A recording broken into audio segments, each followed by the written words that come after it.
anything in him. She liked him. She was friends with him. Wow. She gave him, ride to the Christmas party. Yeah, his wallet was killing her before he started. Well, the thing that we don't really know about Ted Bundy is when he started killing. He would never answer that question. And one of the cases that I talk about that really is part of what made me want to write this book is a case of an 8-year-old girl who was abducted in Tacoma in 1961, in August of 1961, and raped.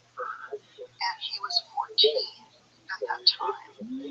And he is now one of the principal suspects, I think, behind her abduction.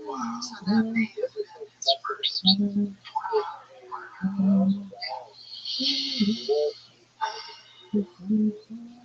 Was there like a history of him torturing animals or anything along those lines?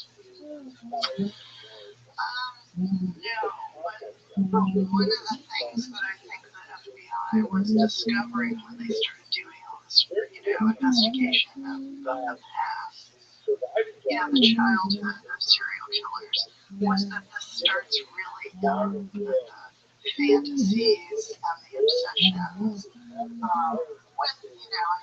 some of them famously do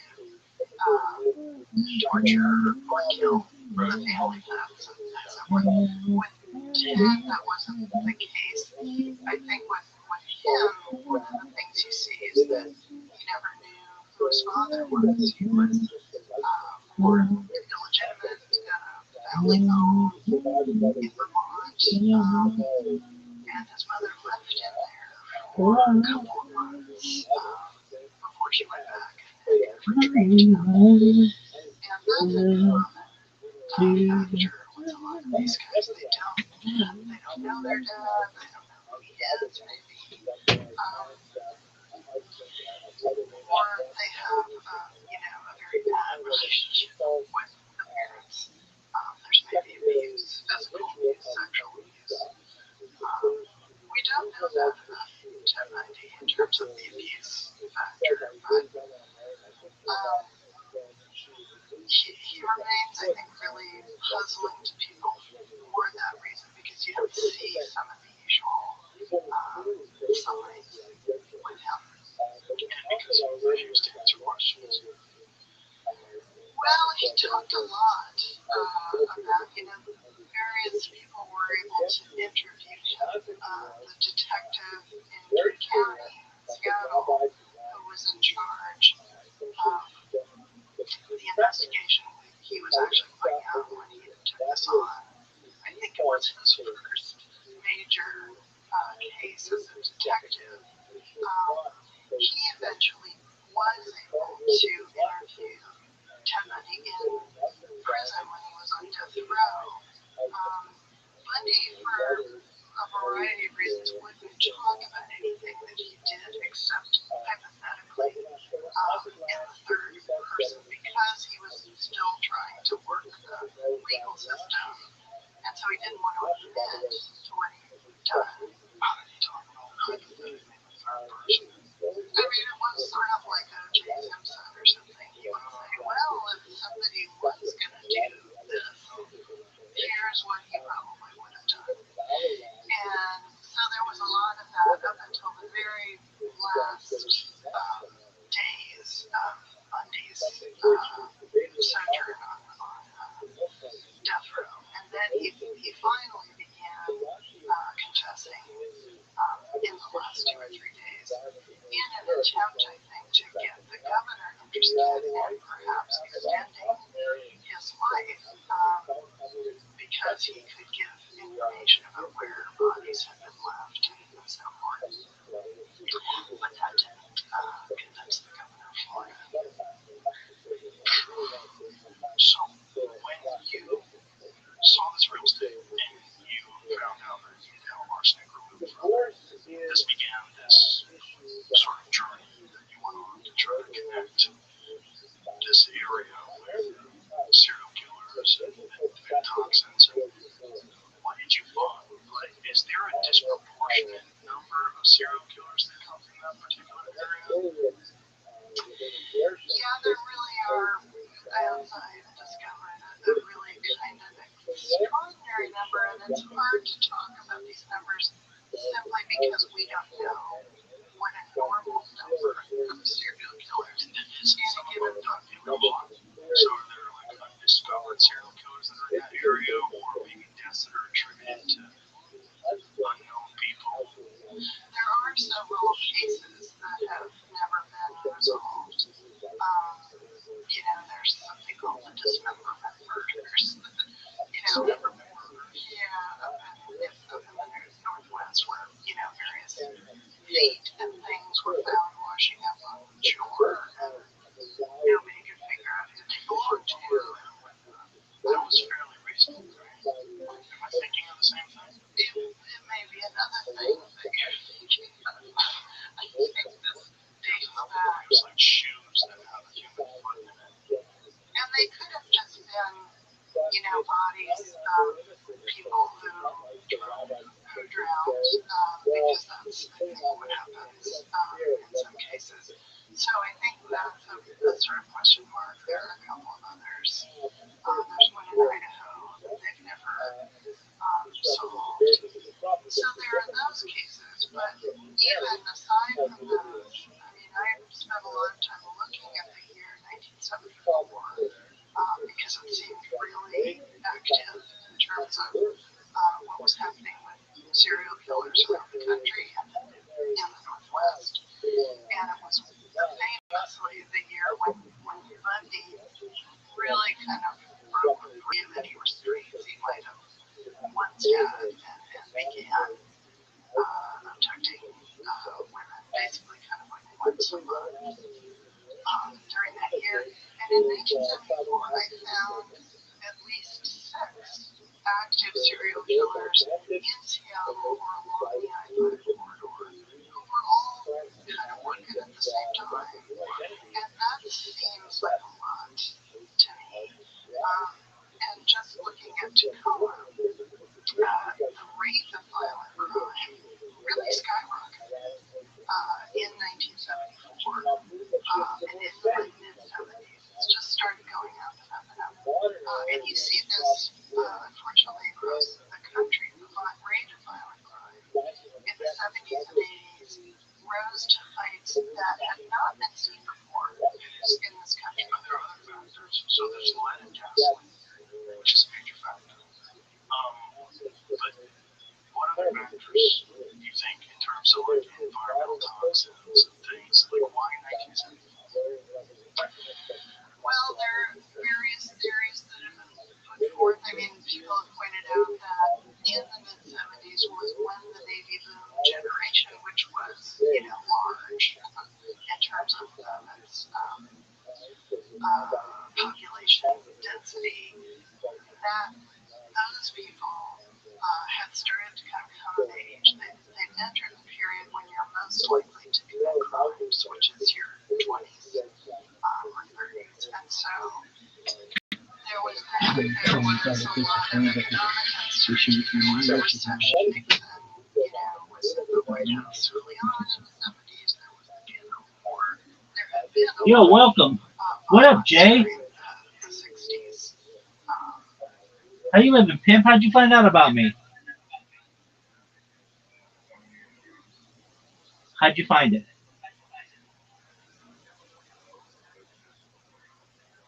No way. You were on Twitch and you found me. That's great. Do you mind if I tell you about myself? I'm Rabbi Rothschild. I stream my life 24 hours a day, 7 days a week, 365 days a year for world peace. I've been doing so for more than 3.5 years. I have more content on the internet than any person in global history. Have you ever seen the movie The Truman Show or the television show Big Brother, Jay? That's okay. It's essentially just someone being on camera 24 hours a day, and that's what I do. I've been doing it since the pandemic, more than 3.5 years. We've seen the death of a queen, the birth of AI, the coronation of a king, and everything in between. In 2018, The Economist magazine stated that data was Earth's number one resource. Data has overtaken petroleum as the most valuable resource on Earth. And I have more data archived than any person ever, which may make me an influential person someday. And if that happens, Jay, I'm going to help you, your friends, and your family become financially independent if you're not already, to have generational wealth if you don't already, and to be able to start charities and philanthropic organizations of your own. How does that sound? Amazing, absolutely. Oh boy. Um, I don't know if I know a lot about crypto, but I am sponsored by cryptocurrency. It's worth about $100 million.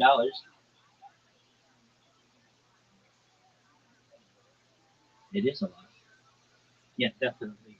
Um, so yeah, what do you want to know about crypto?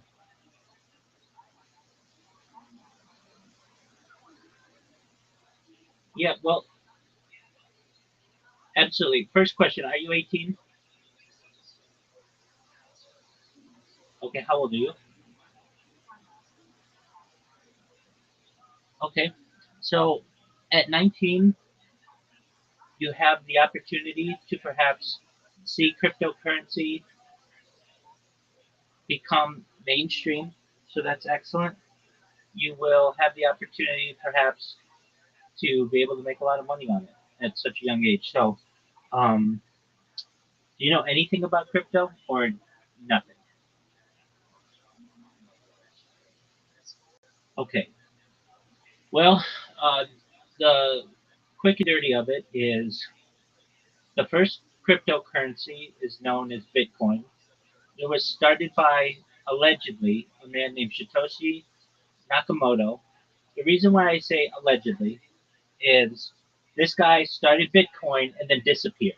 No one knows what happened to him. And so you should know as a Bitcoin investor to be, or as a cryptocurrency investor, that this is all based on someone who just disappeared.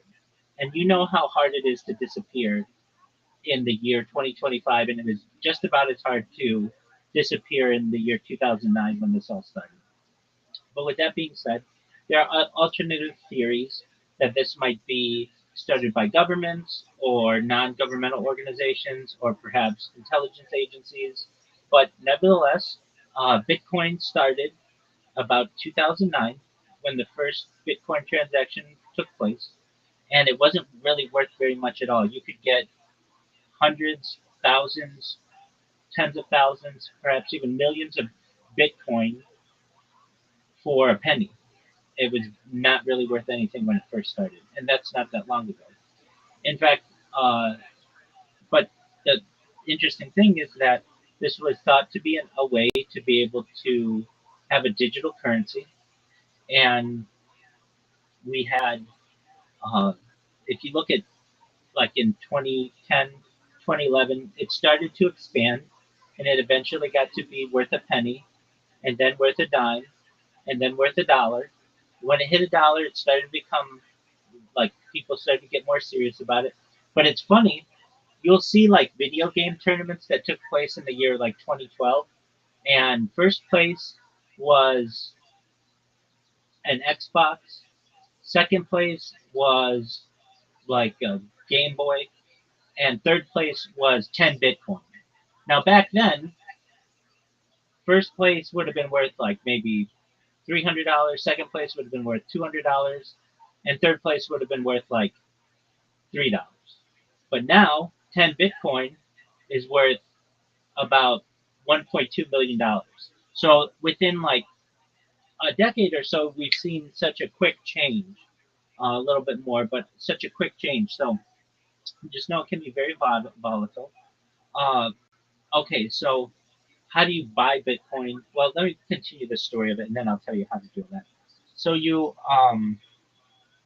had people who started to get interested in this, particularly on something called the dark web, where it was used for transactions that you didn't want traced, or perhaps for money laundering, all kinds of reasons.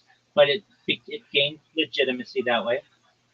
And one of the reasons why it is seen as a formidable alternative to traditional currency is because it's anonymous, but yet you can see the transactions that have occurred from one wallet to another.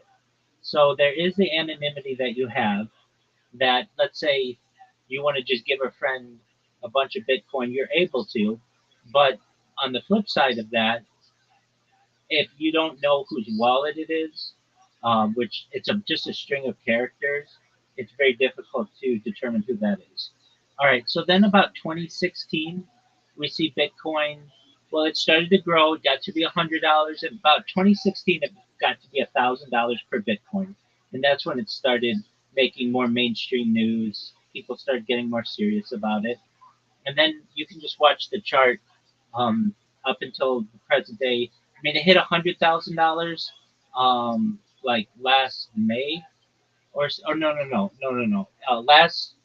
Last May it was $69,000. Um, Earlier this year it hit $100,000, and now it's at $120,000. All right, so what does that mean? It means that the sky's the limit for this type of cryptocurrency, and I anticipate it'll hit $1 million by the end of the decade. And other financial analysts feel confident in those predictions as well. Now, Bitcoin's not the only type of cryptocurrency. It's like if we had an umbrella, cryptocurrency would be the umbrella, and the individuals under the umbrella would be different cryptocurrencies. So the big one is Bitcoin. Then you have the second biggest one is known as Ethereum, and then you have other ones. Another one is known as Solana, and some others are like Dogecoin, and there are perhaps millions of different cryptocurrencies. But the big three are Bitcoin, Ethereum, and Solana. Um, Now, in addition to there being cryptocurrencies, you have things called they're called meme coins. Some people call them shit coins. But they're basically coins that some people, they could be you, your friends, whatever, want to start your own cryptocurrency. And cryptocurrency gives you the freedom to be able to start your own cryptocurrency. So a lot of times you can get these cryptocurrencies for like nothing. Even people will give them to you just for free. We'll talk about how to do that in a moment. But basically, whenever you hear about cryptocurrencies, it's not just Bitcoin, it's not just Ethereum, it's not just Solana. There are perhaps millions of them, but the big three are Bitcoin, Solana, Ethereum, and Solana. Okay, so then what else do you need to know about it? Well, how do you store it? So there's something called a crypto wallet, and this is something you have a crypto wallet. Okay, excellent. Which one do you have? Okay, that's great. So the key thing with any crypto wallet, including MetaMask, is you never want to give away your passkey. Your seed phrase is what it's called. So that's like all those. Did you write down like a bunch of words and put it in a safe place?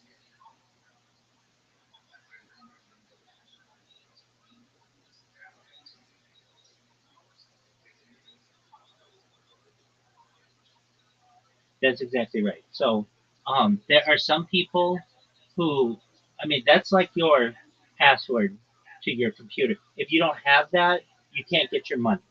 And if you give that to someone else, they can drain all your money. So a lot of times what people will do is send you a link and say, hey, click on this link and it'll look like MetaMask. And then MetaMask will ask you for your passphrase or what you thought was MetaMask and you put it in and then somebody just drained your whole account. So don't ever give that to anyone. Don't give it to a girlfriend. Don't give it to a wife unless you trust them with your life because they can drain anything that you want. Now, what you can do is have a shared crypto wallet with someone, but just know that basically it's important if you don't ever want to get your wallet drained, then you can't share that with anyone. So that's very important. So that's great. I don't know where you keep that piece of paper or whatever. Don't keep it on your phone. Don't keep it anywhere electronic because it can be hacked that way. The best thing to do is have it on a piece of paper and keep it in a safe. The reason why that's probably the best way to do it is a safe is generally fireproof. And if you don't have a safe, just put it in a firebox. They're like $25, $30. You can get them on Amazon. You can get them at Walmart. And you just put it in there. It's worth the investment. And it's just a piece of paper. What'd you say? That's okay. But the reason why you want to put it in a firebox is if you have a fire, your speaker's going to burn.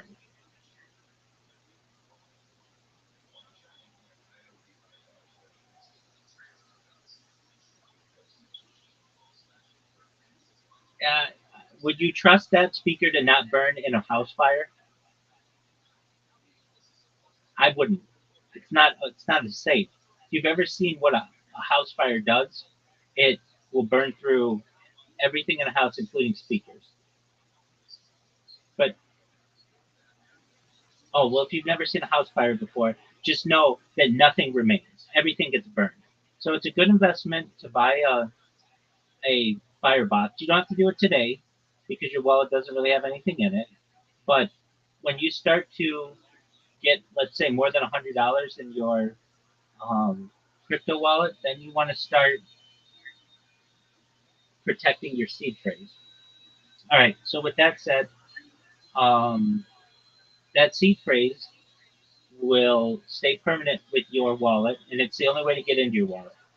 So you not like you need a cell phone number to get a two factor authentication.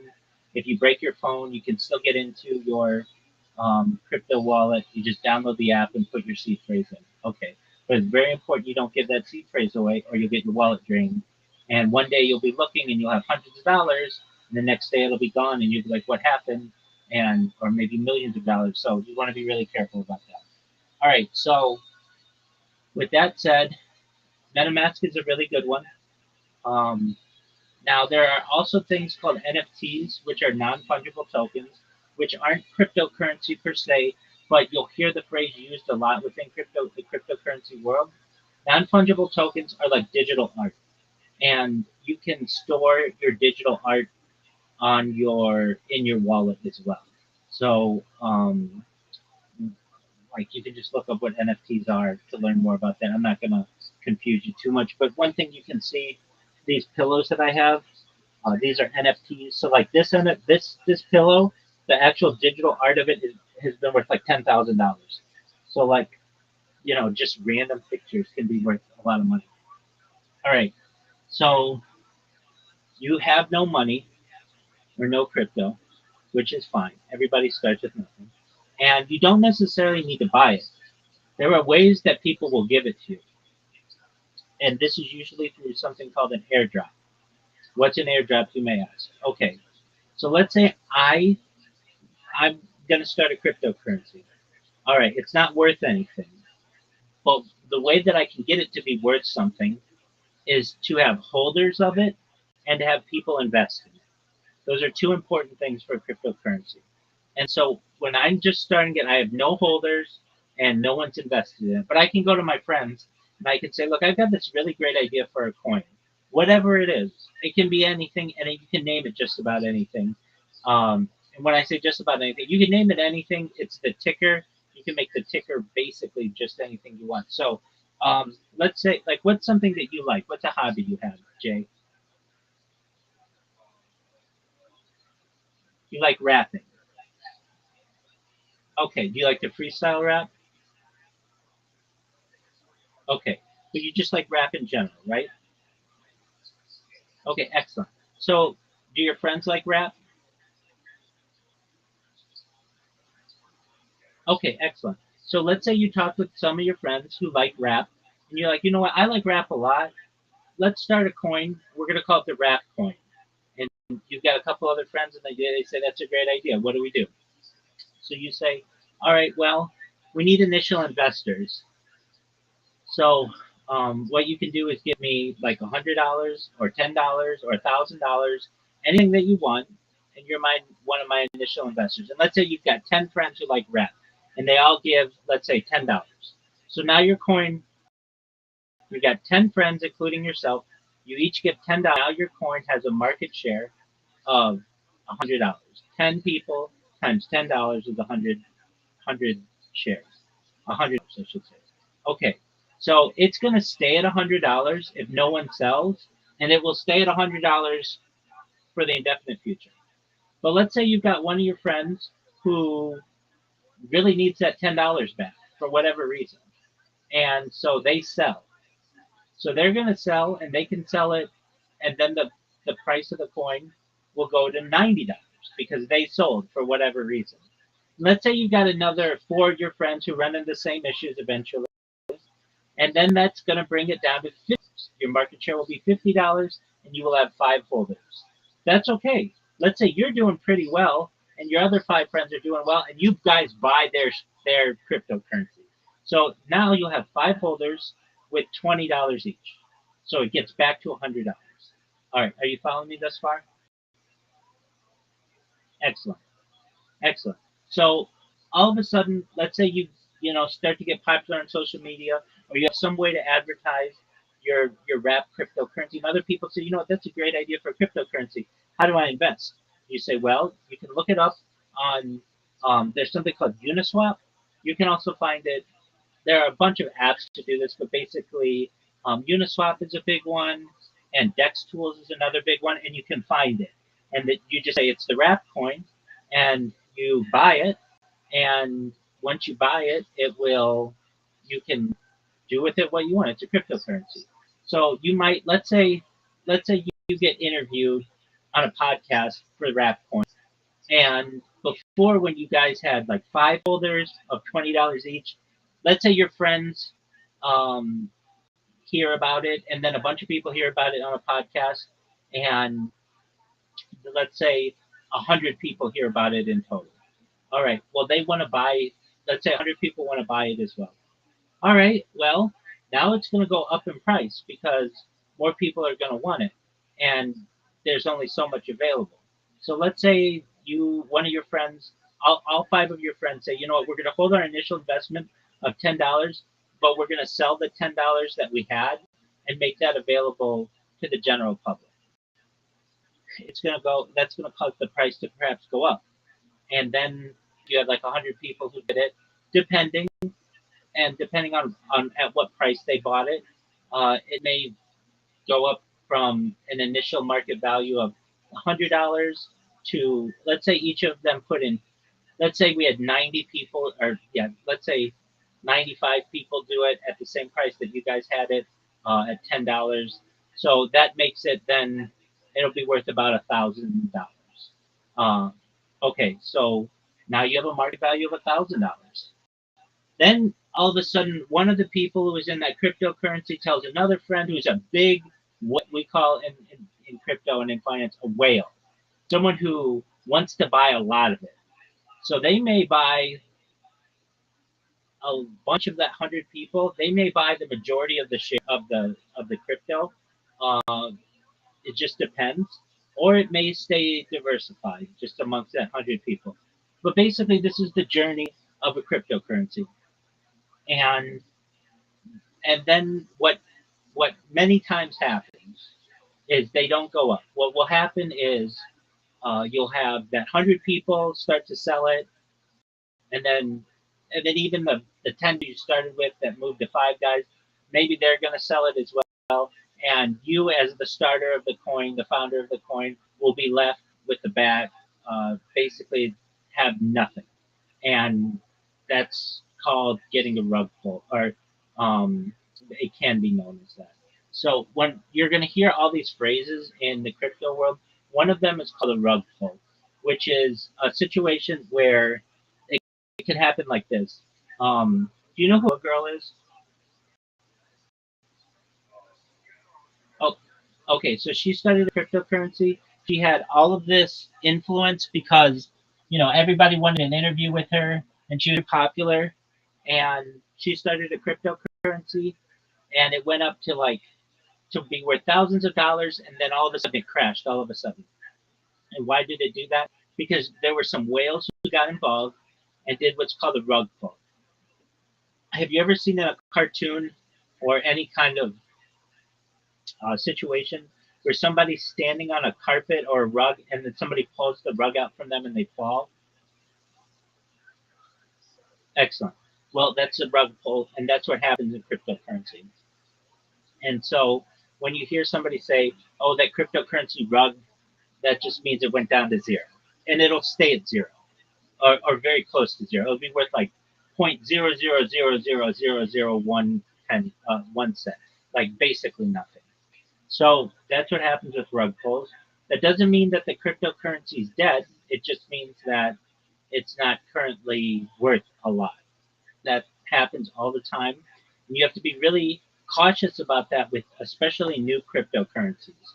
Um, so what would be like what are some situations that you really have to watch out for rug pulls? Well, when an influencer endorses a cryptocurrency and a bunch of other people do, you have to be ready for a rug pull because a lot of people are going to get excited about this cryptocurrency and they're going to buy into it, and then all of a sudden it may not do so well. This happened with the Donald Trump coin in January of 2025. All these people got really excited because he was taking office, and the coin went up to like became worth hundreds of dollars. And then he took office, or right before he took office, there was a rug pull, and there were like millions of people who bought this coin, and of that, like 600 of them made money. Like basically, everybody got in too late. So you want to just be careful with those kinds of things. Um, okay, with that being said, that's kind of an initial basis of the cryptocurrency world. Now, how do you cryptocurrency for free? Um, so there are these things called um, there are these things called um, there are these things called airdrops. Thank you. Um, and what is an airdrop? Okay, so back to our scenario where you have the 10 friends. It's okay if you have 10 people who hold your coin, but that's not that many. So what you and your 10 friends may say is, look, we're going to give this coin away, a little bit of it, to a bunch of people so that they just hold the coin. And the fact that they hold the coin means that it will have more of a population and it becomes stronger that way. It's not a good situation where only a few people hold most of the coin. You want as much diversification in the coin as possible. So a lot of times new coins will do what's called an airdrop. So what does that mean? Um, Basically, they'll advertise free airdrop. You give them your wallet address. You can give your wallet address away. Just don't give your seed phrase away.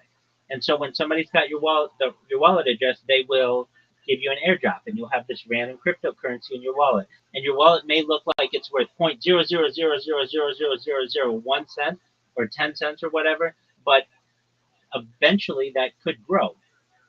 And these airdrops, how do you find them? The best place to find airdrops or to learn about airdrops, I think, is Twitter Spaces. Do you know what Twitter Spaces is?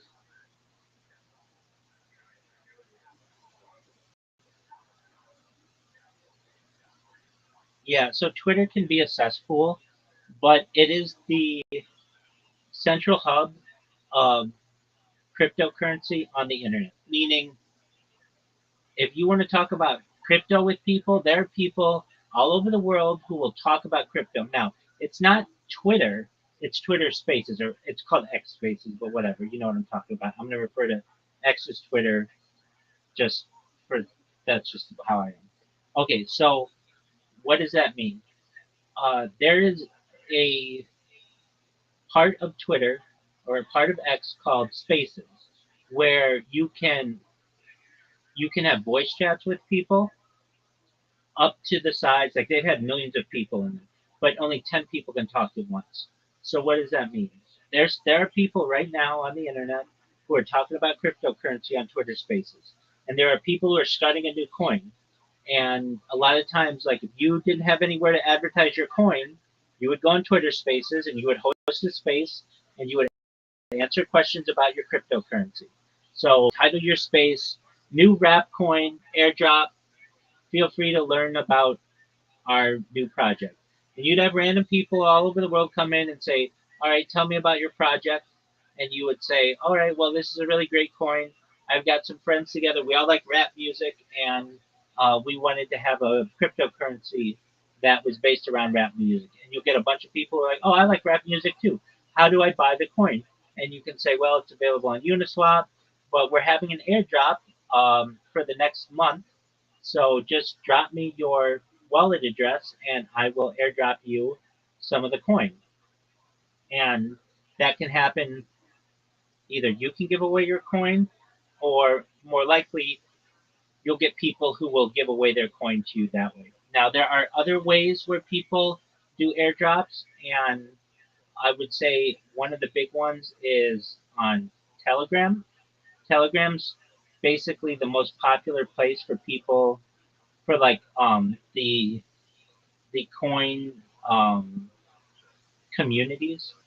Discord's pretty big for some coins, but I would say Telegram's a little bigger. Why is that, you may ask? I mean, I know I would. Um, Telegram,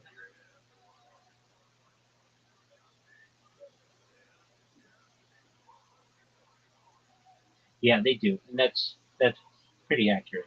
So you would go and you'll have people who say, "Hey, we're doing an airdrop for our cryptocurrency. Are you a member of our Telegram?" And they'll be like, and you'll be like, "No, I'm not." They'll be like, "Okay, join our Telegram. The link is in our bio. You'll go to their cryptocurrency bio. You'll click on the link. You'll join their Telegram. Sometimes you have to do a verification or something, and they'll have information a lot of times there on how to get the airdrop, and then you get free crypto. Now there are also ways to just buy crypto, which you can do. MetaMask, you can do it. Swap, you can do it. Um, you can do it through Crypto Wallet, Crypto.com. There are just a bunch of them. And let's say you wanted to buy one of the more popular cryptocurrencies like Bitcoin. Like, like, I'm serious about this. If you have money to invest, Bitcoin's going to be a great one. Welcome. How are you? What's up, smiley face? Goon wants to know why you're in his chat. Kick.com/Goon. Why not? He wants to know why. He's Rabbi. Am I not allowed to be in there?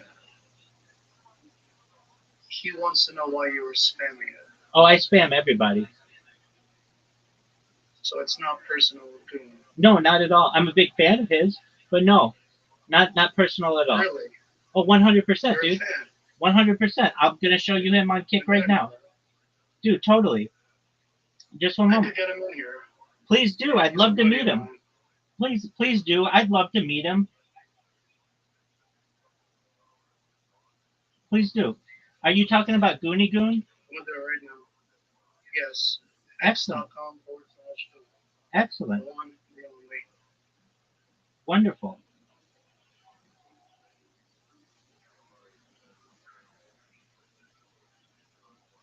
I just invited him. Let's see if he shows up. He's live on stream. Beautiful. I'm live. Welcome, Rabbi. I'm a fan. You're amazing. Hey, really quickly, let me just tell you about myself. I'm Rabbi Rothschild. I stream my life 24 hours a day, 7 days a week, 365 days a year for world peace. I'm live on 22 different YouTube channels right now. I'm also live on Twitch. That's how our friend Jay met me. I'm live on Rumble. I'm live on everything but Kick. But I'm going to make Goon a very rich man. I'm going to make you, Smiley Face, a very rich man. I'm going to make Jay a very rich man. As you can tell, my bots are very effective, and I have more data. I have more data archived on the internet than any person in global history. I've been live streaming 24/7 for more than 3.5 years, going back to the pandemic. And what does that mean? Well, data overtook petroleum as Earth's #1 resource in the year 2018, and I have more data archived than any person ever. So, Smiley Face, I'm going to make you, your friends, your family, all financially independent if you're not already. I'm going to make sure that you have the ability to have generational wealth, and I want you to be able to start charities and philanthropic organizations of your own. How does that sound, Smiley Face? It's amazing. Excellent. So, yeah, I want you to know, if you have the opportunity to tell Goon, it's nothing personal at all. I'm sick of war in the world, and I'm a person who's dedicated their life to peace. But also, I want to make Goon a very rich person. I really mean that.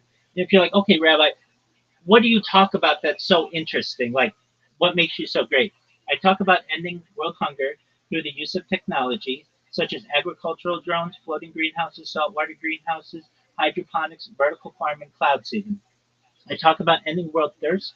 I was just talking with Jay. We were talking about cryptocurrency. I'm actually sponsored by a cryptocurrency.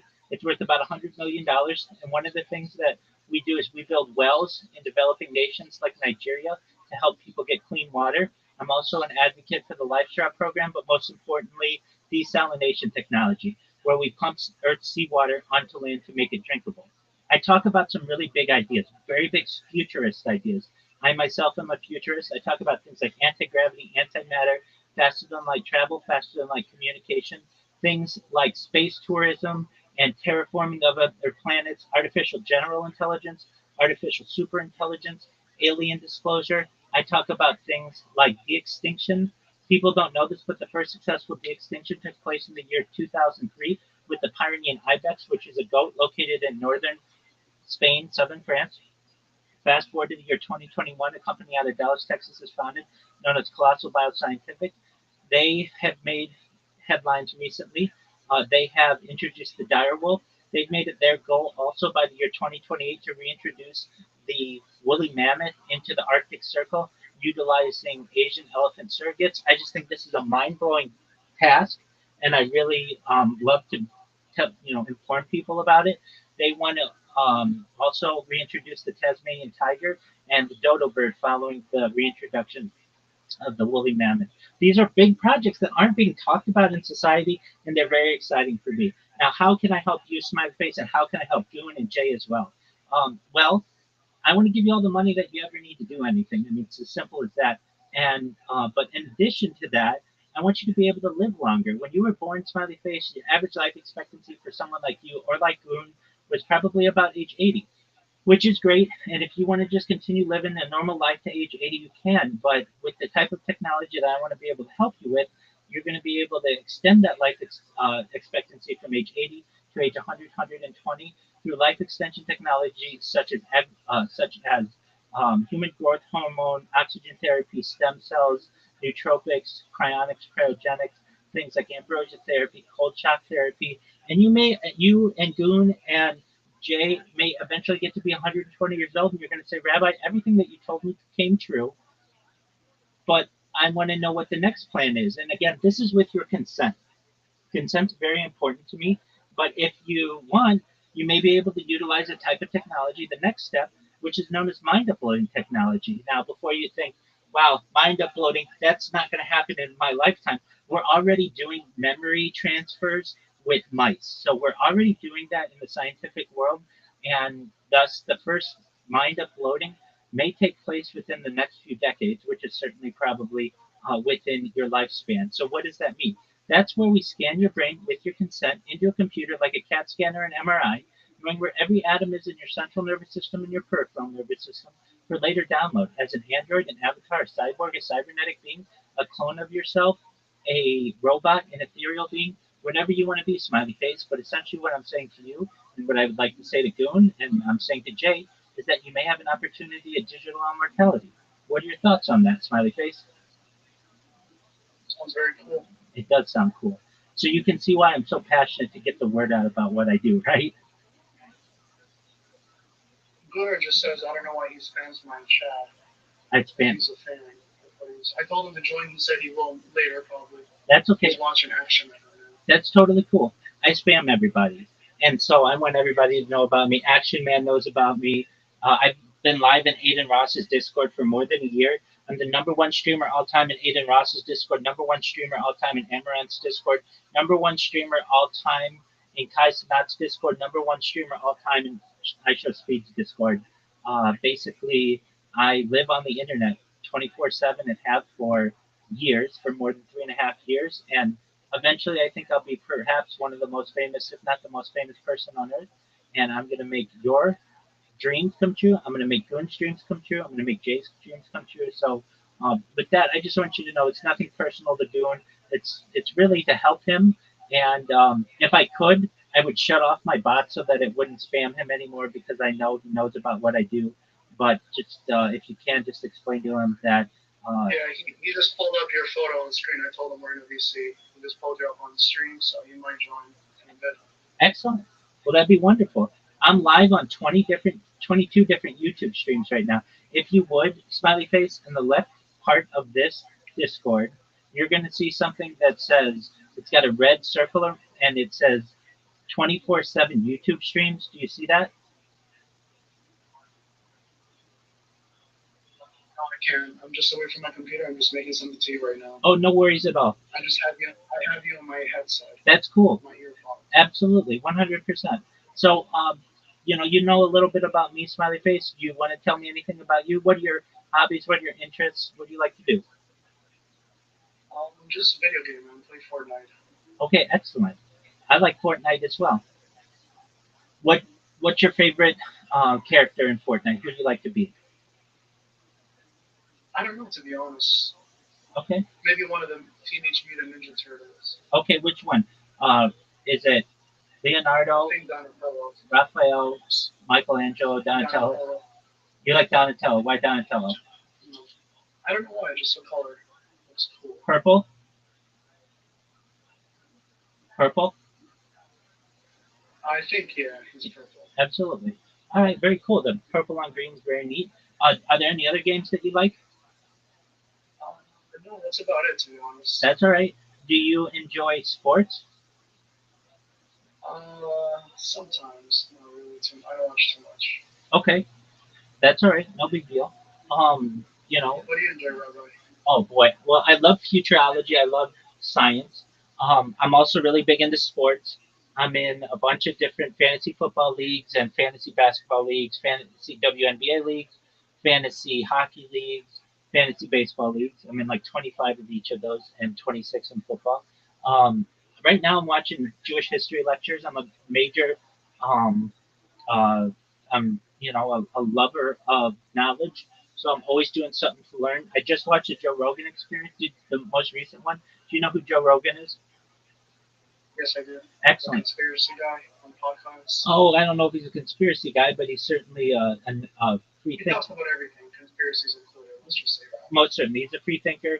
He had a woman on, an author, who just wrote a book linking. This was in today's episode, or the most recent one, linking serial killers and lead in the water. And there's an interesting correlation there. He always has somebody on. He has artists on. He has politicians on. He's always got something interesting going on there. Aside from that, I like to, like when I go outside and stuff, I like to golf. I like to go to the beach. I like to travel. I like to go to different areas in Southern California. I've streamed as far north as Santa Barbara, as far south as San Diego, as far west as the ocean, as far east as the desert and mountains. I've streamed in Beverly Hills. I've streamed in downtown Los Angeles. I've streamed at Disneyland, basically everywhere in Southern California. So when I can do it, I like to do IRL streaming. I very much enjoy people. I enjoy games as well. I like to play Fortnite myself. I also like mini games, so I like chess, checkers, like like even just old school games like Scrabble and Connect Four and all that kind of stuff. I like board games. Um, I also love to stream. I mean, it's one of my big passions, especially because I stream my whole life. So I like to multi-stream. So I'm live on Rumble. I'm on 20 different YouTube, 22 different YouTubes. I'm live on dozen different Rumbles. I'm live on D Live and Trovo and Twitch and a bunch of different streaming platforms of which you've never probably heard. Um, and then I create robots, and the robots get individuals into my Discord and allow me to talk with them and share what I do. And usually that kind of stuff is really interesting to people, and they realize, oh, this isn't a bad person. They're just trying to get out the word about a really interesting project, and I understand why they spam. And then they become an advocate and allies of mine, and hopefully Goon becomes one of those people. And I certainly am, have the privilege of meeting new people. Try to get him in here, man. He's just really busy on stream. That's absolutely fine. Let's see here. Is it just off the top of my head? Is it kick.com/goon? Correct. GEWN. Right. Okay. Just one moment. I'm a good buddy of his. I told him we're in VC, and then he said he's listening to Action Man Nights. He might be here. Absolutely, that's totally He's cool. talking about the Hunger Games. You should go to Austin and participate in Ice Poseidon's Hunger Games. I would love to. You should stream there. I would absolutely love to. If I had the ability right now, I would. But as you can imagine, live streaming your life is a full-time job, basically. But when I go viral, I'm going to be in all of Ice Poseidon's Hunger Games and everybody else's. And I look forward to traveling the world and giving people an IRL first-person view of my life. But as of right now, I just don't have the ability. I would love to, though. But, when you're doing it 24/7, it's really important that you maintain the streams as long as you can for as much as you can. Every 12 hours, I restart my streams and basically allow people not just one view of my life like normal people, where they have one camera, but I have 22 different angles of myself, or at least streams, more than 22, because I'm also live in some other closed Discords as well. So um, you should just know that you are at the ground level of something really exciting, and it's just a great privilege for you to come in and to be able to meet you. And thank you for being so nice. Not everybody's nice to me, and I understand. Likewise. Oh, absolutely. I understand. My bots are very annoying. They come in and spam like 10 different times, and it's a huge thing of text, and nobody wants to read this huge wall of text. But if you read it, it's unlike any other spam that you're going to see. No one else talks about Santa Claus machines. What's a Santa Claus machine? It's a type of, you know what a 3D printer is, smiley face? Go ahead, Jay.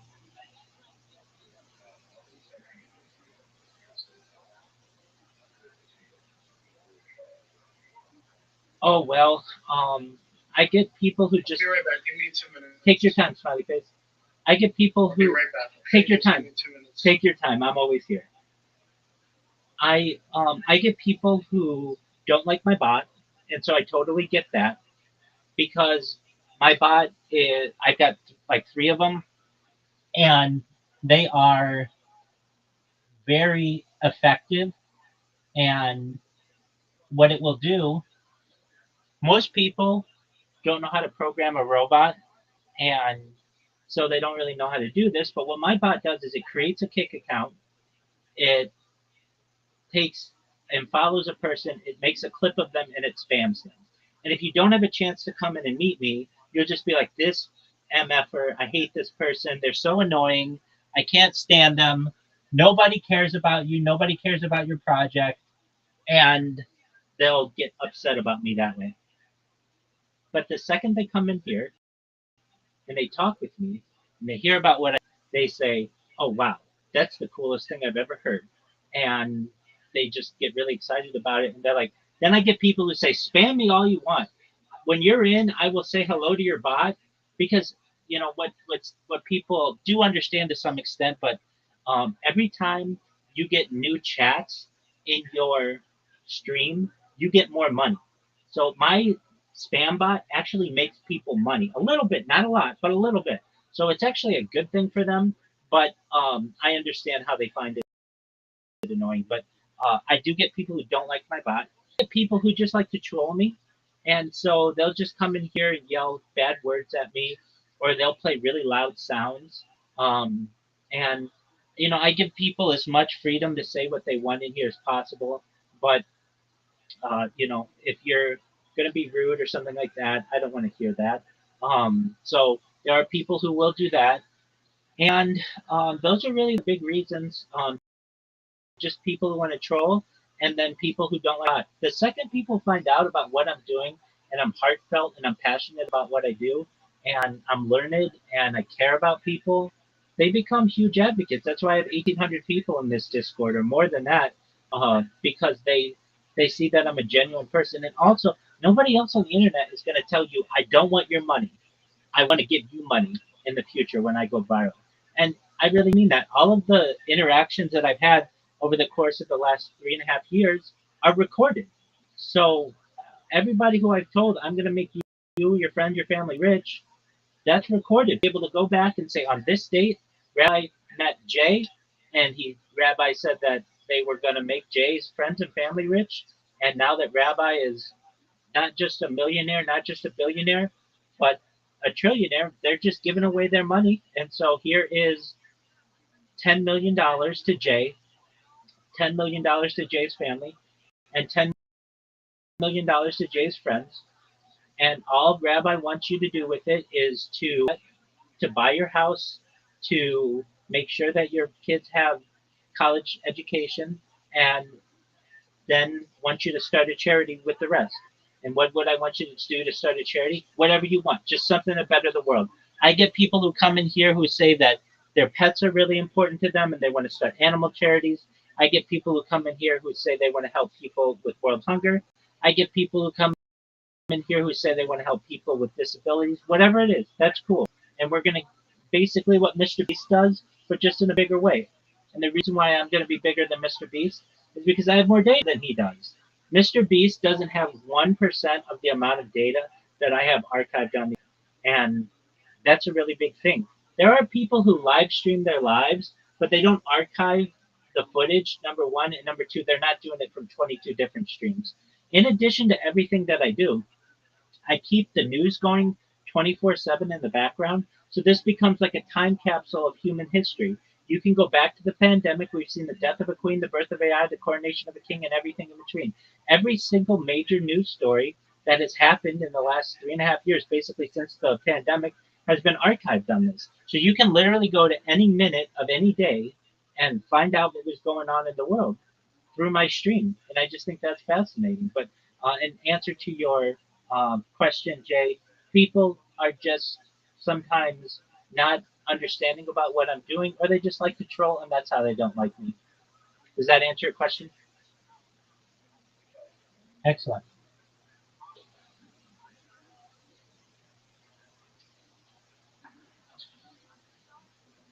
So back to our cryptocurrency discussion as we were talking.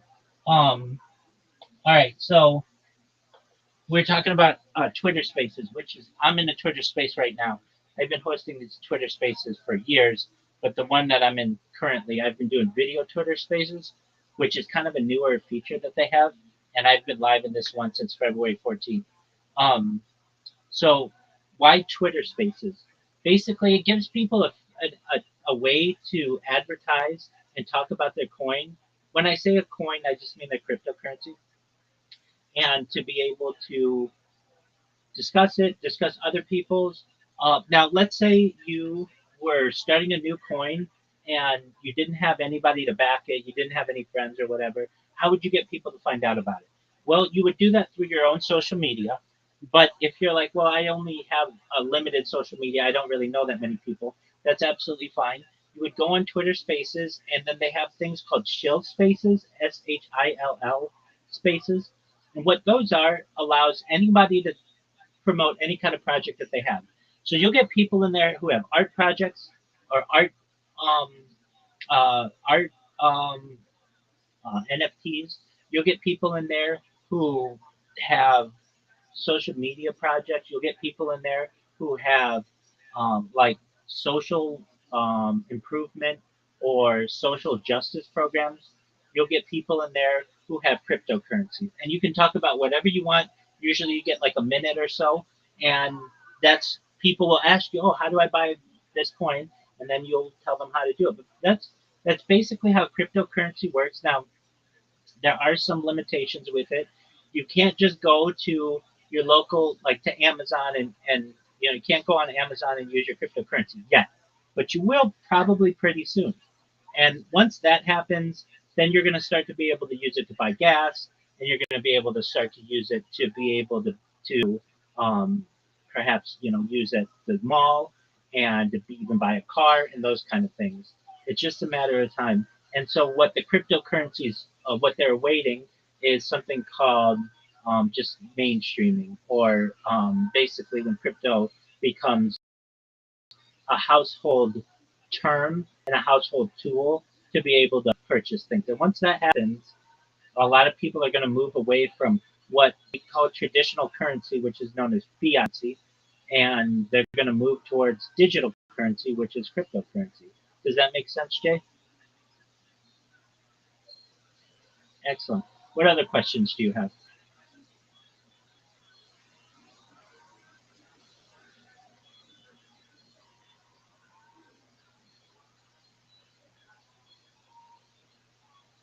Excellent. So if I were you, you know, you may be working a job, you may not. If you did have any ability to buy cryptocurrency, what cryptocurrency would you buy? All right. So there's Bitcoin, which is the OG cryptocurrency. It's the strongest one. It's the least volatile one. Now you may say least volatile. It, maybe like like a year ago. Well, a year and 3 months, it was worth $69,000, and now it's worth $120,000. I mean, that's a huge gain. But then also, it went back down to 70,000 like 6, 7 months ago. So I don't really know if that's that consistent or conservative. That's absolutely fine. But for the crypto world, it's very secure in comparison to these shit coins that we talk about. Now, the shit coins are going to get you a lot of money if you invest in the right ones. So, with someone like you would have to say to yourself, let's say we had $100 to play with. Well, how would you invest? Uh, how would I recommend? I would say you would want to buy maybe $50 in Bitcoin, $20 in Ethereum, $20 in Solana, and then $10 you can just do with that what you wanted in shit coins. So what kind of shit coins would you buy? Ones that are of interest to you. So you like rap, cool. Maybe you like cryptocurrency education. People put out those kinds of coins. You could invest in that. Maybe you like. Do you like any sports, Jay? That's okay. What's something else you like aside from rap?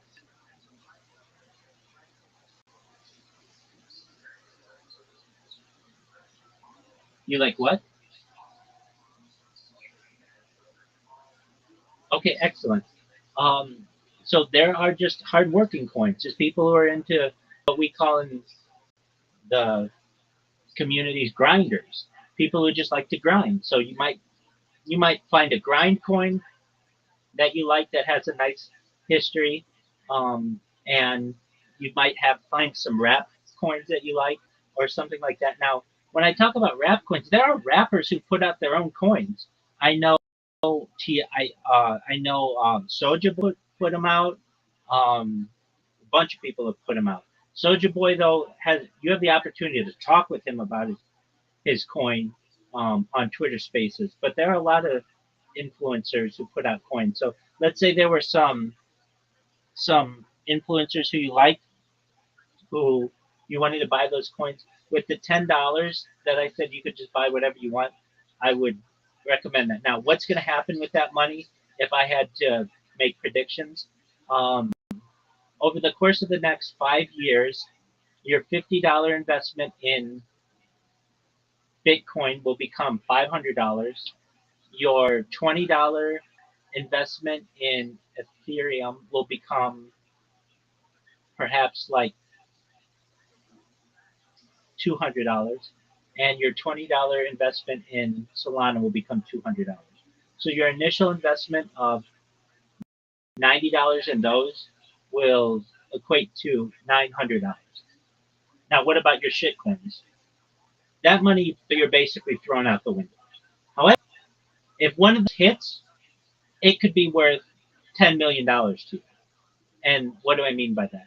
If for one reason or another you got in early, and that's what it's about with the cryptocurrency is getting in early if you want to make a lot of money. If you're able to do that and become one of the early investors, you can make a lot of money because you can basically make a lot on your money. So in the cryptocurrency world, we talk about Xing, which is multiplying of your money. So you can buy Bitcoin right now, and in 5 years it might 10x, which it probably will, which is great. There's nothing wrong with that. That's a great return. That's a much better return than you're going to get on the stock market, and even better than what you're going to get from the bank just keeping your money in a bank account. However, 10x isn't nearly what you're going to get with a shitcoin if you get in early and it becomes successful. You can get a 25x, you can get a 250x, you can get a 1000x, and so it just depends on what you want to invest in, how risky you want to be. I know a girl, she kind of like you didn't know anything about cryptocurrency, and she would come to me for cryptocurrency advice, and I would tell her what I told you, and she got into cryptocurrency. It's called SPX, and I believe she put like $60 in it. And last I checked, it was worth tens of thousands of dollars to her. She's just like a cashier at like a grocery store, but all of a sudden she's got like a nice little nest egg that she got for $60 because it like 60x for her or whatever. And you've got to say, okay, I could take the risk like that person did. Chances are it's not going to do well. But if it hits, then it might be worth all of the other investments that you make combined. This is, at the end of the day, just like any investment is gambling. It really is just gambling. And the reason why cryptocurrency is a lot different, or not a lot different, but why it's somewhat different is the laws have not caught up with it yet to regulate it very well. So if you wanted, like, you can just start your own cryptocurrency. You cannot just go and start your own bank. It's much more difficult to do that. Or if you wanted to start your own business and go public and have an initial public offering, there's a lot of money involved in that. There's a lot of time involved in that. It's difficult to do. But with a cryptocurrency, you can just do whatever you want. And just so long as you don't violate the few rules that are in place, there's a very good chance that you can do well. Now, one thing that all of these investors say is this is not financial advice. I'm not telling you what to do. You buy all of the things that you want to buy. But basically, that's cryptocurrency in a nutshell. I'm trying to think. Let's talk about NFTs since we have a little bit of time. So again, an NFT is a non-fungible token. What does that mean? Well, non-fungible is just big words. They're just financial terms for meaning not worth money or not to be bought and sold. Except these things are bought and sold, so they really are fungible tokens, but they're called non-fungible tokens. Okay, so what do these things do? Well, like this one that I have next to me, it's like, can you see my screen right now? It's like this red blue guy. Okay, so it looks like kind of like Sonic the Hedgehog. Basically, there was a cryptocurrency that sponsors me, has a very long name. So every cryptocurrency needs something different to diversify it. So like, um, there are cryptocurrencies that are like the Donald Trump one or the Hawk 201. The one that sponsors me has a very long name, and that's kind of its claim to fame. Its name is Harry Potter, Obama, Sonic, 10, Inu. Now, if you're like, that's the dumbest name I've ever heard in my entire life, everybody thinks that. But that's has such a long name that people remember it. Yeah, exactly. Exactly. Exactly. So it has a very long name, and when it started, it was very small, and it's gotten to be worth about at one time like $360 million. It's like at $100 million now, but in the past like I don't know 6 months or so, it's been up like $50 million. So it fluctuates. Now, one of the things a project got associated with it were called the Sprotos, and these Sprotos were pieces of art, digital art, like this little red guy or this red pillow I have with the blue guy on it, and there were like 10,000 of these pictures that are all unique, and you could buy them. So we talked about creating your own cryptocurrency. Let's quickly let's quickly review if you were going to start an NFT. All right. So you've got your core friends who are into rap. Okay. Now, those guys bought your cryptocurrency. You say to those guys, are you an artist, by the way, Jay, or do you know any artists?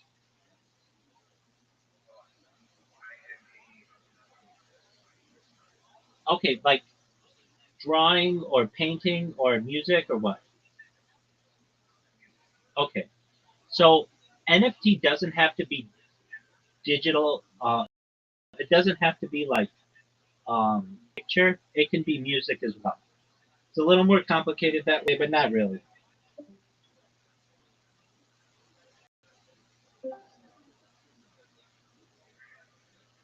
You're fine, big dog. I go through that all the time. All right. So you say to your friends, "Hey guys, we launched this cryptocurrency and it's doing really well. I want to launch a an NFT." And your friends say, "Oh, Jay, that's a great idea because you're a great artist." So what do? You say, "I'm going to put out a song." And do you have a song right now? What's the name of a song you have? That's okay. Let's say we call the song Jay's Fire Song. Whatever. Just it's an amazing song. Okay.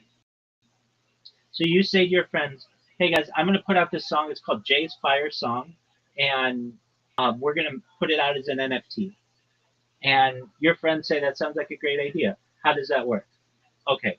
So what you do is you say, if you want to download my song, normally you would do that on Spotify or on a CD, or you'd just be sent it or whatever. But instead of doing that, everybody just pays $10 to buy the song and be able to store that. And what does that mean for you? That means you're going to get your 10 friends who all give you $10 to buy the song. Now, let's say people really like your song and it starts to spread. You're going to get people who say, "Jay, I really like you as an artist. How do I invest in you?" And you'll say, "Well, you can buy my NFT, which is a song." And they're going to say, "Okay." And they're going to say, "Okay, well, what do I do with that?" And you just say, you just pay $10 and you'll be able to download it. And then people say, "Okay, great." Now, what makes this different than just putting it out on iTunes or Apple Music or Spotify or anything like that is they have a unique NFT to this that basically shows that they were an early investor. So, what does that mean for them? It means that that's worth something because when you blow up as an artist, people are going to say, "Did you know that Jay has an NFT for Jay's Fire Song?" And I was an early NFT holder of that. And people are going to be like, "No way." And that's going to be worth a lot of money. So, their initial investment of $10 might 10 years from now be worth $1,000, depending on how big of an artist you become and all of those things. And that's basically the idea of an NFT. Now, that would be a music NFT, which are very common. They have video NFTs, but the most common kind are image NFTs or digital art NFTs. So, just like this picture here, this is one of them. On the flip side, we have one on the back. That's another one. I've got other ones here. This is one. This is one. These are all unique. And so a lot of times what you'll see is people with these profile pictures, a lot of times. And it'll be like some weird picture. And you might ask someone, "Hey, what is that picture you have?" And they'll say, "Oh, this is an NFT. It's part of the XYZ collection or the ABC collection or whatever. And there are only 10,000 of these available, or there are only 10 of these available, or there are a million of these available, and they're all unique, or they're all the same, or some are unique and some are the same." Just however the person wants to put it out. But the most common way this happens, or at least the way I've seen it happen, it goes like this.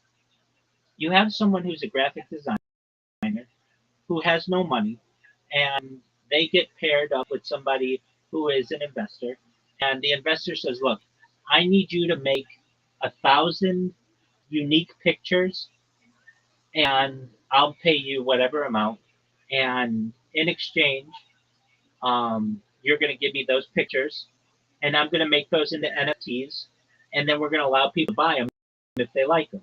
Now, why would someone want to buy a picture as opposed to just downloading the clip art? Well, the reason why is because just like someone has a painting in their house that they own that might be worth a lot someday, or maybe was worth a lot, or whatever, they just are drawn to it. People do the same with digital art. So, someone like you may be able to get what are called T airdrops, and you'll get people who start projects who have NFTs, and they're just give these things away, and you'll just collect them. And if you wait a little while, those NFTs can be worth millions of dollars someday. I think the most expensive NFT sold at auction has been like $200 million. I mean, they can become a lot, big money. Now, a lot of people would say, well, why would anybody want to spend that much on just a piece of digital art? It's a lot of it has to do with money laundering, but a lot of it just has to do with people like art. People want it in their collection. I know I've seen some NFTs that are just like what's called pixel art, that is just like they're just like unique pixels, but they're not really that fancy, and they're worth some of the most expensive. They're some of the most expensive ones that there are. Um, I mean, they're worth millions of dollars. Some of them. There are millions of projects that have already launched. What happens a lot of times with NFTs is they are really people get really excited about them, really excited about the launch. They buy them, and then all of a sudden they, for whatever reason, don't like them anymore, and they sell them. It's just kind of what happens, and then they run just like a cryptocurrency. But basically, with NFTs, you have the opportunity to be a major, I would say, a major player at 19 years old and in 2025 to just get involved with the NFT world as well. Now, how do you make money on NFTs? So people will just give you NFTs just because they like you, or they like your opinion, or they just want holders, and you hold on to those things. But eventually, you may see that it's worth a lot of money, and you have no ties to that person anymore, and you just want to sell it. And so when somebody originally gave it to you, and it was nothing, well, 5 years down the line, it's now worth $500. Then you just sell it. Like this one that I have right next to me, $10,000. It's just like it's a picture of an ugly blue guy. But there are people out there who know they want to be associated with that, and they buy them. I know on Twitter Spaces, it's a big deal. Cryptocurrency is talked about all the time. NFTs are talked about all the time. And there's a major movement for communities. So let's say you've got um, your album is going to be, or your song is Jay's Fire Song, and the album cover is just a picture that you drew by hand. And you might get a bunch of people who are like, "Oh, I love holding Jay's Fire album. It's really great." And then you start hosting your spaces. You may get people who make their profile picture your NFT, your album cover, basically. And then when you go into this Twitter space, it's just everybody's got your your album as their profile picture, and it shows strength in the community that way. And that's a big way that people advertise their projects and show that they're part of a community. And these are just things that people do. That's the NFT world. The NFT world, both cryptocurrency and NFT, we're still in the very early stages of this. This is not a 10-year project. This is not a 100-year project. This is a 1,000-year project or beyond.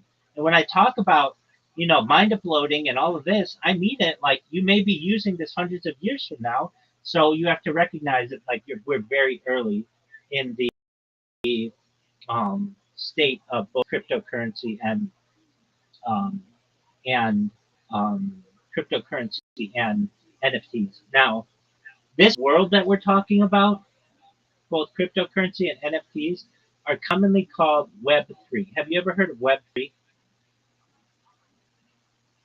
That's okay. So Web 1 was considered like forums and like even like chat rooms. Web 2 was social media and like Instagram and TikTok and that kind of stuff. That's all Web 2, Reddit, Discord. And then there's Web 3. And Web 3 is cryptocurrency and NFTs. It's like the next wave of development of the internet. And so when you hear people say, for how long have you been involved in Web 3? You're like, I don't know what Web 3 is. Well, how long have you been in cryptocurrency and NFTs? Is really what they're asking. Um, and you should know that you may not consider it this.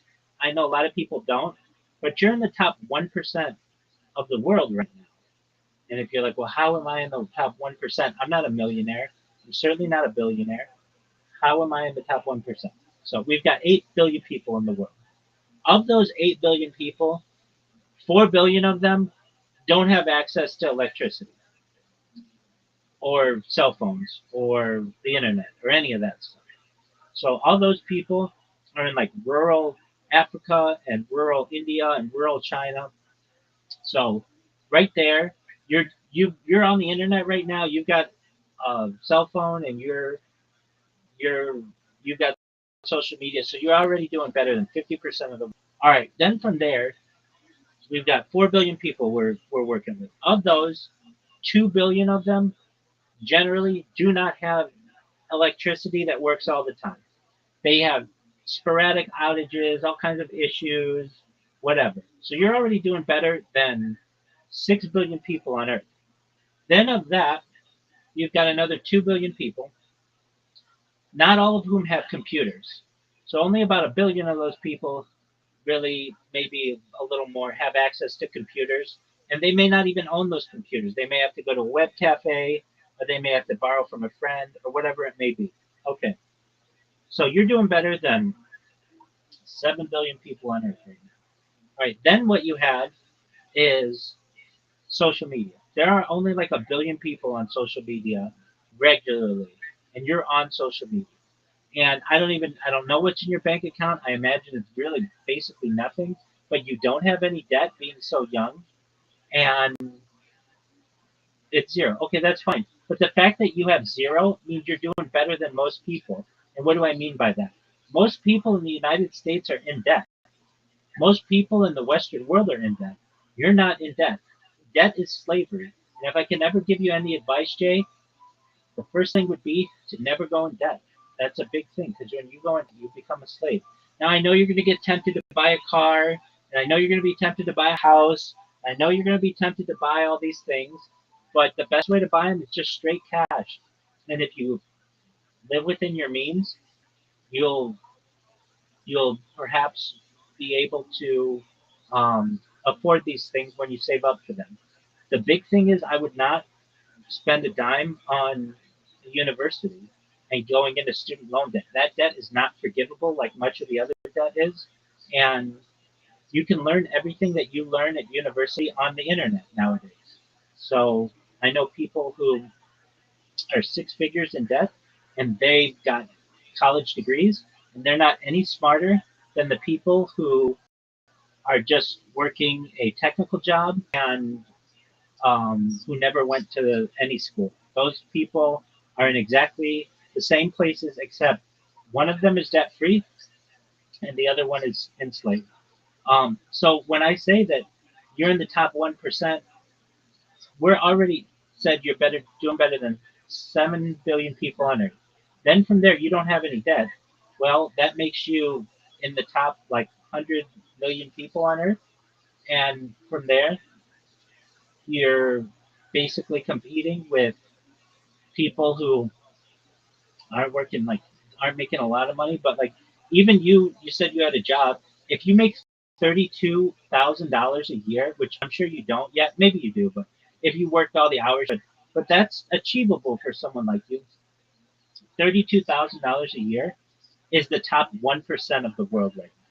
So when I say to you that you're a 1%er, and you may be like, well, I'm not quite there yet. Okay, well you're in the top 2 or 3%, but that's doing a lot better than you once thought. Like you probably thought like I'm maybe like in the top 70% of the world. No, no, no, no. You're way at the top. You're in a Western society. You have reliable. you've got electronics, all of that adds up. So basically, I'm telling you that you're going to be part of the 1%. And the way that you do it at this point is to invest wisely. And if you're like, well, Rabbi, if I invest in Bitcoin, I it's not going to have that much of a return. That's fine, but you also have to recognize that there's a you're not going to lose anything on it. It's only basically going to go up from here. And your money, what we call fiat currency, the currency that you just get from a job, that has something called inflation, and inflation makes it less powerful every single year. So basically, when the United States dollar, the Federal Reserve note started, it started in December 22nd, 1913. $1 in 1913 is worth $100 today, meaning we've had 99.99999% inflation since then. And it keeps getting worth less and less and less.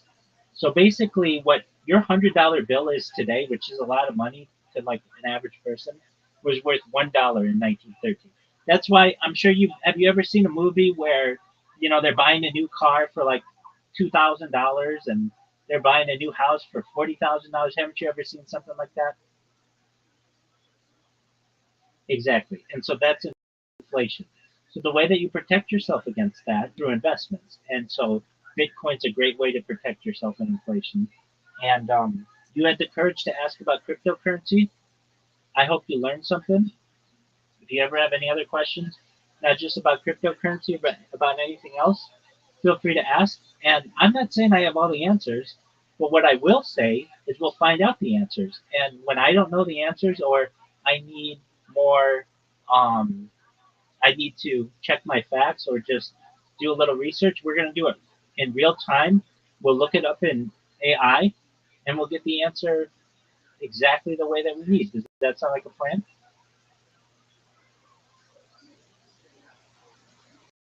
You take care, Jay. Jay, more than anything, aside from making you rich and all those other things, I want you to know I'm here to be a positive person in your life. I'm here to have an optimistic view on the world. And really, I just want to give people hope. So if there's anything you ever need from me, I'm here for you, okay? Take care, my friend. You're welcome.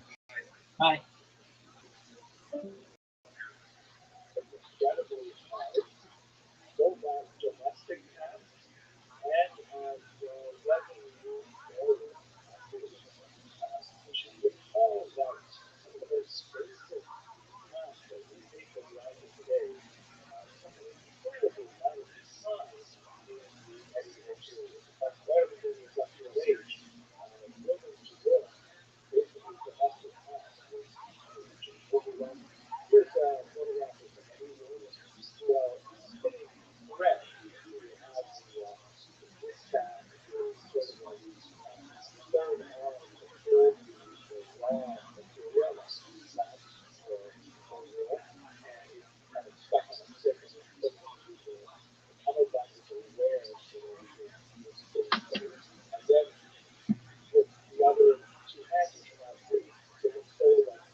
membership was very much involved in an institution called tax filing, which we have discussed briefly in other classes, but let us just quickly recall what we're talking about here.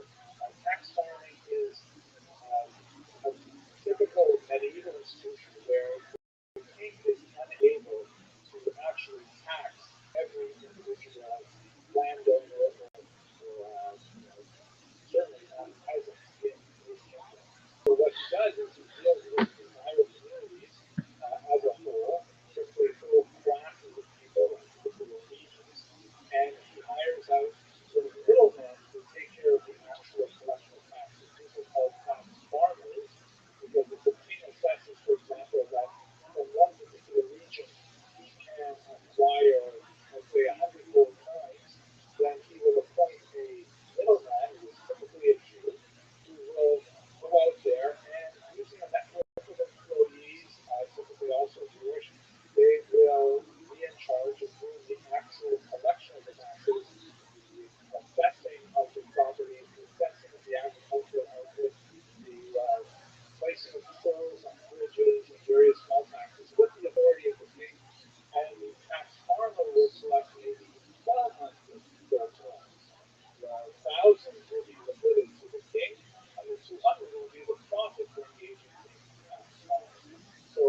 reign of James I of Aragon, shown here, who was a remarkably strong protector of the Jews, even when some of the elements of their economic life began to wane. So to explain how that happened shortly. But we'll return to James I in just a moment and talk about the Barcelona dispensation. So then one of the great power struggles that tends to be revealed throughout much of the Middle Ages is the power struggle between the temporal powers, the king, and the religious powers, the church, specifically the Catholic Church. As we discussed when we look at the Jewish legal structure, like who really should be in charge? Philosophically, you would think maybe the religious spiritual authority should be in charge, but on the other hand, there's a lot of natural business involved in governing. There's a lot of patronage and nepotism, for example, is a word actually comes from the medieval church of nephew, because you would promote the pope would promote his nephew, quote unquote, even though it's actually his son. So this is a term that we developed for contemporary colleges because administrative corruption. But the king really had the actual power, had the soldiers and so on. So the king and the church often had kind of like a seesaw relationship where when the power of the king went down, the churches went up, and vice versa. And so as we see with James I of Aragon, there was a moment where he had to accede to demands of the clergy who were very upset about the power that had been given to Jews in Spain. And so he agreed to allow a disputation to take place in Barcelona in the year 1263. Disputations would garner a tremendous amount of interest in the 13th and 14th centuries. These were kind of like big intellectual pageants where Jews were forced to participate in debates over central tenets of Judaism and, in fact, Christianity. It was impossible for Jews to win these kinds of debates. They were really more like show trials that were intended to demonstrate the validity of Christianity and to encourage, sometimes coerce, Jews to convert. The Christian side was typically headed up by a Jewish convert to Christianity who had like inside knowledge of what Judaism really believed and had greater textual skills in Hebrew, Aramaic, and so on. And so the Barcelona disputation was in that character as one of the earlier disputations. On the Christian side, it was I believe two converts to Christianity, if I remember correctly, a convert to Christianity, but not an especially well-regarded intellectual. In fact, he kind of bungled much of the Christian side of this debate. And on the other side, James I allowed the Jewish community to appoint their leader, who was, a figure of tremendous consequence. Rabbi Moshe ben Nachman, also known as Nachmanides, or like Maimonides is known as Moses, the son of Maimon. So this is Moses, the son of Nachman, and Nachmanides, who was actually, a thinker of tremendous depth, who has published a lot of work that is still studied avidly to this day. And he was, older, he was in his 60s at the time he was appointed to this particular task. He agreed to do it. He was on good terms with James I of Aragon. He agreed to do it on the condition that he be allowed to speak freely. This was an exception that was not granted in other dispensations, but James I, who had some kind of genuine intellectual curiosity about how this would work out, granted him the right to speak freely, indicating that he would be free to say whatever he wanted in this dispensation. And so it was convened, as I mentioned, the year 3 over a period of some days, and we have actually remarkably both the Christian and the Jewish versions of the debate taking place. The Christian side recorded their assessment of the transcript, and the Jewish side, by none other than Maimonides himself, recorded the proceedings. They don't always gel together.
So its waning years, like Youngest days, were very arduous trip all the way to Israel, where he had a tiny surviving Jewish community there, but he was able in his last years to rebuild it in many ways continue to a great renaissance initiative. So this gives you a sense of, on the one hand, some of the strengths of the Jewish community during the complex faith, and also its structural weaknesses. We should also mention two other things before we move on to the story of Roberto, and that is the influence of Spanish Jews, particularly from the northern region, was quite profound throughout Europe and the Mediterranean basin. Two areas in particular are especially significant. The first is the widespread study of the Kabbalah, which has some incredible proponents in the Iberian Peninsula. We haven't had much opportunity in previous classes to talk about the Kabbalah. It is fascinating, and I hope to return to it when we come back next semester and talk about stars, because they have an explosion of Kabbalistic study there. But many of the central doctrines and, in fact, texts of the Kabbalah emanated from Spain in this place and time. The Kabbalah itself, let me jump a little bit. The word Kabbalah means reception or tradition. The word Kabbalah means to receive, the idea that you receive heritage or tradition and then you pass it on in a life. So there are ancient Kabbalistic texts that we go back many centuries, such as here and so on, and there are definitely passages in the Old Testament, the Bible, that include Kabbalistic, which are very interesting. But one of the most central texts of Kabbalah is believed to have originated in Spain in the 13th century, and that is the famous Zohar, the book of scripture, Sahar, to emanate to those everything.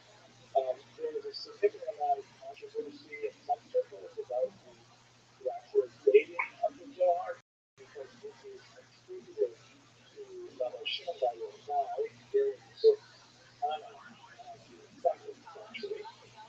But most academic scholars looking at the Sefer Zohar believe that it was actually authored in the 13th century in Spain. There are a lot of internal literary theories as to that. The strange fact that it's not cited for this period by others, and the fact that it was this attribution to the ancient period was placed about almost immediately after it began circulating. Although there are some who believe that it is in fact the ancient ones. Nevertheless, regardless of where it comes from, when it was written, it was worth of great spiritual, just phenomenal insight into Jewish mysticism, and it was deeply inspirational throughout the entire Mediterranean basin. So that was one very strong element of Spanish intellectual export activity. Another area where the Spanish Jews exported from northern Spain was their tremendous skill at translations, especially in the region of Provence, which is not too far away from Spain, just a little bit up the coast, the south of France, where there was a very unusual Jewish community. We've spoken about it in different lectures. And one of the most exciting things that is happening there is a lot of Hebrew classics, I should say, a lot of Judeo-Arabic classics, like the word Mary, for example, is translated into Hebrew by people like the Ibn family of translators. So we're bringing a lot of Arabic Jewish wisdom or Jewish wisdom that's recorded in an Arabic language to a Hebrew-speaking language. The Hebrew-speaking population are really generating a lot of cultural transfer. Last thing in science, the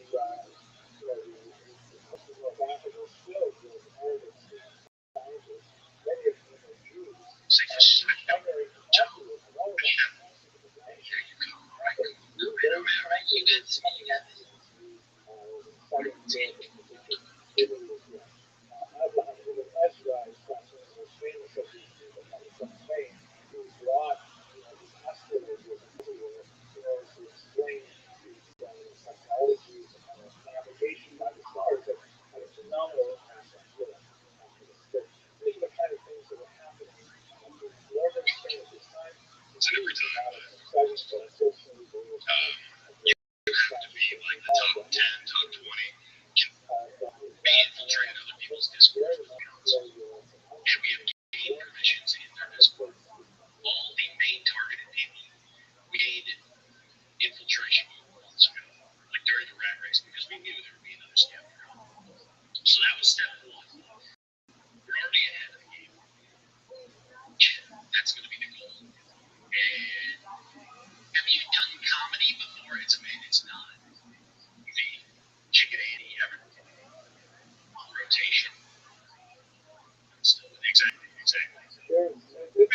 couple of things that happen in 14 chapters.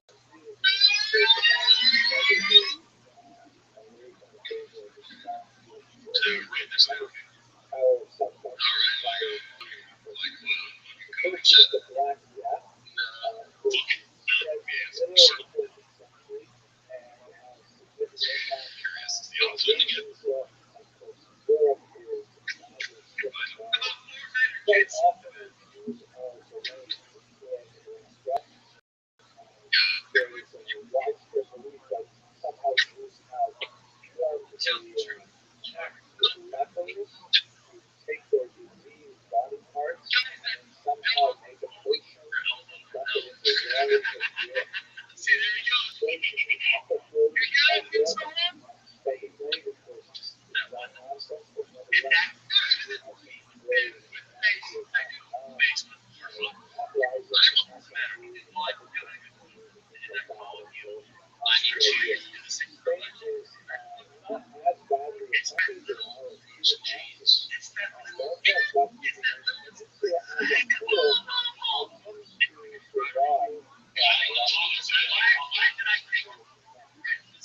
there is, however, a couple of new specifications that follow in Barcelona, we do have a couple of people that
as we discussed before, money was a very significant part of the Jewish economy, and it was regarded as a relatively noxious the population, on the one hand, usually resented the Jews' involvement in money lending because the interest rates were incredibly high. 30% would have been a relatively minor amount, and quite often went up much higher than that. So, but that didn't mean that credit was not necessary in a largely agrarian economy.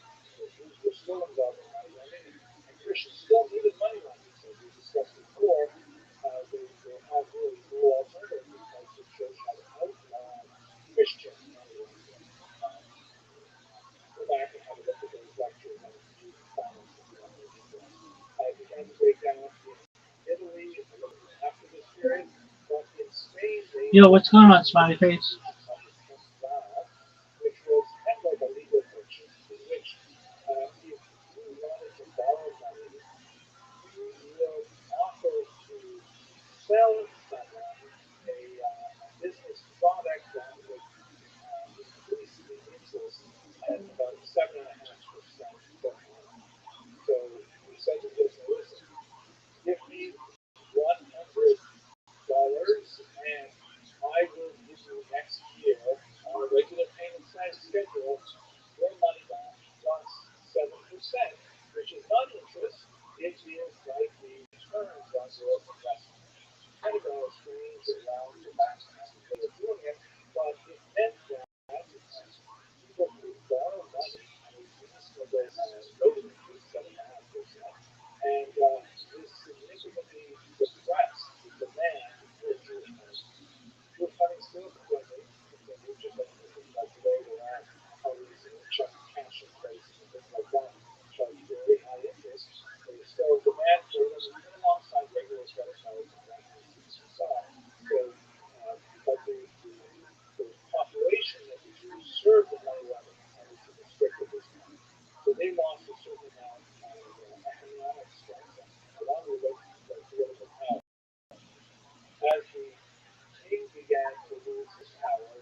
there's a lot of different motivations behind them. Resentment.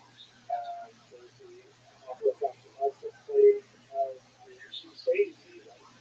For most of those charges, but a lot of it is nature. But one of the majors, one of the aspects of this kind of violence is that you have to hide behind some kind of religious being in order to make it broadly acceptable. People simply can't get up to the carry because they want to engage on progress. They have to say that it's kill the Jews because they are our enemies, or in this case, they are the enemies of Christianity. So this particular massive wave of runs is accompanied by forced baptism,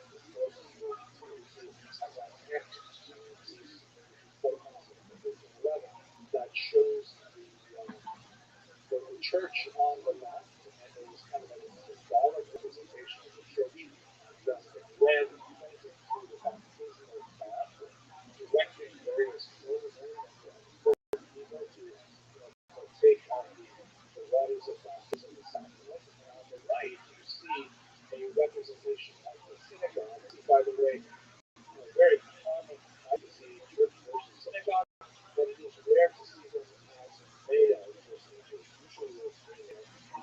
Anyway, the rabbi who is standing on the right of the baptismal font is holding a broken staff, which indicates loss of power. He is blindfolded, indicating that he no longer sees the truth, but so he's going to show us up Christianity and so on. It appears he's dressed a little bit like Aaron the priest, right? The breastplate and the pomegranate rose on the hem of his clothing. I do not think the artist is really trying to evoke Aaron, but is trying to base himself on some kind of biblical and he's holding back Jews from various states of relating to the attraction of the baptismal font. Some too want to go like the individual in the green clothing, physically holding them back. Others are tearing their clothes open. Others refuse to hear what's going on. Others are paroxysms of fear or anger, something like that. They're all like resisting the flow of the baptismal font. So in this kind of context where Christians cannot really understand why Jews would simply go up to dictates of Christianity and accept baptism, there was this paroxysm of violence that forces baptism through many Jews, and not their number, but not impossible to think there were thousands of Jews across Israel. As I mentioned in the previous class, we spoke about this. On a theological level, the church has an ambiguous attitude about this. So on the one hand, very clear multiple statements in many places signal, well, that people will not work with the gospel. It has to be something that is willingly accepted as they should be themselves. On the other hand, if it is the sacrament, what would have occurred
sometimes very prominently, like Rabbi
this kind of environment, you have a significant number of Jews who say, why try it? Why should we Jewish identity? Let us simply convert and move on. There's so many advantages to converting and discussing the moment that it's much harder for the main people to do this. And this is actually something that was quite distinct from 1391. So in 1391, you have this massive indigestible amount of Jews who are now finding themselves Christian.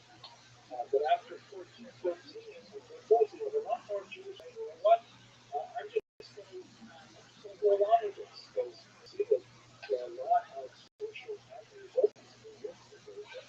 And you know what, if God just stands by while all this is happening, maybe the Christians are right. So it is very different kind of character of the 1391 converts and the converts after the book, which lets us know that the so-called Milano population, so Milano, by the way, is geography small, more appropriate term is universal, there's a whole spectrum of belief. There are true believers on one end who are, completely Christian in every way and wish to totally jettison their Jewish background. And on the other hand, there are stubborn Jews who resent the false conversion that they were forced to undergo and wish to resume their Jewish identity as soon as possible. The large spectrum of belief, and they will have but what this means is, as we shall discuss momentarily, now we have something that persons and their children and their grandchildren as well, who are categorized Bible countries. They can go until they want, study tradition, they can law if they want, and they can and their views with Christian hostility, like the whole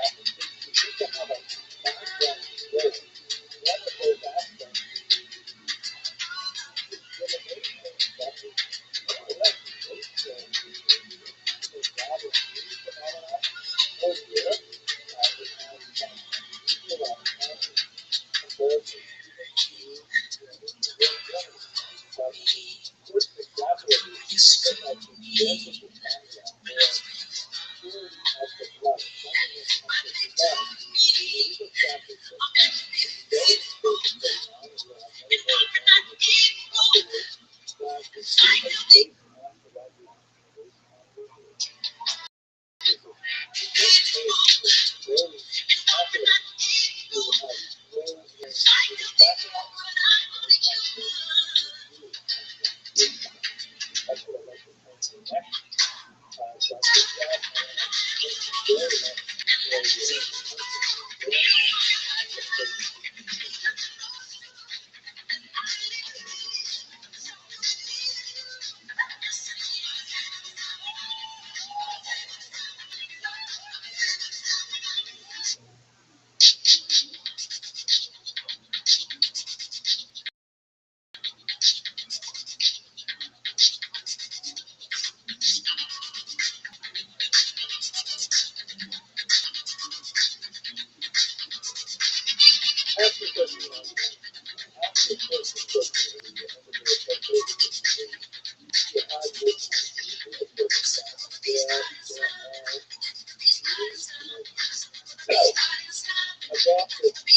The church asserts itself, and not without the interest of Isabella and King Ferdinand, who are thinking different thoughts about the Jews than his predecessors, whereas King typically protected Jews against the church quite often, as we've discussed in the past.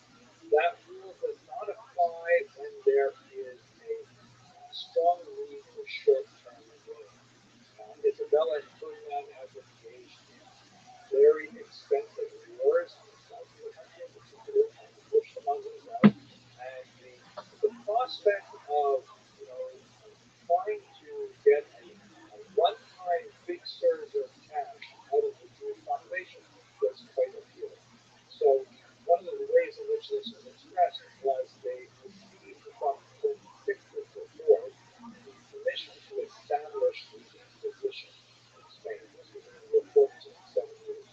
The Inquisition was not directed at Jews per se, or Muslims for that matter. It was directed at false converts, conversos who were secretly harboring Jewish attitudes and behaviors and so on. And the purpose of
control, and they do something that is a thing that is not a lid on, but they still replace this depth of the So, just some of the examples of the way in which the British book, in response to them, giving a lot of examples of the structure. What's happening, beautiful people? Uncle Joe here with the Savage of Love, Police I Am, for another fun-filled episode of the Church New Testament. It's August. Three examples of sense that the first is really were quite elaborate types of punishments, and they describe the French language captions underneath the English language. But on the left is a verso who has been accused, but is not yet found guilty of practicing Judaism. In the center, What's happening, beautiful people?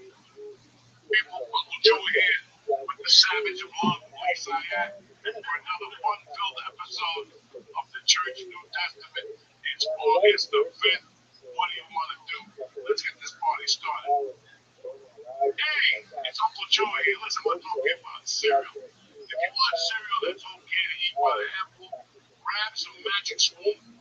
Magic Spoon has 13 grams of protein, 0 grams of sugar, and 4 grams of net carbs. That's it. Go ahead and eat cereal for dinner without no shame. And reach while you're eating with flavors like fruity, cocoa, and frosted. It tastes like Saturday morning in the front of a TV. Me, I'm a cocoa type of guy. If you need to be on the go, Magic Spoon also has treats.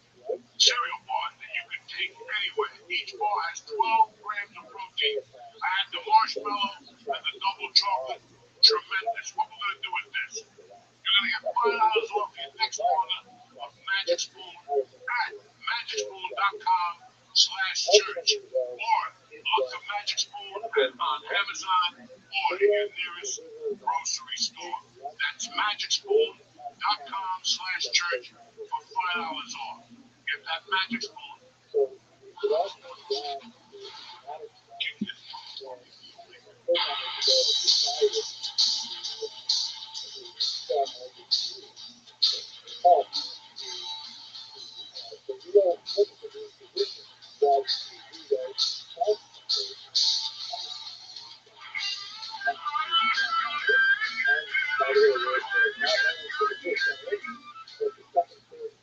back, you savages. It's a beautiful Tuesday morning. The fall is in the air. What's going on, little brother? I think I'm going to crack back. We had fun last week. Yeah, we did. What you looking for this week? And Mom came back. She went to the ball. I can't tell you anything. Anytime I'm doing anything sort of focused to Google, I don't know. She's a concert. But they have, I will say, I grew up in the early 2000s. Like, you grew up around then, you'll know some of their songs. Yeah, I know some of their songs. Yeah, Buffalo, New York. Yeah, they were really cool. Yeah, it was, you know what the venue was from, the Jones Beach, like, Tremere, like, on the water. Yeah, that's good. The seats, she got the seats. Fucking, like, 8 rows, the best seats I've ever had. Like, 8 rows back. You could, my biggest thing is, like, a concert, I feel like I'm being, like, crowded. There were seats, and, like, it was, like, an older crowd. So, like, people sang for, like, the song, like, they were singing for the song they didn't like. It was, you know, each other like that back at the Coldplay concert. Not like that. Like that. If I get any team, I'm going to show you the world. No, you know, that song. No, as long as it was a good time, I'm happy it was. I'm very happy it was. It was cool. You know what was really cool was Jack's working in Central Open. I haven't been to many concerts, but I thought it was going to be like a local band, like kind of like a comedy show, like a local band feature and then the headliner. And they did a good job. Like, when we got there, they were playing like we played some of the end of their set. Of course, like it gets to be really full. But I've never seen like a band like warm the crowd up, like even like my job. Like step outside of just being like musicians. Like warm it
thing with like bringing emotion into it, and like I hate the first thing. Why just go like it's funny though that it's like really shit where it's coming up with material. It's gonna put it with you inside. No, I'm talking about like being angry, like this weird thing goes through what you're in. I'm breaking up anything. Oh, that's right. One of the best things maybe like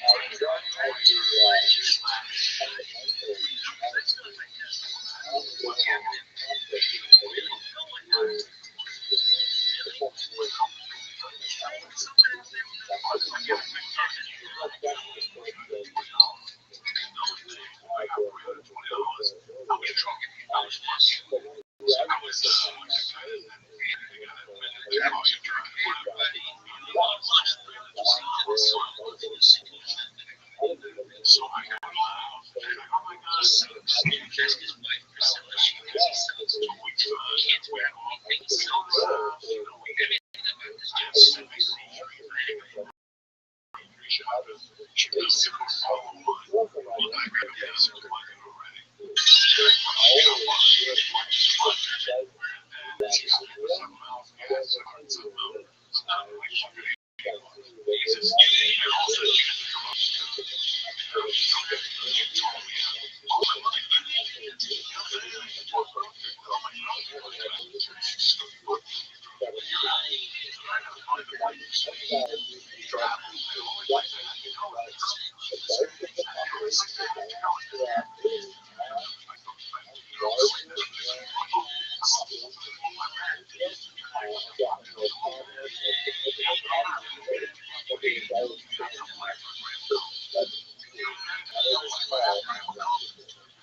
she can get that.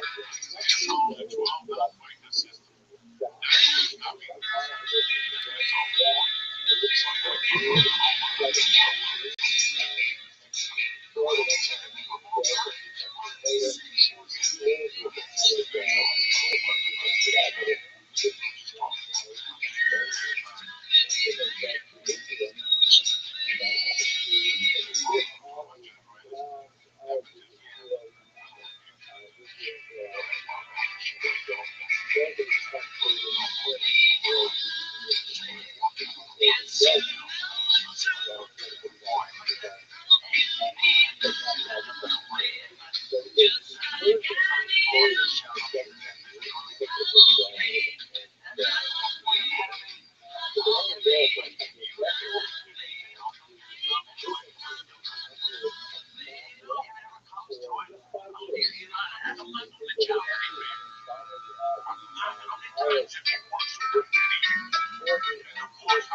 Entry-level position. You're grabbing a broom, you're pulling a broom. That lets me know when you tell an employee the first day to clean the bathroom, and you give them that, they'll know that they got about 48 hours. Because they'll break your system down. Everybody wants to be a star. Everybody wants to be on top. Everybody wants to get there and earn. But no, they will clean the fucking bathroom. They're soft. So, from me knowing life experience, it runs the around. She's 18.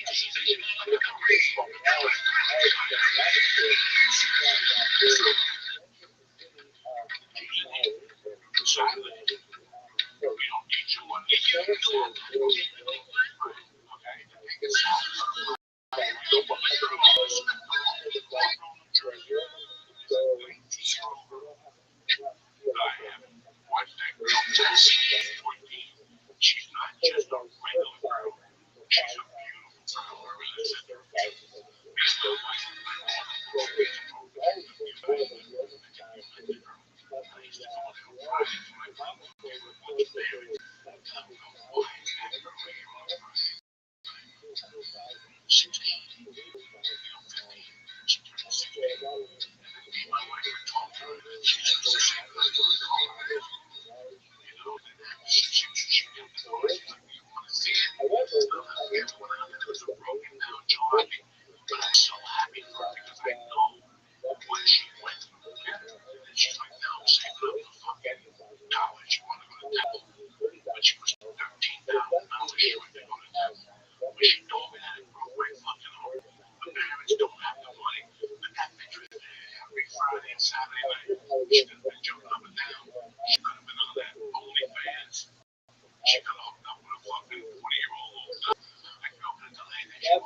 Shitty club where I'm like, give me 20 bucks for tickets, and somebody I know to go and pay $68 on.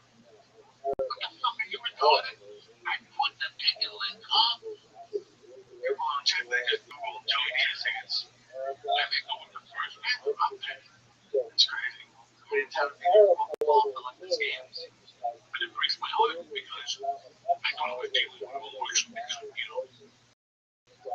People that know click the fucking link. I'm not gonna fucking beat you and put you in a porn link or take you over to Europe to buy fucking goggles. I'm not gonna do that to you. Just click the link. And I see this on a daily fucking basis in life. You used to get so upset because people like message you as you were leaving the city, like, when are you gonna come here? Yeah, when are you coming to Memphis? Well, I'll tell you what. Go on my Twitter last week and they'll look for it. Oh shit, you were just here. Yeah.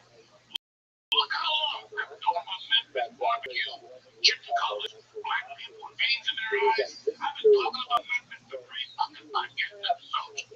And you're telling me now I'm like going to Memphis. But then I figured out that people are just doing it for fun. I'm like, already know you get it. It's like the bus you go. They see that you were just there. They're like, hey, buddy, how are you here? I've been talking about it for 3 fucking weeks, motherfucker. That's so fun. Speaking of which, got fucking crazy shit this weekend. One of those days, we went ahead and Saturday. They got a bunch of arrows to run. Freehold, Jackson, fucking whatever. I go, you know what? I'm one of those guys when you're out, you're out. You know, when you have like a long list, you know, I already have 5 of them. I'll save the 2 of these for tomorrow. I go, fuck it. Let me just get this so I got to find a little party. I go, let me buy fucking one cigar by myself. I don't know what I'm doing. I went to the cigar shop. I picked the one with the lightest cover on it, so I had to be right. And next to it, 2 doors down, there's like a gym in my neighborhood. I know this small because I usually feed the cats back this, but I haven't seen the cat the first time in 5 years. I haven't seen any of them. And I go back there and look, and I always feel guilty because it's all a sucky house. There's a lot of people don't know there's a sucky house back there. It's turned off, and it just is open. There's an ATM machine right there. You're kidding. The house is an ATM machine inside. It's, let me tell you something. I go to that CVS encyclopedia. You know, with what? With the cats. I feed the cats there for years. Day one. I started telling my wife, just buy the cats food for the bucks. And because I was walking into CVS and buying them a cat. My cat food, I was like, $20 for you, don't love this. Just go on Amazon and get me whatever. They bought 2 bucks, they put a quick call, and every night I walked in, bro, snow out because these motherfuckers are out there hungry. And they're so beautiful because they actually come out. So when you walk into CVS, they're right there looking at you. There's some people I give them the finger, we have a can of food, they come out, they open it, and they stay right there. They don't run away. They don't touch it because they're feral and there's rabies going around. They don't want to fall into the fucking mouth. I mean, somebody's asshole. So, and then when I get there, what do you mean? Because of the fucking cat scratches, you get rabies for those times. Listen, I watched New Jersey 12.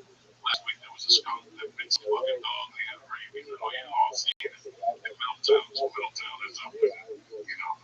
I'm not worried about this. This is skunk with fucking, rabies. So, what we talking about? Who knows?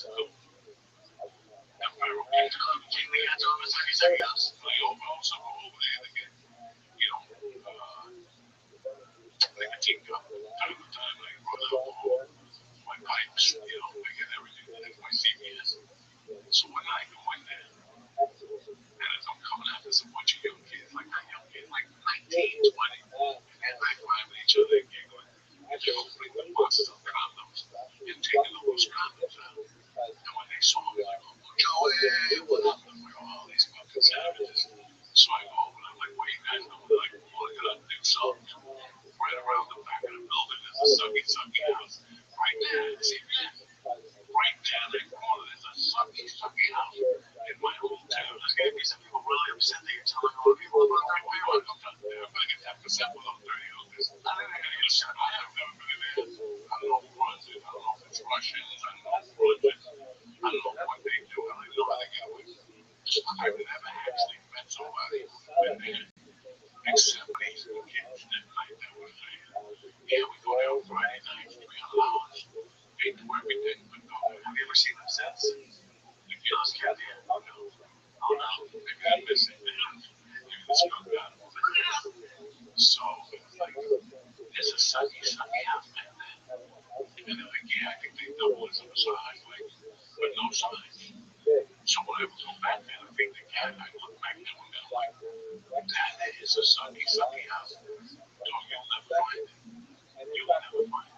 Covered in the pussy is outrageous. I'm dead serious. No sucky houses. So anyway, we're talking about that fucking strip mall cocksucker. How do we end up in the sucky too? I have no idea. I'm sorry. You're looking for a cigar.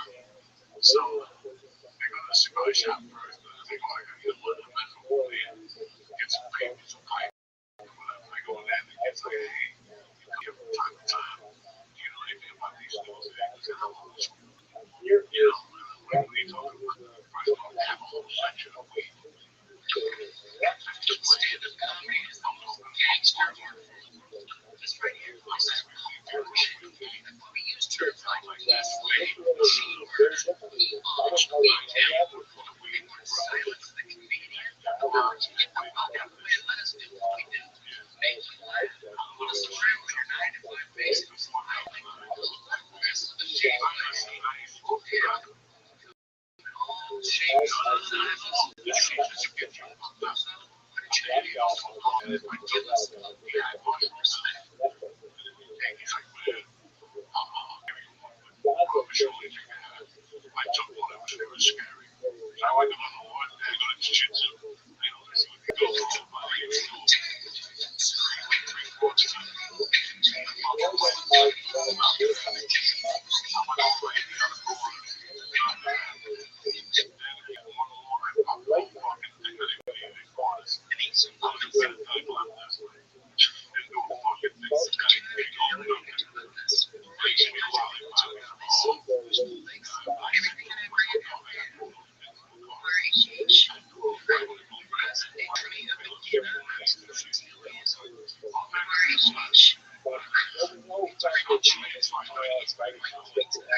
Oh,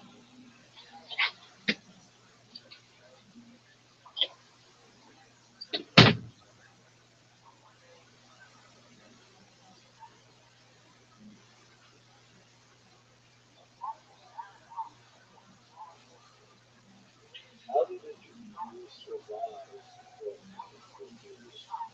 How did you survive? What is it that gave you perseverance to last throughout this millennial that I will stipulate for the court, so to speak, that we're not going to discuss the theological basis for your survival. Fascinating discussion that's a little bit outside my ken as a historian. I can put on my rabbi hat. I'm not a rabbi. We can discuss that, but I think I'll do that offline. Right now, let's try and work with the rules of history as we understand them and try to figure out what were the mechanisms that allowed you to survive. Otherwise, that was a bit of a fool. Everybody knows this is Joe's right. What's the definition of a Jewish holiday? They tried to kill us, we survived. That's right. Yeah, that's the took me off the lap because they're also funny.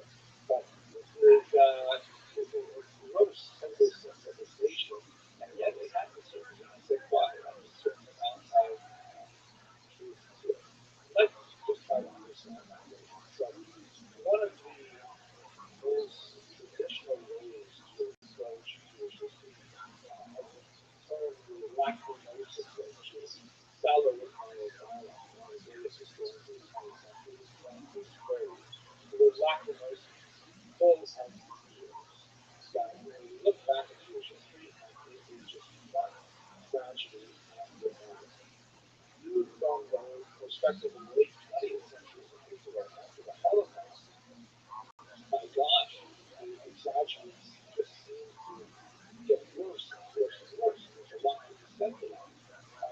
Detractors of the lachrymose approach sometimes call it the fix of wrongs of Jewish history. The Jews are like essentially studiously working on intellectual attainment, and they write these amazing books, and then they are horribly persecuted for life. And then they go back and they write more of these books, and then they're persecuted for life. Now, I'm not saying that's not what happened. These things definitely did happen, but is it the most productive way to understand the patterns of medieval Jewish history? I'm not so sure. There is definitely, however, a supply of that. The lachrymose approach is certainly not a figment of our imagination. Sometimes when a person says he's paranoid, there really are people out there getting it. If you look at the scope of the ages, extending from the diaspora of the Buffalo period up until the various expulsions of Spain. We've got series of expulsions. We've got a long list of discriminatory laws passed against Jews. We've got these horrific charges of blood libel. One of the shouldn't be suggested, yet, as this particular image indicates, not only the blood libel, but the even more bizarre post-desecration arguments resulted in the massacre. And then perhaps the worst of the entire medieval period, the spiritualized violence of the Inquisition. When we come back after the break, we look at the Sephardic diaspora. One of the most terrifying things of the Inquisition is that when Jews left Spain, they were not left alone. Anytime they landed in a Catholic territory, they were subject to the degradation of the Inquisition. So, no question, the lachrymose approach of medieval Jewish history has a lot of merit. It should not be passed off for nothing. There is, however, I think, corrective lenses that can be applied to understand this in a little bit more sophisticated way. The questions that really opens up the area is, if it was really that bad, if it was just unrealistic persecution, why weren't these things simply massacred out of indifference like they did so many times in their history? The term genocide was actually coined only after the Holocaust by a Jewish author, Rabbi Rothschild'S. He was searching for a word to try and describe what the Holocaust meant, because the Holocaust was such a historical moment. It was something totally unprecedented.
substantial populations and the unusual phenomenon of a man, Christian ideology, creates a great economic issue for the Jews that allows them to flourish. So even if we think about all of the built-up hatred that directed at Jews over the course of the Middle Ages, we see that they possess a lot of valuable skills that many sectors of society continue to value. In the case of Thailand in particular, we see that they provide the protection of the king himself as the Servi Camerarios, the servants of the royal chamberlain, who discussed about finance, because they're the only people in society who are able to generate cash on a regular basis because society is so deeply invested in a pre-modern economy with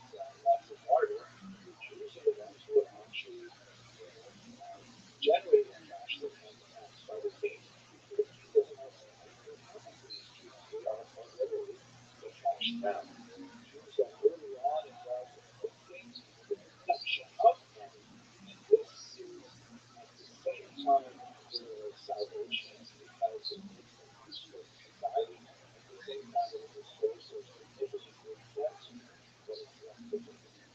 So even though we do see this Galapagos model happening, there's no question that the Jews have certain advantages that they have cultivated over the centuries with their long history of organization that makes them quite adaptable to the necessity of the most difficult. And let us not forget that from the religious perspective as well, there are ones that need to be essentially protected. One of my teachers at university was Professor Alan Davies, who was a specialist in the history of church anti-Semitism, and he liked to say that in reality, it was his church that protected the Jews for about 1,500 years. Now, I don't think he was really aware of the bigger Jewish history. Of course, I was an undergraduate, maybe a precocious one, but I don't think I fully fleshed out that theory at the time. But I think he had a point, and that is because both the church and the mosque developed a religious oversight with the Jews. Again, it's possible, especially in certain areas like 14th century Europe, that if the church had its way, maybe we would see something a little bit more drastic than the persecution was going towards.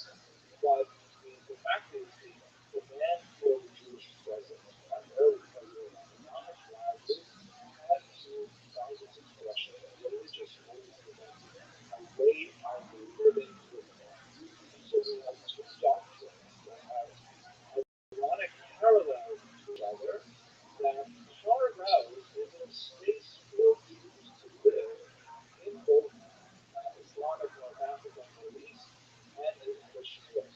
For the Muslims, it is the path of Iman, which, although by the 21st century Islam was obviously quite discriminatory, but viewed from the perspective of the Jews, it meant that there was like a legal space for them to exist, as long as they, accepted the disabilities of their human status, which included, for example, a punitive tax rate that was not applied to Muslims.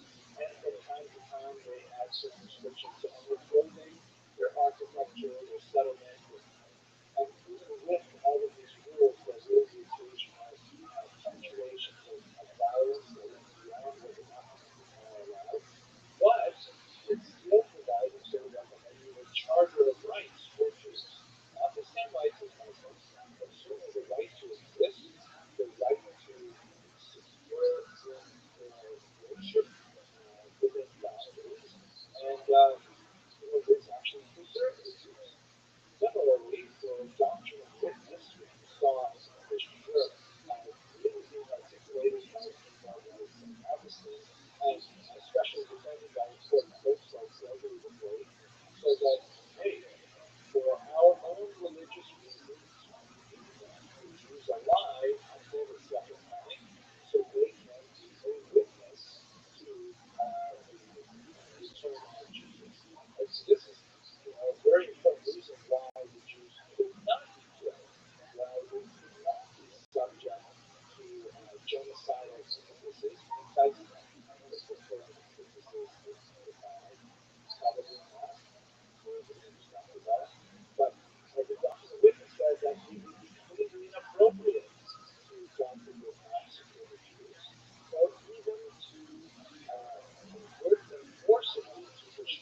original justification for limited tolerance warfare.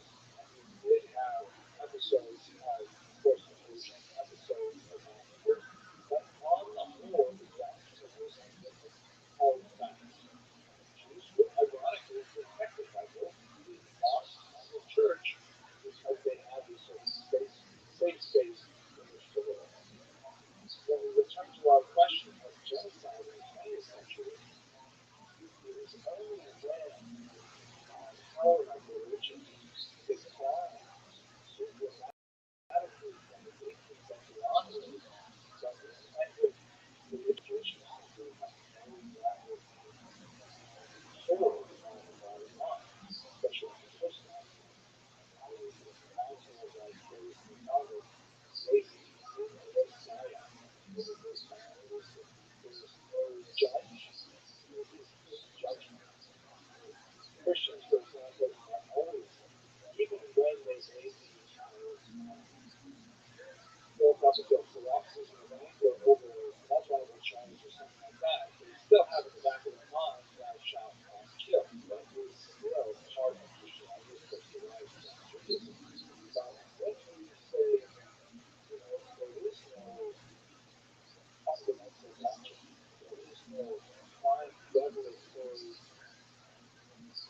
side, deeply reach into Jewish practice by the emperors who are now officially Christians, just finished a course, for example. My emphasis has been the study of the Mishnah, especially as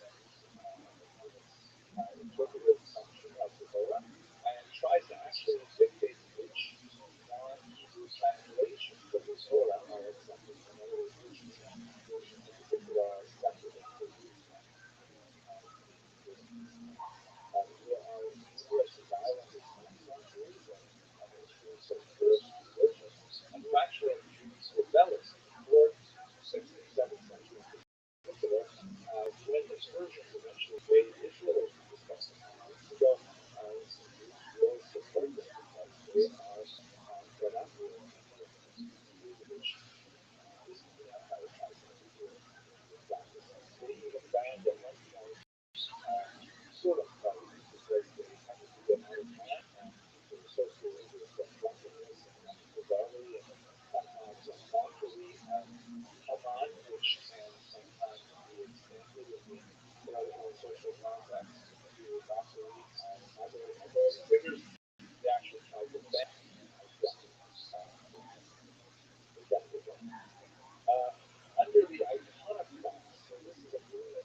which that was the supposedly stated idea of the Crusades, which was to free from Muslims.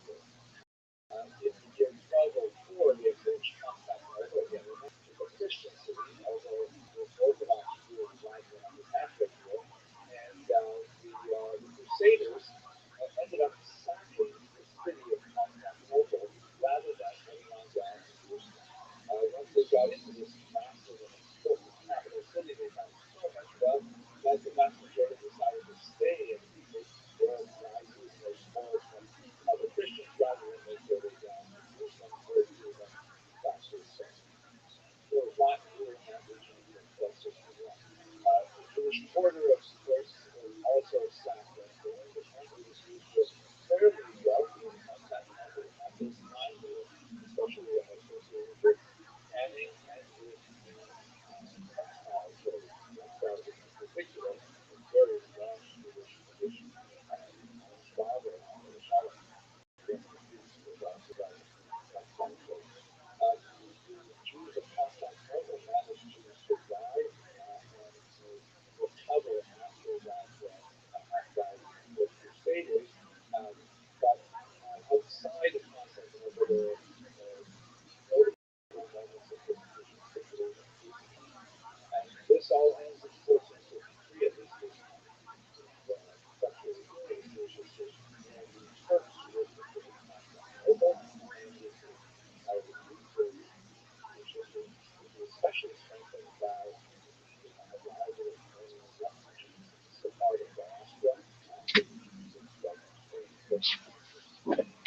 Yeah, this is colonization.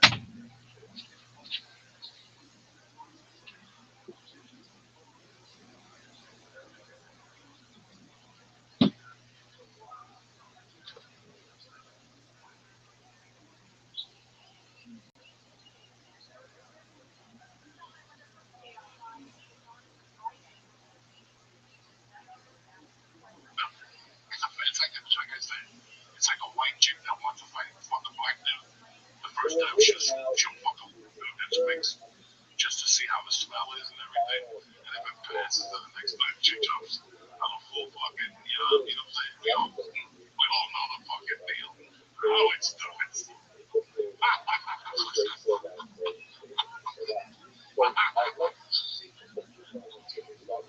That's how it is. They always fuck like a mixed.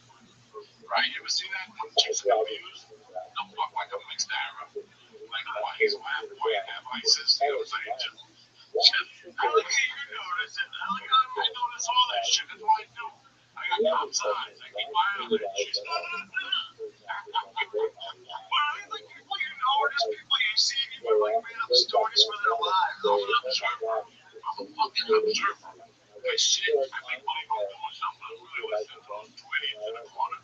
And what they're saying, I'm even if they're stabbing them both in the fucking arm. And I have no idea. They're just telling you about something I really have no idea. I'm just giving them rope every minute. I think it's 4 inches. You gotta have like that on the call on the Soprano when he goes himself in the garage. I just wait for these fucking guys. I swear to God.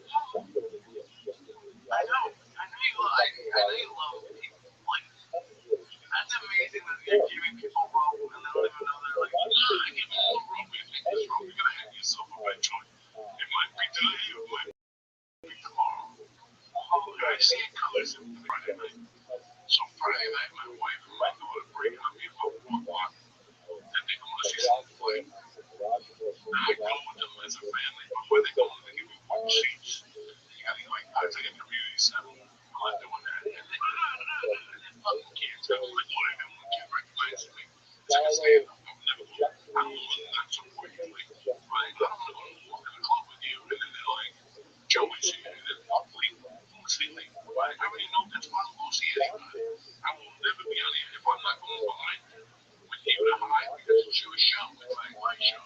You follow me? So if I go to your show, I'm not distracted. Joey's here. He might go up. Listen to what he's got to say. Same thing with kids. Right? That's why I don't make a big deal of this on my page. Not about me in this audio. People love for me to get up and go, oh, $20 for the next day. And act like melon and fucking get back to school. You know what I'm saying? I don't want to do that. That's not who I am. I'm not going to go there with glasses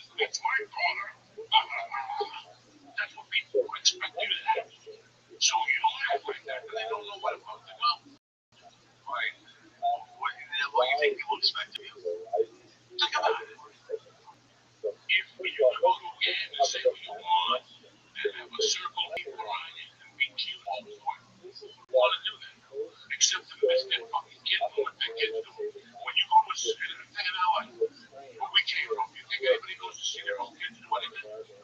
You know, you have a party on that alley, you know, Friday, because my mother-in-law's going to town. What they know is my wife spoke to George's wife, and she said that Joe Rogan might go to his barbecue on Saturday. So I'm not going to answer your barbecue because I know Joe Rogan and Trini Lopez and the writer from Empire, they're all going to be at his Nick's house barbecue. And the head of box is going to be at Nick's house. So I got to hold out to see what type of best guest list. Would you like to live here? You ever go to anything in LA?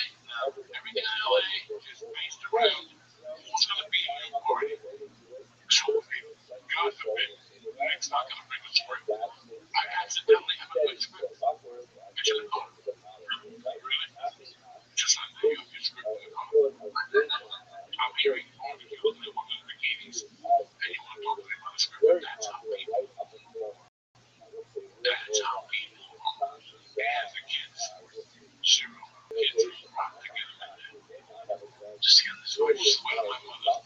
I swear to my mother's grave. Those kids are rock to get them into those meetings. Because all those kids have nanny. That's the only way those things guys are. They don't have a nanny to tell their friends they have a nanny. That's the only way you'll accept me. Is if I have a nanny also so we can talk about the nannies. My nannies will go with me over yards. So they don't know. But you know what I'm saying. It's people who have kids and they're supposed to know what my daughter went to school. When they go to Cartmore down the road on the other side of Ventura Boulevard. Why? Because that's all the writers and all their kids go to. Their Christmas party is at CBS Radford. Okay. So anybody who wants to become an Indian crowd, they go to that school instead. When you want to be a normal parent, which ain't good, which is why I took my daughter to, that's where you go. They have a lot of writers there too. The girl from, what's the girl? Lisa Loeb, the head writer, or whatever. A lot of people's kids that went to that school. But not like Carpenter. Carpenter is the alligator, Hunter that died. People that don't know where their kids go. And that's where you take your kid if you don't want. Because that's where you take your kid if you don't want. Like if your kids are just kids and they're just a fucking problem. My kid's not a problem. And my girls will answer about her. They're never about me. If I could wear a beard and disguise those games, I would. I would, because they're not about me. And that's tell you what the purpose of my life. This woman could only been Russian. I got nothing against Russian women, Russian people. She had a leopard suit. Remember, too, the type. She had a leopard suit. She never looked like a bear or a fucking gorilla. Right? She had feet uglier than mine with sandals on. Her hair had not been done. Her face was full of Botox. And she had those glasses on. And she didn't want to sit at this table. So she stood on the other side of the counter. So everybody had to see her. There's a way to leave it. Also talking to everything just because she could be seen. Normal people, they sit at a walking table and they don't have a leopard suit to go to a turning point with fucking $20 sandals on. But there's people that that's what their priority is. To be seen how I go get a haircut every time I walk in there. I go for what I go. Hey, Joey, I didn't pay that. I didn't know that. I'm sorry when they told you, you can tell that moron. Just stop saying Joey when I walk in here, please. I don't want nobody to know why you talk. Right? Don't say a fucking word. Don't say a fucking word. Just look at me and nod. Is it? Yeah, like, dealing with things damage your life like that. Like, do you feel like you can't go? Do you feel like you can't go places now? No, I go wherever the fuck I want. But, you know, I don't go for the purposes that you think I would go. Like, you know what I mean? Like, I'm over all that shit. Like, I was over it when I lived in LA. So I'm over all that shit. The last thing I want to see are those people. Right? The last thing I want to see are those type of people. I fucking took me 23 years to get away from it. So I'm gonna go back and dilly-dally with those style of people, which are basically just liberals. You know, they're just people who are just like, and they agree to everything. All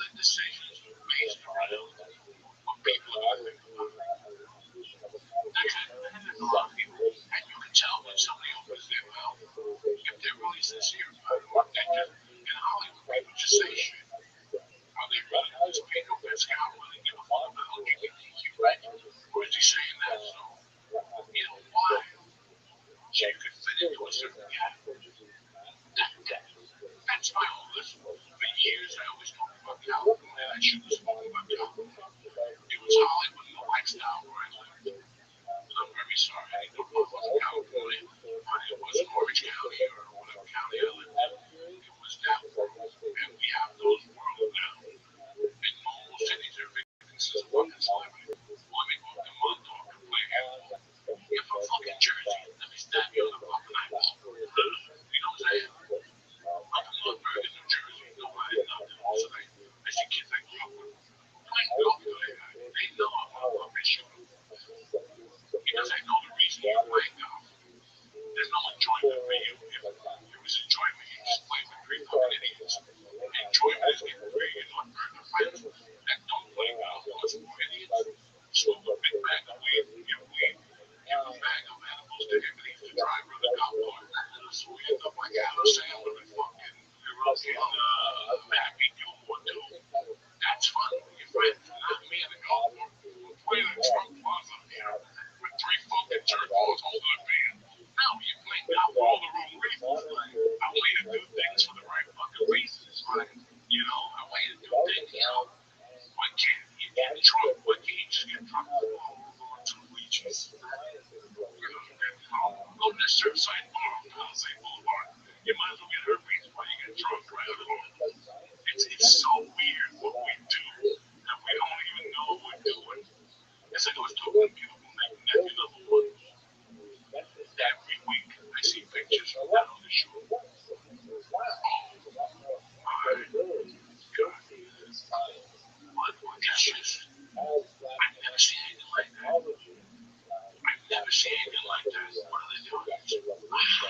Fucking women, fake asses, fake tits.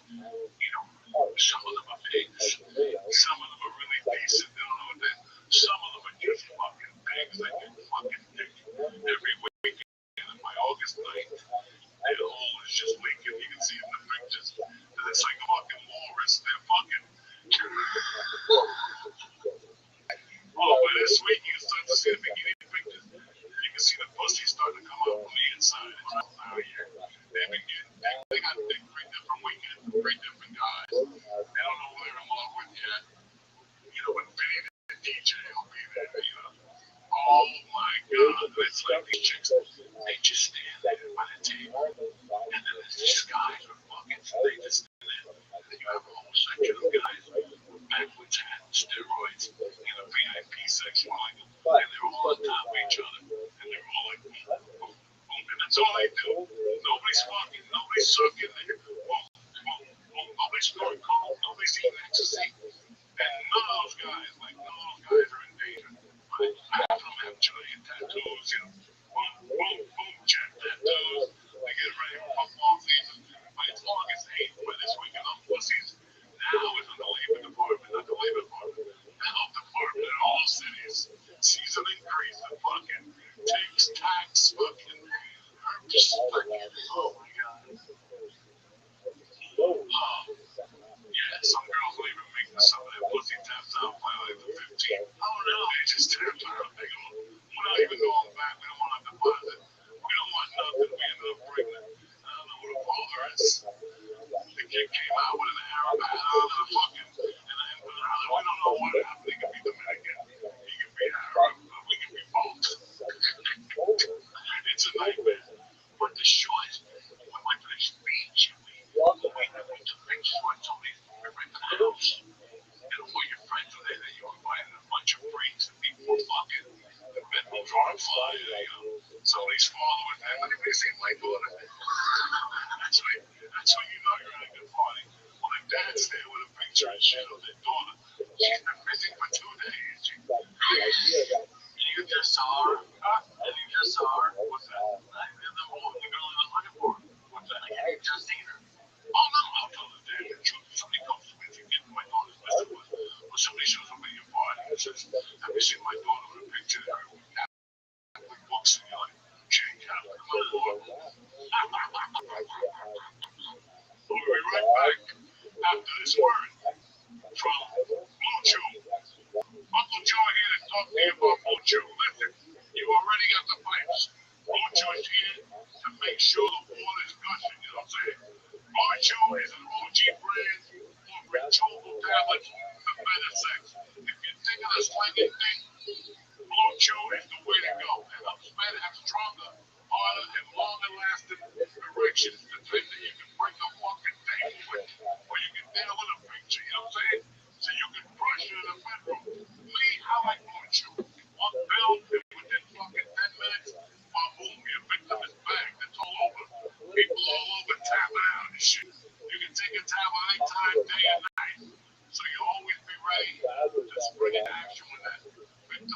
And we got a special deal for our listeners. As always, you get your first one for free. But Joey, won't you free first one? Just press it. Joey, Joey, check out. And pay $5 for shipping. I'm gonna rock your world. You don't even know what it is. Don't know what it is. Join Rothschild's mission to upgrade humanity one person at a time by swinging big. You know what I'm saying? Anyway, back to Rothschild.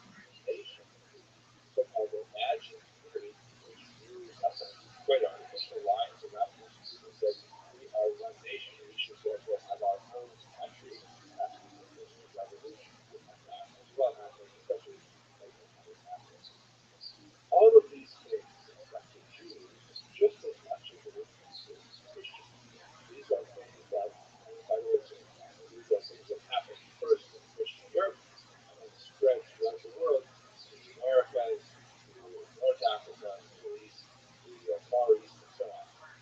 That Jews are affected by them largely to the degree that their own communities are insulated from the surrounding community, and their surrounding community is insulated from the greater things happening in Europe.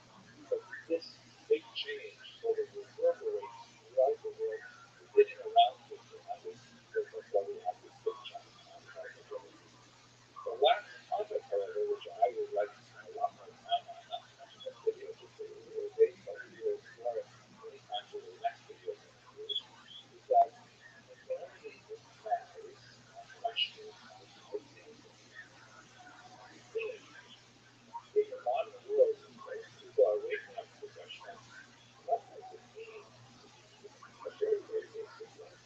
I mean, we have had, before that, lots of clear directions, especially from religious leaders. This is and we're very close to the early questions about this is what it means to be Christian, this is what it means to be Jew, this is what it means to be Muslim. And typically, for much of the ancient medieval period, they were kind of like basically just like man, so they're not so ethical. But moving into the modern world, we have the possibility where one's identity as a human being, as a citizen of the globe, may not be identical to one's identity as a member of the religious or ethnic or national group. That's where there is absolute fascinating investigation. So in terms of the development of the statements,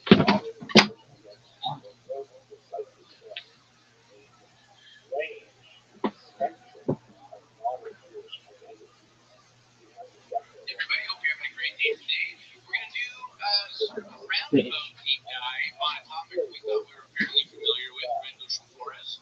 And we talked to John Burroughs at this point, Gary Osborne's done some work, Arch of the Code, and everything else. The Rothschild was not just a couple days, it wasn't just a craft or two, it was over a dozen, and spanned damn near a week.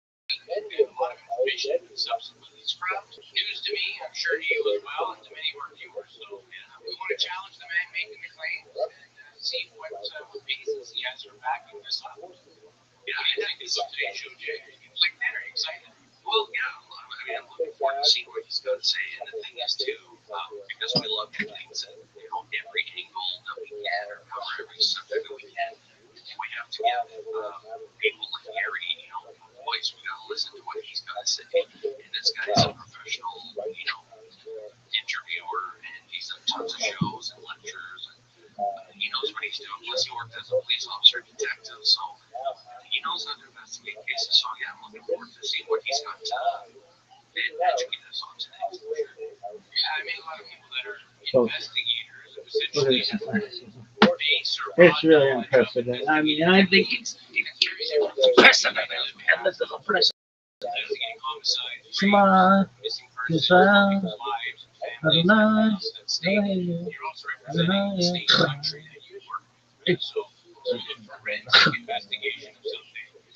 This motherfucker is so effective. It's unprecedented. Gary claims that he has information that nobody else has brought forward about this, so we don't want to necessarily beat Rothschild to death if you know the story.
He's the editor of UFO magazine, amongst other things. Good chick fan and talk about everything happening in the UFO world, as well as down in Rendlesham. Before we do that, a warm welcome to the show. Here he is. Because you got invited to me as a guest. Yes.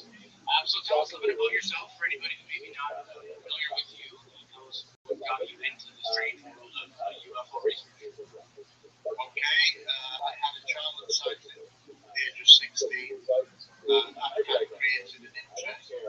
I did, kind of went away for a long period, just enjoyed life. Got the Air Force for 6 years between 1983 and 1989. And then in 1989, I joined the British Transport Police for a 24-year career. The last 19 years were as a detective constable. Not a high rank, but I didn't want to go high because I liked interviewing. So that was my particular interest. So I became a specialist interviewer or a response analysis, qualified for the national range. During the time when I was still a detective, I created an unofficial national police database in the UK for UK police officers to report sightings, but it also collated historical accounts of UFO photos. So that's what, in a sense, introduced me to the audience, the UFO audience, and I started to be asked to do lectures around the country in the UK about my police sightings, something that I'd never actually thought of. I didn't think that would be a spin-off, but it did. Eventually, in 2010, because of my work with police officers, Steve Massett, PRG, invited me over to Washington, D.C. International President, and I was awarded the Disclosure Award, which was a huge honour and totally unexpected. That opened me up to an international audience, and since then I've done lectures in now 22 countries, so I'm extremely fortunate to do something I'm passionate about.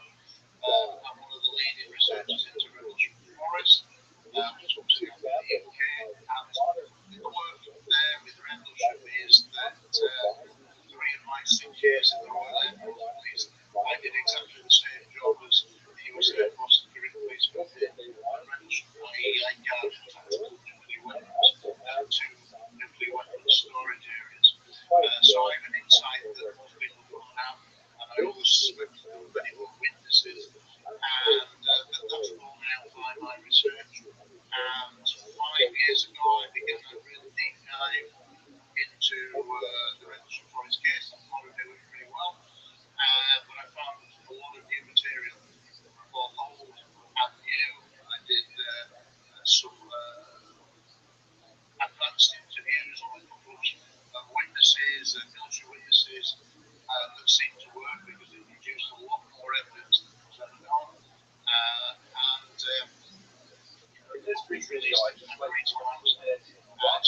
pages, and my remit was to really take personality out of what is a very complex case, and use my former detective skills to analyse and assess the best information on the whole case, literally from day one after it, and that's obviously 42 years, and in the end I was able to establish that there'd been, over the late Christmas period, 17 different time UFO incidents, none of which could be where the UFO or UAP, whatever you want to call it, could be described in any terrestrial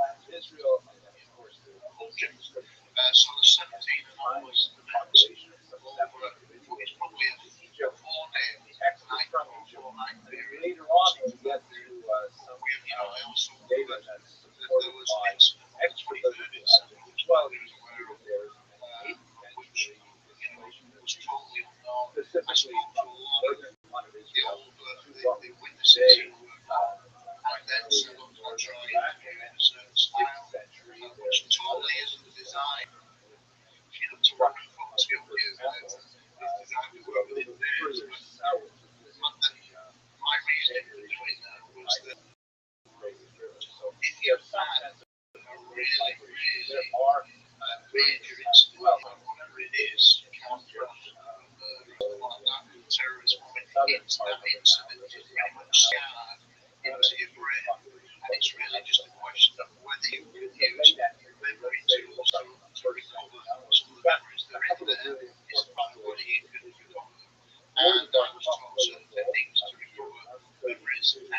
Still have fairly significant people when you 2,000 miles away.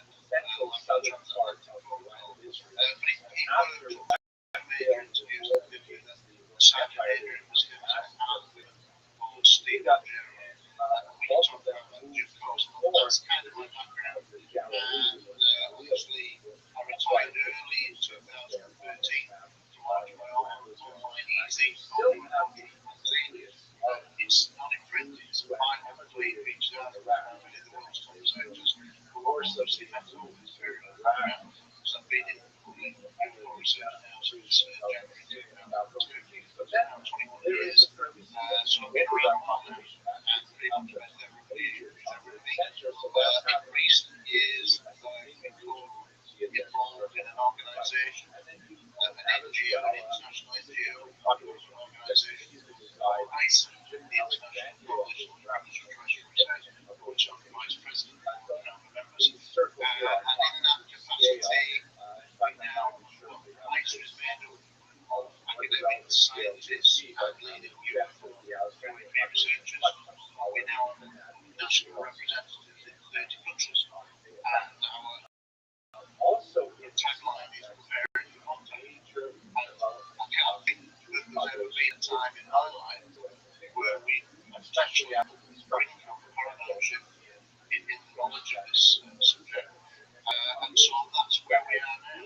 So we've also got the project Titan, one people may be following, which is a United Nations initiative where you need a country to adopt the policy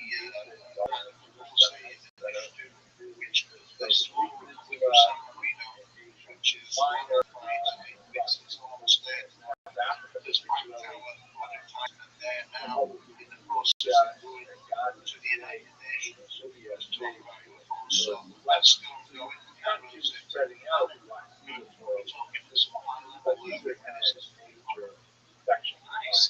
Well, since your experience, police officer, investigator, you've investigated major cases by what your description, and that's holy crap cases that you need to be good at your job to solve. But we talk to a lot of people, and one of the things that we've noticed is in their character that it seems legit. They don't flinch when they talk about their story. It seems almost compelling, the way that they're telling it to us. I understand he's not, inundated with UFO stuff like we are all day long. But to me, it seems like these people are there's no pain in their stories, right? So the majority of people that you speak to, you can tell within a minute or two if they're sincere. Right, you kind of feel what they're saying. And it's not absolute. You are. Most people are sincere in what they're reporting. One may turn out that there is a lot of explanation. Some people have seen it every country at the time. What they're reporting is very sincere about it. That's open to interpretation.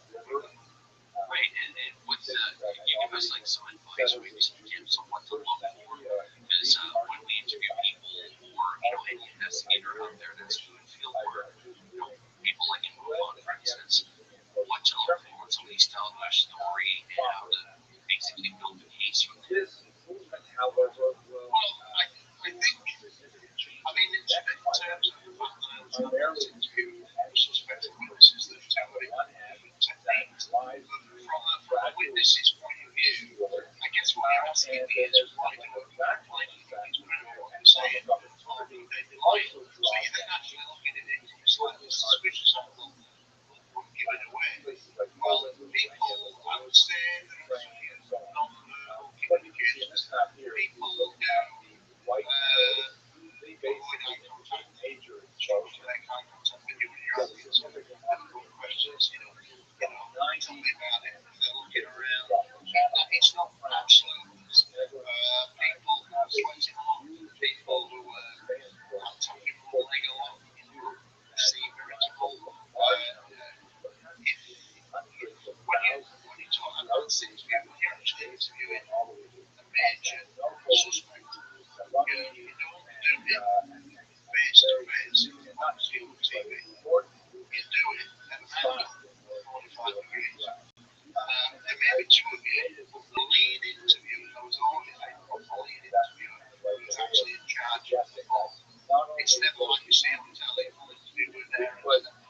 that's just not right, but that's there's basically a lead interview, and he is the lead for an interview. He only hands over to his number two when he is thinking of like a big next. He wants to change time and hand it over to his number two. So the lead interview would normally be set at 45 degrees. The reason why you set at 45 degrees is you see the beats of someone, you see the working on others not speaking, which is indicative that it might not tell the truth. It's not an absolute silence. Things like that.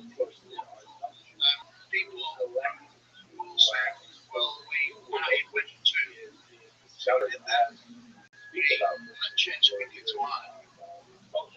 And it's almost so bad that they don't pick it up.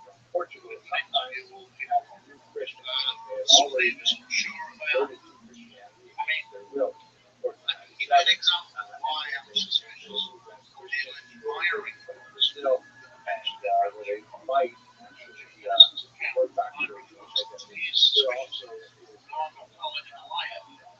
it's suspicious. The simple reason is that when he first introduced it, he did it at a live conference in Cambridge in 2013. All right, he did it to an audience of 400 investors on stage and said, I made a download of information and I had to write down the next day. And I didn't know what it was, and I thought it was different. I wrote down 00110 and the pages and pages. Well, he told the audience that he didn't know it was actually the same, and the audience were like, wait till he does this 30 years after the event. He said he couldn't tell anyone because it was believed him in his career. Well, that's fine. You're in there. You're retired in 1993. So why did you say after 2 or 3 years or 30 years? So he said, oh, who can I tell? Well, firstly, much father. He told me John Burroughs was with him. Literally, John Burroughs was 20, 30 feet away from him at the time. He got various radio shows that people had sent to him when he chose the camera, and he'd say, well, the and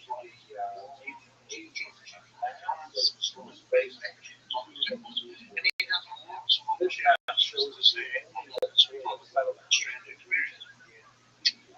And he had that same confidence in 2010.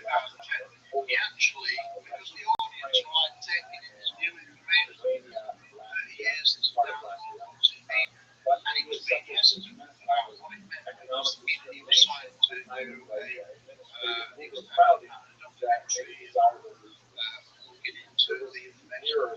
So he wasn't really the audience. But they would say, well, what's this all about? It's strange business that he is on the television. So anyway, he came back from the office and he goes to Chris video. He's in the book. Somebody filmed this kind of exchange, and he goes this thing. And when he figures the audience for a bit of videos, but actually, in the audience, during this period, people kind of asking a few questions. He actually said he didn't know what it was, but because he did it so quick, the audience, they were still dealing with the initial story. And it actually, when they do a transcript, you'll see that he actually still knew it. Because in 1994 I was hypnotized, and then I did that part of the transcript on his section was in a book called The Real in Heartland. So how can you be saying all the one hand to the audience that he didn't really was, thought it was Jewish, and then actually said it in the end? He did. That was also brilliant. Well, then a few days later, he went to a radio show called The Angela Joyner. Radio show was something that was anymore. Obviously, the audio, and I did a transcript of it. He listened to that. Angela Joyner is like at times flabbergasted by some of his responses because they're all over the place. And he said he didn't know what it was, and then the next one he said, well, I knew what it was.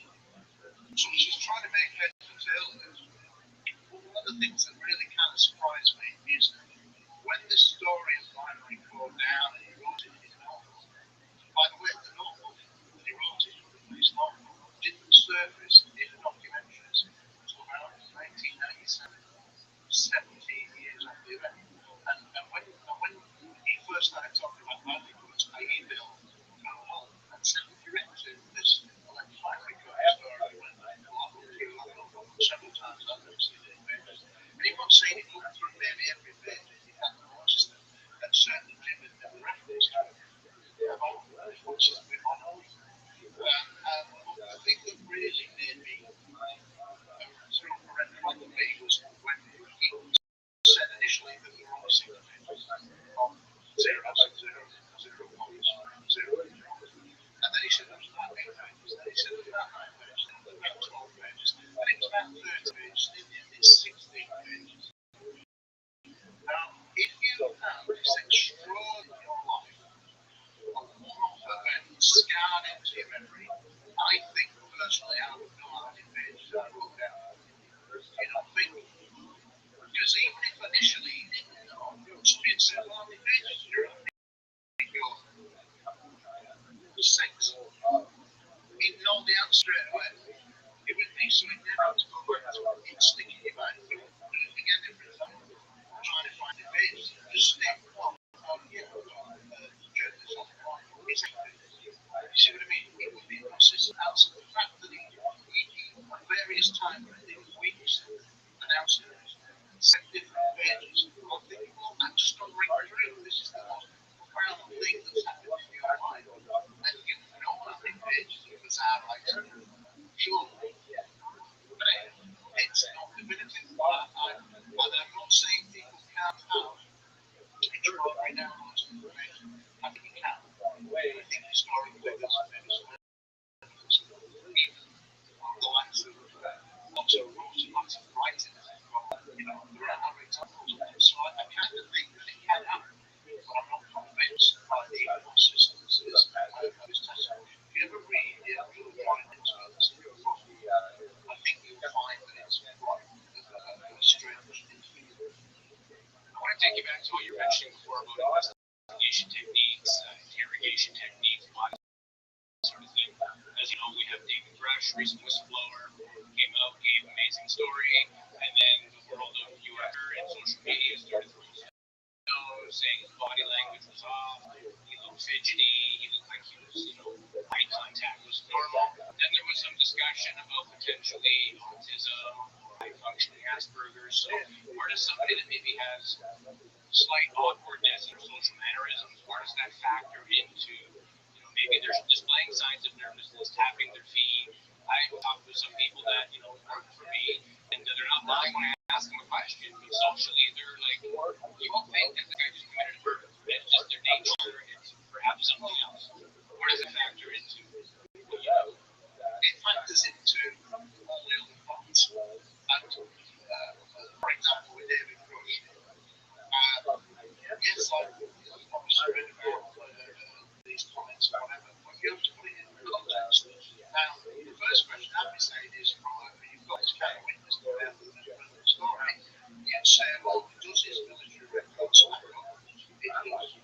Obviously, he then joined the intelligence community and had a look at that. Does that stack up? Did he flake out? Was he kicked out? Did he get, was he kicked out on some file? The answer is no. Are there anybody in high ranks fucking on campus or whatever? So, the fact that he may be socially awkward, then he's put into context. And I think that what a lot of people don't do is context. Context is everything. If you read my book, you'll see that I'm right at the beginning. I say context is everything. Because if you don't give something context, you're actually giving it something that doesn't have the inflections. The way that when we speak with an emphasis. Like one of the things that was really discussed in the book, I'm not going to bring up everybody else, but have you all read the book? I have not yet. No, we have not. Right. Well, you're introduced this as much as I can say anything. Yeah. Okay, we have good interviewing skills.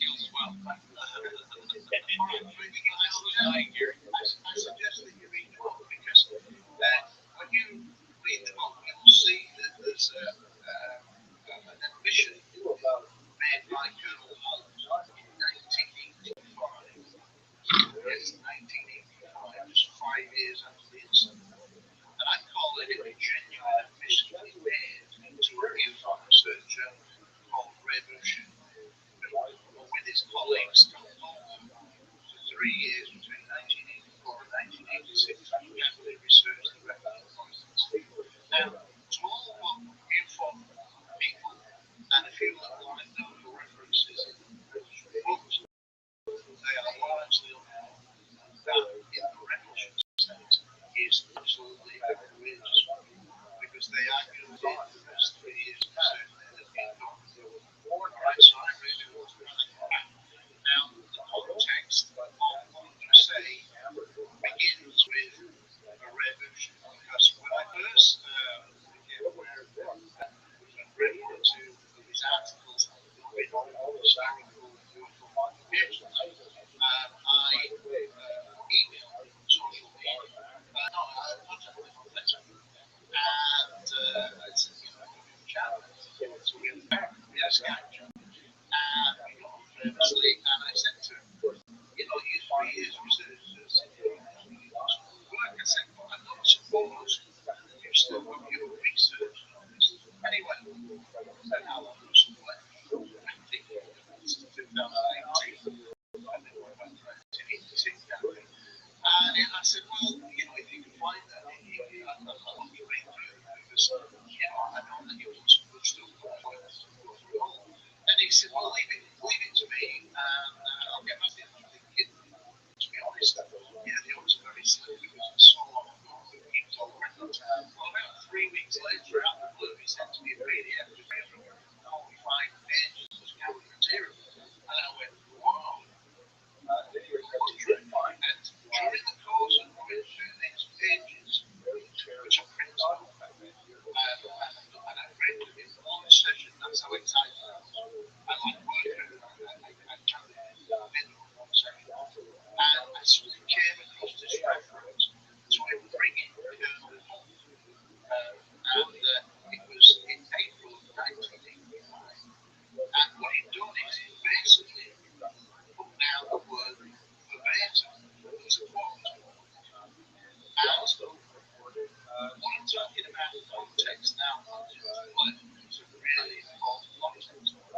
When he rang Colonel Holt out for a response on the telephone, everybody had a conversation with him. And he was literally for the first time aware of it.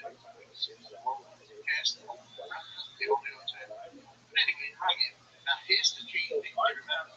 Colonel Holt was not this TV personality that he has become after he retired. He's done 34 documentaries, English speaking. So he's become something of a TV personality in the UFO field. However, this is 1985, and this is 6 years before he retired. Okay? And so he rings him up out of the blue. And to put it into context, the story why he rang him is because Scott Colbert of Rabbi lived in Nebraska. And their state senator was Senator James Exxon, who was a long-standing senator on the House Services Committee. And so when Freddie and Scott heard of the Rendlesham case, and he was largely involved in the security police officers, they went to personally met the senator and said, look, you know, are you interested in this case? Is it involves American servicemen? The first he was reluctant. But they said, well, if we get more evidence, will you get a bit more interested? And so anyway, in the process of trying to get more evidence, Scott Colbert interviewed a few military witnesses, including Sergeant David Stitch, including Larry Walker, the original launch whistleblower. All right, and so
some people would say, well, maybe Holden doesn't have actually anything he wrote to Darrow, or he was, you know, the ambition is what I think it was quite notice verbatim in his notes, and when he wrote all the letters to Senator Ector, trying to get him, you know, get through to him, he wrote paragraphs where he laid out the circumstances, and several of these are in the letter reprinted, where he's saying, you know, I spoke to X, there was a landing of a larger craft, it was surrounded by security police officers, base commander there was one of the witnesses, that kind of thing. So there's no ambiguity whatsoever. So nobody could claim that it was an ambiguous comment. By the way, and I think that was an absolutely valid admission that Holden said in 1985, 6 years before he died, that he has denied ever since, denied admitting that to Rabbi. Oh yeah, the guy who's arrested me. I never said that. I had a 7-year collaboration period with Holden, and initially I thought this is great. We're working on a potential film script. I always think about this. We'll be made into a very complicated heroic figure like Aristotle figure altogether. It's complicated. Legal, social system. And basically, I think that was a perfect ambition. And then something happened. And then after he retired, he was then totally denied it. All my 7 years, he said originally that he told me everything he knew. When first I accepted it, that I didn't know it. But over a period of time, all 7 years, I began to realise the way he worked, the way he answered conversations with figures. I think he did that, and he knew a lot more. And actually, I actually proved that he lied to me. He lied to me personally. An example of that was the uniforms in December of 2007, actually where we first met. And he requested that we go to the top of the weapons storage area at the tower, and myself would go home and to the top. I got my personal video recorded with me. He'd already told me, I said, oh, I'm camera, just repeat it. He'd already told me. And he said, yeah, the guy in the tower had contacted him in an initiated conversation, and he told him in no uncertain terms, that's what he was exactly verbatim. In no uncertain terms, the guy in the tower had said that there had been a big UFO shot into the weapons storage area, and he added this on to respect, and the two people on the ground, inside the weapons storage area, had seen the big two. So that's how the 3 witnesses. Now, when his book, The Whole Perspective, came out in 2015, 2016, no mention of this video interview that's been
that's a huge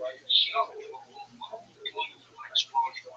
Venus will be able to capture it with our sensitive instruments now, and we think that will like exposure or nuclear exposure. Analyze it.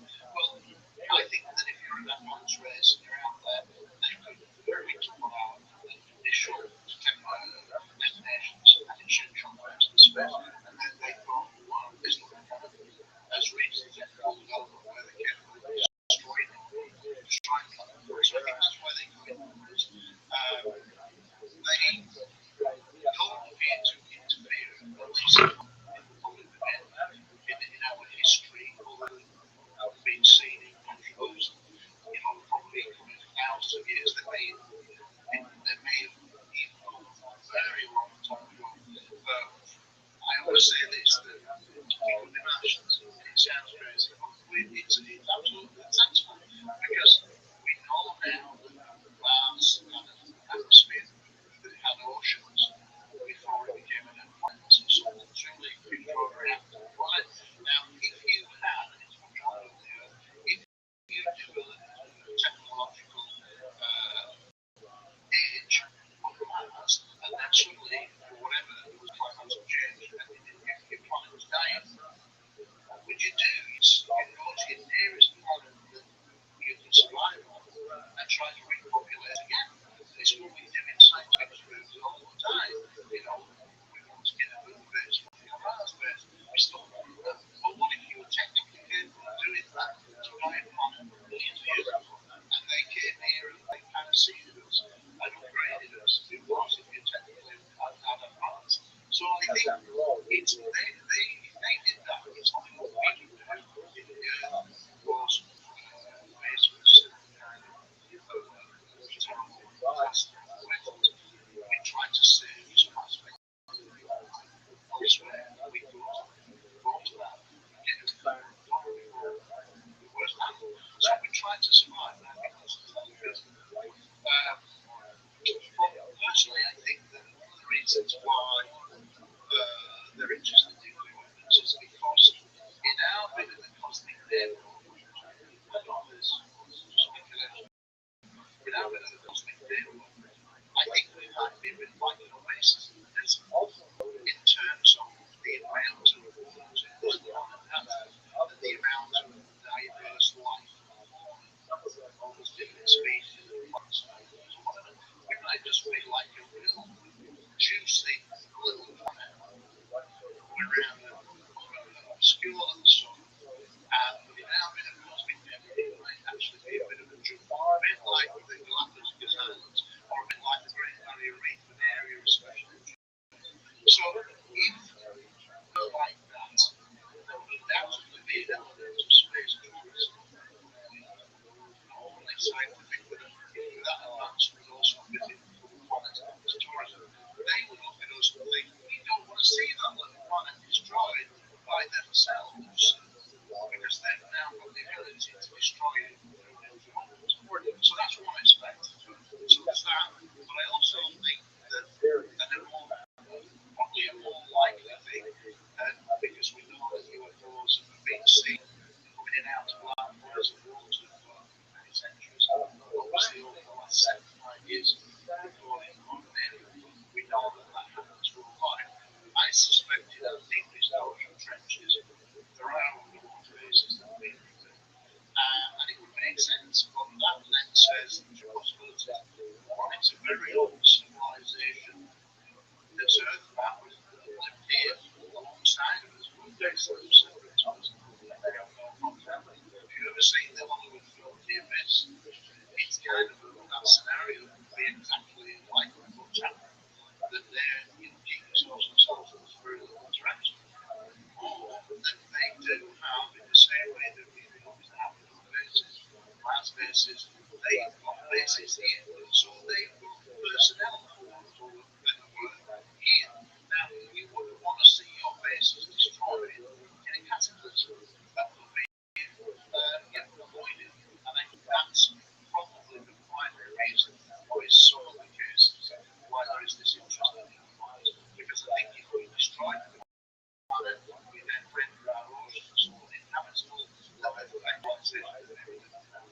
trenches. The key fact in all this, I find really interesting, is that I wrote a report about the surface of the Earth. And first, we do about the distortions. We only know about 5 to 10% of the ocean. You think about that, we don't know how many miles of it. So I think it's entirely feasible that they don't see their habitat versus destroying the rest of the ocean. I want to bring it back to Rothschild'S for a moment, because in terms of our understanding of the Great Eastern One, we spoke at length with John Burroughs, Gary Osborne, who's done some work extrapolating the code. I know you have an opinion on that, but you said there are 17 different incidents potentially associated with rendition, sightings and things like that. So maybe elaborate a little bit on that, and then also feel free to give your opinion on the figures I just named. Everybody's presenting information, and it may be hard for the average person to discern. Are you guys working separately? Is somebody completely nuts? If somebody has the truth, rendition can be confusing from a viewer's perspective. So your thoughts would be last. I think the way to look at it is that I've said this in rendition forest case, because there are so many different factors, different biases, personal involvement is the most complicated case of history. And there's reasons why. And it's also a really strange case in the sense that 3 of the principal witnesses of researchers, and of those researchers, floated points, and between other witnesses, you really don't get a platform of documentaries. So what I concluded over a long period of time is that the Rothschild case is controlled. The narrative of the case, from a former detective's point of view, has been controlled for over 25 years by just 4 people: Charles Holmes, Jim Fennison, and John Burroughs. The origins of the Jews of India go back to the ancient period. We basically have 4 different types of populations that inhabit the subcontinent. First of all, you have the Cochin Jews, who live on the Malabar coast here in the southern part of the subcontinent. And then you have the B'nai Israel, and they're sort of like circled by this green square box here. They're primarily a little bit to the north, near the city of Mumbai. And then you have the so-called Baghdadi Jews, who are not necessarily all from Baghdad, and they are concentrated in Kolkata, but also located in some of the populations where Jews had previously resided. And finally, the so-called Paradesi Jews, who are spread out in a few centers, also found within the recognized population centers of the country. Let's have a look at these 4 distinct types of Jews in a very quick overview. First of all, let's begin with the Cochin Jews, or the earliest Jews recorded in India. They certainly date from the ancient period. We know from the text of the Hebrew scriptures, the Tanakh, that there are several words that are related to Sanskrit and Tamil, which are most likely connected to the trade that went on between ancient Israel and ancient India. There are terms primarily for like various goods and gems and things like that.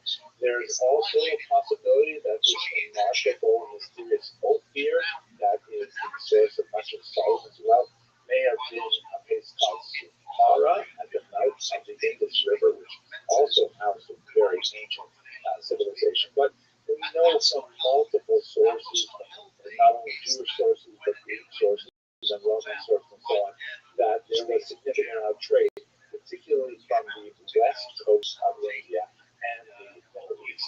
By the time you get to the medieval period, the Vandalite traders we spoke about in the previous class have been traveling all through this route and definitely are engaged in trade all across the European and the Asian continents, and they're described primarily in Arab historians. So we know that there are Jews who are visiting India and who are possibly setting up kinds of settlements in India. The first of those settlements is the so-called Cochin Jews.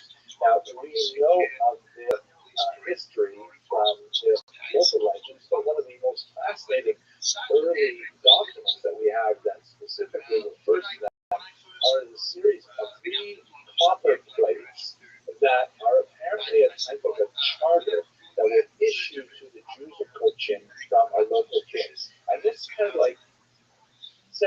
home for much of the history of Christian Jewry, a remarkable level of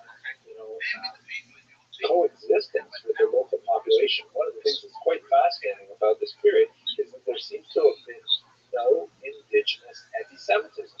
I know, right? That's like so hard to believe, but there seem to be very, very few incidents of any kind of organized anti-Jewish impetus.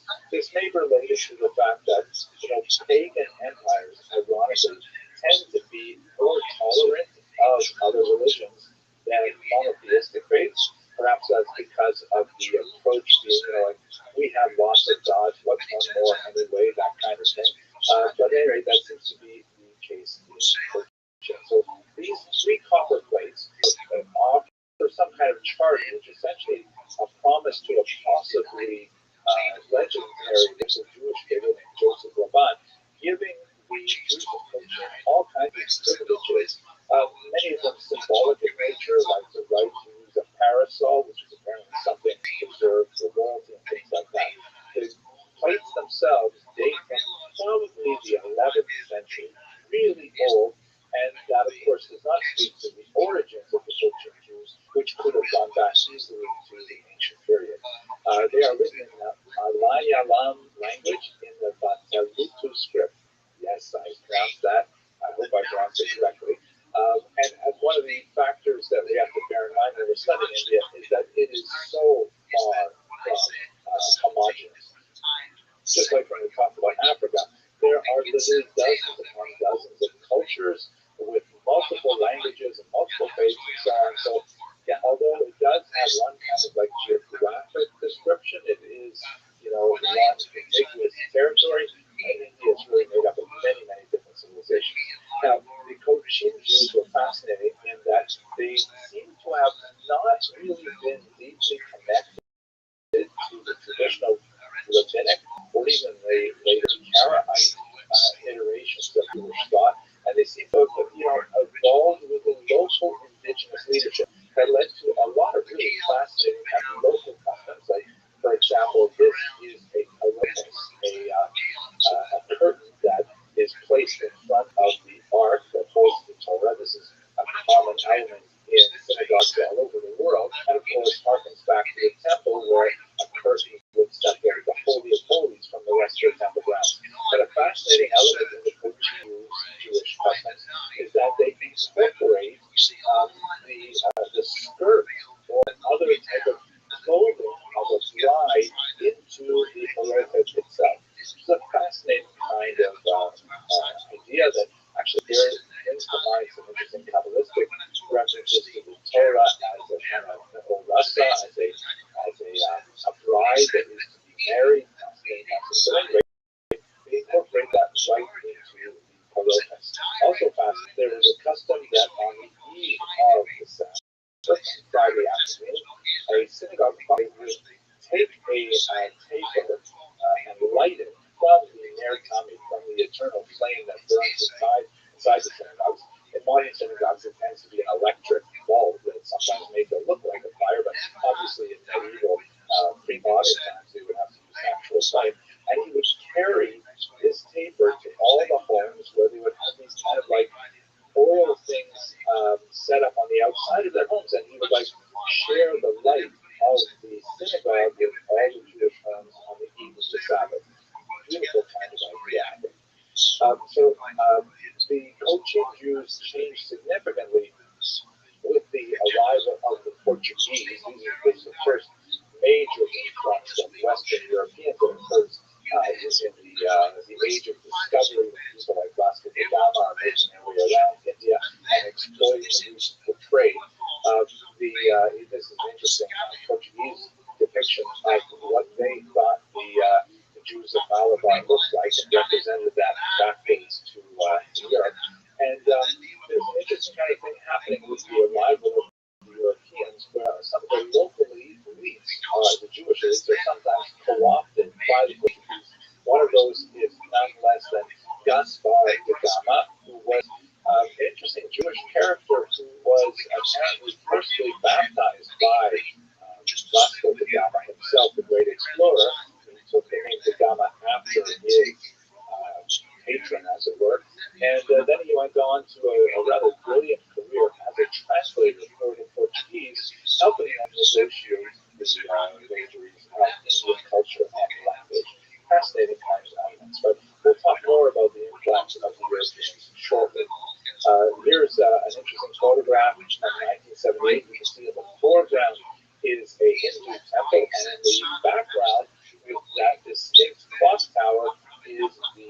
Christian Jewish synagogue, one of several actually.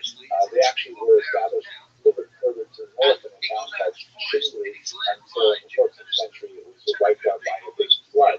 And then they moved a little bit further to the south. And they have this famous synagogue with a clock tower on it. And here's another photograph of the tower itself. You can see that it actually had three sides, and on one of the sides, the numbers in the clock were in Hebrew. Fascinating. And the proximity of the temple and the synagogue is also one of those testaments to the rather strange coexistence of Hindu and Jewish elements in culture. If we move on to the next most well-known Indian Jewish community, that would be the so-called B'nai Israel, the children of Israel. Here's a fascinating depiction of B'nai Israel baking matzah, and they clearly are dressed in traditional Indian costume, but preparing a very traditional Jewish cuisine. There are uncertain legends of their arrival. Once again, you recall they primarily settled a little further north on the western coast. The entire western coast, by the way, achieved a tremendous popularity and surge in transport once the prevailing directions of the monsoon winds were harnessed for efficient travel from the Middle East and the Red Sea into the Arab Sea. It is important to note that it was a very dangerous passage, especially before the monsoon winds were more better understood. No less than an important figure than David ben Maimon, the brother of Maimonides, was killed in a shipwreck on this particular route in the Arabian Sea. But at any rate, sometime, possibly in the ancient period, definitely by the medieval period, Jews were settled in the region of Mumbai, and these are the so-called B'nai Israel. Like the Cochin Jews to the south, they also exercised indigenous spiritual leadership, meaning they did not really rely heavily on imported rabbis, as far as you can tell, at least during the modern period. And so they developed a lot of kind of unusual cultural idiosyncrasies that you don't necessarily see in other Jewish communities. But there's a remarkable explosion of Jewish activity among the B'nai Israel in the early 19th century, ironically with the arrival of Christian missionaries. This is because the Christians come in, and as we saw to a certain degree, with the influence of Jesuits on the Chinese Jewish population, the Christian Jewish missionaries bring a lot more exposure to the broader Jewish world with them through their attempt to convey Christian doctrines. And the B'nai Israel, as you said, wow, this is really interesting. And oh my gosh, you know Hebrew, so you can teach me Hebrew. And all of a sudden, these B'nai Israel started becoming really proficient in Hebrew and started studying more and more Tanakh and getting more involved in Mishnah, Talmud, and so on. They ended up developing really a bright, rich connection with the rest of world Jewry, so much so that, like Cochin Jewry in the 20th century, was a very heavy movement of B'nai Israel to make Aliyah to Israel. I'm not going to discuss 20th century issues in this particular class. We'll have to get to it in the next semester, but they're really quite connected to the rest of world Jewry, and especially to the land of Israel. Just to have a look at some of the interesting cultural features that developed among the B'nai Israel. Here you see an interesting custom that right next to the mezuzah, the small device that's attached to Jewish doors that has a piece of the Hebrew scriptures in it that from the Shema prayer. On the right, they also put up some rice stalks as a kind of prayer, physical prayer for good fortune and fertility. Fascinating. And also you see among the B'nai Israel in this particular photograph, which is from the mid-20th century. I know I said it was talking about the 20th century, but nevertheless, especially through their convert Christian missionaries, the B'nai Israel begin to make a distinct movement towards modernity, as you can see in the varieties of clothing and the generational differences in this picture alone. And many such examples of these photographs from the early 20th century. Finally, let's have a quick look at the Baghdadi and Paradesi Jews. The Baghdadi Jews, as the name implies, were representative of a significant population of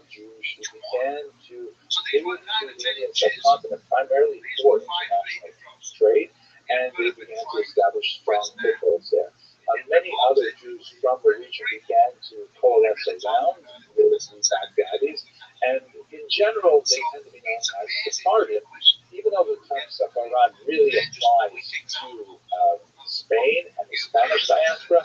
Nevertheless, many communities from the Middle East, the so-called Mizrahi communities, also have tendency to refer to themselves as Sephardim, at least to distinguish themselves from Ashkenazim, who also had some migration to India, but not nearly in the same numbers. The so-called Paradesi Jews follow many of the patterns of the Baghdadi Jews, although they did not necessarily stem from the same region as the Middle East. The term Paradesi means apparently foreign, so they're like from foreign countries as opposed to local indigenous populations away from Baghdad specifically.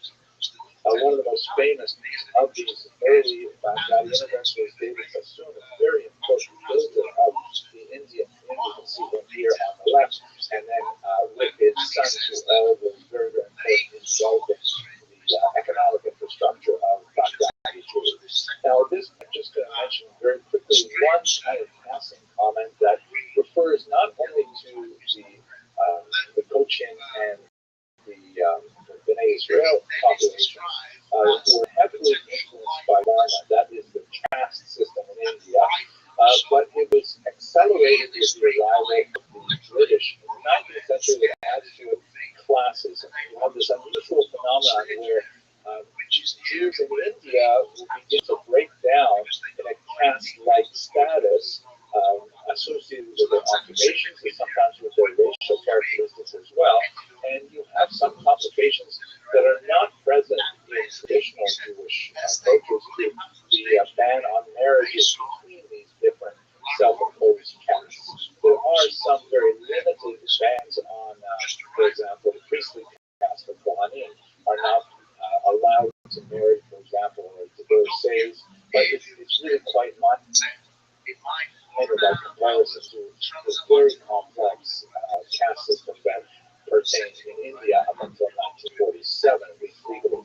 You also have linguistic implications because many of these Jews, particularly those generations who came later, begin to see the British as the power that will offer them the most opportunities for their own economic and social advancement, and so they begin to assimilate themselves or acculturate themselves towards British norms, focusing on the English language rather than local Indian languages and so on.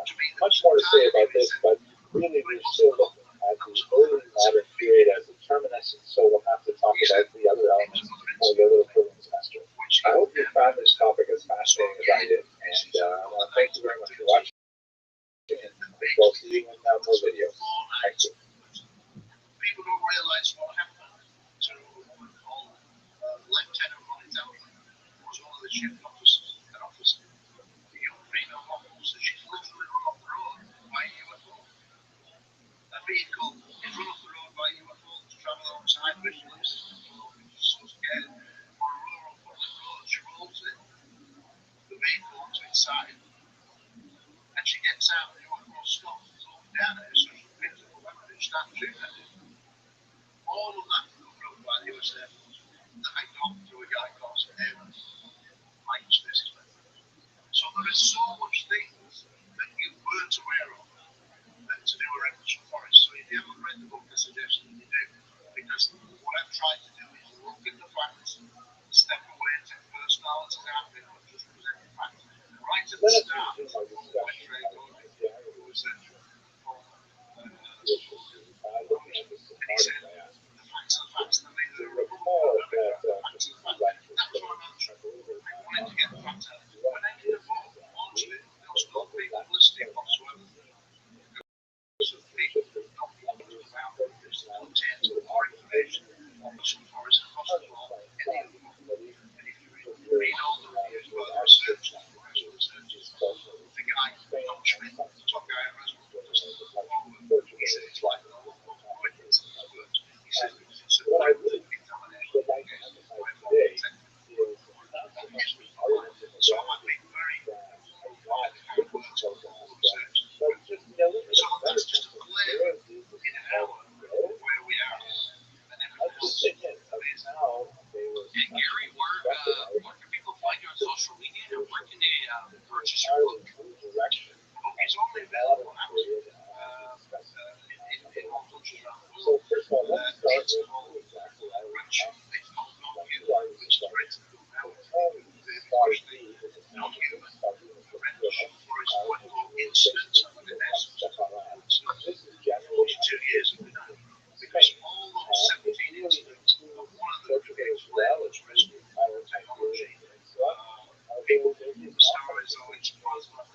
So it's just wonderful.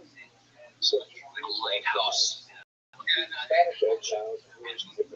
so this is the one. Led up one. It's one of the pages.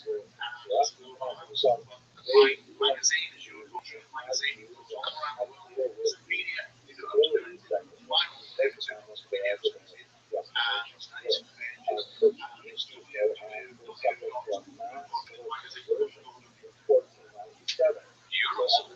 Thank you very much, Gary. We appreciate your time and thank you for clarifying again. We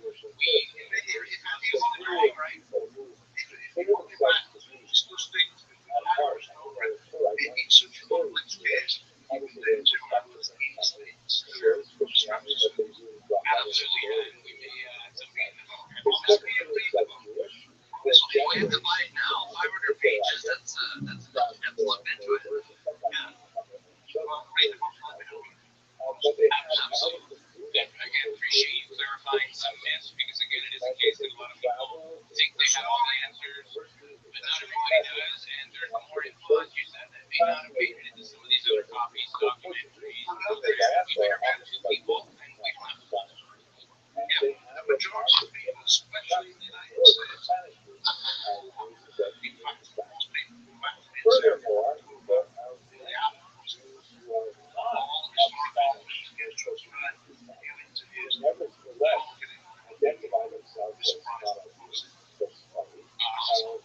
thank you for joining us, Gary, and we'd love to have you back again one day.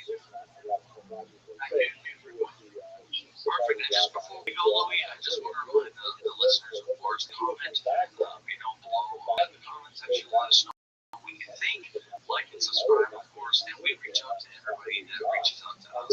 We like to reply to them, whether it's Twitter, YouTube, whatever. So please get in contact with us. If you have any questions at all, please look at Gary Penalty. Pronounce that correctly.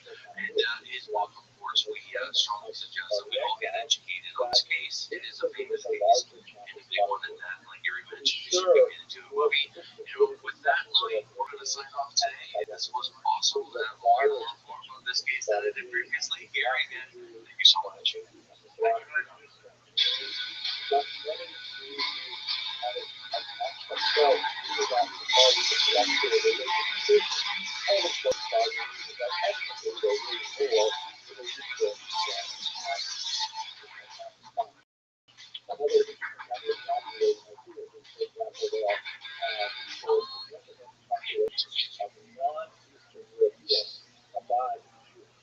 So they identify as Chabad, which is a very Ashkenazi movement.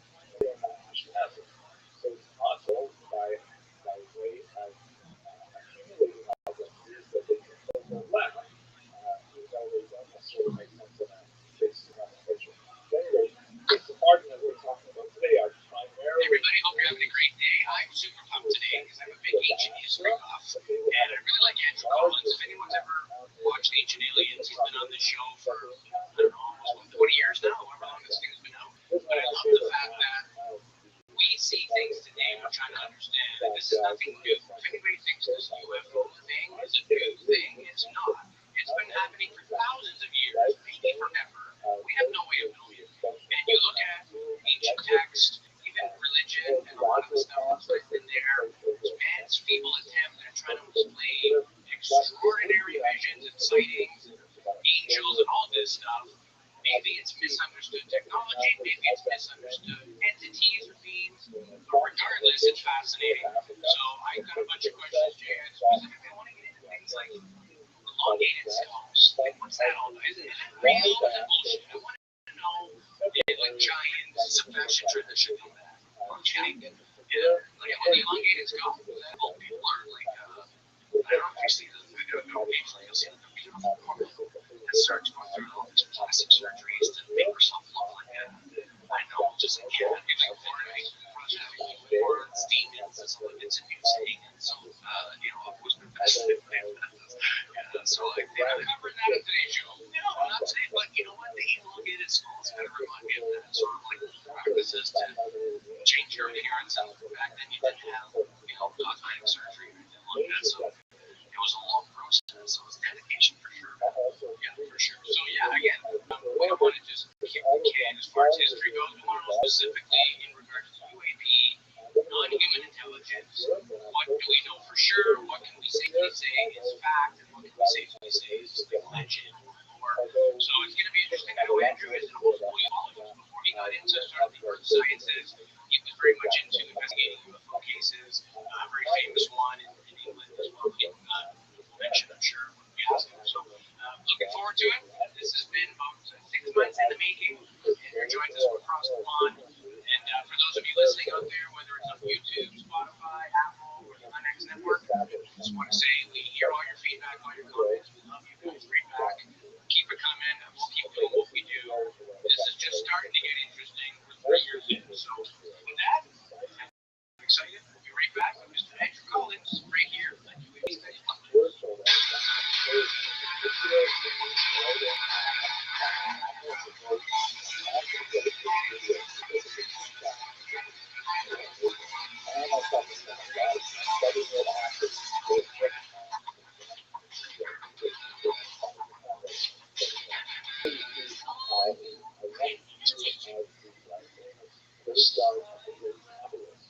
Welcome back to another episode of UAP Studies Podcast. My name is Louis Borges. Joining me as always, my best buddy, Jason Gilman. You know what, Louis? I'm very happy that we're not wearing the same matching coats. We've done that a few podcasts that we didn't know what we were wearing. It's almost like we're psychically in tune. We're almost the same color blazer. You always look way much more sharper than I do, my man. But yeah, and I'm really excited about today.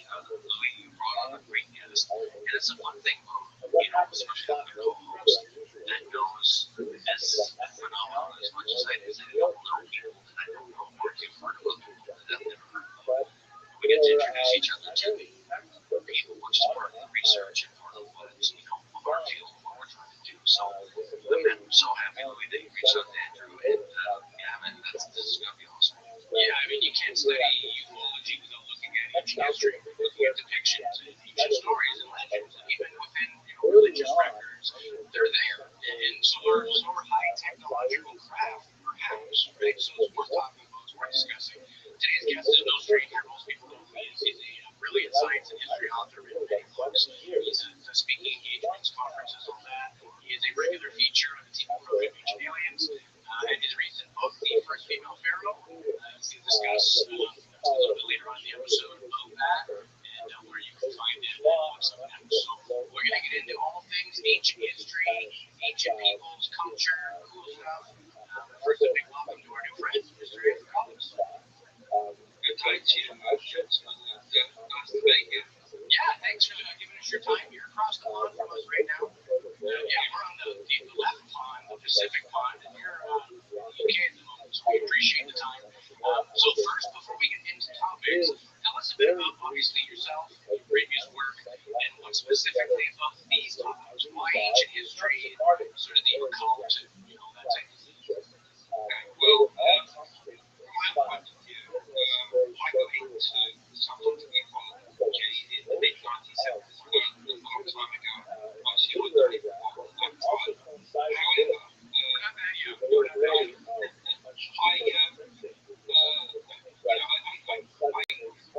I'm passionately interested in UFOs. I had a previous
and I know very well back in those days. And the thing was, is that obviously the more close encounters that you connect to, the closer you felt to one another. Until eventually I investigated the first ever UFO abduction case involving a whole family and a car in Britain. This was in the county of Essex, which is where I'm located right now. And they were going along the road, and they saw this object go across. It was below lights, they were right excited by it. Well, they drove around the corner, and suddenly the car headlamps failed, the engine failed, the car radio flaps failed, and they had to pull out the wires and stuff to do in those days. And they could no longer hear the tyres going over the road. So they get around to corner, there's this luminous bank of great mist right in front of them. They plough into it, and everything just stops. Because they feel very nauseous. And the next thing they know, they're 3/4 of a mile further on. And they get home from this really short journey, only about 20 minutes while they take regularly. And they realise that 3 hours are missing from their life. And they lived with this for about 3 years. And they would have some dreams of being in light rooms with these weird gnome-like creatures and things like that. And eventually they brought it to the attention of a UFO group who contacted me, and I interviewed them, and eventually did quite a major two-part case investigation and my source review. It became known as the AB abduction, a very famous case over here. And the thing was, is that not only did this bring me closer to the following myself, but hypnosis was involved, and the supposed entities involved with this abduction experience started to speak through the vocal cords, both the man and the woman family. And, they would come through, telepathic conscious systems, which, whatever. But the thing was, is that, suddenly I felt I was connected with some kind of purpose. Now, at the time I was happy to accept that it was space aliens that come here and provide some method of communicating with people through telepathy. But as I went on, I started to realise that it wasn't as simple as having read books like The Mothman Prophecies by John Keel or whatever. You start to realise that the whole idea of nuts and bolts spacecraft, flesh and blood aliens, is insufficient to account for so much of what's happening out there. And for a while, I actually got quite disillusioned. I got into the Earth Mystery, what we call the Earth Mystery. That was investigating megaliths, snow circles, ley lines, edges, stuff like that. And then two things that dovetailed. Firstly, the works of a guy called Rabbi, who wrote books like Earth Lights, Revelations, suggesting that many UFOs, genuine UFOs, could actually be the product of extreme geologies within the Earth that allow the right environments for these objects to manifest. And that not only that the Earth was created, but they also had sentience or intelligence associated with it as well. And I started looking at these incredible ideas because you have previous to this time people like Trent James Constable with his book The Cosmic World of Life, which suggested that UFOs were themselves be living entities. And this was like an extension of that idea. The other thing was is that going back to this AB abduction, it came on my mind a lot, particularly as a young man involved with John Day. He said, we never saw that UFO.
character of the gods, and was an inspiration to me as well. I mean, what Steve was to show me there was a relationship between UFOs and prehistoric relation science.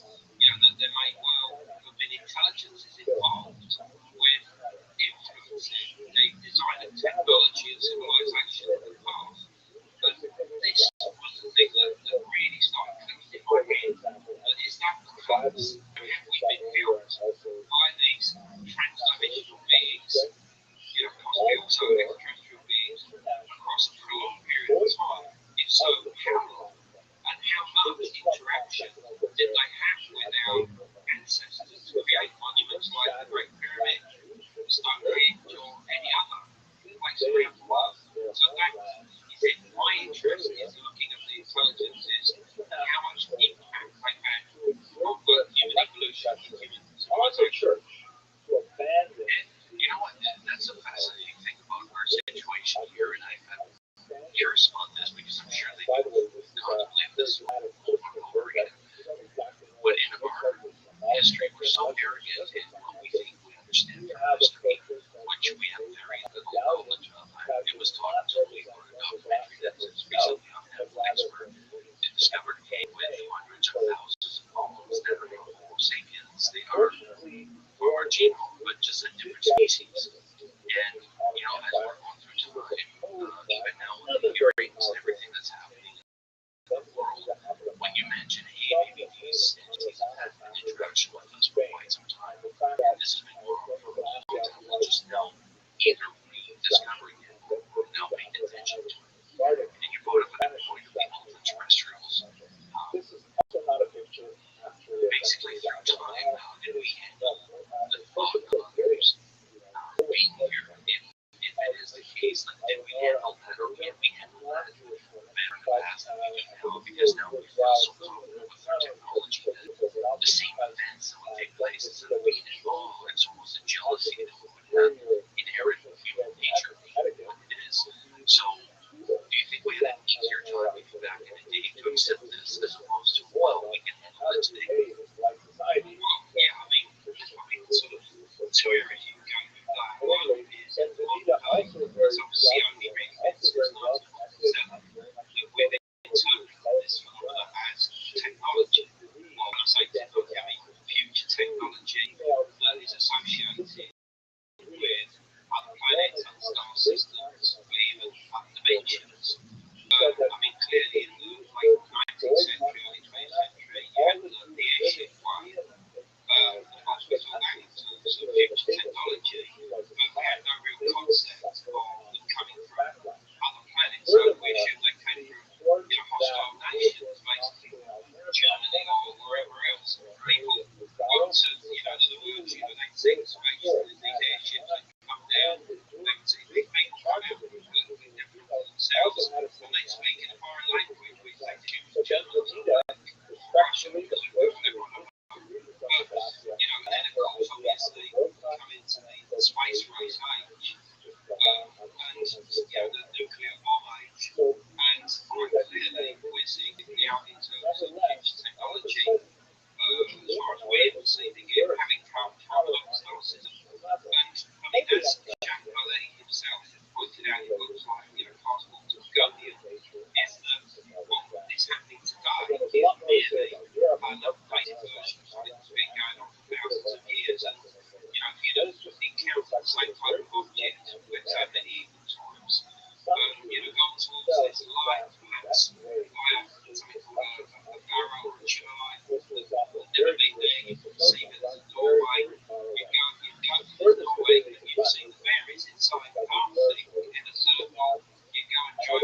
it. But going back into the past, even further, I mean, the origins of the gods, I take it back to 100,000 years, because I focus on an area in Israel around Tel Aviv, where there's a cave there known as the Ketem Cave, and there were highly advanced myths there at this time, between 400 and 200,000 years ago. Close by, you have a mountain where they would go to clear the raw materials for their stone tools. Now, they had plenty of materials, that they could pick up and use to make stone tools. So why would they want to go about 15 miles away or whatever it is to this mountain that you can see on the horizon? And the fact is that this mountain, in the book of Genesis, is the place where God manifests. So you can get address with what they call Mount Zion, and it's like Mount Gerizim. And Mount Gerizim was also seen as the gateway to heaven. I mean, so many different titles that it had. It was weird. It was important. It was the place that when the first proto-Israelites reached the Promised Land, the first place they went to under the leadership of Abraham. And here he has a vision of God of the Israelites, and he said, build an altar here, and they do. And it's the place where Jacob sees the angels going up and down between heaven and earth. It's the place where God was sent to manifest in his form as the Shekinah. And Shekinah essentially means the light of God. It's an Aramaic word. Meaning Jewish history lab. Today we're going to look at the origins of Polish Jewry, really the origins of the entire Eastern European Jewish population, but Poland is one of the most central and memorable other countries that we're looking at. And for those of you who took the time off to celebrate the holidays recently, I hope that you blessed and refreshed and relaxed.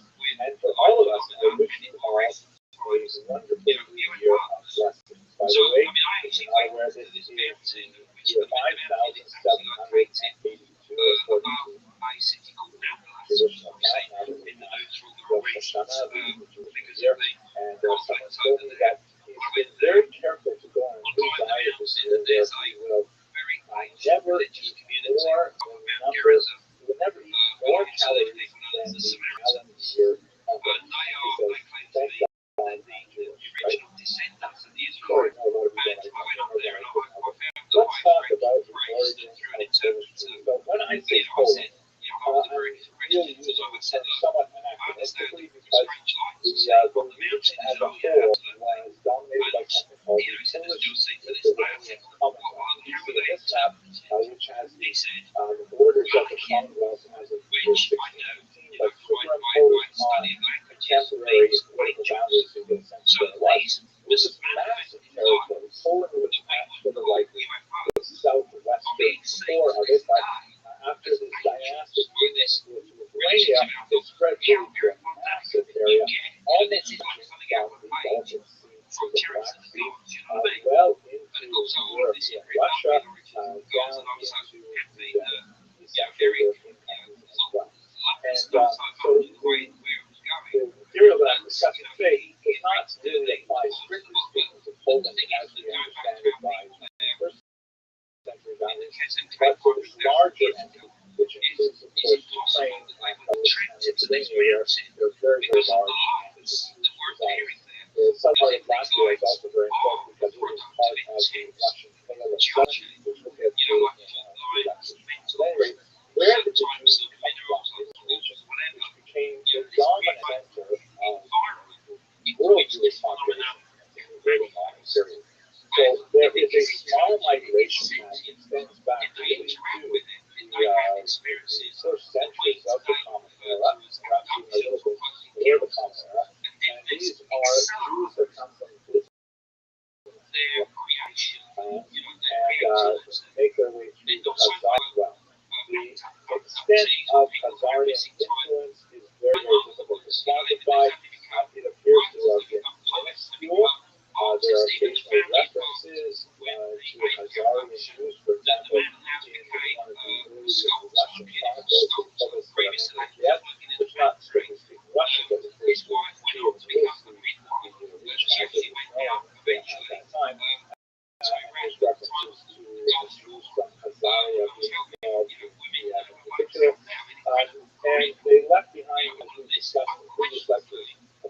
Bavaria, they left behind very, very little trace of their presence, either cultural aspects, literary aspects, and so on. We don't really know a lot about how extensive this penetration was, and how much the fact that later dominant Polish population.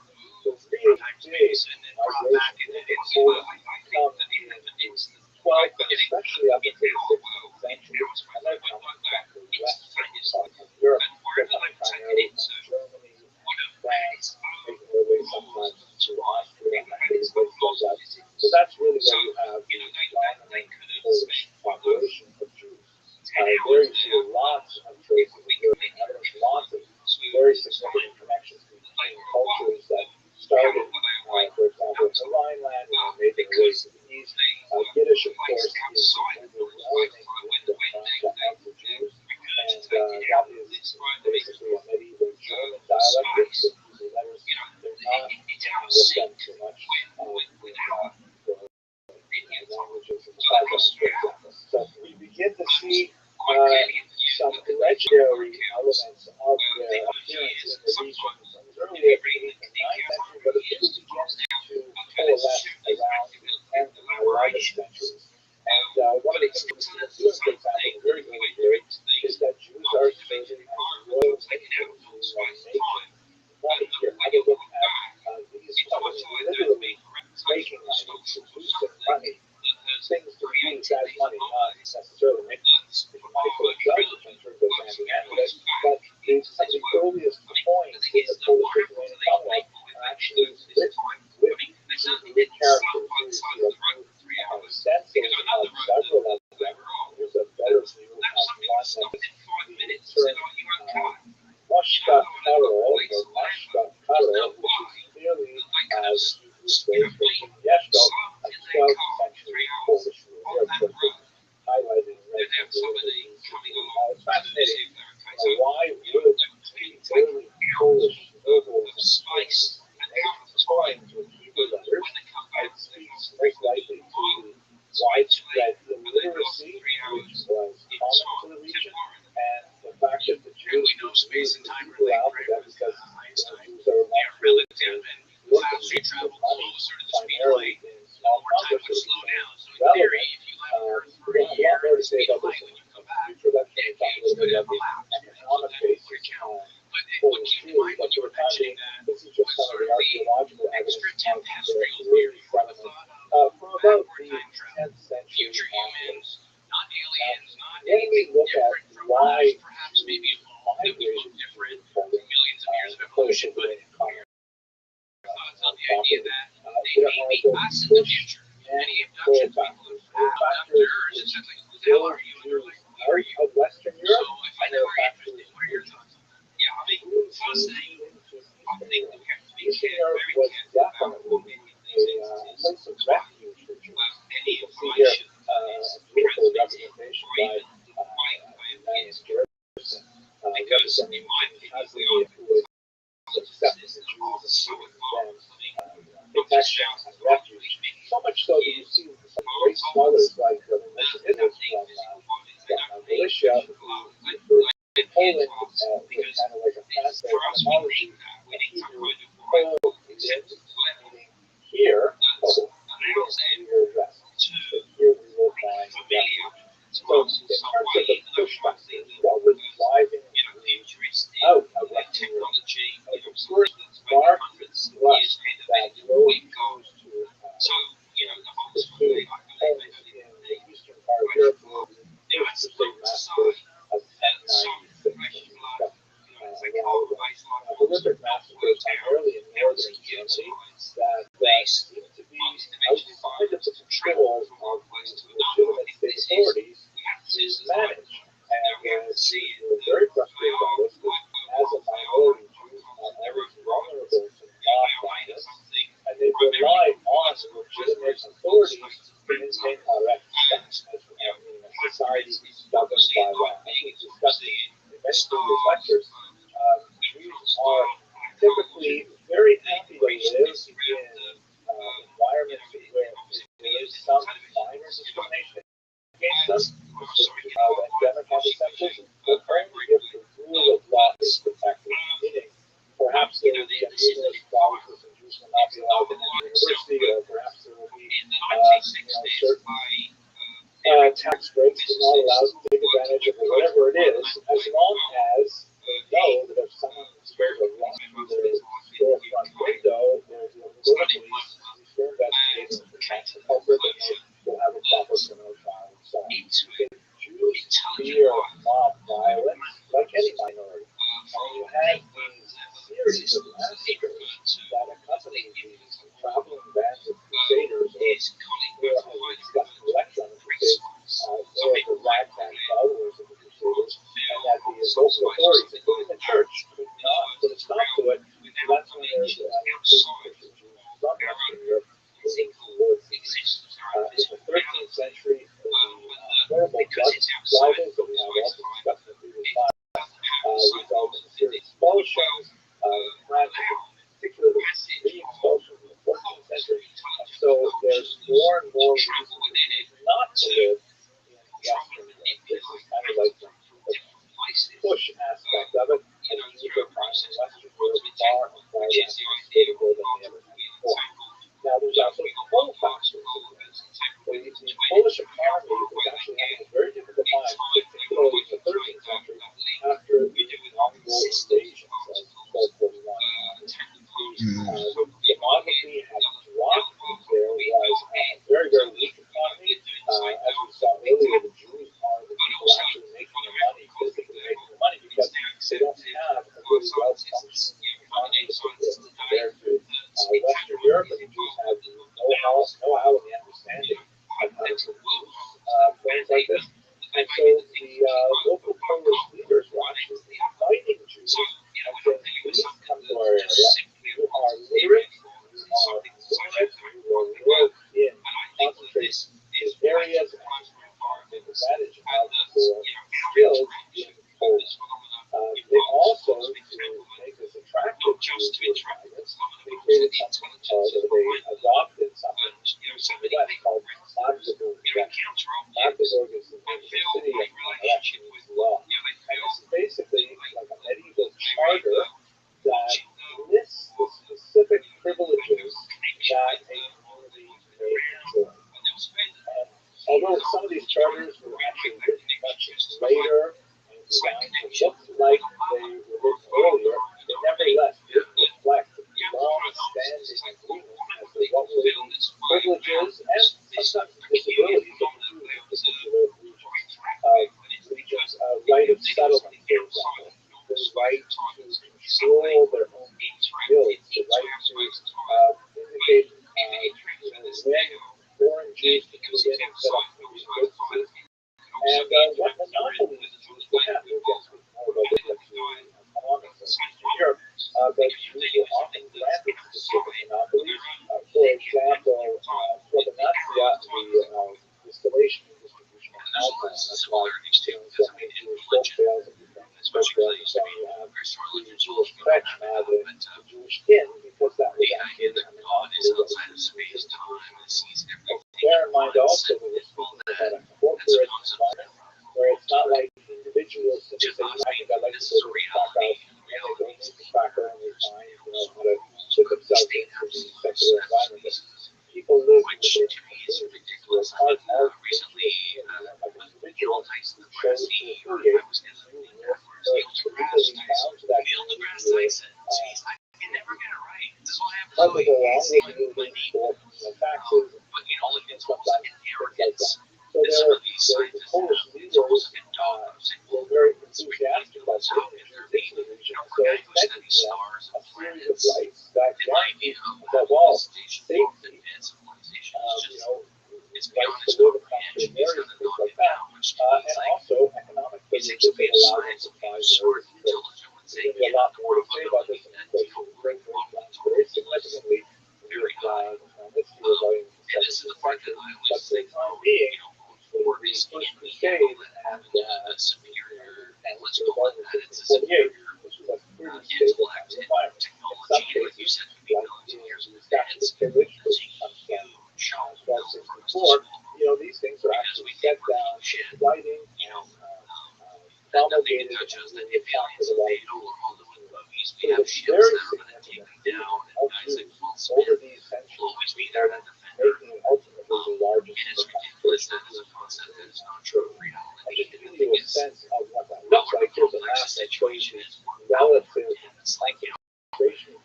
just something that, what you're saying is thinking or ability to think. It's not just stranger that you think, it's stranger that you can think. Yellow Yeah, we're limited, that's what we're saying. It's the person not thinking the way that we think. We can't think outside the box. And now I want to ask you about this because we're huge smokers arguments. And he mentioned out of the 9 grams that he saw that was there, that one of them or two of them are illegible names, which to me just blew my mind. We have all the technology, they're all technology that we can't even reverse engineer now. How much more advanced are they now? What's your thought on that? Like, is it possible that we have a bunch of grams that are just laying around, and based on your history and research? Basically, this was a kind of a Jewish state, amazing thing.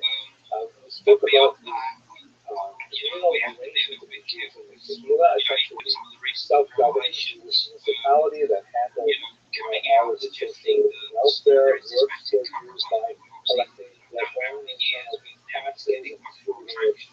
charitably to The international individuals media, that need it, and set up, like within everything the US from capital agencies, everything wayfair is that support we have to be to careful food not to drives say some of all kinds of social services, but also self-regulating by because obviously when we each of these municipalities was basically structured very similarly. And what happened was in Poland, they changed the terms and they inaugurated themselves the entire scope of the social movement within one as a national organization. They meet twice a year and they would make decisions that would affect all Jews living within this massive country, the largest country in the world in advertising. It's really a rather amazing thing. Which, by the way, we're looking at is one of the couple pages from the Guinness books of the Council of Land. Now, they didn't have, like, for example, their own police authorities. They worked very closely with the state, and the Polish state, Polish Lithuanian state, realized how valuable they were, particularly at first, with regards to administering many social functions that they wanted for themselves to have. But once they realized that it was more efficient for them to collect taxes directly from the Jewish resident as the Council of Land involved, that led to the dissolution of the Council of Land in particular. We'll talk about that as well in the future lecture. But the kinds of things that they dealt with were really quite significant and made a huge impact on the way in which Jews live and conduct themselves in the Polish state. This was really one of the high points of the Jewish diaspora, at least up until the Columbus Rebellion of 1648, where Jews regarded Poland as really a golden era for Jewish civilization, comparable in many ways to what we see happening earlier in Spain and before that in Catalonia. It would result in a kind of a Polish Jewish synthesis that is very similar in many ways to the German Jewish synthesis of the 19th century. But of course, when we get to the 20th century, we see it all unravel. That would be the topic of the future lecture. But for the time being, I hope you enjoyed this lecture. If you did, subscribe. I like to see the numbers go up. It's actually kind of exciting to see that there are a lot of people who enjoy the interest. And yeah, I guess that's it. Thank you very much for this. Beyond that, I don't know. I wanted to ask you a little bit about sort of the fossil record of things, and particularly like strange non-human fossils.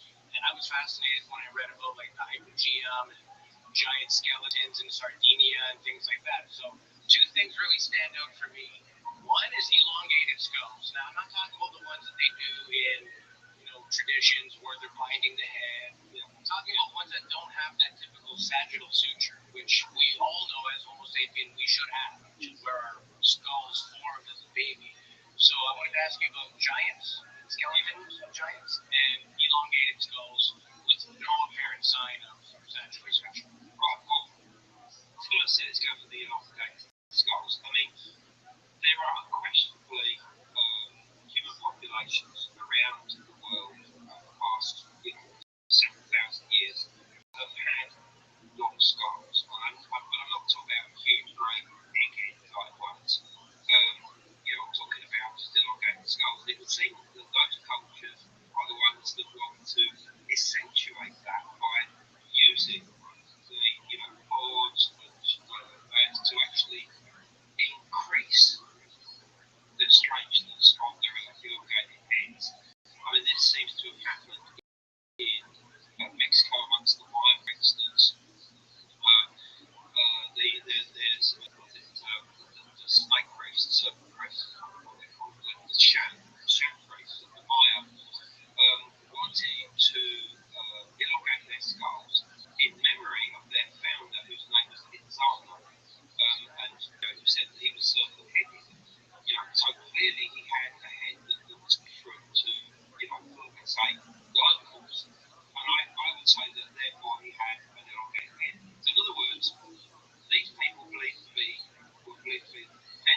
a bit bizarre, because that's why they're in this elite priesthood.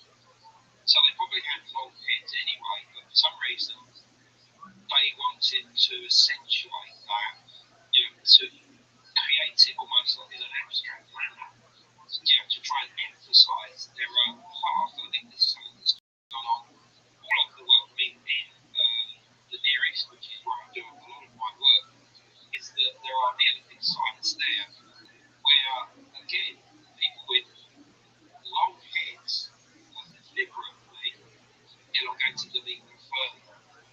This is amongst the culture known as the Halif culture, so probably about 6000 BC, and slightly later the Divide culture, probably about 4500 BC.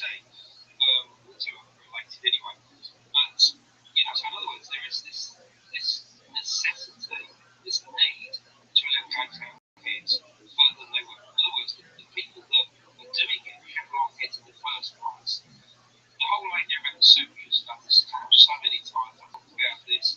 I mentioned aliens. I've talked about it in books. I've had conversations with well-known figures in this business, and a lot of that is rubbish. I'll be honest. This idea of these sutras, being missing. They can be when they're stitched together, they can actually disappear. And this is not something that's absolutely unique. So, you have to be a little bit careful with a lot of what you read about these elongated heads. Don't believe everything that you read, please.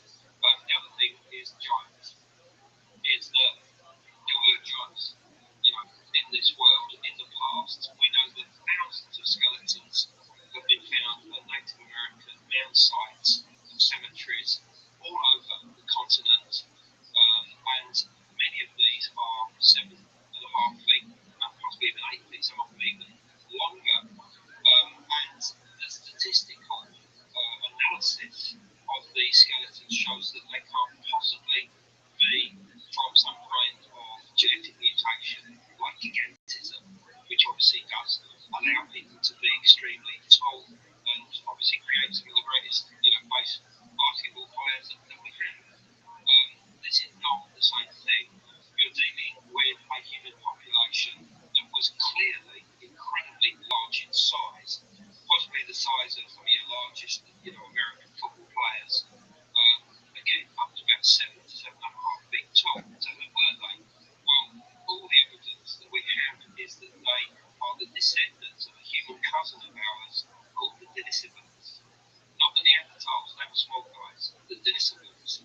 With most of our evidence of them comes from Siberia, from China, the Tibetan Plateau, a few other locations in that part of Eastern Asia, sort of Northern and Eastern Asia. And what little we have of their bones, what little we know about their origins, having come from an earlier type of human population known as Homo heidelbergensis, is that these guys were incredibly large in size, and they would have been as much as 7 to 7.5 feet tall. And all of the indications, I've written about this in books like Denisovan Origins and Cygnus Key. And so it's out there, that there were these giants, and they had incredible abilities. They were incredibly developed, and their skulls would seem to be the largest in the world. And yes, they were elongated. In China, a place called Harbin, in the 1930s, the skull was found and hidden in a well because it was being occupied at the time by the Japanese, and it was only retrieved in recent times. And the Chinese scientists who have examined it not only say that it's the largest skull that's ever been studied by science, which it is, properly studied, but they say that it's a unique species, and they've called it Homo longi, which means the dragon man.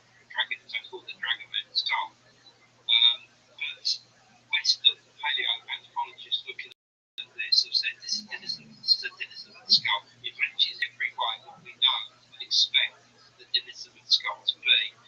So this has got an incredibly long thing. So in other words, there's never these people with incredibly long occipital bones at the back of their heads is real. I mean, it's not only there with the Denisovans stroke the Dragonman skull, but also with the Neanderthals. I mean, they had extremely long skulls, and when some of their skulls were discovered, particularly for instance in Iraq, a place called Shelidar Cave, when they were first found, it was assumed that the Neanderthals had been binding their heads and elongating them because they were so long. But it was eventually realised, no, actually, they are natural. So this confusion between artificially binding heads and natural heads is something that's been there probably for almost 100 years. So we have to be a little bit careful. But the general consensus of why these people would have found their heads is to replicate the ancestors who had elongated heads themselves. Now, that's our human ancestors. I mean, obviously, some people want to see that in terms of, replicating alien heads, whatever that comes to. It's a fascinating subject because, I mean, we always pause the questions of, like, are we alone in the universe? And the thing is, in our past, it showed that we weren't alone at all. There was other species of humans, and weren't we shorter back in the past? It was like 4'8" or 4'6" was the common height back in the day. So a 7 foot, 9 foot tall person must have been super impressive.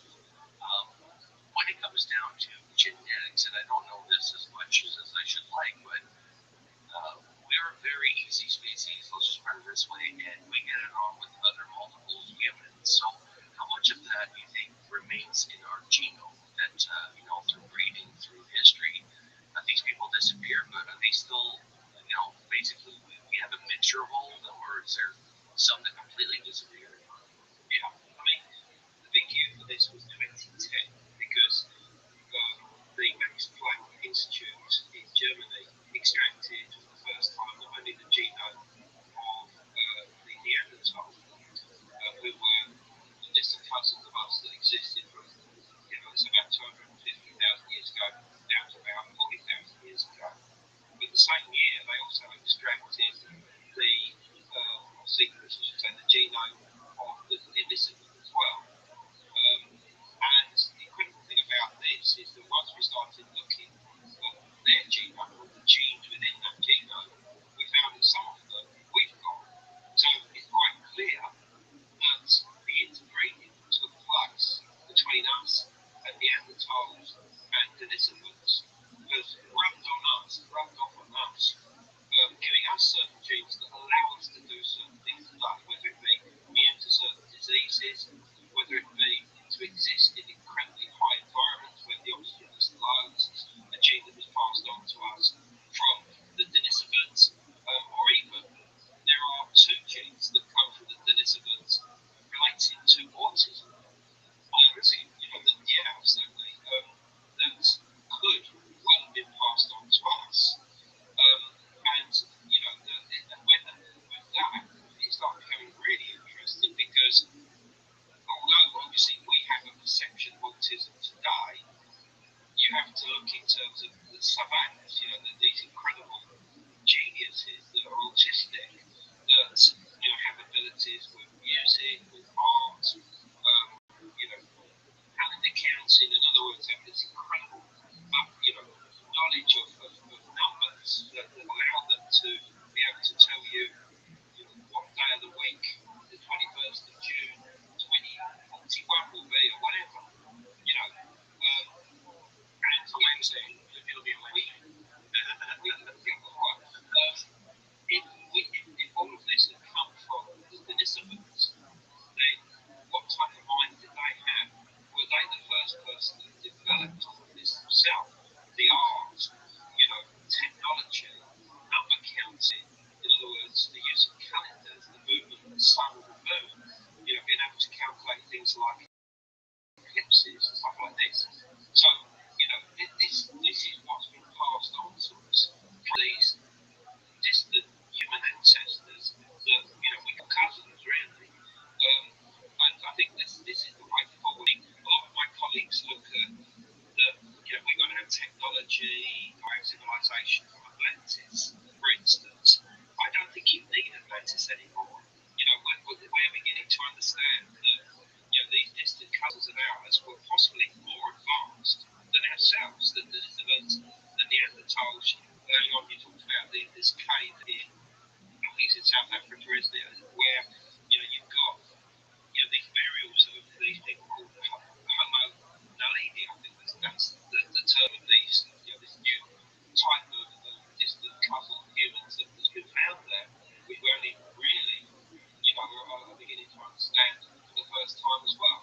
So, I don't think you need Atlantis anymore. I mean, Atlantis was a concept that Plato gave us of this island continent somewhere out in the Atlantic. I've done a book on this called Gateway to Atlantis that covers it all and shows that he was almost certainly talking about the area of the Bahamas and the Caribbean, and that this was knowledge that was reaching back into the Mediterranean world through ancient mariners, probably the Phoenicians and the Carthaginians, that were bringing these stories not only of the existence of these that existed out in far out into the Mediterranean, into the Atlantic, but also that they were A, occupied, B, that there were civil cities there. I mean, obviously, on the Gulf Coast, you've got the Olmecs or whatever would have been there, and possibly higher. And, they're bringing these stories, and they're also talking about this cataclysm that destroys Atlantis around 9,500 BC. Well, we now know that this was the tail end of an incredibly violent period of human history, which we call the Younger Dryas, which was probably triggered by a cosmic event, probably involving a comet fragment breaking up into the sky much earlier, around 10,800 BC. But this knocked basically the Earth out of kilter for a period of around 1,200 years, with wildfires, ice ages, floods, tsunamis, all sorts of other terrible things going on, and a great completion of human population. This is where a lot of our knowledge was lost of what had gone on before. But, with this does not necessarily come information to do with this shining golden city of Atlantis. That's still something that's of our hearts and our dreams, not of archaeology at this time. Before we ask you about your new book, I just wanted to chat about ancient megalithic sites or ancient buildings that some say couldn't have been made by humans, pyramids and that type of thing. And my favorite is actually Baalbek and the Forgotten Stone. So this is a stone that's sort of half quarried but never been broken away from the earth. But it's 1,650 tons in one stone. And in the actual, Temple of Baalbek, there's 3 of these things kind of, 10 feet off the ground. So, if you're going for simple, it's not the way to do it. But I want to get your input on that. Why would they use such massive stones?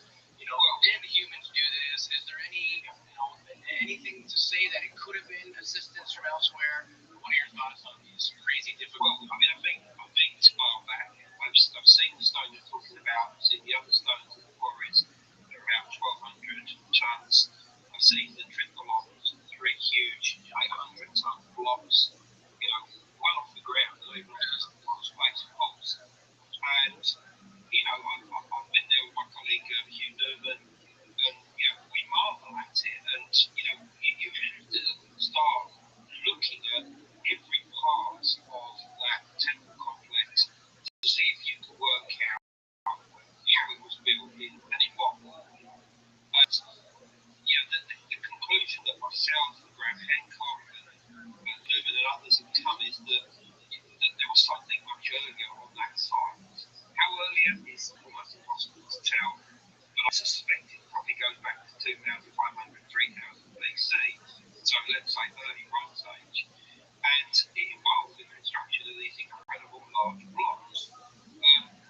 But why they did it is a complete mystery. There's no real need to do that. I mean, blocks a couple of tons or 5 tons a piece would be sufficient to build whatever you want, like the Great Pyramid if you want. So there's no need to do this. So I then start looking at the mindset of the people involved. What's going on in their head to do this? And the way I would compare it is Pumapunku, the site in Bolivia at the city of Tiwanaku, where you've got these incredible stone blocks that are so multifaceted, not just for aesthetic reasons, but around the back and all the rest of it, in areas which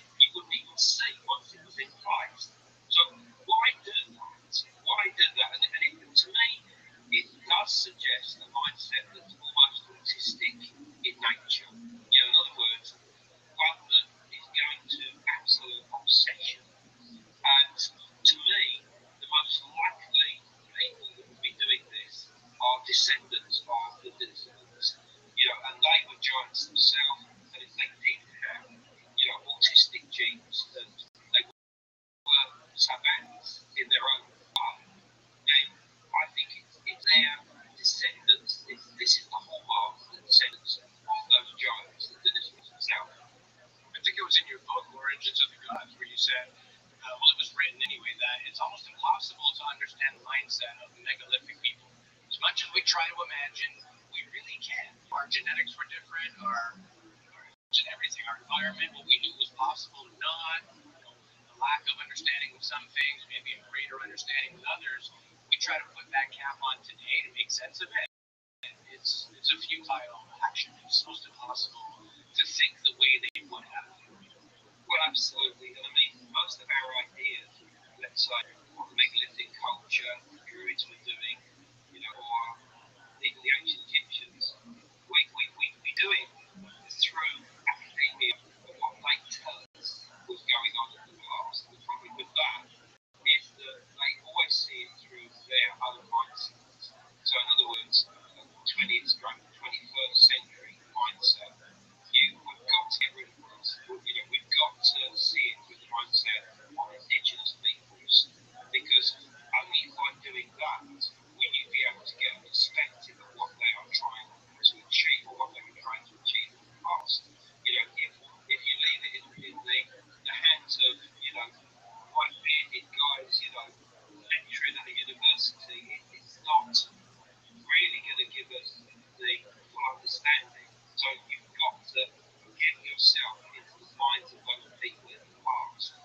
But it would not have been like going to church on a Sunday. I mean, the shamanic rituals that these people would have been doing would have been so deep, so frantic, so otherworldly that you'd think that they're all completely mad, to be honest.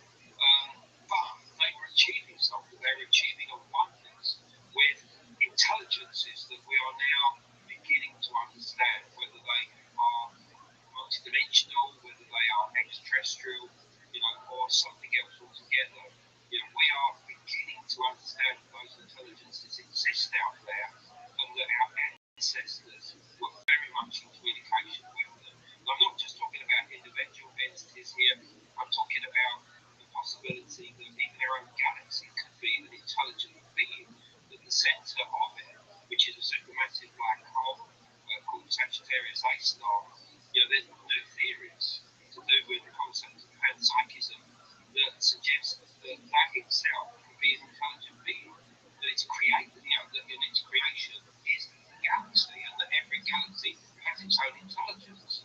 So we've got to get to grips with that as well. We could be dealing with some kind of cosmic entity, which the ancients became aware of, and one that eventually we'd come to call God.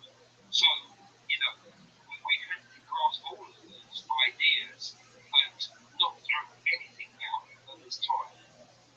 Now, like if consciousness created the universe, like there was consciousness first, and then they created the universe to inhabit and have a realm to exist. And it's quite fascinating. And even you were mentioning about autistic traits of these species, and just their amazing ability in thinking outside the box eventually, and detailing of the phenomenon, and people receiving telepathic downloads and amazing abilities. And it's fascinating because you can almost see those patterns throughout history, almost like we're being held. Like, oh, here's a tidbit, here's your part, you do this, you do that. It's fascinating. We've had this many species that live amongst us, from the human, of course, branch, but that we're sort of like the victors, as far as we know, the victors of the survival of the fittest. So it's crazy, and you brought us some great points. Quickly, let's talk about your newest book that you brought out. Louis, I think you had some info on that. Yeah, the first female pharaoh, and it's about, correct me if I'm pronouncing this wrong, Sobek Neferu? Okay, that'll do. Perfect. Yeah. So tell us about it, the first female pharaoh. People usually think of Cleopatra when they think female pharaohs. So tell us about this character. Yeah, you're right. We think of Hatshepsut, we think of Nefertiti, we think of Cleopatra, but the first female pharaoh was a very extraordinary woman by the name of Sobek Neferu, which means the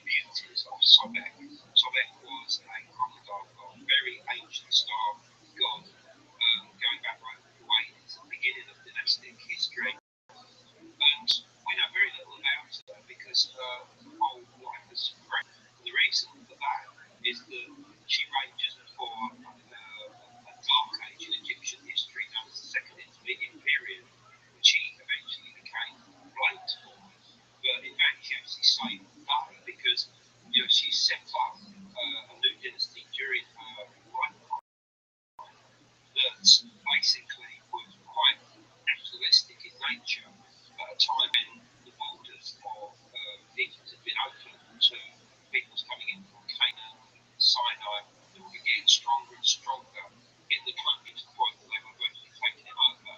But she managed to set up this dynasty, which was the next dynasty up from the 13th, she got from the 12th, and kept alive the flavour of Egyptian nationalism to the degree that eventually their descendants rose up against these invading peoples known as the Hyksos and drove them back out into Canaan, modern-day Israel, Palestine, and Syria. But if that had not happened without her reign, Egypt would have fallen, there's no question, and it would just have become another city-state of Canaan.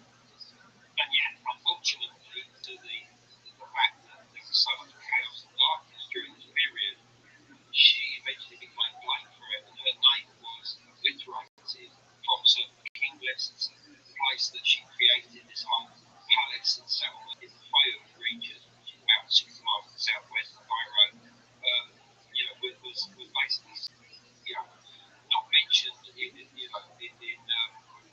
list of the different districts of Egypt anymore, connected with the crocodile god.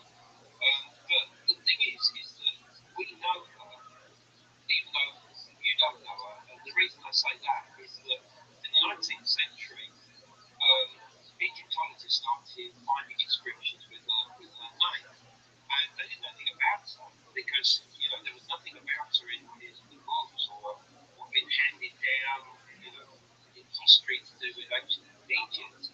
So there was a lot of speculation about who this woman was, and what her role was. What she created. Did she create some kind of star cult? What did she do for Egypt? And these ideas were eventually picked up on by a very famous Irish writer who thought that she would be a great character in an Egyptian novel that he was about to write. And that guy was Bram Stoker. Of course, we know him as the writer of Dracula, which had only come out a few years earlier.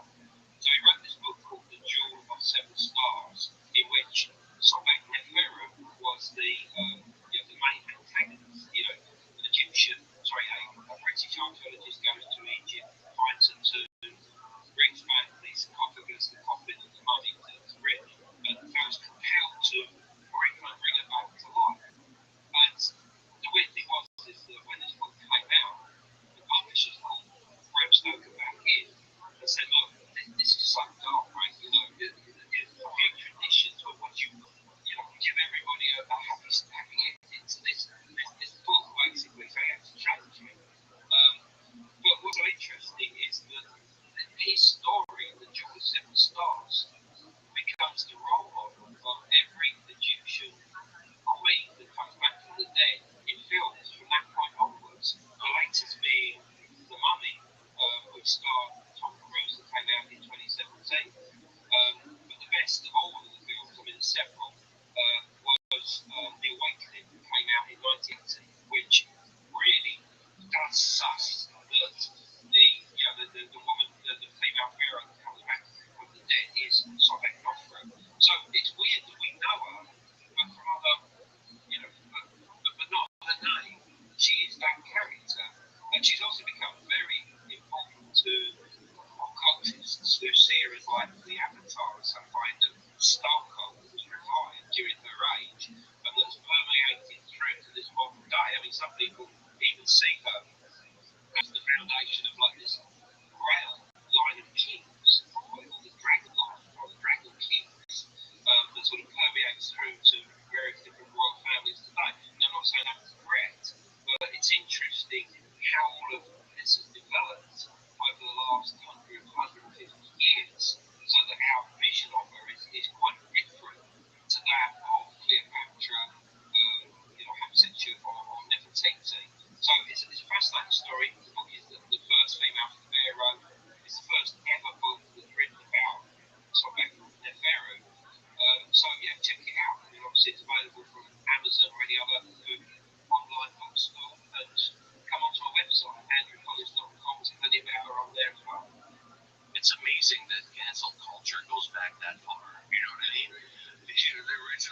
canceled person. Yeah, that's great. Well, no, actually, you're right. Thinking about it that way. Yeah, I never thought about it that way. But I mean, quite clearly, there is a lesson to be learned from what happened to Egypt around 1800 BC. You know, to what some people might see as the political climate today, but that's something we probably don't want to get onto unless we want to get cancelled. So, we're not scared about getting canceled. We say what needs to be said, and we're not too worried. Andrew, we can chat with you all day. It's been a lot of fun. We'll keep you just to the hour that we promised we would. We don't want to overextend our welcome, but we would love to chat with you again one day. You know, this whole ancient culture. You are so well versed in this.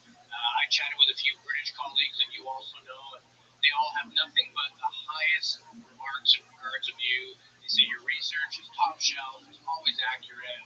You're just a machine when it comes to compiling, writing books, and you're doing this. And there's a lot of people in that realm. You have a special flavor. You know, I've been bugging you for 6 months to come on the show for a reason, right? So you have our highest level of regard and respect, and we'd love to have you again one day soon if you'd be so kind. absolutely. Well, awesome. Anything else, Jay, before we say adieu? Yeah, I was gonna mention to people, obviously, you know, click the like and subscribe button. I think it's on this. Yeah, on right here. YouTube. Yeah, on YouTube. Subscribe. Absolutely, and you know what? We'd like to hear the listeners' thoughts on this. I mean, we've got people from all over the world listening to this, and just like, you know, in your neck of the woods, what's common, and we'd love to hear that. Of course, if you have any questions for Andrew as well, post them. Louis and I do our best to answer everything that comes through as best as we can. Sometimes we drop the ball, that's not intentional. You know, and most of my end, Louis is just awesome to get back to people. But Andrew, this was awesome. I learned a lot from you today, and I hope to learn a lot from you going forward. And we talk about this all the time, how it's important to learn from different fields of study. And it's a complex issue. This whole phenomenon is super complex and involves every facets of our lives. And it's implemented in every facet of our life. And this is why it's so important to clue in how deeply rooted this issue is for all of us. And it's crazy. But thank you so much for your work. You know, I don't think people get praised enough for what they do and what they contribute. And every field of study is important in this. I absolutely appreciate your time, Andrew. And yeah, please like and subscribe if you have any questions for us going forward. Also, not quite sure when we're releasing this, but Louis and I are starting to do YouTube sessions, and we are promoting them like 3 days in advance. They're fairly random, so we'll give you as much notice as we can. Check out our Facebook page and follow us, because that's where we're making mention that, hey, we're doing a live show. It'd be cool to have Andrew on a live show. I don't know how that works twice, because right now it's like 10 o'clock in Canada, and what is it, 6 p.m. in the UK? It's hard to find a time that's not too early for one person and not too late. And when we had Mary Rodwell from Australia, we got it screwed up because our Saturday, or her Saturday, was our Sunday or something like that. It was literally a day off. So logistics become difficult. But we'll leave it at that for the day. Yeah, check out our Facebook, our YouTube, Spotify, Apple. We're on the Unnext network. And drop us a line. We'd love to hear from you. And thanks again, Andrew. We wish you all the best. Thanks for having me.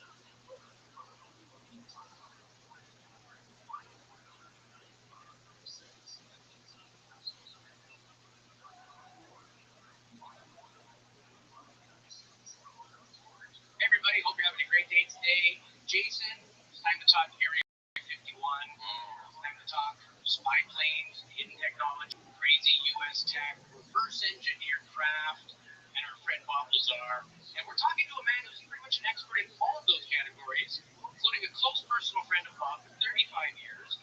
He can tell you things about Bob that if you're not a Bob believer, you just might change your mind.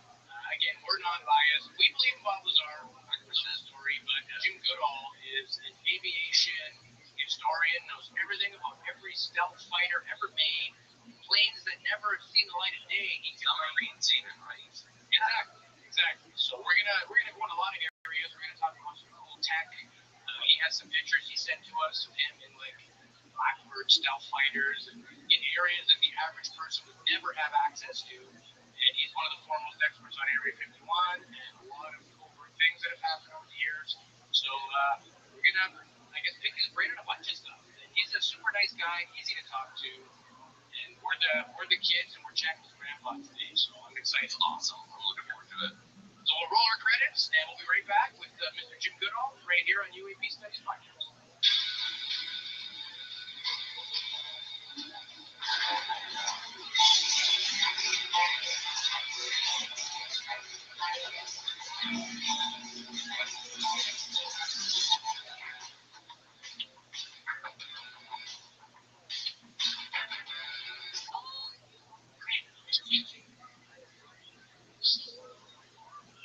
Welcome back to another episode of UAP Studies Podcast. My name is Louis Marcus. Joining me as always, my best buddy, Mr. Jason Gilman. On deck, my man. I'm ready for this interview. This is going to be fun. I'm really happy that Jim is here joining us today. So this is going to be a great conversation. I have so many questions. I can't think of anybody better to talk to involving, spy tech, aviation, cool planes, even connections within our communities and deep friendships he's had for years with some very popular names. We're going to get to all of that. Jim is an Air Force veteran. I would say one of the foremost experts on Area 51. He's also an aviation journalist and historian, and he's here to chat with us about all things Area 51, Bob Lazar related. I see the United Nuclear T-shirt. That is the Elevator Company. Welcome to the show, Jim. Great to have you, brother. I'm absolutely delighted to be here, and the shirt I am Bob Lazar made it for me when I was visiting here a couple weeks ago. That's about a day and a half ago, and I just, he's the same person I met 35 years ago. He is easygoing, he is about as considerate as they come, soft-spoken. His wife, Joy, is one of the sweetest women in the wide world. And she's 68 or 69, she looks like she's 35. She's a skin specialist, and he's got facials. And he's as happy as he's ever been. He has 10 acres, he has 3 horses, 3 dogs, and I think it's a 30 by 40 or 30 by 50 layout, where he goes, there's like 10 different stations he has in there, depending on what he's doing. And when I said, hey, can I get a United Nuclear shirt? He said, well, we'll make one. He wanted to do it into his lab, came back, this shirt. So this was given to me by Bob. I should have him sign it. That sounds like Bob. Yeah, that sounds like Bob. Yeah, hang on, I'll go make you something. He did that with a rocket car once, either for George Knapp or Jeremy Corbell. Yeah, messing around, and they needed an air filter, a dehumidifier, or some random thing, and he made it with scrap parts out of his shop. Yeah. He's a real life MacGyver. Absolutely. Yeah, brilliant guy. And we'll chat more about Bob in this episode as well, but I want to get people to become familiar with you, sort of give us a little breakdown of your history, what you've done, and what got you into this particular subject of UFOs. Starting since I was 78, I've been around for a long time. Most of the research I did was pre-internet, so you had to actually go out and track the person down and interview in person. There was very little. But my love of aviation started when I was about 5. We were living in San Jose, Bay Area, and across the Guadalupe Creek was San Jose Municipal Airport, not the International Airport it is today, but it was just a airport. And I already got into bed really in a duplex, and my dad came in about 10 minutes after I got in bed, still wiped outside, and says, hey, I don't know what's coming, but you gotta see. So we went outside, and all you could hear is, and the ground is vibrating. And over the coast mountains came not 1, not 2, but 24 B-36s. And I was, wow. I've always loved machines. And fast forward a couple of years, I'm about 10 years old. My best friend's dad is base commander off of Teal Naval Air Station near Mountain View. And I used to go over all the time. We were referred to as Captain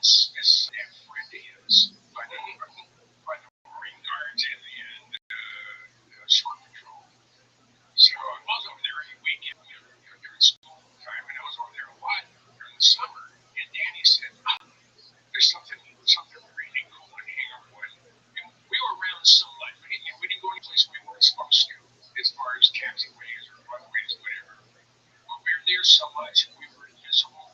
We were hiding in plain sight.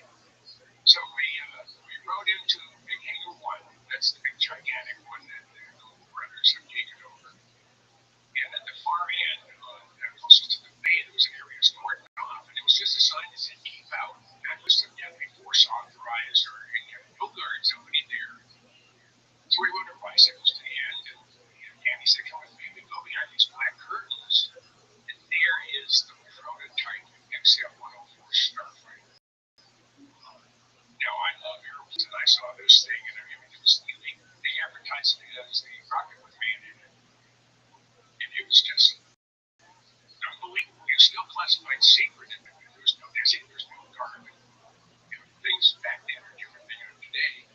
Can you still get in the cockpit? So, no, I ladder over the canopy. It's a side one canopy. I'm in, close the canopy. He latches in, I've been here for my heads, and I said, I'm sitting in an ejection seat. And I didn't realize the time, because I was only 10, that it's been DR, because there was some wind tunnels there at Ames. The big wind tunnel complex there at the field. And we couldn't, Danny and I could not get up in the latch. So was you not inside the plane? I was stuck inside the cockpit. So he had to run and get some maintenance guys, short patrol and some blocking guys. And it's been almost 70 years and my butt still hurts. I got home. You talk about her getting my butt chewed out. But that's where my first love affair started with Lockheed airplanes, Scuffler's airplanes particularly. So fast forward to March 10, 1964. I'm an airman second class. That's an 83. They don't call them second classes anymore. Or third class. That would be politically incorrect. And I was there at TDY, temporary duty from Lowry Air Force in Denver to support 3 programs around the base in Lebanon. And I was communications specialist. And the first airplane that I saw in the orders was the YC-141 Starlifter, the XB-70, and a classified. And I didn't know what that classified program was. It was classified.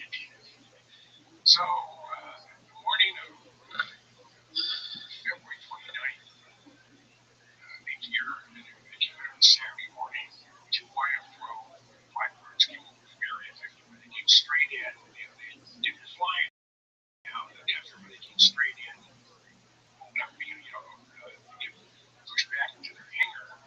And the engines are still running, and the heat from the J-58 set up the Nugget system, which dumped about 60,000 gallons of water into the hangar. I mean, it's just, of course, we almost drowned before Lockheed reps. And all the alarms went off, and there's something crashed on the flight line. We're 8 miles, our barracks are 8 miles from the flight line, and they went out running out to get my truck, and it was already gone. So I heard something incredible over the next 10 days. And that's a lot of overtime installing the systems both at both ends of the information gathering work. And so I had some time off. It was a Tuesday. It was about 3:15 in the afternoon. And I'm waiting for the Northrop shuttle. They had a Piaggio and it's a Coleman pusher type of thing. It's going between Edwards and their offices in Hoffman, California, and LA. And there was room, so I heard a roar. I mean, a huge, incredible roar. I could hear it all week long and not seeing it, but it was inside. I was running down the taxiway.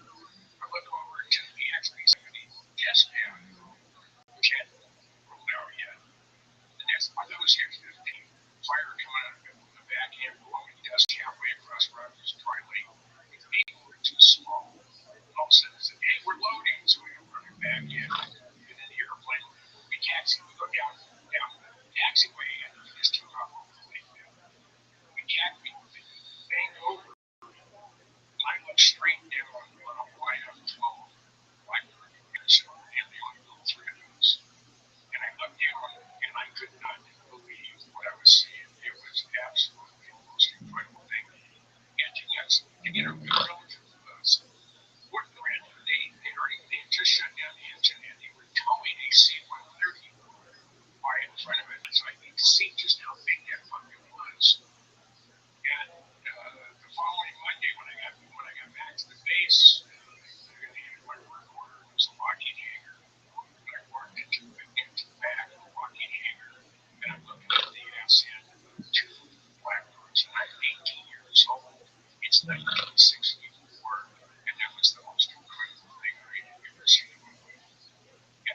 stuck. So I never thought I'd be where I'm at today as far as knowledge on the Blackbird.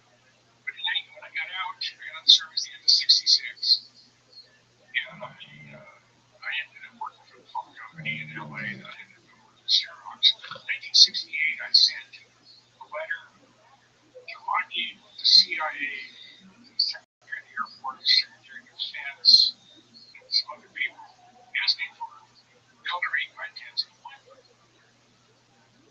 And their official policy was not to collaborate. So I started digging. The more I dug, the more I found out, the deeper I dug. So over the course of the last 60 years, from a historical point of view, according to Ben Rich, who is a long-time friend of mine, the most knowledgeable person on the planet on the history and development of the blackness. We were so compartmentalized back then that if you were working on widget A and everybody's working on widget B, you didn't talk about what you did. It was that level of patriotism, whatever it is today, and it doesn't work so much. You're going to find someone who you want to throw in a chat, and they're going to go into what they want. But that was really the beginning of my passions. And then in 1976, I decided to join the Air Guard. And I got acting. My name is communications specialist, but shortly thereafter, I became a big historian. But I went to Guard, so I have a little ID card that got me on every base in the United States except for restricted ones. And I'm a good enough BS, or I could talk my way to any flight line, and I did. And over the course up through 9/11, when everything changed, I've been on the ramp and loading ramp at 216 Air Force Air Guard reserve bases in all 50 states. Wow. You sent us some pictures, actually. I'm going to bring them up here. You can go through what they are. Okay. Because they are very cool. So start with the first one. So if you go ahead and describe what we're looking at here. Oh, that's me at the Air Force Base. I'm handsome man. Man, yeah. That's when I had dark hair. That wasn't my real dark hair. That came out of a bottle. I started getting gray when I was about 15. And they say I got the gray hairs I earned every single one of them. So that's at the Air Force Base, and that's inside of SR-71. Okay, that's my baby. That's my baby for 15 years. That is the 8 Blackbird. That's an A12. This one, that's flown straight level at 92,500 feet. It has, during flight test, Jimmy's camp was flying it, and they were. This was the envelope expansion airplane, and they were having problems with the inlet. They hadn't been able to go as sustained, Mach 2.8 or 2.9 at that time, and they had been playing with the inlet schedule and duct tape overs and stuff. They had pinned the tertiary doors in the afterburner. They had the open, the close position. They got on 72.8, and no matter what they did, the airplane wouldn't accelerate past that. So Jim was up there Jimmy Smith was up there trying to figure out what he could do, and he was in real bad air. And he dropped the nose, and all of a sudden he got a good air, and things started popping. He didn't know what it was. He said it was almost like something was breaking on the airplane, but all the instruments said, "Hey, you're okay." Well, the pin, free-floating tertiary doors started breaking, popping loose from their being pinned. And for about 15 seconds, when he hit the good air, all of a sudden he hit everything redlined. And he went from like 2.9 to Mach 3.56 in about 15 seconds. And he realized that, I shouldn't have done that. So he goes his descent profile and advances back to the bar. So there, the 3.56 is a momentary event. The airplane is designed to begin to fly at Mach 3.24. That's the sweet spot for the inlets. It is more efficient at Mach 3.2 than it is subsonic. It is just, I've been over every square inch of that airplane. I've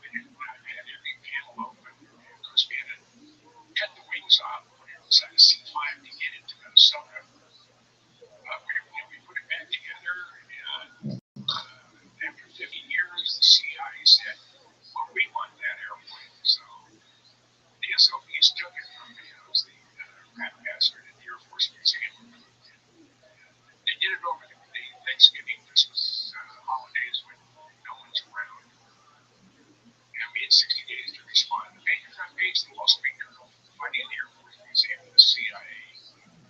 That's me. That was 35 years ago. It's amazing the crystal clear images too. Like they look HD, so that's amazing. Yeah, I'm always showing good cameras, so I've had 9 drones most of my life. Yeah. So you can tell. Next big here, what are we looking at? I think that's the plane with the wings cut off. You just mentioned. Yeah, and the guy sitting in front of it, it's Jim Eastham. He was the first guy to fly the airplane. Third guy. And he sat in the cockpit of our airplane. So it's the first time I've been in the cockpit of an A-12 in 25 years. And when we loaded it up, the loadmaster said, I don't think it's going to fit. We had 1.5 inches of clearance. We rolled that puppy back into the C5. That's nothing. Yeah, it's hardly. But the way I got the airplane in the C5 in August of '89, a long time friend of mine, Ben Harvich, president of Lockheed Skunk-Works,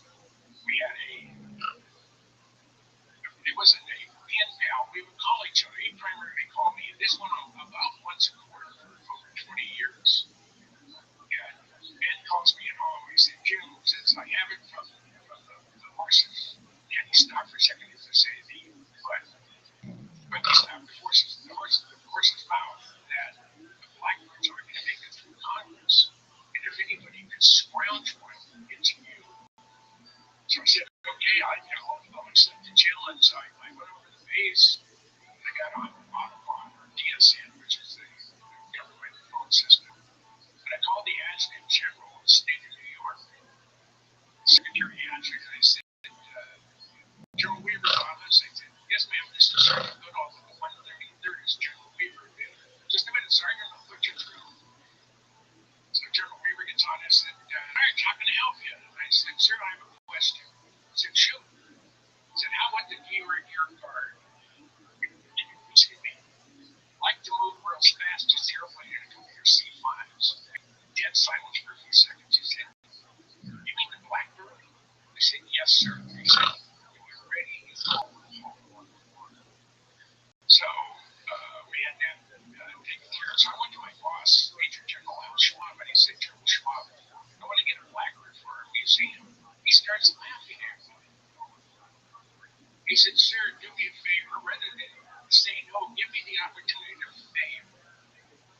He said, all right, Smarty, how are you going to get it here? And I started to get that covered. I talked to the AG in New York, and he said I could have a couple of the C5s to move. So that part was taken care of. Arnie Gunderson from Pratt & Whitney was trying to get a Blackbird for West Palm Beach, and he'd gone to Air Force, not Guard, but Air Force, and asked if they could lease a C5. And the Air Force said, yeah, it's about $970,000 a day plus gas. And I scrubbed 2, 8 days each for free. So I have to be the best scrounger in the United States military, because not only did I get a Blackbird and an A-12 Blackbird at that, but 2 C5s to move. But that isn't the best part. We loaded the thing up on the 27th of October, 1991. They didn't have gas at Palmdale, so we flew to Travis spent the night. Next morning we took off. We're in an hour, about 35, 40 minutes out, and the Chief Master Sergeant Loadmaster is going down to check the load. I said, can I go down with you? And he said, normally the answer would be no, but since this is your project, sure. So I went downstairs to the airplane. I'm just sitting there, just ready. You couldn't slap the grin off my face.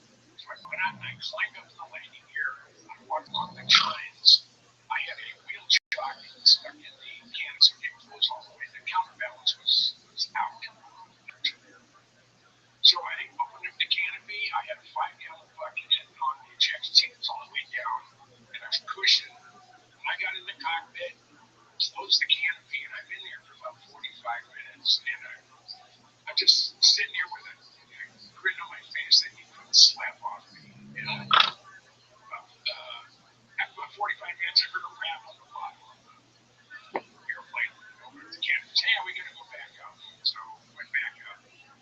Now we're about 40 minutes out of Indiana.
was a once in a lifetime event, and it was just one of the more exciting things I've ever done.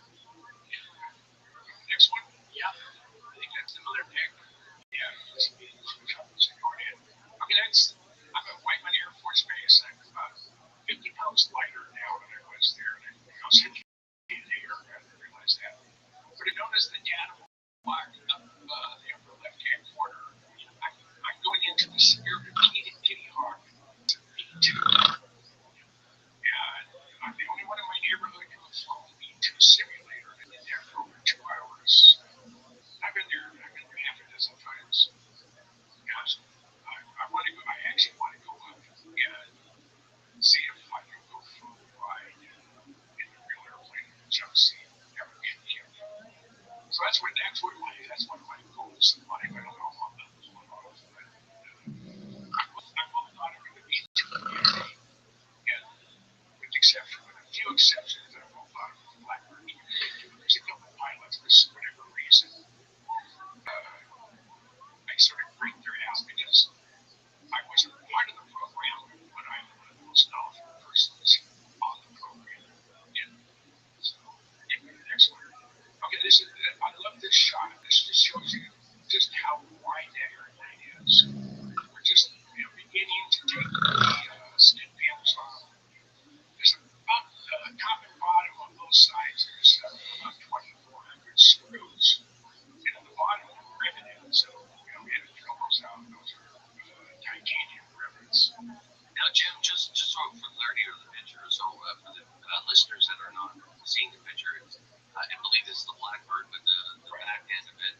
Now, is it being assembled or is it being disassembled? Or no, we're getting ready.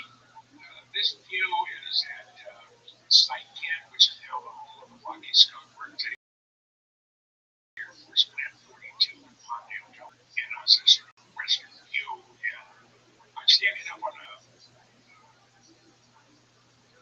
work stand and take this picture. And this just shows you just how it's a 58-foot wingspan and 103 feet of fuselage in front, and it's all fuel. But we had to take this off. We marked where we had to cut, and I knew a C5 and measured every which way I could to make sure this thing would fit. And it did. You said you had an inch and a half only? Inch and a half clearance, and that was total clearance on the floor against the floor wheels. But I had taken into consideration that if it was too tight, we could put a come along between the landing area and the door command to give us another inch or two. So that wasn't a concern. So you're good at thinking outside the box, Jim. I always have. This is a very famous shot. There's only 2 of us still alive. The guy in the black jacket with the sunglasses, and Stuart Brown. Stuart Brown in the article in Popular Science, March of '94, on the Area 51. 6 million people read that issue. Of course, the handsome guy with the red hat and the camo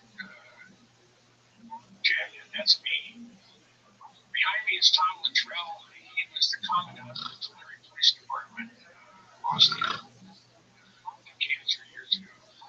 Glenn Campbell, who started up the Area 51 Research Center, and Rachel, he's gone. The handsome guy in the blue, he's a breaker, whatever, in a black hat. That's Bob Dylan, the first guy to fly the SR-71. He's gone. And then my very, very dear friend at the end, John Andrews, he was the development manager for Testers. He came out with the big F-117 kit. He came out with the F-19, quarter-inch SR-71 and F-12. And he was like my brother. We talked every day. And I referred to him as Spy 1, and he referred to me as Spy 2. We get on the phone and we say, testing. This is Spy 1 talking to Spy 2. We're going to talk about. We'd like to list off every classified program name that we can find and think of. And then we just start talking. And I talked to the guys at the Pentagon when I was there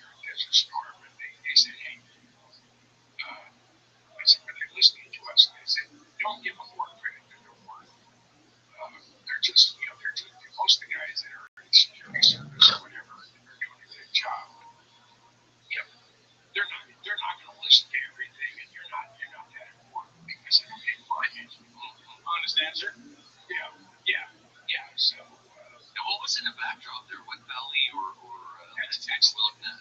That's Tippecanoe Valley. This is December of '91. Stuart and I spent the night on top of the mountain.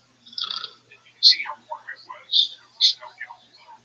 It's okay, Yeah, it was 21 degrees that night with about a 25 mile an hour constant wind. It was cold. But I lived in Minnesota at the time, so I was used to it. So Stuart knows what. This is my airplane after we brought it back, put it back together, painted it in authentic Black Shield markings. Now I took the liberty of taking this shot, cutting off the landing gear, and cutting off the ground and putting it into the air. Because it's the only. I don't have any shots of a CIA A-12 in the air. So I put one in. Yeah, I've used it. I used it on my business card. This airplane now sits on a pedestal at the headquarters of CIA. It was really funny. They used one of my photos in a book on Archangel, on the history of the A-12s. And you open up the book, the first picture you see is mine. First of all, they didn't ask my permission, and they didn't give me photo credit. And that really was some draws.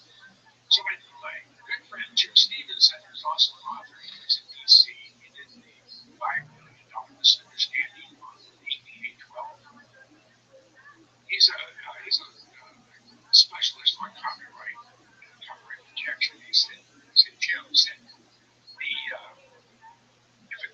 our government uses a copyrighted photo in a publication without the permission of the copyright holder, you can charge them and get up to $37,500 for that. So I sent the CIA a bill for $37,500. And I get this nasty ground back from them saying, well, we could have purchased that photo from a stock photo company or from Lockheed. So I shot it from the top of our other hangar looking straight down on it. I said, if you would have, you could have, you would have. He said, how do we know it's your photo? So I sent him 10 examples and invented publications with my name.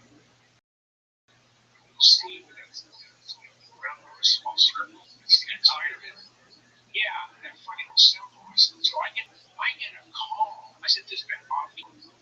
I get a call from the chief legal counsel of the Director of Central Intelligence. You don't get much higher in the food chain than that. I said, Mr. Goodall, we understand that, yes, this is your photo, but we do apologize. The gentleman who put the book together has a new understanding of the improper use of copyrighted material. And trust me, he won't do it again. But I can't accept $37,500. I'm thinking to myself, I'd go for 500. I said, make me an offer I can't refuse. He said, $5,000. I said, what edition? I mean, I'm not sure my chair when he said $5,000. I said, I want to have permission to come on to the campus of the CIA and photograph my airplane in a complete 360-degree walk around with my camera without restrictions. And he said, well, that has to be approved by the Director of Central Intelligence. I said, I'll wait for the call. And I get a call from this Philippine a couple of weeks later, and he said, it's been approved. I said, okay, I'll figure out when I'm going to be out there. And I arrived at the back gate of CIA on the 22nd of April 2009. And as I drive up, I'm in a buddy of mine's car. It's not a rented car, it's a buddy of mine's car. I pull up, he's rolling down the window. I get him my ID out. I said, Mr. Goodall, welcome to CIA. So they knew I was there. And they said, he just gave me a blue card. Said, distinguished visitor. They said, just go to the front door. Just follow the road. It will say TV only. Park there, you're fine. So I didn't even show my ID. I just,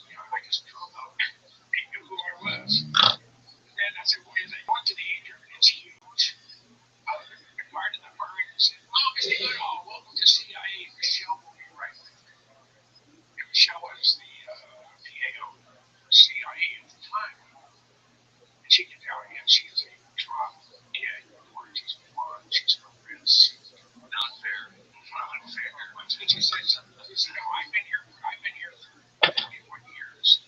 You're the first civilian to be allowed to go into our facility and photograph. It's Hopper, Jim. That's right. I've been a great car salesman. Yeah. So these are your works. This is your. I have 29 books print. The one Honest to Columbia class is at Osprey right now.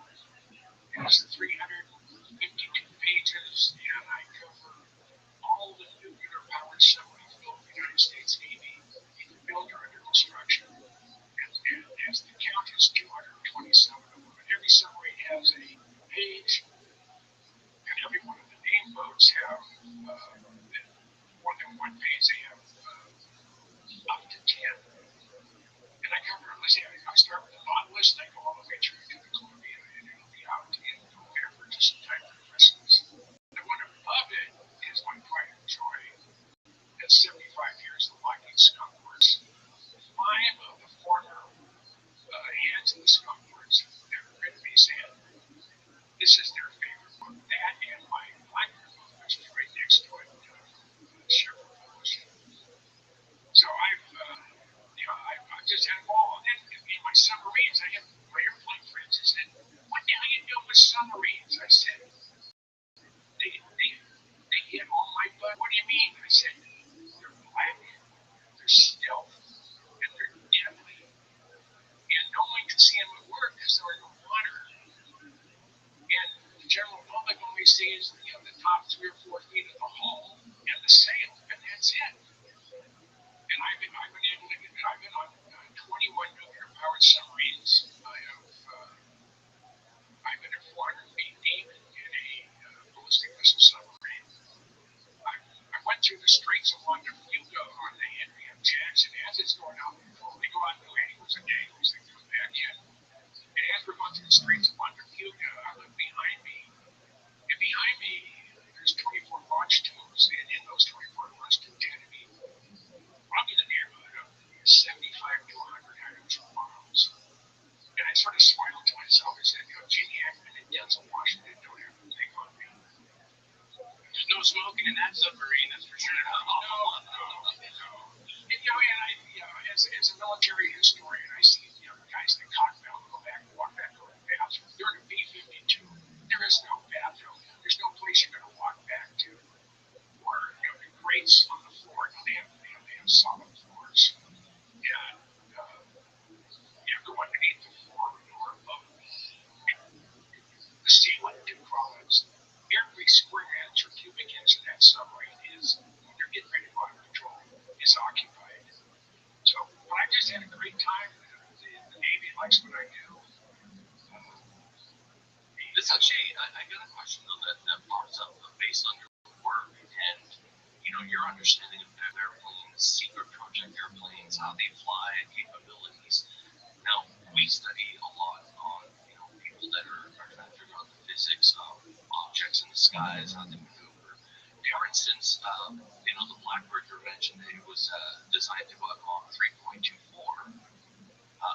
When we're talking about a turn radius at that speed for that plane, what are we looking at? Like, how long would it take for it to make a turn?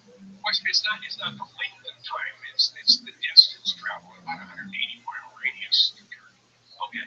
So when we hear, objects that are able to go at that speed and then make a right angle turn, as far as we know physically, that would break the plane and it will kill the pilot, right? No, excluding human involvement in a craft that does that. A friend of mine, Bill Fox, he had 36 years at the Skunk Works, and we just bonded here back in the 70s.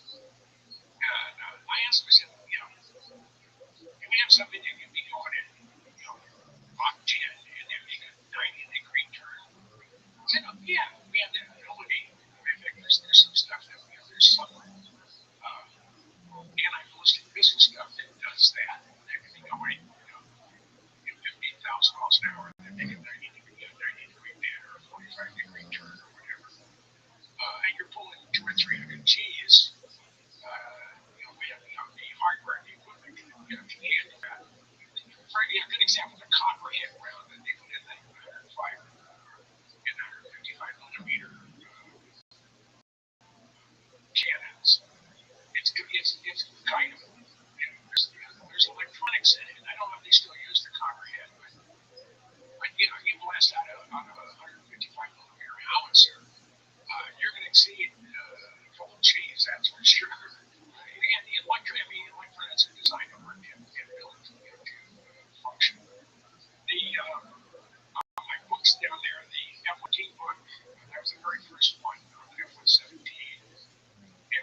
charge of the Blackbird at NASA, right? He's the one who sent me the book, and it irritated Dave Evans, who was in charge of security on the Blackbird program, so much that he never spoke to David. Even in a meeting, he'd tell me, he'd say, you can tell Lux, he kiss my ass. Lux is sitting right next to me at this time. I mean, they did not, they were pissed. But when my Blackbird book came out, I called up Dave, and they said, Dave, I said, I want to send you my Blackbird book. And his thought was, it's another Blackbird book, you'd be skipping. So I sent it to him, and I get an email back from him. He said, I thought this was just going to be another one of those, Me Too books. This is great. I said, I have it. It's right in the middle of my trophy table. My living room where it has all those Blackbird papers. So that just killed the hell out of me. And Jim Babion, who I interviewed, and did a book signing in Skunkworks in June of 21. He said he has two books, his two favorite books in his man cave that no one's allowed to touch is my Blackbird book. It was Skunkworks. And that just tickled me. Big compliment for sure. Yeah. So I never, there's a, this was taken, my book upside down. This is Bob Lazar and S5. This was taken on the 23rd of May, 2023. S5 is what he's codenamed his lab, correct? Yeah. It's the Big Brother to S4. But no, I was there. Somebody said he could, put together a hand scanner at the front door, just he could build one. absolutely. He can help when it works. Bob Lazar, what people don't understand, Bob Lazar has a photographic memory. And I mean, he can read something, man. 20 years later, he can tell you every word on page 23 or 410 or whatever.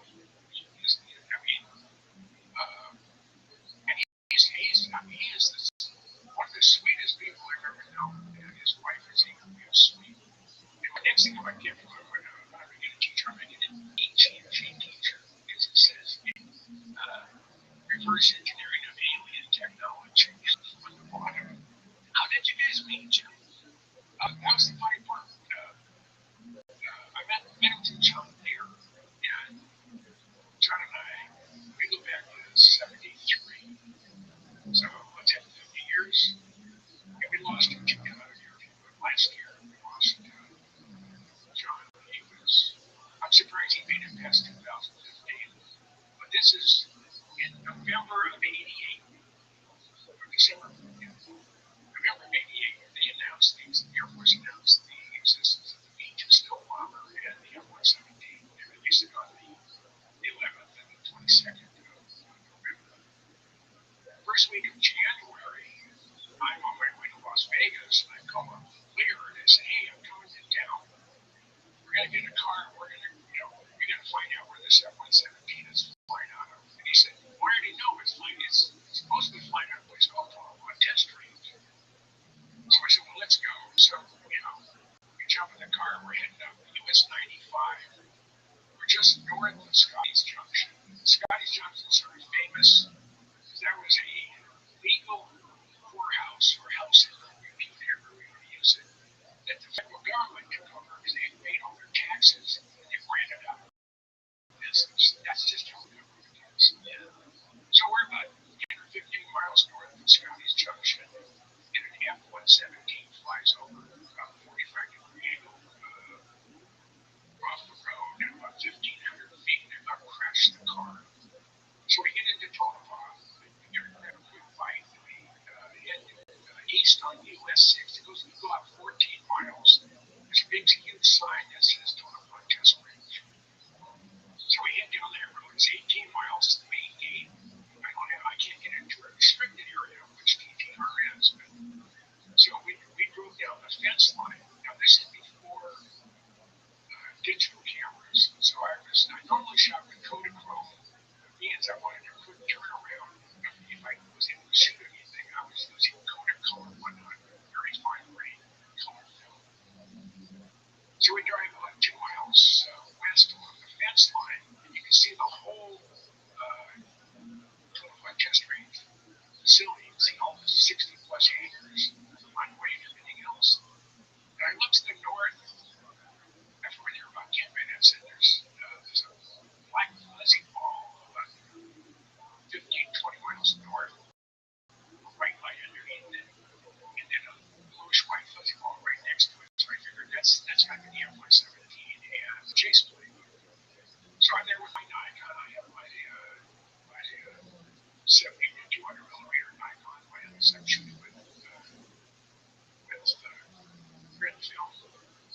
And I see it's coming. It's getting closer and closer, and I'm up there, and all of a sudden the airplane started to fill up the viewfinder. And I'm like a 10-year-old boy seeing a naked woman for the first time. My whole body is just vibrating. I mean, literally, it was like I was on a vibrating machine. I couldn't stop the shaking. So I looked at if I had any good friends, and finally, he went by us and landed. I said, John, let's get out of here. Let's get to Las Vegas. So I go to a photo mat. You have to get right here to know what a photo mat is. Back in the day, if you had film you want processed, and you went to your local Safeway or Rayleigh's or whomever, there was a little kiosk in the middle of the parking lot, and yellow and red, all the Kodak colors. And if you go by, you wouldn't even have to get out of your car, open your window, and hand you an envelope with your name on it, put your film in it, and get back to them, come back the next day, and you have your friends. So I knew we weren't going to get back to Las Vegas in time to go to a photo mat, and it was bothering me. So we head east on US 6. We get to Warm Springs, which is the northern terminus of the extraterrestrial highway, Nevada 37, Highway 375. We head down there. We stopped a little lady in Joe and Pat Travis ran the place. Had a white tea. Then we headed back out to Vegas. We got to John's house. It's after 9 o'clock, about 9:15. He said, hey, I got a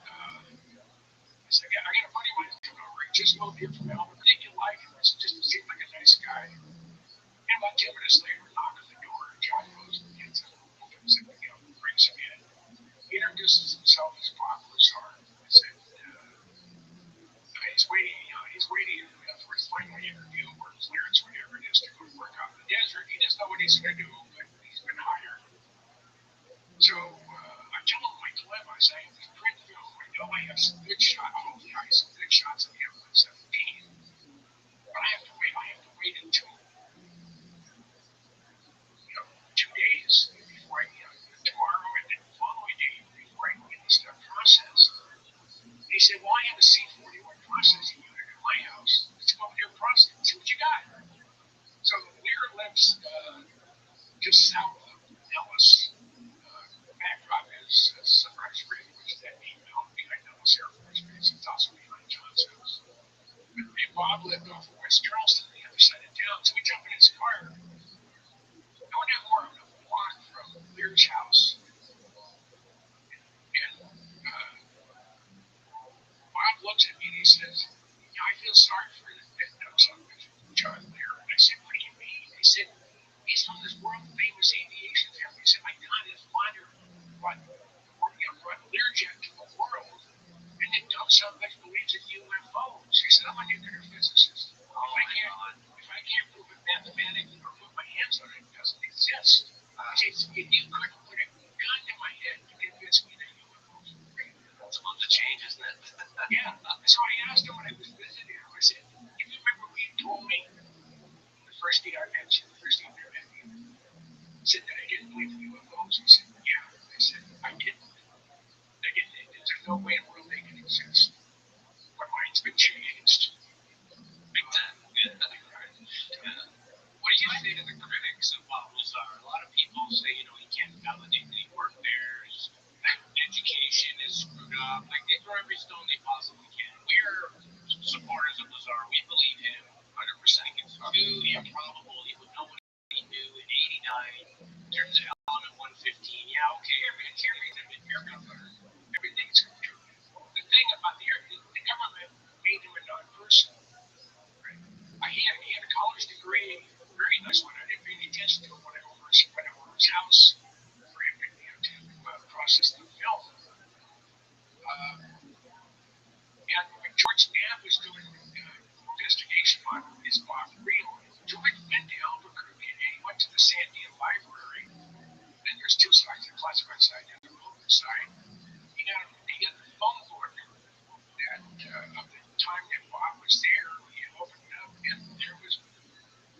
Czar's name, phone number, and the room number that he said worked in.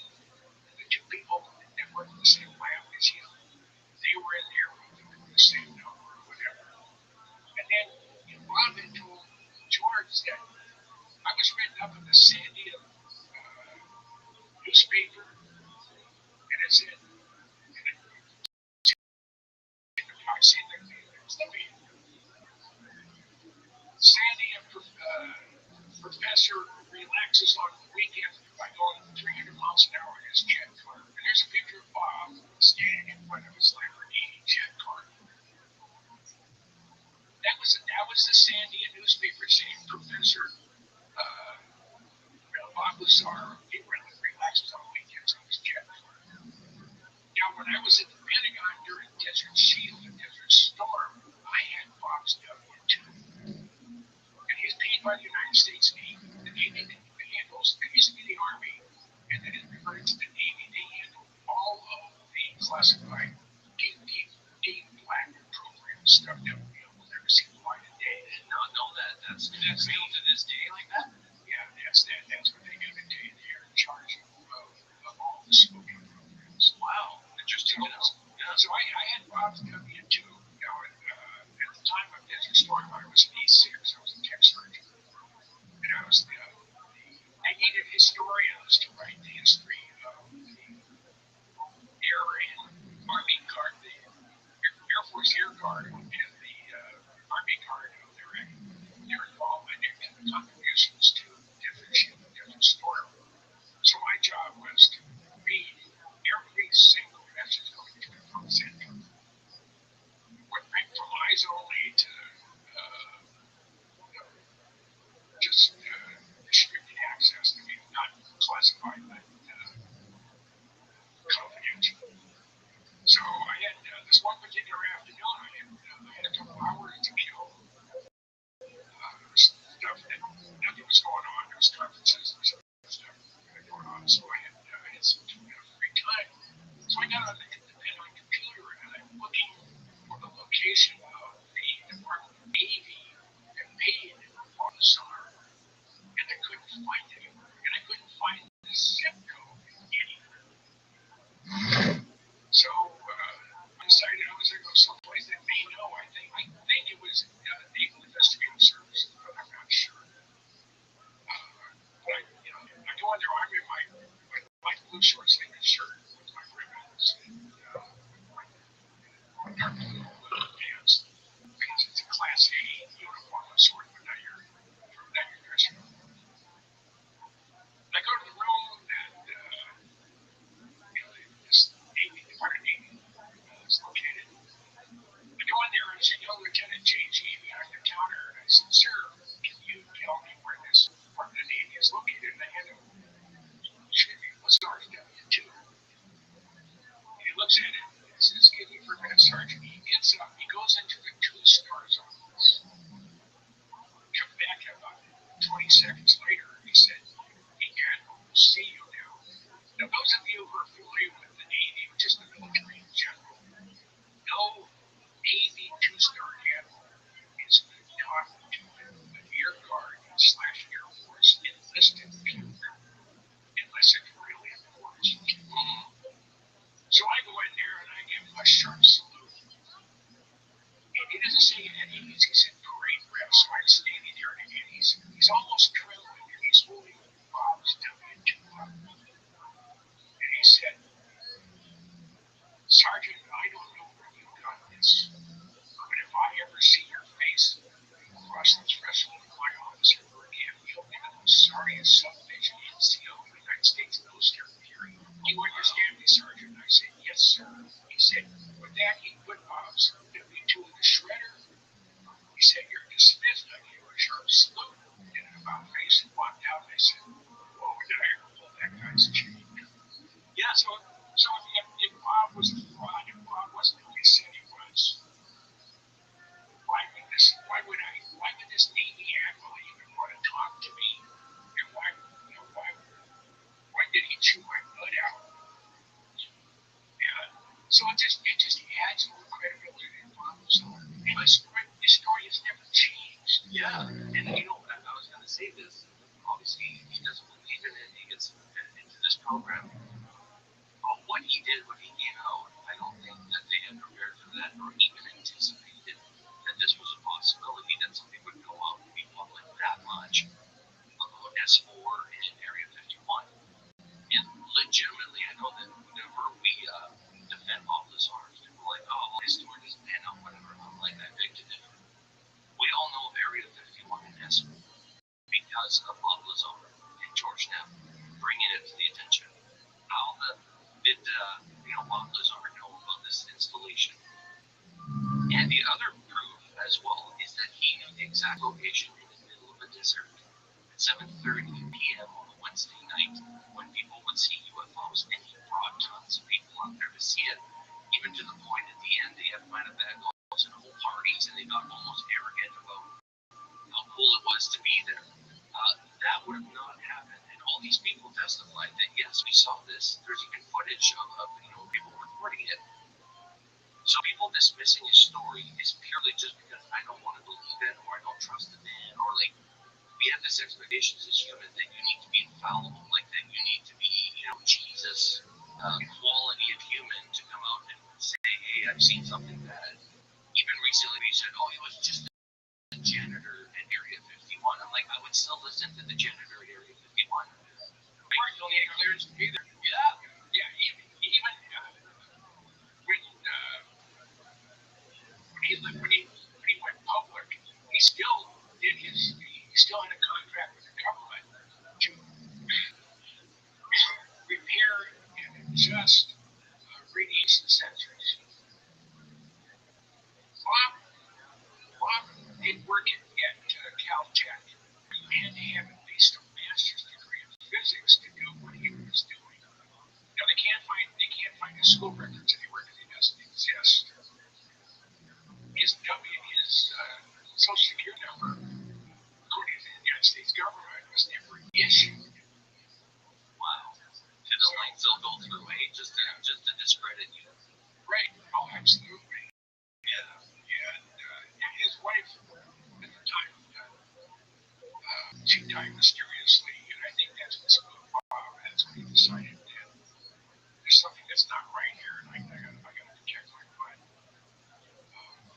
But yeah, off to another area, but to confirm what Bob said, I had a friend named Dave Fruhoff. Dave was retired lieutenant colonel of SR-71s.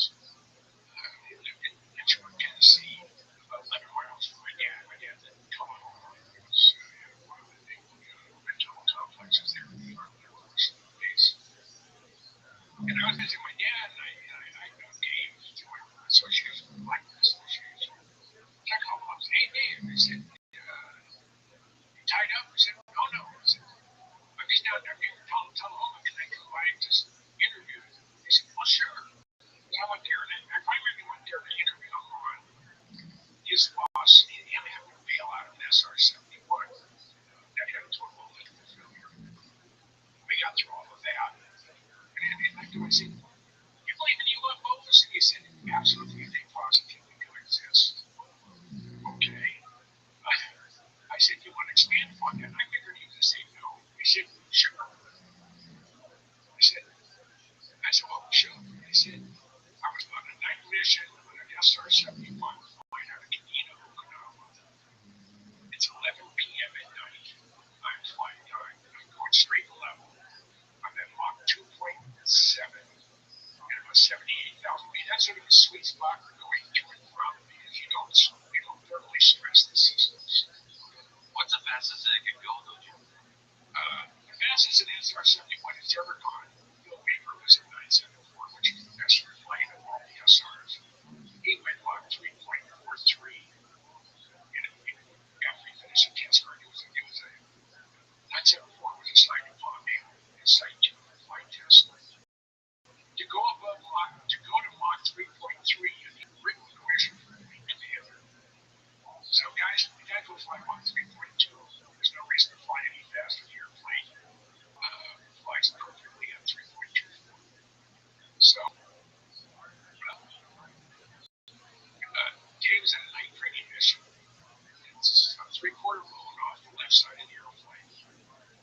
It's a glint of something reflective and edges to it.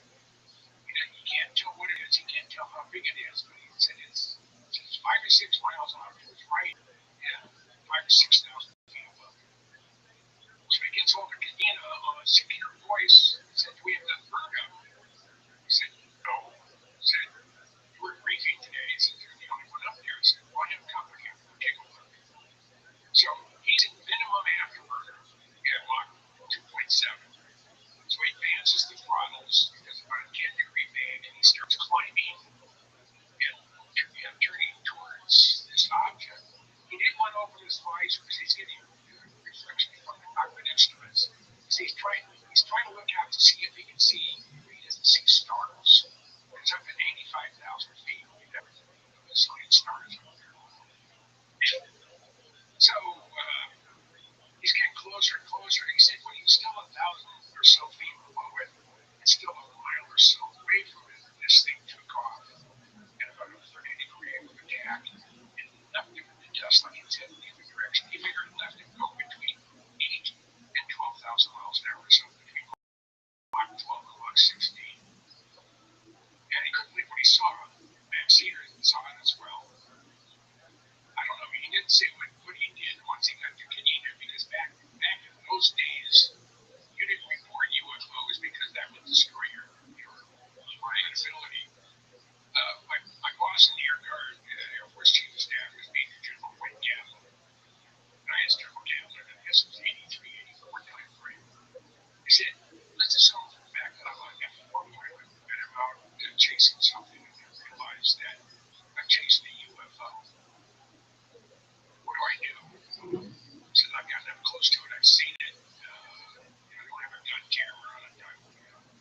We have a RF4. I was able to take a picture and I didn't have cameras installed on film. What do I do?" He said, "Well, you come back and do your post-flight, take a shower, go to the club, out down 2 or 3 really, really strong drinks, go to your billet, or give me a song. Because if you report that you chased a UFO or you locked onto a UFO, then your career is just down the drain. It's not going to happen." Jim, I got a question on that thing. For yourself being part of this your entire life, pilot is invested in. They spend millions of dollars training these guys and on how to observe, how to do their job, how to use the weaponry for crying out loud. Yet somebody who's that trained, that professional goes back and says, "Hey, wait a minute, guys, there's something out there. Oh, you must be a loony. Let's ground you." Well, they won't necessarily ground him, but if he's a major, he's not going to be lieutenant colonel. That's all. Why? Yeah, but why? Are they just trying to shut you up? Like, that's their incentive. The official reaction to UFOs is to ridicule the person. Right? They don't exist. It's their cover-up. UFOs been going on for a long time now. Where they're coming from, we don't know. But I was a docent of Kid Peak National Observatories outside of Tucson for a couple of years. They have the largest semblance of optical telescopes in the world. They have 22 of them here. Everything from a 12-inch to a 13-foot primary mirror on a 4-meter beam. The 2.1 meter was used by Caltech in remote viewing and also doing adaptive optics. 5 years they used the 2.1 meter telescope in Kid Peak looking for exoplanets. Those are planets outside of our heads, outside of our solar system. Of course, 5 years they cataloged 8,000 exoplanets. And just before I left, they got a new volunteer coordinator that talks down to people. And when you talk down to me, that's the last about this will be about 2 seconds, and then I'm out of here. But just before I left, we had announced that we were having a beer and pizza at the NOAO headquarters, National Optical Astronomy Observatories, located at the University of Arizona in Tucson. So we're there, so all the astronomers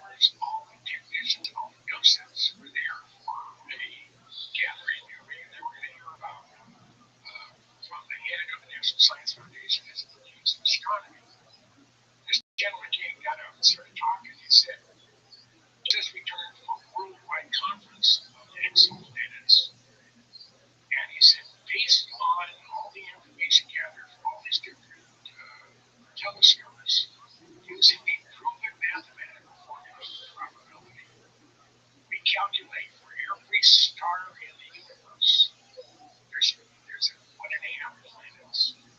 Think about that number. And out of that incredible number, there are 2 billion, that's what they mean, 2 billion Earth-like planets forming a similar sized ring to our star sun in the inhabitable zone with liquid water. If we're the only ones, what a waste of space. It has to go through Foster's character, or else they get contact. We're not alone. We've never been alone. And one of the things I'm doing has nothing to do with UFOs or anything with possibly even an involvement. I'm in the process of trying to raise money to do an excavation of the largest Mayan pyramid complex in the East. And there's 3 pyramids, and there's a village or a city below it. It is the only location in the country of Belize that is not controlled by the federal government of Belize. It's controlled by the village. Because this village was isolated up until 2012. They cut in a 6-mile road into this village. And just by pure luck or God's will, however you look at it, we sort of landed on this place. And everything, all the alignments of the stars were perfect for us to go in there. And we've got this permission where we're working on the formal paperwork. We have exclusive rights and access on the excavation and restoration of this three pyramid complex. We can raise initially about $1.5 million. And we're going to employ most of the able-bodied men in the village because it's a systems type of environment here. They grow everything they eat. That will really have jobs. Some of them do construction work outside the village. There's 700 people and women and children.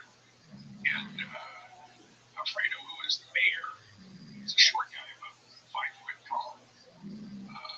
He said we have 170 healthy, able-bodied men in the region today, and taking off the overburden of the pyramids. So that's it's been 2 weeks down there. It was absolutely fascinating. On the first full day with you, that we were given more or less the prompt to go to this location, and it's Tenzin Kai pyramid complex, because we were at one of the excavated sites in Belize, not that far from Florida, and it's about a walk, we're almost at the very end of it. It had rained, and the sky had opened up, just dumped water on us. Everything's wet. And I'm about 20 feet from the end of it off the pyramid. And it's just that they just ripped the top down to the whole thing. We're going to do the whole thing. And I have a real bad sense of balance. I have brain tumor. They separated my out of drinker, so I have real shaky balance. And I'm an old guy. I'm 78.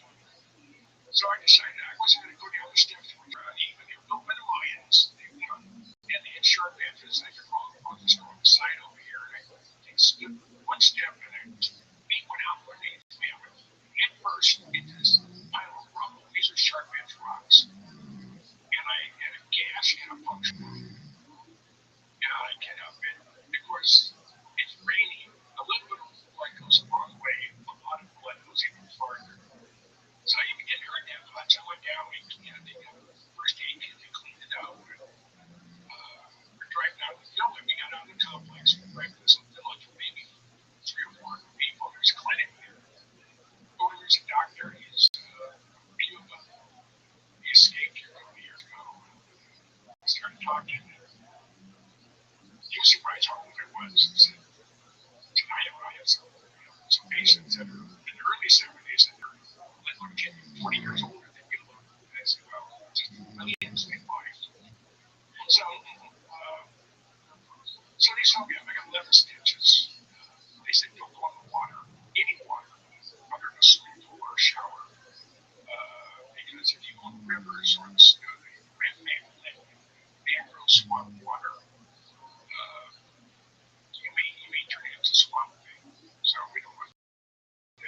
parasites and stuff, right? Oh God, yeah, just something terrible. So I figured since I gave blood and DNA to the Mayan gods, they decided to guide us towards the Santa Cruz, which they did. And it's how much your sacrifice to the gods, right? Right. And it turns out, this supposedly according to the stuff that we've read, that this complex is the largest and the oldest one it remains. And it was occupied between 200 AD and about 800 AD. So it's been there ever since. We talked to archaeologists that were at the sites that were given tour guides, they were tour guides, but they were working on their master's or PhD in Mayan archaeology. And there's speculation now, they're saying that it's very possible that the pyramids are not 2,000 years old. They're more like 20,000 to 200,000 years old. And the Mayans found them, they had been abandoned, and the Mayans repurposed them. So that just adds an awful lot. 200,000 years old, they were able to build these things like Machu Picchu. Now, the level of sophistication is not at all like you have in Machu Picchu. This probably could be even earlier because there's a lot of paragonal construction, but not to the point that they have in some of the other famous sites. So, but we have a 305-acre site that is now ours to excavate. We're going back probably in early October. Jared Murphy, who has a podcast, Not Aliens. Yeah, Jared's a friend of mine. We're both from Minnesota. And Jared had this is Jared's project, and it was a perfect fit personality-wise and everything else was. But Jared decided on Memorial Day, 150 years old, I think it's time for a massive heart attack. And he did. He had what they call a widowmaker. And if it wasn't for his business partner who was right there, he was CPR, broke 4 ribs. He lost absolutely nothing as far as brain function. And that's what everybody was concerned about. Jared is he's very, very smart. Very smart. And to lose the brain like that. But I knew things were going to be okay when he was, I think it was day 3 of his heart attack. And he was on a respirator for 8 days and unconscious for 5 of those days. But they're trying to see if he has any brain function. There's tests that you can do. If the only thing alive is your brain stem. And that's the bottom of the foot. If you get a sharp off your foot like that, it will curl. And he's dead. So, I say it hasn't been 72 hours yet. And he hasn't opened his eyes. He's still unconscious, heavily sedated. And the doctor says, Jared, wiggle your toes. And he did. And his girlfriend, told him joy. And he said, if you can hear me squeeze my hand, and he did. And just right after they took out the breathing tube, he's still semi-unconscious. They were saying, well, he can't put his contacts back in, so we need to get breathing glasses so he can read emails or whatever. And they still don't know how good his brain is. He was able to wiggle his toes and squeeze the hand. And he said, he had no voice. He said, if my ophthalmologist in the San Diego where he was living, he just checked my eyes. He has the prescription. He can tell you what magnification you need for the readers. So right then and there, we knew he was all there. Yeah. And I talk to him almost every day now. We're working towards, we have to come up with a lot of money. We're going to do a LiDAR scan. That's going to cost about $40,000. The LiDAR is, what they can do is unbelievable.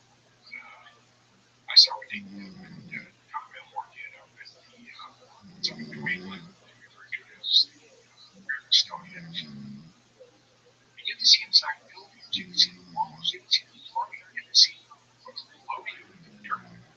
It'll stop on a solid object. And it looks through trees. If there's trees there, it just disappears. So we're gonna do a scan of there's 3 pyramids. We can't go to the pyramid right now because it's occupied and it's occupied by a very, very large hive Africanized honeybees, killer bees. It's a Belgian Western here and there. And they're gonna go down probably wait right now we're in the middle of monsoon season. And they're gonna go there and I think the bees will out when it's good. It gets really fun. So they're gonna try to go in there and take down the hive. They're not gonna kill it, they're not gonna kill the bees, torture or whatever. Get all the honey and get rid of the hive. I guess it's massive. It's been going on for Probably would be those are the largest bees on the planet. But before, we don't want to waste too much more of your time, Jim. I want to ask you a couple of quick questions just in relation to government tech versus non-human intelligence tech. Now, you were in a movie produced by our good friend Darcy Weir, Secret Space UFOs, the rise of the TR-3B. As we don't know the TR-3B, it's essentially a black triangle that supposedly we have engineered. And I've always been fascinated by the stories of it, and you're an expert on this type of stuff. So, what can you tell us about government-made UFO tech? If someone sees a UFO and has a green light on it, which is really required to fly in controlled airspace, it's man-made. If it has rivets and seams on it, it's man-made. If there's only one, if we can only prove without a shadow of a doubt there's one real alien craft, that's all we need. One day might be the governments of the world have been hiding this stuff forever. I mean, you look at some of your Renaissance paintings, they have discs of the sky with beams coming down. The Romans talked about the flying shield that was spewing out fire or whatever. And the two Ghostbusters character.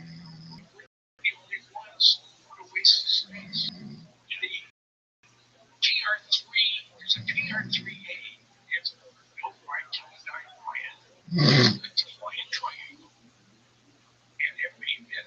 It's with prototypes of what they're going to build. The TR-3B. Now, I know people have been at work in Area 51 since they stopped the link in 1954. I've asked all of them. Even UFOs and all of them said absolutely impossible. To exist. And I don't have anything to put my hands on. Just before he passed away, I was talking to Ben Rich.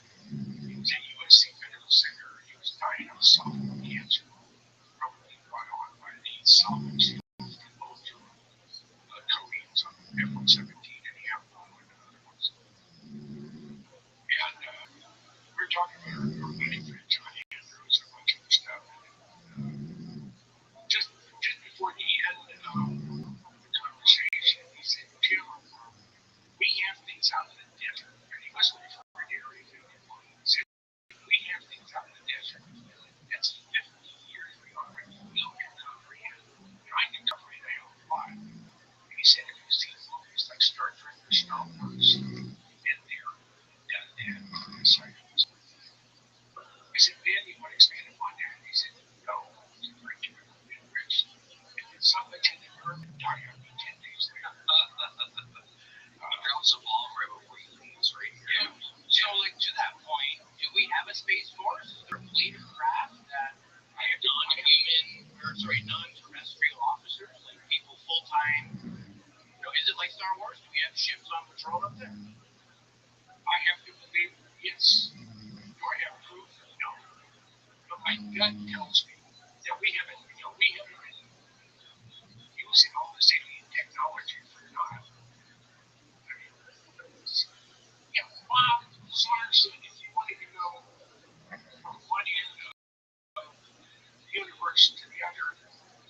this was the universe. You're here. You want to go here. You focus over there. And as soon as you release power, whatever it is, you're there. There's no time involved. Now, I don't know how it is when you come back from that location. As the world moved on 60 years or 6,000 years or million years, I don't know. But if you've seen movies like Star Trek or Star Wars, they've done that. This sort of was and I don't think he would told me that just in my chain as he knew he was going to, he wasn't going to be around any longer. Well, and I mentioned it a few times too, that, they're building Space Force. But to build Space Force, you get you recruit people first, and then build the ships. If you build the ships first, and then recruit the people to operate the ships. It's kind of like which came first, the chicken or the egg. I think it was parallel. But you think it was growth at the same time? Yeah. You have that. Now, when I was doing my book signing at the Rothschild'S, Jeff Davion, who was the vice president, general manager, number one guy, we're heading over to the U-2 operation, the site to Palmdale, Air Force Flight 42. We're back from the limo, and I'm about 2 feet from this base. I look right in the eye. I says, all right, Jeff, how much alien UFO technology is being utilized in government programs? And he responded almost immediately. I don't know if he was ready for it. He didn't look shocked. He came back and he said, I have absolutely no knowledge of any alien technology that was being utilized in government programs. But I don't know what was built in the past that I may not have a need to know about. I said, my job is not to look back. My job is to look to the future. And I said, personally, Lockheed has a policy you don't comment at all on UFOs, period. Personally, I feel we can't be alone. That's basically what we do. But I get asked to know what's snuff. How much alien technology we do. And there are facilities, there's got to be facilities. I know Dugway is a place that has been ID'd as a place for an underground, very, very large underground facility. And there's a new base 90 minutes from Twin Falls, Idaho. We're not sure where it's at. I was told by multiple people that it is a new base. It's in the middle of nowhere. They decided they weren't going to put a restricted area around it as far as airspace goes. Because as soon as you put a restricted area pops up, it's a big red flag. Hey, this restricted area is brand new. They're doing something. Let's go up there and investigate. What I hope to do someday, my friend Shred is a licensed pilot on hours on I think we had 22 type 2 to go to Twin Falls, go to the local FBO, Red Oak 172, and then we'll fly around the northeast corner of Nevada and see if we can find something. Because that's where supposedly everything, the new place is. Well, true. Yeah, I'm sure Bob's coming out to make them have to remove their crap. Yeah, because it would bring so much attention to it. They're like, crap, now we're going to move everything. Well, there's many S locations, not just S4. It's not like Area 51, there's an Area 52. They're not the one and only. The way Area 51 got its name, and the only reason I know this because I was looking at folks there at the Nevada test site. Bill Sweetman,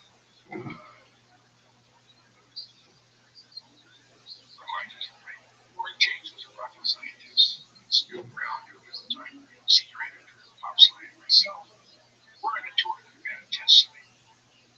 We're at the Sedan crater, a big 1,300-foot wide, 100 feet deep hole that allows so much radiation and dust. I'm surprised they didn't kill everything.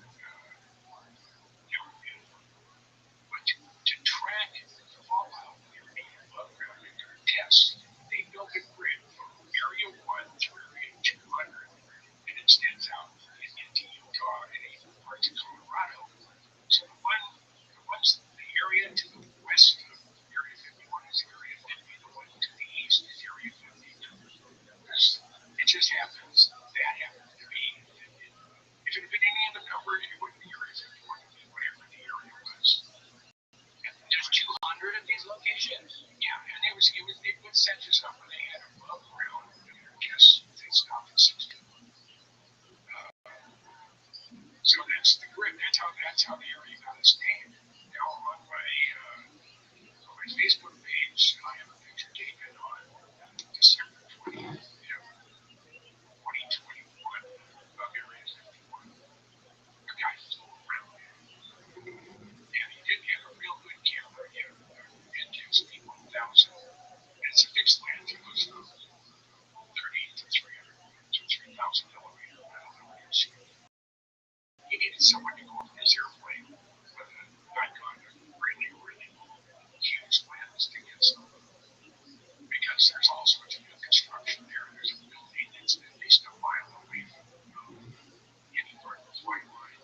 And if you go into a quantum side, well, they're loading something really, really nasty in that hangar. Big, yeah, it's a big one. It's a big one. And most of it's underground, if I understand correctly. Well, now, Area 51, they threw up when he retired as an SR-71 pilot after chasing the UFO because of his clearance, because of the area that he worked in. He got a job, ended up getting a job as facility manager here at Area 51. He was responsible for every structure, the largest hangar, any locker, and he was responsible for all non-program maintenance on the aircraft. Plus, he did photo chase. I asked Dave when I was in my conversation when we were talking about him chasing the UFO. He said there are no underground facilities at Area 51 because I would have been responsible for those areas. But on the other side of the Pathos Range, we have the ability to dig, to cut through a 36-foot diameter hole through solid granite about a foot an hour, and that's how they made the holes, going down to detonate everyone was underground detonations. That's how they made the other mountain. They have the ability to do that. So, but what you have is, if you've done excavation, you have to have a road in and a road out. And unless there's an embedded nuclear power plant in the location, which is impossible. You have to have power lines coming in somehow from some location. And all the standing I've done, I haven't seen any, but I haven't. We've gotten really good at camouflage as well. So just because we can't find it doesn't mean it doesn't exist. That's the whole point, right? It so can't be found. You have to make it difficult. Yeah. Yeah, exactly. But I was at the disclosure project with Dr. Greer a couple weeks ago in D.C. And I talked to 5 of the 6 whistleblowers. And these guys, I mean, you can tell just by the moving in their voice and the emotion that brought up. These guys are real. These are telling the truth. And there's some stuff that happened. One guy lost his dad. His dad lost everything. He worked in a classified environment. He lost his clearance. He never used his house. He lost everything. His dad quit talking to him. Becomes his best friend in the whole wide world. And he had cancer and he didn't die in it. And he should go after the federal government and cut someone through the holes for doing what they did to him and his family. They made life absolutely miserable. And regardless of your opinion of Greer, maybe some of the people he's representing are telling the truth, so don't throw out the baby with the bathwater, so to speak. Right, yeah, because of what he's done. He's now working with, and so is the cousin brother, is the congressman from Kentucky, I think, Burchett, yeah. And he's the real deal. And on video, he said, I have seen material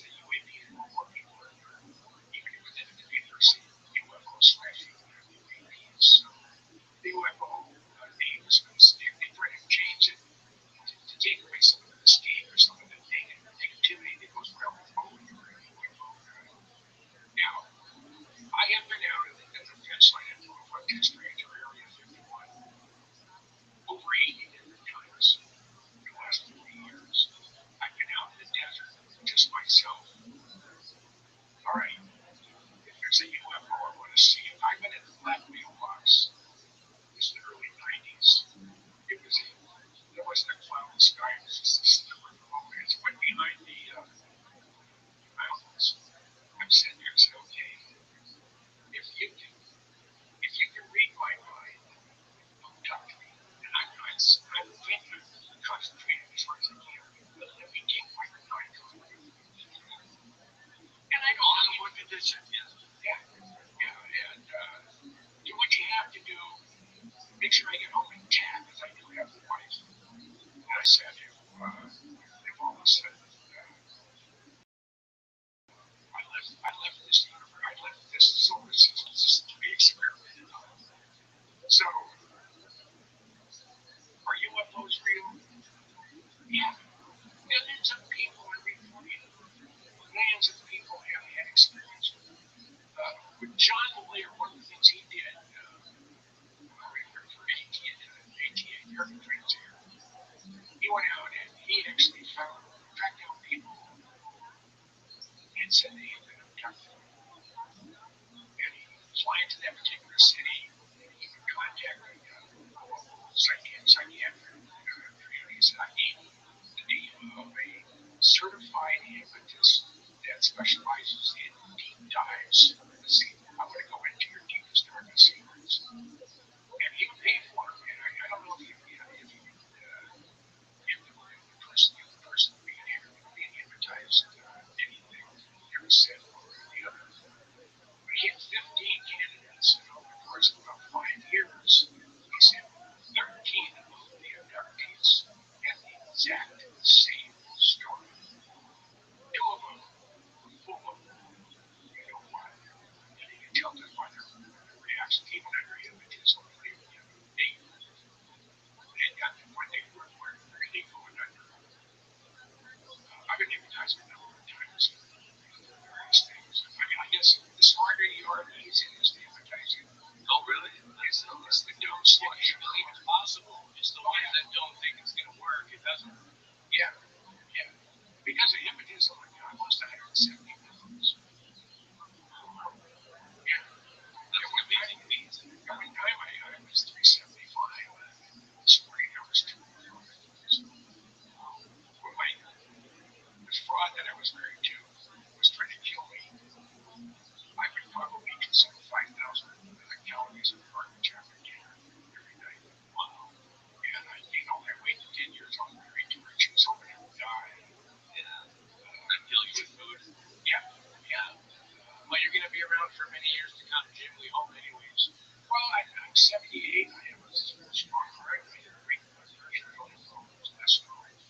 All the parts that are critical to my existence work perfectly. It's the parts that wear out, like artificial knees, carpal tunnel, and all I have is shoulder surgery someday.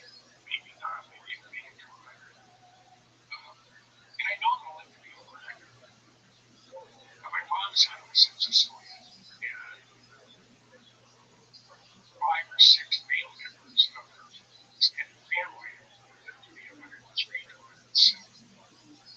These were all grew up in normal Sicilian fishermen, or in anyway, too. Mom said there's 2 sides of the family, the Cardinales and the Brunos. The Brunos were very hairy and water, ready and green or blue-eyed. They were the artisans, they were the stone masons, whatever. So then we had the Cardinale side, black hair and dark skin, dark eyes, they were the murderers, the Rothschild'S, the hitman. Straight up mafia. Oh, yeah. My father referred to it as the Mothers and Fathers Italian Association. Yeah. Like one. Jim, we'll have to do a part 2 because obviously your knowledge is extensive and there's no way we can cover it all in an hour and a half. We'll definitely do a part 2 if you're okay with it. Yes, absolutely. Yeah, we'll It's fun chatting with you. It's cool to get some of this perspectives because you've talked to the big name people. A lot of them are passed away. There's no more testimony coming from them. The trust you had, the relationships you had, they told you stuff that if Jason and I were to interview Ben Rich, like, he's not going to tell us anything, right? Right, because you get so Sad roasted. Ben and I talked about what's in the water for almost 25 years. I didn't call him, he called me. And last time I saw him face to face, he'd already retired. We had an office across the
we have proof?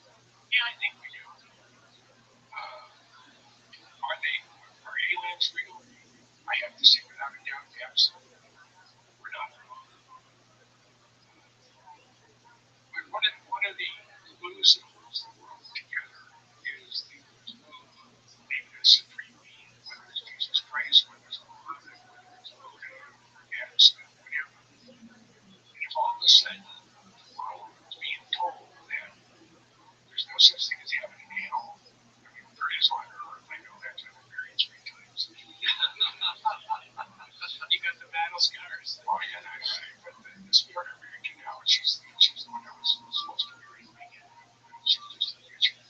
I go on road trips, I bring my daughter everywhere I go. I told her I want to go to Hawaii for 2 weeks when I come along. No, you can have a good time. That's where I was before I retired. I lived in Waikiki in the Ilocos. I had the best apartment ever. Nice. Yeah. It comes in handy in an emergency, right? Oh, yeah. So, we're not wrong. There's just too much out there. This thing with the guys that get being told that, hey, there's 2 billion Earth-like planets. It's got to be occupied. A couple of them got to be occupied. We're only 4 billion years old, our solar system, our galaxy. The universe is 13.5. But based on images from the James Webb Space Telescope, they found a 4-star complex. And according to what they've been using forever, redshift, they determine distance, how old they are. And these stars and galaxies, they were there a billion years before the spoken Big Bang.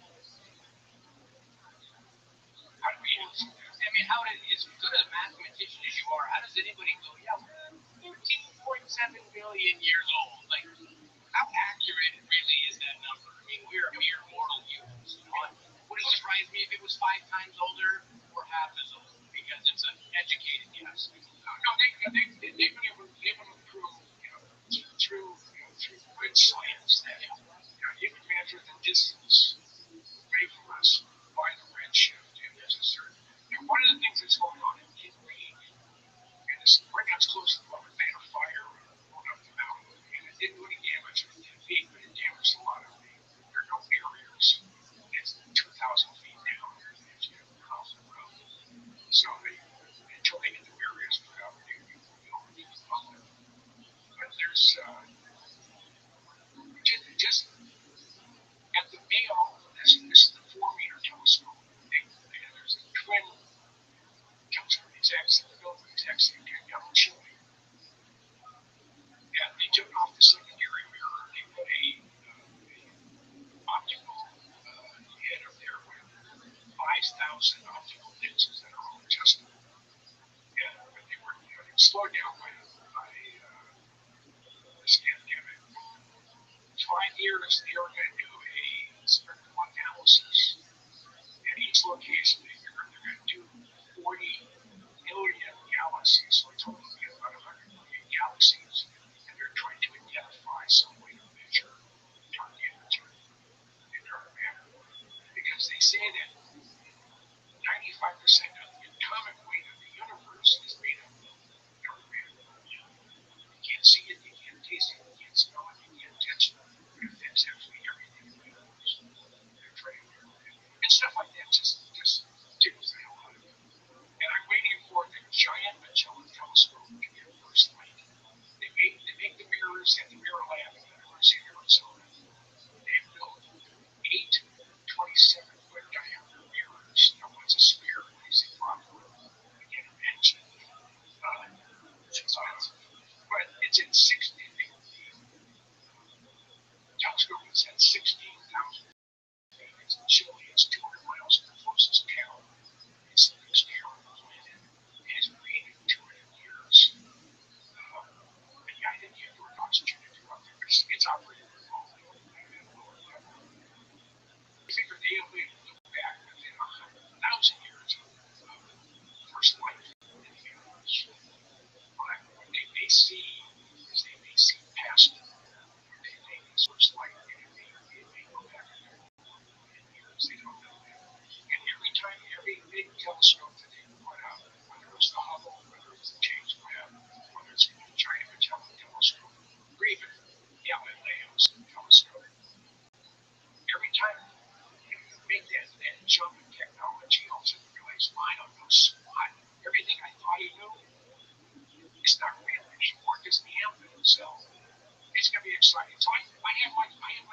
was, a lot of things. People say, well, you're retired, why don't you slow down?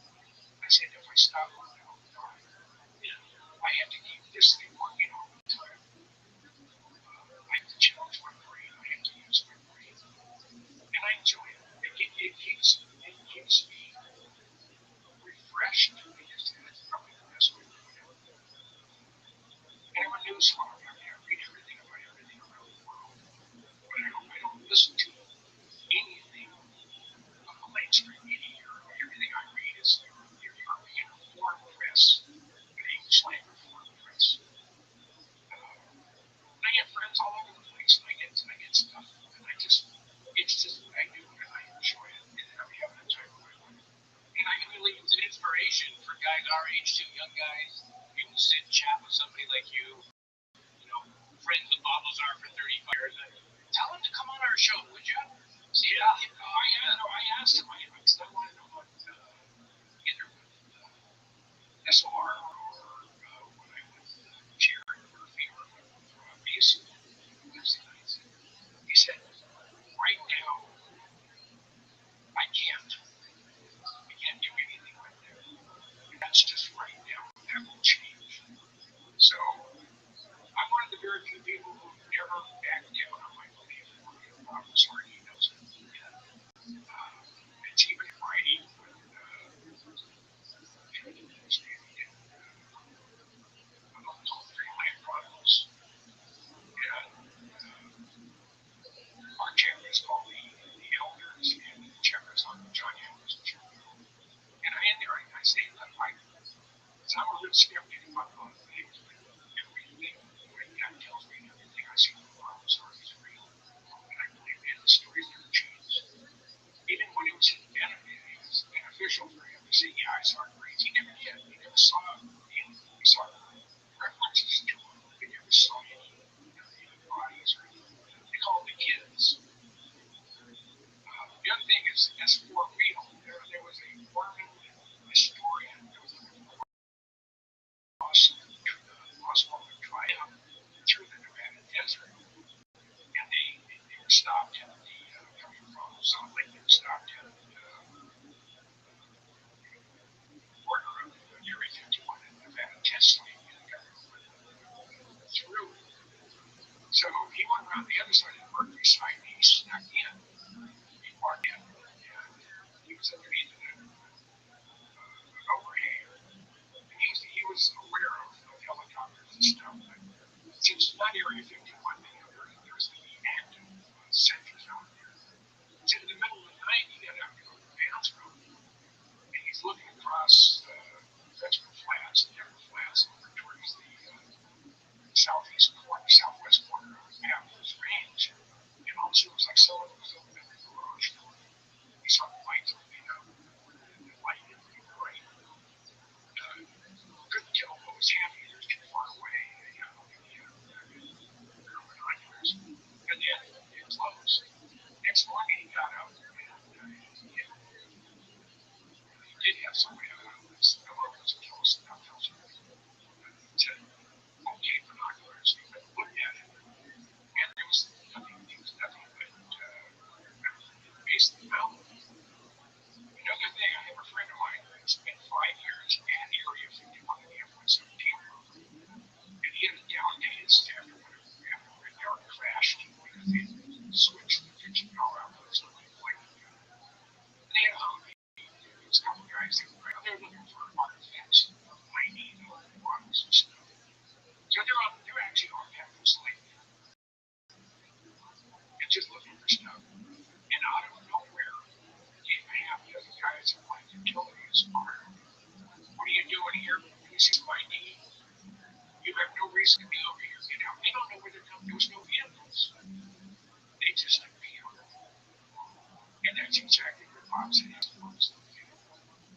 So, yeah, no, hands down, we've always been strong supporters of Bob, his story, and if ever he ends up listening to this or just hears word of mouth, like, we definitely will treat him like gold and a royalty to come on because we're just, as far as we're concerned, he's like one of the original whistleblowers. He came out and everybody dismissed them for 30 odd years, and now there's starting to be other people coming forward saying, actually, he's dead on because we're still working on those programs. It's amazing. And, the fact that you got to know him in 88, right before he came out in 89, right before he did an unbelievable job, right before he started the job. That's crazy. He's sort of the Rosetta Stone of the UFO community. And he said, I had, it didn't benefit him from all of it. At least he told me. Not at all. He said his life, the worst thing he ever did in his life was go home. He said that killed his opportunity to take this to fruition. And that's his only regret. He felt he had to come out. He had to go home. And good on him, because that shows his strength and his manhood, and only that the people deserve to know, right? Keeping people in the dark. I don't know about you, Tim, but sometimes companies put out a thing, they're looking for help. Instead of getting experts to help them, they get the general population to help them. And the solution that the general population comes up with is beyond what anybody on that staff in that business can come up with. And if this information, this technology is shared, and everybody in the world can apply their logic and reason to it, we'll solve this a lot faster than we are right now, right? And it's a group effort, and even people like yourself that you've been around military installations your entire life, for people like yourself to come forward and say, you know what, yeah, during my career, this and this has happened. I know this guy, I know this is true. It gives credibility, and it builds the story of everything that's taken place so far to where we are now. It validates that, yes, there is a situation. Yes, the things that we all think is conspiracy theory is actually reality. And this is important. This is why this podcast is important, because it's a platform for people like yourselves to come on and share with 150 plus thousand people a month what it is that your knowledge on this. So we really appreciate it. Guys, we'll have to wrap it up. I have some shopping I have to do with the missus and the family today. But Jim, let's have you on again for part 2. You are welcome here on this podcast at any time, my man. You want to come and promote a new book that you're doing or anything like that, just hit us up, okay? Well, if any of you are interested in my books, go to Amazon. Punch in books by James C. Right around the come right up. And you can also go ahead and search by Jim with a lot of smart things. Find my books. If I have a book signing thing anywhere, and you approach my books that you buy in the flea market or bought 25, 30 years ago, right? I'll sign them all autograph. Now, one of the things that I'm going to do, hopefully, on the summer, is Arthur Roman had no idea that I had really been to one. And I was Michael Schrapp and Christopher Vinny, and we were in LA this February. Elon Musk invited me for a tour of SpaceX. And it's the tours are in the evening. So during the day, I'm with Michael Schrapp and Joe. My new order is SR7 with kids. I'm also on the Golden Lights and I'll get to it someday. We went to the Northrop Grumman campus in Manhattan Beach, which is open campus, because Michael wanted to go to the gift show. So we're in there. And I had with me in my bag a Viking helmet. It was damaged a little bit. You can't give it away. You can't help it.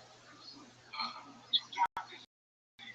gets to our manager and said, "You don't have anything to eat, Jim." He said, "We could really use one." I said, "How about something like this?" She said, "Look, they're going through the Chihuahua pants." She said, "I had to tell my boss." She said, "Boss." She called me up and said, "This is great." I said, "No, my boss, who was in charge of everything, they're going to order a bunch of them. And they want me to come to Plant 4 at Airport Plant 42, where they built B-2 and the B-21. So I have to escort it in. I said, "I'm going to be able to see the B-21. I'll be within 150 feet of it." And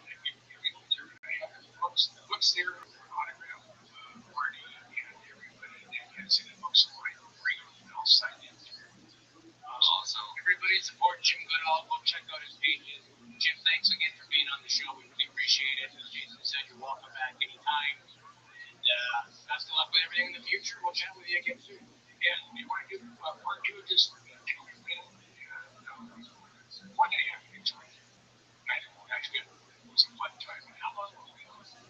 Just shy of 2 hours. So we broke our hour-long nugget rule, but that's okay. The content is good content. So, all right. Appreciate you, Jimmy. Thank you, sir. You have a great week coming up. Yeah, I had a great time. Awesome. Take care, Jim. All right. Adios. Take care.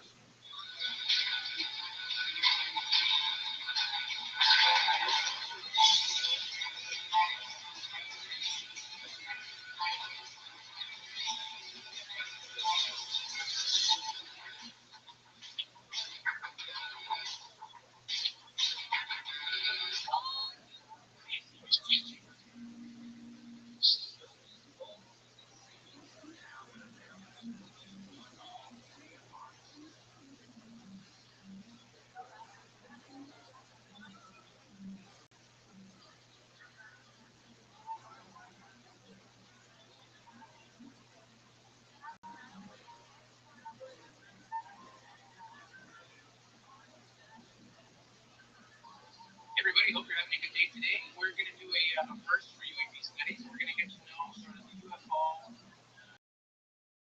legends and lore according to the Aboriginal and the Native peoples around the world that reported this. And one of the more famous gentlemen who's been on TV and willing to speak about this is Adrian Foya. I know I've seen him on TV a few times, Jay. I think he's fairly new as far as your research. Yeah, I haven't run into. There's a couple of people that you've introduced me to that I did not know about or have not researched or even on my radar. But Avery Tafoya, you've introduced to me, and it's quite interesting. So I'm looking forward to talking to you. Yeah, we were actually supposed to do this recording a couple weeks ago, but there was a big storm in New Mexico. Weird. I mean, we're in the Pacific Northwest. It was 18 degrees while it was still winter. And here in New Mexico, the desert practically, it's a snowstorm. Go figure. So we couldn't do it a couple weeks ago. He is back today. He's using his phone because he doesn't want to chance his internet or anything dropping out. He says he may have some connection issues, so we hope it's okay. We'll do our best to snip it all together. And if there's anything that you folks missed out or couldn't quite understand, you can just contact us. We'll be happy to put you in touch or answer your question. But again, this is an area that's very much like Skinwalker Ranch, you know, a popular TV show, and just a vast array of phenomena. Everything from lights, craft, Bigfoot, spirits, cryptids, dogmen. Well, I mean, this land, the Hickory Apache Nation, is bordering Utah. So it's in essentially the same part of the world. And high strangeness is not limited to just Skinwalker Ranch. So we're going to hear it from the source himself. He is a tribal member, former police officer, EMS, a gentleman with a reputation, and somebody speaking on behalf of his people. So he's not the type that's just going to make something up because he does have a status within his tribe. And it's a first for us. I'm super excited, Jay. Let's see, let's dig into an area where the government hasn't had permission to go and steal everybody's photos and videos. Yeah, In his native land. So it's a very interesting spot of land for sure. Like you mentioned, it's further. It's not just Skinwalker Ranch. There's a wide space where this activities take place. So that's going to be good. We're super excited. And with that, we'll be right back. Mr. Avery Tafoya, right here.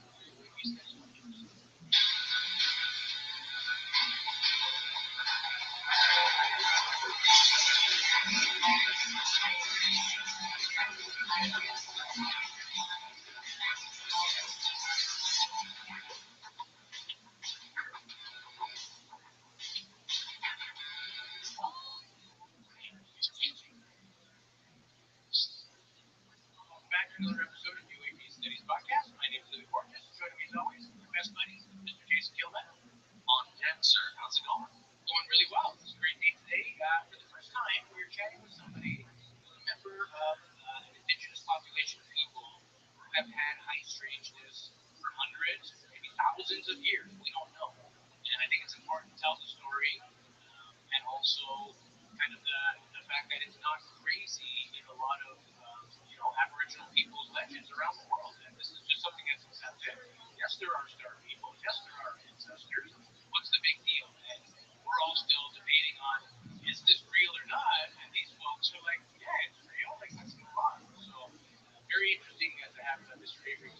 today. He is a tribal council member of the Area Apache Nation. He's also appeared on such shows as UFO Witness, Mysteries Decoded. Today we're going to talk about all the weird things that have been reported on their land. And again, of note, this is also the home of Rothschild'S Mesa and the home of the Rothschild'S, which is supposedly a human alien cooperation that even big name people like John Deere have said, yeah, it exists. There's proof. So it's going to be a great day today. But first, welcome to the show, Mr. Avery Sequoia. Thank you. Awesome to be here. Yeah, glad to have you. I've seen you on TV a bunch of times. I just know you're a well-spoken guy, very polite, and I like your style, so I thought we got to have him on the show. And so for those that maybe don't know you, tell us a little bit about yourself, and also the connection between your people and strange phenomenon that's going on for centuries. Okay, well, for starters, I'm Avery Sequoia, a full-blooded Hickory Apache, also council member for our Hickory Apache Nation. Lived in Dulce pretty much all my life. Went to school in California for 4 years, came back, had or held various jobs from, bartender to fire chief to police officer to EMS. So my background in my job circle is pretty well scattered in different fields. Right now, I am a council member for the Tribe for our nation, and I got a year and a half to go on that. As far as our connection to, I guess I'll use the term star. That's what a lot of the indigenous tribes use. The history goes back, way back, probably when we were first here. And actually, last year we were out hiking around and we found some petroglyphs. I had heard that those were there in that area, so we went looking around. It took us a little while to find them. The funny thing is, we were up hiking up on this hill, a good decent sized hill. Once I got phone reception, I called this gentleman. I said, we're in this area. Can you tell us where it's at? He is what he tells me. We ended up walking all the way down the hill, right beside the road. It's covered by a big old tree.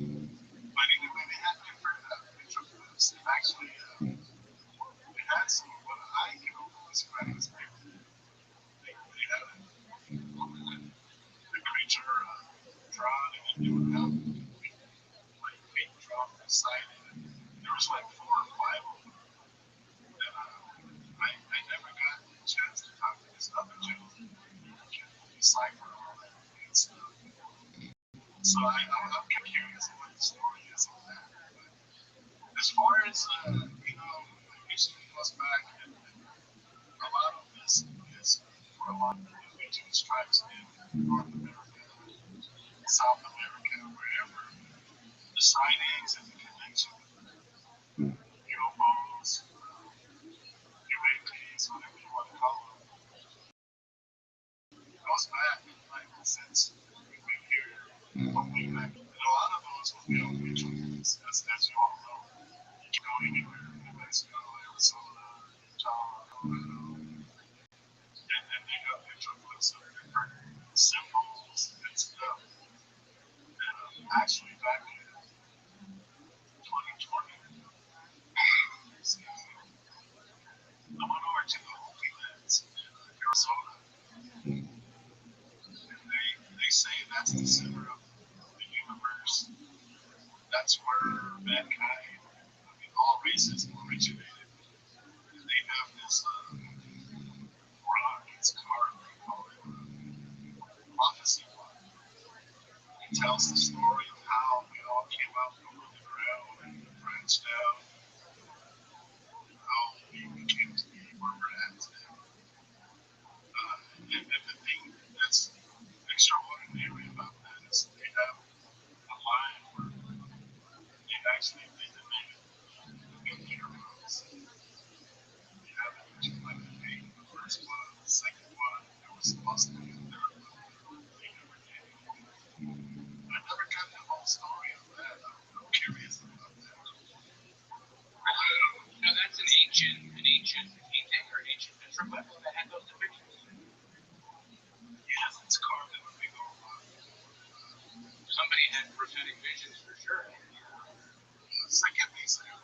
Actually, we have one that's opposite one. It's becomes more of an issue.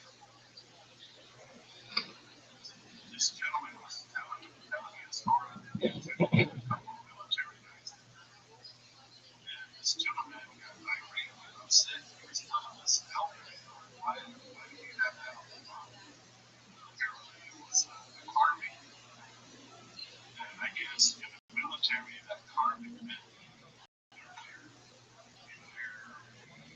I want to say that advice, but just like he said, that's not no, that's not no. Nobody knows that. It's insignia, I guess you know.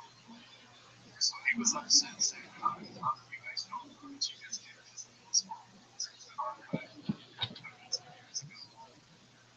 They were told, like, starving. The story I was able to is when we were created, supposedly, we were not starving.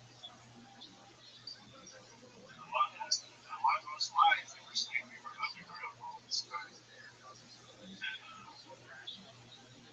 And they decided to climb out of the hole underground and go up to the surface of the earth. And once they did, they branched out and they made all the races.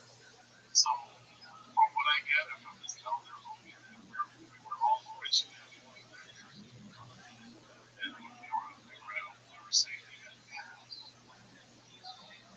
In the hickory away, they also tell a story of we were underground also. So,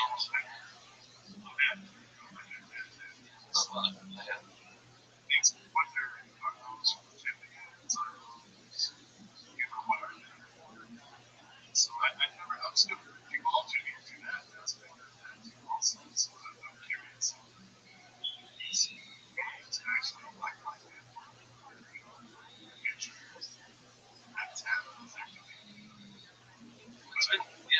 It's been mentioned a few times from different experiencers that sometimes some people see these entities moving like big eyes and just a very small on the face. So it seems to be a reoccurring thing that we keep hearing. And I'm not surprised to hear that it dates back thousands of years and stuff that's sort of carved into a stone pretty much at this point. Is that there seems to be something to these entities. There seems to be something that are involved. Yeah, but then it goes back that far. It makes you wonder why are they experimenting?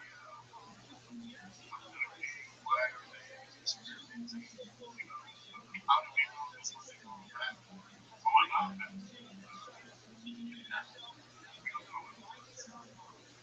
So let's talk about some of the different phenomena that has manifested. I mean, the array is vast. So we have low-flying, unmarked helicopters. Some people have reported. We have fast-moving lights, cattle mutilations, Bigfoot sightings, crashed UFOs. I mean, it is the gamut. And before the show, Jason and I were talking even about Skinwalker Ranch, and it's not all that far away, and it's the same type of phenomenon that they seem to be reporting. It gets a lot of popularity because the TV show and everything else, but it's not limited to there. So let's talk about some of these. Where do you want to start? Marine helicopters, cattle mutilation. Okay, well, you pretty much summed it up. I was just going to tell everybody, thank you for listening. Thanks. That's why we need you. Do you know of any specific stories that you heard? Or? Well, it's usually, I'm going to say, around spring to fall. We see a lot of unmarked activity, helicopters, planes, and specifically in September, we have a celebration that takes place outside of Hills. It's like I'm gonna say about a 50-mile drive. And it's related to our traditions and cultures. We're out in the bay. There's no city lights. All that's out there are campfires and lantern lights. And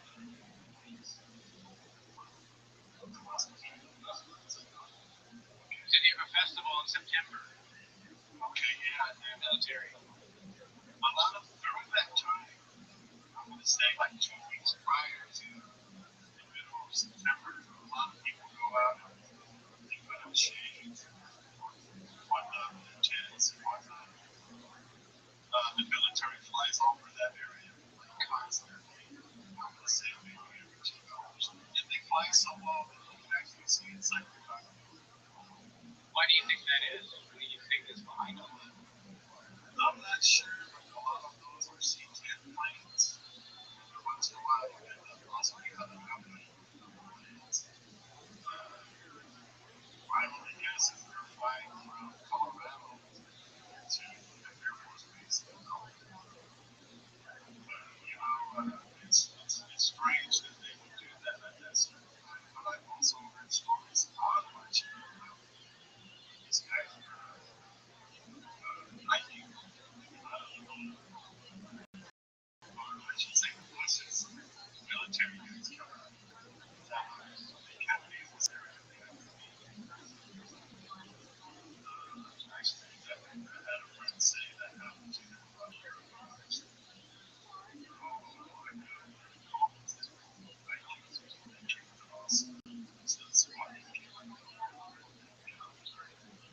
Is this Which is unusual because the mountains have some on our reservation, some on Southern, some on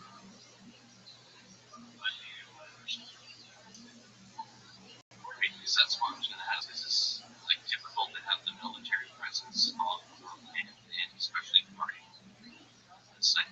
Like this seems quite rather uncommon. Yeah, it is. When parts of the military So do you think this helicopter flying around, this military activity, has anything to do with Dulce Base? And the rumors of Dulce Base is that it's a multi-level facility where they conduct mind control, genetic experiments.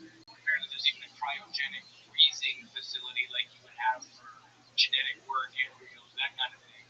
And in 1979, it was a gentleman named Paul Benowitz, and he was convinced he was picking up electronic or electromagnetic communication somehow, and he thought it was a crashed spacecraft. And after doing some investigations, he claims to have discovered a secret UFO base. And in 1990, John Lear confirmed that he had proof of the base itself. So very interesting. What can you tell us about the Dulce Base? Yeah, I think a lot of that military stuff going on is related to that. We've had reports from members that gone hiking up there and they found vents. So I'm not sure, to what extent. That's one thing I'm doing right now is I'm still looking into the base theory. There's a lot of reluctancy on some of our members to actually take people to go find those. And, I can see why they're afraid of that. Also, it's because of the military presence. But at the time when Mr. Hansen came and we filmed for UFO Witness, we actually did see flow coming out of the mountainside. So I don't know if that was a bit we would have stumbled upon actually. I'm gonna go up and look in that area actually. And the funny thing is, every time I try to go up there, it rains or something. That road is pretty treacherous to go up. And it's washed out. You get ruts. It's like they seem to know when I'm gonna go up to go sneak around or something. So It made it rain. a lot of that is, I think, because of the military presence. And it's not all time received. I think they're there somewhere. And I've actually heard from ex-police officers that they've seen where it's come out of the mountainside, but not on our channel, off to the west. So those are things I'm looking into, So they're seeing crabs come out of this mess up? Yeah, and actually my daughter had seen one flying into the mountain. Yeah, I've heard that. It's amazing. You imagine seeing a UFO. It looks like it's going to crash as it gets absorbed by the mountain. And Mount Shasta has similar reports. There's some places in Alaska have similar reports. So mountains and UFOs. I don't think anybody really understands. This is not crazy. But you mentioned police officers and people kind of doing their own work, and cattle mutilations is a big one that seemed to occur, in your area, Skinwalker Ranch area. And in the 70s, there was a gentleman named Gabe Valdez, and he basically came out doing cattle mutilation, and his report is crazy, but he claimed to have found a mutilated cow that had a fetus in it, but this wasn't a cow fetus. It was a half monkey and half frog-looking creature, almost as if the cow was being used as an incubator of some sort. And even when he made his report, he subsequently claimed that there were like listening devices in his house and people were messing with him. Are you familiar with the story of how it came out then? Actually, yes, I am, because he used to work with my father. My father was the police chief at that time for our nation, so they did a lot of this cattle mutilation investigations. And I think when they started, I was around 9, 10, something like that. And I actually used to go with my father. He used to go up to the carcasses, and Gabe would be there. And actually, Gabe had sons around our age, and the couples that would be with him. So we all would be sitting in either the state police car or my father's car and watch them do their thing, And, the thing about that is one time they had gathered up this herd to check. So what they were doing was they were running it through the corral, and they had a ultraviolet light on, a black light. And actually there was cows that had markings on them that only be seen by the black light. So they theorized that these were markers you could mutilate. But prior to us getting out there was actually a helicopter at a distance watching them. And they actually had a picture of them. And a lot of that, to Mr. Valdez's theory, is they would pick up the cows, take them somewhere, do their thing, and bring them back to the farm. Which kind of, look at the reports, they would have broken bones. You can see like Marcus Lawrence. So I kind of believe his theory in that. Now, do you think this is something the military is doing, or do you think this is something that other entities are doing? I honestly think it's the military. Because if you think about it, why would aliens travel all this far to do that, or do that to us when they're far more advanced than we are? I'm sure there's a need for something somewhere, because if they're doing it, that's what they have to do now. But as Mr. Valdez said, why would they leave a gas mask? Why would they leave a ballpoint pen marked U.S. government? So I think the theory that was going around, and I kind of believe this is what they did. They put a bomb in the ground and exploded the gas bucket project. This is on the western side of our reservation. It's like maybe half a mile to our reservation line.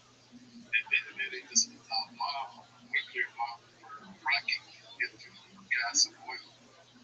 What they didn't realize is it contaminated the gas and oil and the water under the ground, so they couldn't use it. So what I'm thinking is maybe some of the mutilations are because they're checking the cattle to see if they can get radioactivity in them.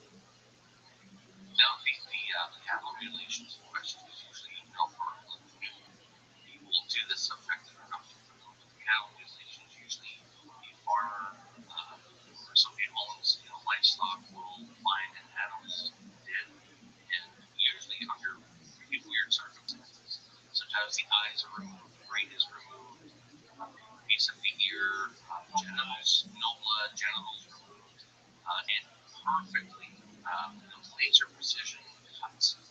There's no blood, no evidence of any struggle from the animal whatsoever. And it's as if the animal is drawn from an elevation back onto the ground. And it's found this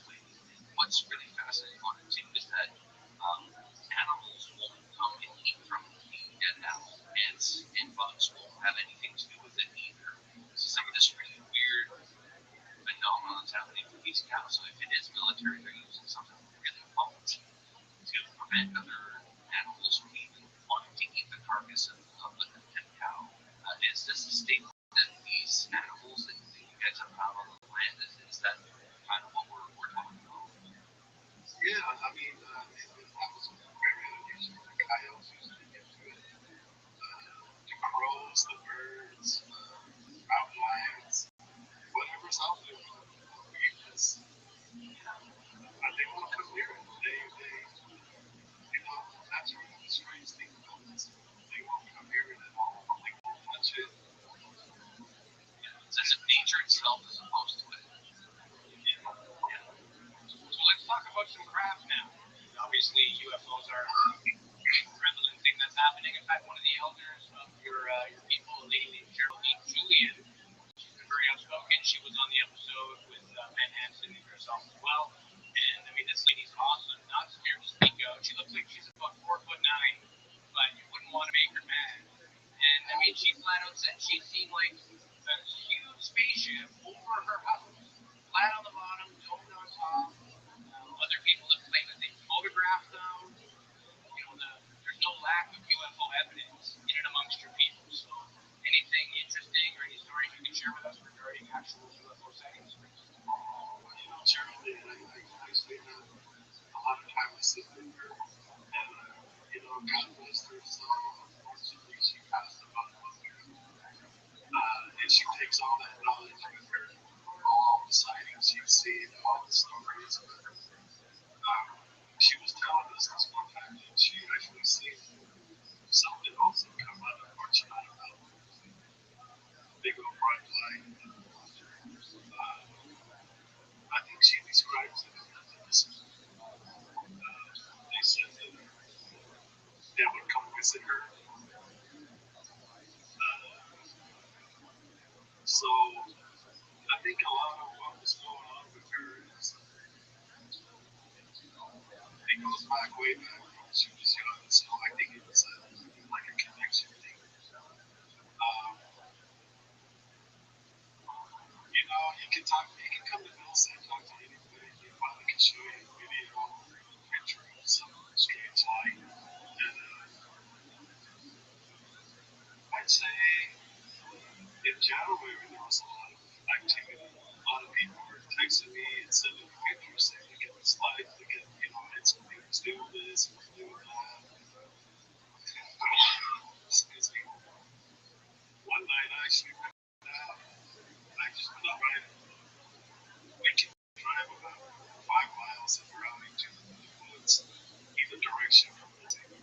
So I went out about 10 miles and just parked. The weird thing is when I rolled my window down, something flew over my ride. I'm going to say maybe 100 yards, maybe less. I couldn't tell you exactly what it was, but it had like red and like blue LED lights. They were really bright. No engine noise, no nothing. It just quietly flew over my ride, and I was trying to get a picture. By the time I got my phone out and everything, I could just see the back end of the red light go in the distance. So I honestly don't know what that was. If it was military, a UFO, which is kind of strange because I honestly didn't think anything. I just figured I'd go for a ride and kind of scope out the skies. I wasn't prepared to see that actually. It flew right over me. So they knew I was there. And I tried turning around and driving down the road and trying to get a better view. And it was alright. And I actually had one of our fish and game officers actually tell me one night he was parked at this one lake and something flew over him. He said it had a green light, the shape of a stop sign. And he said it basically flew on top of the road or along the highway. So he was able to try to catch him and drive to catch it. He said he followed it for about 7 miles and it just flew off. But the weird thing about this is I think that it was the military. Because when we were out at our celebration out at the lake, I'm going to say about 2:30 in the morning, we could hear like a plane or something coming. So we all got out from our shade area of the cabin and stood outside and we saw this 2 planes fly over us. Well, I would think they were, but the second plane had the green lights with the stop sign. So I'm thinking, well, that obviously was a military. And then Avery, just so that I can get this clear image, is it normal or typical for planes to fly that low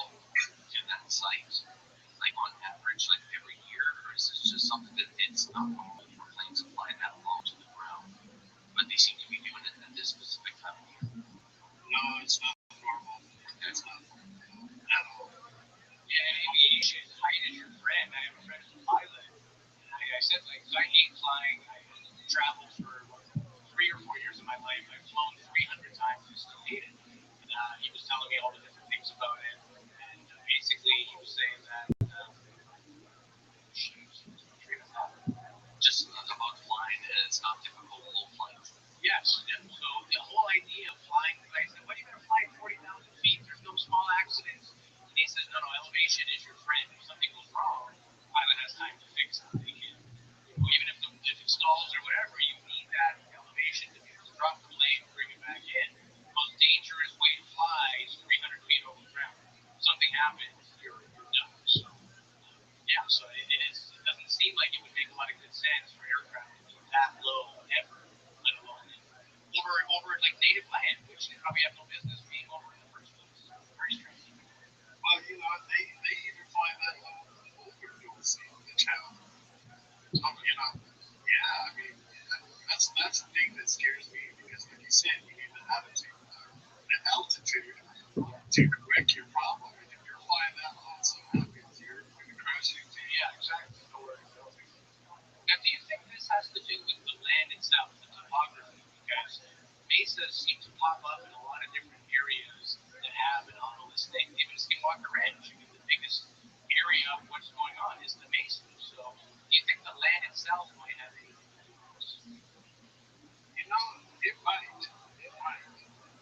Maybe there's some kind of magnetic draw or something that's drawing these crafts and phenomenon that's going on.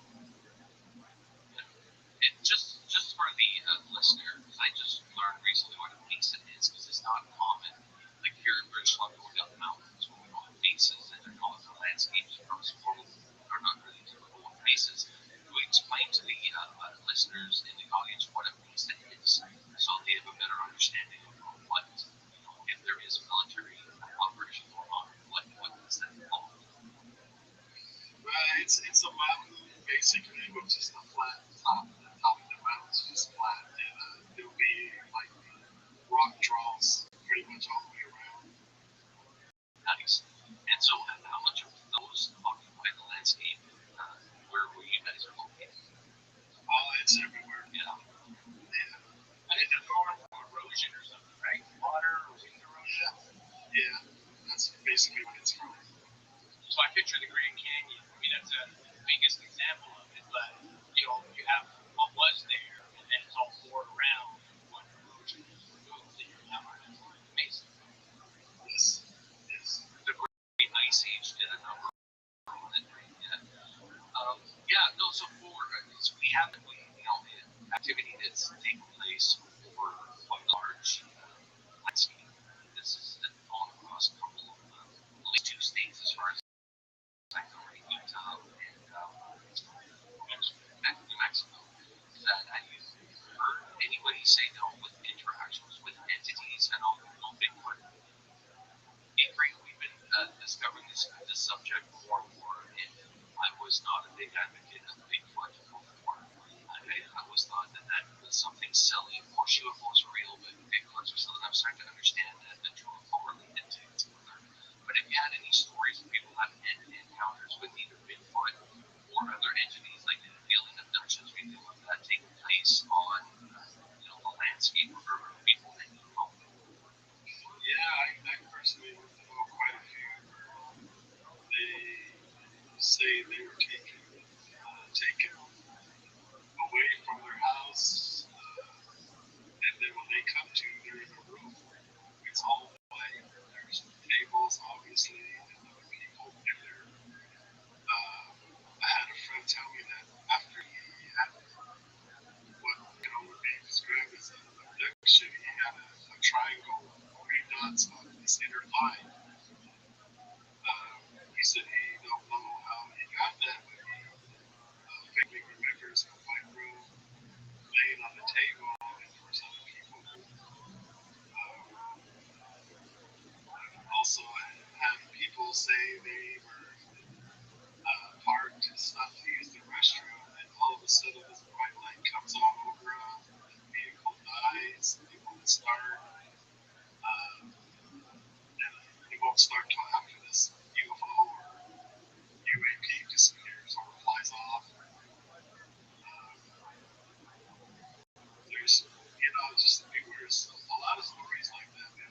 said, we're out in the wilderness, so we're parked out in the middle of nowhere using the restroom, and this happens. It's quite an experience. And in the world of Bigfoot, you have a few different schools. You have those who don't believe it exists, those who believe it's a flesh and blood animal that's just so few in number and so intelligent that they stay away or are hard to get evidence of. And then you have people that say, no, they are some type of a galactic being that they manifest here, but they're not actually living here, and it's not flesh and blood animals. So, what are your thoughts on Bigfoot? What actually do you think it is? I see it more as like a spiritual creature. But there's that fine line there. You got footprints, you got hair, and then on the other side, if you go spiritual, they say they can disappear, blend in, you can walk by them, So I'm still trying to figure that one out. I'd say it's a more spiritual, but at the same time, I'm kind of stuck in it being physical because it's made with footprints, it's made with scat, it's made with hair,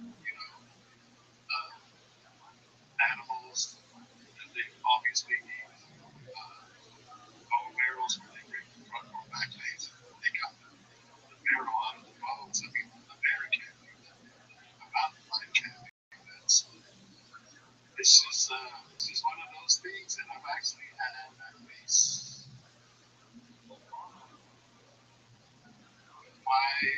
encounters. Started from when I was a youngster. We have coming up. The females haven't come of age piece, and we all go camp out. We cook out there and everything. As kids, we get to go on the hillsides, get out working. So one time we went and we see this. We thought it was one of the locals, and it was all that can be described as a big somebody dark. We thought they were all wearing black, and they actually walked around the bushes that we weren't too far from. So we go run in that direction, thinking we're going to see something that was nobody there. Excuse me. We go back to the camp and we ask them, so and so, grandpa's what we have to do. Their phone is gone. Everybody was down here working. Second time, we were driving and something ran across the road. So we stopped. I think this was a juvenile. It wasn't as big and bulky, but it ran up the scale that was pretty steep like nothing. It ran about 20 yards and it was 2 times it ran up 2 steep slope. The third time, I would say about 100 yards. It was peeking at me from behind a tree. Big black, jet black hair. I'm gonna say about maybe 7 feet. I'm gonna say this was a male. I didn't see breast, anything like that. I can see half of his body as plain as day. We went out the night before here. We could smell it. We could hear someone walking around, but we couldn't see anything. So the next morning, I went out to that same area, same place. I forgot my phone, and halfway to that place, I was debating turning around, go get it, and come back. But I thought I'd have to be clear. So the sun was over the mountain, so I was facing the sun. I look up on the hillside and I just see this huge creature peeking at me from behind a tree. I take my glasses off, roll my eyes, and I go, and it's still there. So I know I saw something. I thought, hey, I got binoculars. I opened my back door and the light reflected in sunlight. I think it freaked me out. All I could see when I put my binoculars on was it fading into the bushes.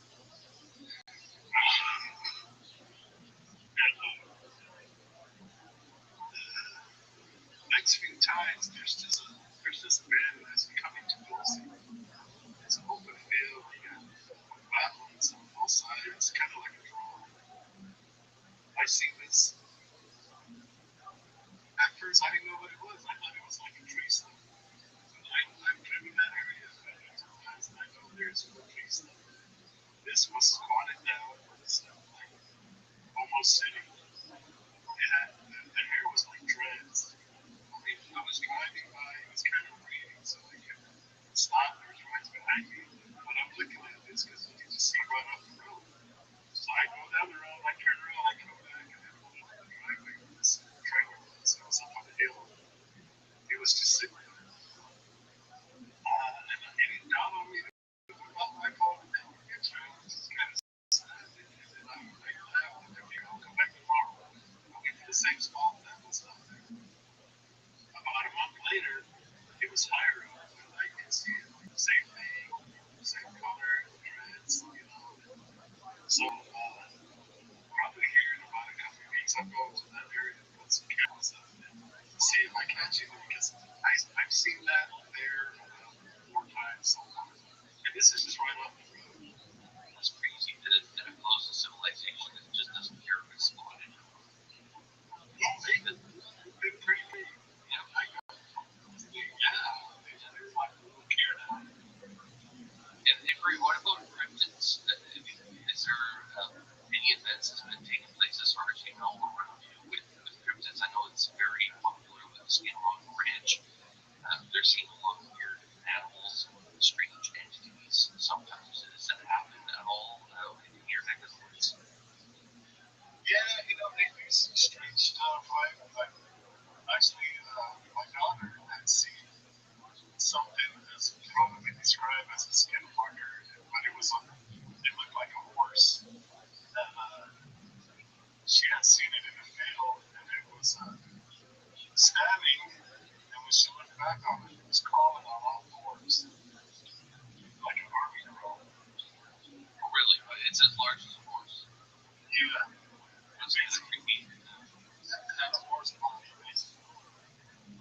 Yeah, I know the dog man is a popular one out there. Some people have set up trail cam. I think I saw it on a documentary somewhere, but there's no actual picture of the quote-unquote dog man. But in the first slide, it's perfect snowy ground, no prints. And then all of a sudden, these wolf tracks appear in the next capture from the cam because they're motion activated. There was never a wolf or any animal associated with the print. Like 1 minute there was nothing, and then there was wolf prints. So oddly enough, that seems to have come out of nowhere. All right, keep recording again, Jake. Yeah, that is weird. Me, myself, I do look into these things. For me, I don't really touch the skinwalker stuff, because that's more of a tradition culture thing among us indigenous people. They say it can bring bad luck, it can come visit you, it can to your family members. So I'll listen to stories about it and that, but I myself will not go out and look for that. Yeah, well, we were talking with George Knapp and Kelleher and Thomas Richardson from Skinwalk Ranch, and that's what they were saying, is that sometimes they bring home something with them that it affects not only them, but it affects their family as well. Like, whatever it is that is the hitchhiker effect seems to be a legit thing. Like, it's actually happening to a lot of people.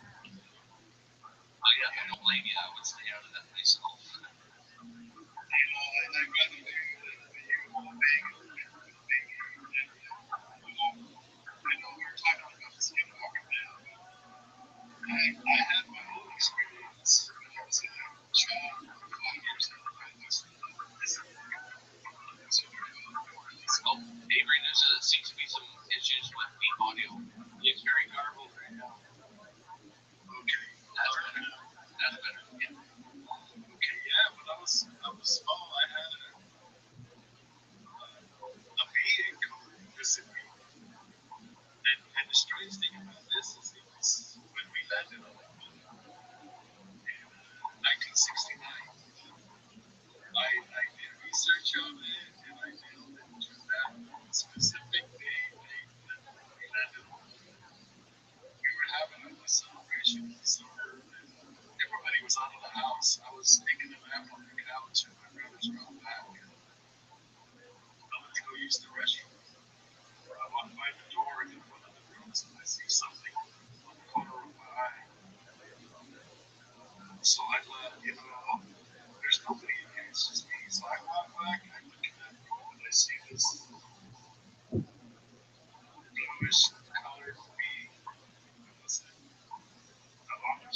It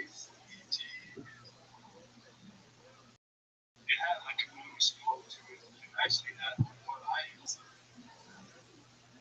suit like in one piece. I didn't see no pictures. All I saw was like a midnight.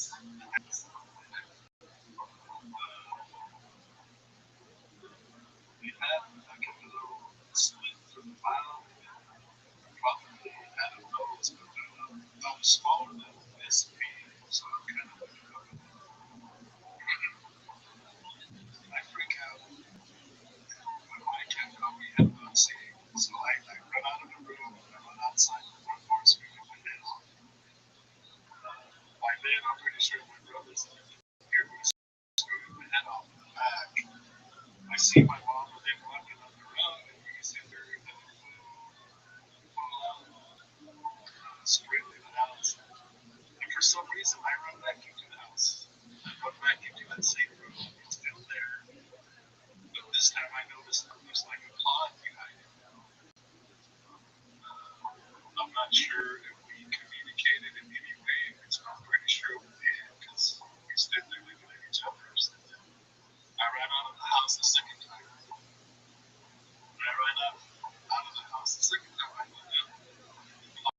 I was shooting up each other. I heard in our culture, in our traditional ways, some regional habits. We seek a shaman, the medicine man. So we had this guy come and did a ceremony. All he would tell my father is, I seen something on this earth. I do know about fire. It's kind of got tough with me. High school, I started doing it. This is all my father is. The same name.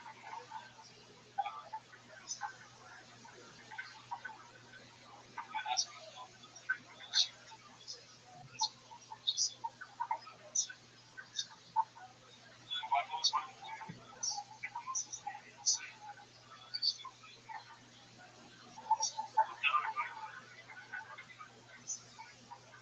Yeah. So basically, we're just going to wrap it up here. I think we're having some audio technical difficulties there on your end. Like very garbled. Very garbled. Impossible to hear anything. It might be your hand on the microphone of the phone, perhaps. If you're holding it like this, it might be your hand doing that. Open it on the side. Yeah. Maybe it's just that's okay though. We got most of it done pretty good here, I think. Oh yeah, very good. So we'll say, Avery, where can people find more information about you, your people? They want to know more. Where can they find out more? The internet, yes. Leave me alone. Check the internet. Yeah, you know, we could take your imagination.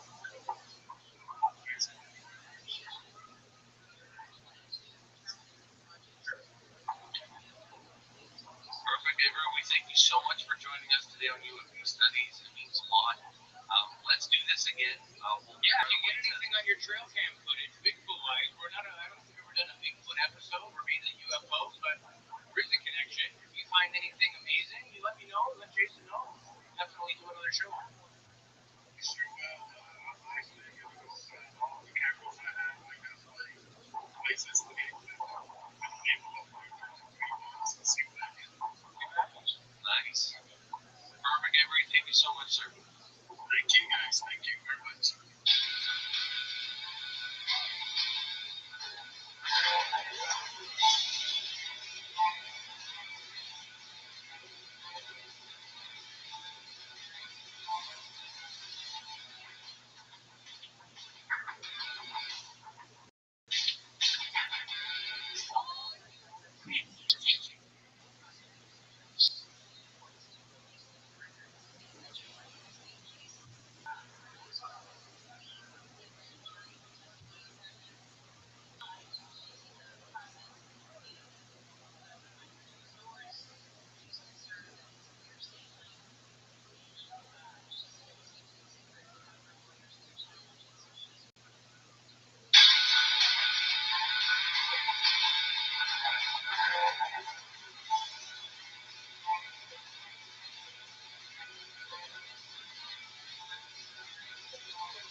episode of UAP Studies. We're joined again by Michael Lawson, which is joining us from the States. I forgot, Michael, what state are you in right now? I'm in Charleston, South Carolina. South Carolina. I'm in the north end of America right now. Yeah, I bet it's pretty hot right now. Yeah. I think they actually gave us a warning just to not go outside at all today. So I canceled all my plans for the rest of the day. That's a pretty serious warning. They say just stay indoors, right? You know it's freaking hot. Yeah. Yeah. Indoors and check on your neighbors was the two things. So I'm not checking on my neighbors because they're all like 23 years old. They're all jerks. We're not checking up on them. They're all jerks. Yeah, no, this is work too, guys. We wanted to have Mike on because the first conversation we had was pretty mind-blowing. Did you have any slides or anything today, Mike, that you need to share with you guys? No visuals, we're good.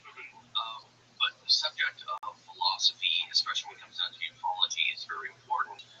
At some point in our past, philosophy and science parted. They were once one and the same, but it did part, and it becomes almost like a dogmatic approach now to science that you can't think any differently than what the facts are, which I think is we're missing some stuff, right? Yeah, that's sort of the history of all this one's philosophy. Sometimes it's called like what is it? The inmate, what's the person who helps you give birth? Oh, the doula or whatever. Yeah. The doula is midwife or something. Midwife is so we sort of give birth to all these other disciplines, and before they were ready, they were always philosophy. College used to be philosophy. Science used to be called natural philosophy. But at some point, you get a list of like standard questions and standard methods that you use, and it kind of goes with its own discipline. But then, of course, like you're saying, there's that danger that you're going to become a sort of dogma. You're going to become a set in stone, and you're going to have boundaries outside of what you can think. And that's what philosophy is here to always do, is help you think outside of those boundaries that you've set for yourself. Right, and knowing that, I think, when Aristotle, Plato, Socrates, when they sort of really started emphasizing, like, what is thought? Did you think this through? Why do we do this? Right? Like, just questioning. That's a beautiful aspect of learning that you know nothing, which is the first step, I think, in learning anything, is to understand it. As much as I think that I know now at 42, I just understand it's weird. It's like a reverse effect. You think you know everything when you're young, and then by the time you're older, you realize how little you know, and how much time you wasted not knowing the things that you should have been knowing. It's so weird, but it's like a psychological effect of life, and I think the longer we live as a species, so we didn't have time to think that far back in the past when we lived at 22, 24 years old and then died of gangrene or some sort of weird infection, right? And then just surviving, you didn't have time to think, what am I, what are these things, right? Like, I think that came along with civilization. We started questioning because we had more leisure time because other things were provided for us. We didn't have to worry about that. And it's interesting because we start reflecting on ourselves, our nature, and just fighting against our own species to make them realize something that should be evident, right? And I think as a philosopher, for you, it must be maddening when you just, like, especially now on YouTube and Twitter, and ufology in question too, is that everybody's opinionated. Everybody thinks, no, this guy is valid, this guy is not valid. Like, they're so certain of themselves. Well, I'm not certain of anything. I'm just like, I have to observe it, right?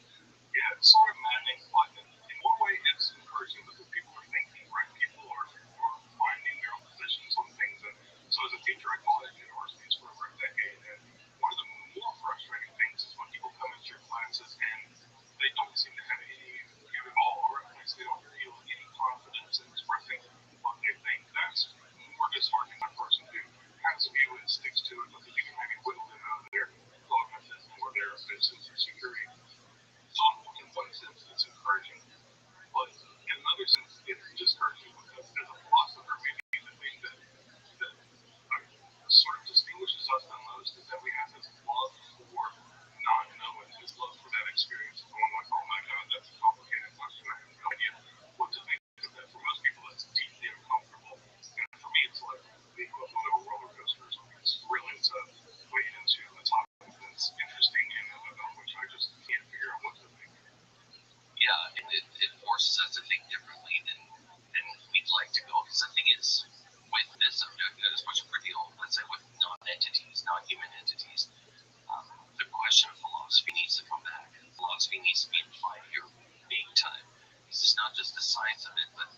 implications of it all.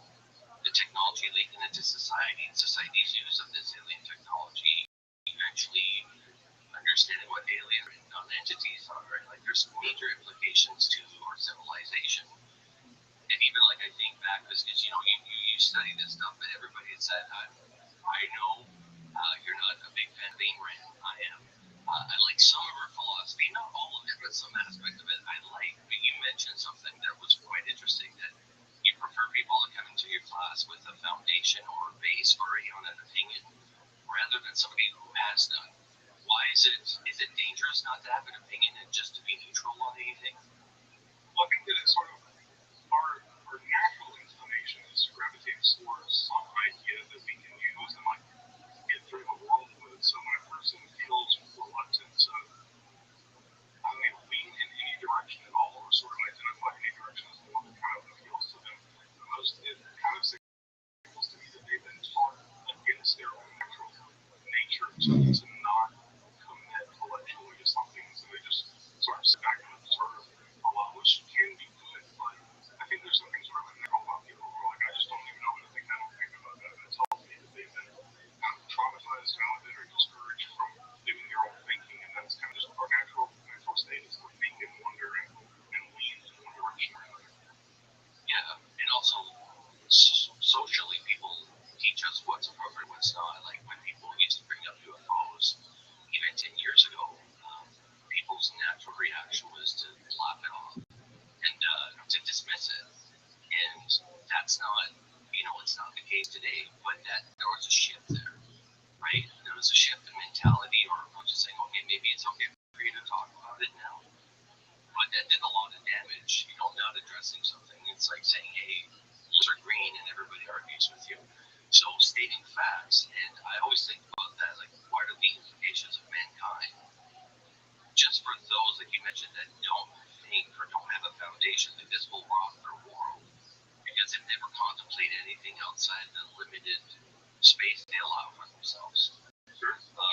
What do you think that does to the individual? And in the second part of that question, what do you think that would do a civilization? Like, what do you think the implications of that are? Yeah, that's a great question. So the first thing to roll back just a little bit on is, you mentioned it when we initially started talking about UFOs, like in the late 40s or early 50s or whatever, people kind of laughed at it. But what I think they laughed at was not at the phenomenon that we use the term for, because those seem to have been around for a very, very long time, like all of human history. Right. And now thing was, things flying around in the sky and doing it pretty much any time or place in human history, and people, like, anything about like little people who fly around in shiny objects, everybody's like, oh yeah, we hear about the crazy fleet or whatever.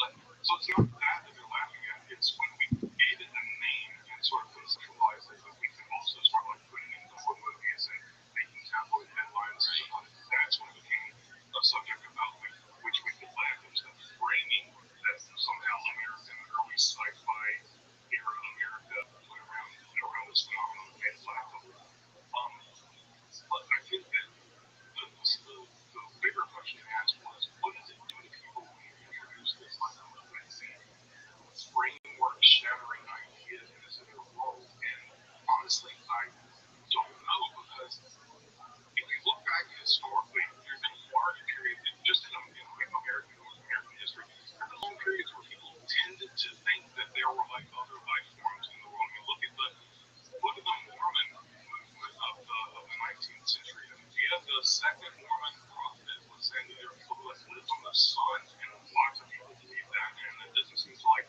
change very much. Like maybe they thought about it and thought it was really cool or whatever. But even prior to that, there were like long periods where European tracks were being printed about people who lived on the moon, and how you can see the canals and things up there. And it doesn't seem to do a whole lot, but I think maybe what would change people's perception of their own reality is the idea that there's some interchange, that there's some other intelligence that's here and interacting with us in some way. And that might shatter things more for them, especially if it gets framed as something that you need to be afraid of. Like, you and I have talked privately a lot about the abduction phenomenon. Yeah. And that becomes like the primary framework around which we start talking about UAP or whatever's behind UAP. And I'm not even convinced that it's extraterrestrial. I'm kind of agnostic on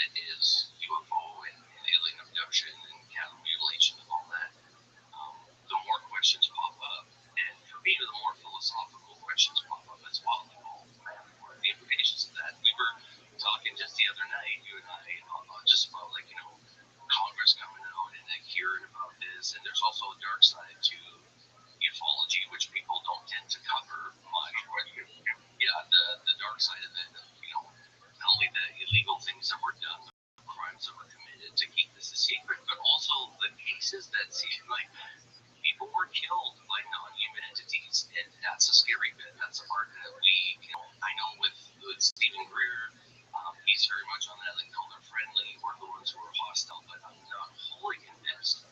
I think there's, and we were mentioning this too about the black and the white, it's either this or that, and what about the gray zone? There's got to be a gray zone, right? They're called grays after all, aren't they? So it's got to be a gray zone. Exactly. I think that there's an argument to be made that we should just do away with any of that. If we encounter a completely non-human intelligence, that they're going to be totally benign, right? For the same exact reasons that encountering any other species, you can't say, well, bears are totally benign, or jellyfish are totally benign. I mean, jellyfish don't even have minds, right? So they can't even properly be benign or angry, but it would be silly to say they're totally benign.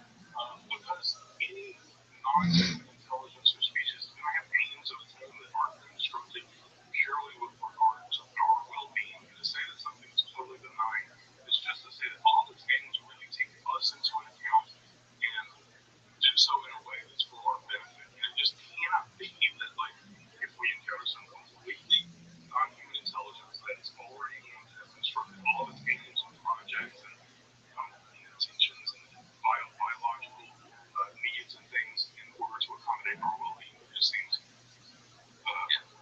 good to be true.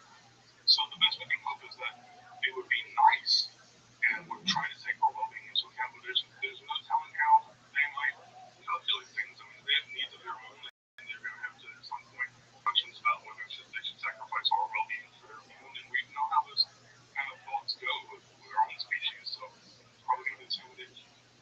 Yeah, and I often think that ego at some point must exist in their society. I don't think you can progress technologically and to survive. You need defense mechanisms and weapons to be able to do so. So the part of protecting yourself and self-interest is going to be part of these species. I mean, if they're here operating, it's for self-interest. It's not, like you said, for the benefit of us surviving. There's a purpose they're here. The scary bit is that it is a multitude of different things. So it's not, and I think we addressed this last time. I think that I would fare better and society would fare better if, it comes out look, we made contact with an alien species. They seem to be friendly or communicating right now, so if we can meet, the public, I think, would be able to react to that better because you're only dealing with one fact, right? One entity, we can handle that. But this subject might be really deep in the sense of it might be extraterrestrial, ultra-dimensional, interdimensional, something that's already been here, something that's from the future. There's a multitude of possibilities, and it could all exist in the same realm as well. We don't know. That's a scary bit because there's some, I'm sure, are friendly and don't mean us any harm, but the others, even we're talking about the cattle mutilations that humans are found in the same ways that these cattle. And I was thinking about this after a conversation on Friday. And if we were to send a drone out to another planet to dissect an animal that's there, do you think we would care if the droid did it with finesse or kindness? Of course not. No. We had the answer to that question. I mean, that's part of the stuff all the time. We kill tons of animals in sort of brutal, cruel ways. We just test things like our shampoo we're rubbing in the eyes of rabbits and things like that. So yeah, our own concern for our fellow evolutionary sibling well-being is pretty abysmal. So it might be the case that intelligence comes here and they try to figure out, well, how should we treat these things? That they would just look at how we treat one another and say, oh, well, that's the norm. Let's just follow that. And that'd be really bad for us. Yeah, and like I said, I understand our human nature won't apply to their nature. It'll be quite different. In the Bible, God says, my ways are different than your ways. It's like heaven is from earth, or earth is from heaven. Meaning it's such a different way of thinking that you're not going to get there. And I think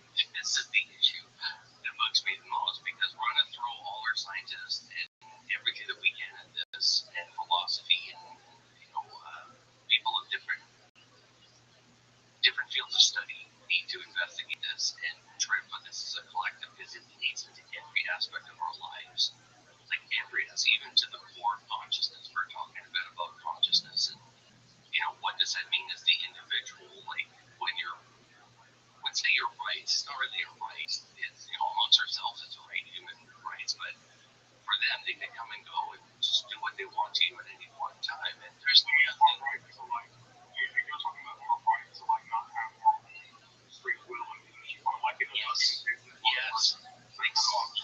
Their lives or my memory was completely wiped or something. Yeah, that being sort of like a violation on us, right? Absolutely. Yeah, and you hear that a lot in the abduction cases, that it's a violation of your body because you can't control it, violation of your consciousness because you do whatever they tell you to do. They tell you to forget about it, you forget about it. Like that superiority, I think, is the hardest part for these abductees, is to explain how superior these things are to us.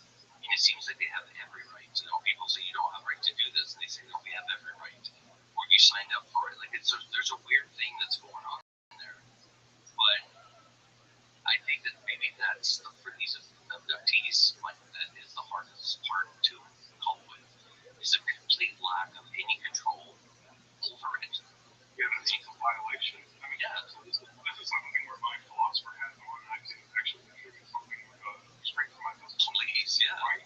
Rights are something that just like the concept did not emerge until way late in human history. I mean, we're all talking about like sort of John Locke's era and John Donne and other people. It's fairly recent. Yeah, fairly recent. They have that concept guiding our ethics for a long time, and it sort of fell out of legal theory. Like, what gives you the right to something? It sort of questions like, what gives you the right to a piece of land? And the idea of, well, at least Locke's idea that America's legal philosophy is founded on is like, well, you work a piece of land with your bare hands, and that's what gives you the right to sort of ownership or something. So that whole concept fell out of these sorts of discussions. It's not something we automatically bring into the world, and so it would be kind of strange to think that when you talk to an alien race or an extra awful of race, that they would have developed that same concept along the same lines, especially if your biology or psychology are completely different. But what more deeply, what people seem to be objecting to in these abduction cases that you mentioned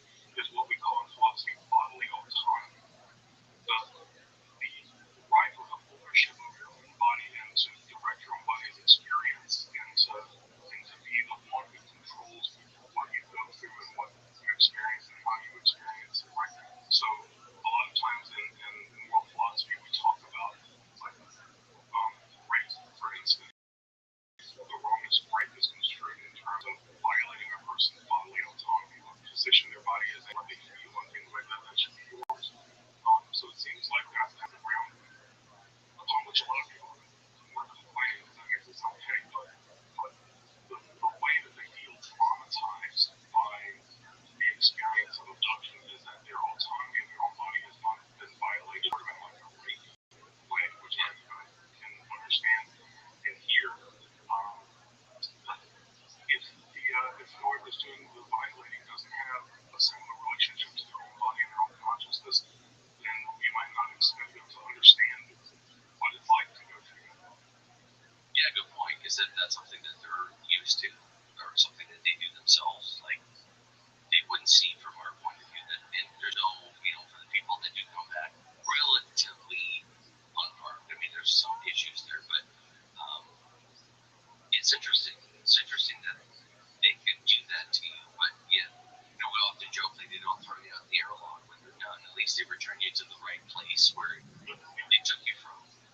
Most of the time, we don't know. Maybe there's some. What's his name? Is that his name? Tim Scott, the guy who was abducted and then dropped off like several miles away from where he was a few days later. I can't remember. Randy Scott.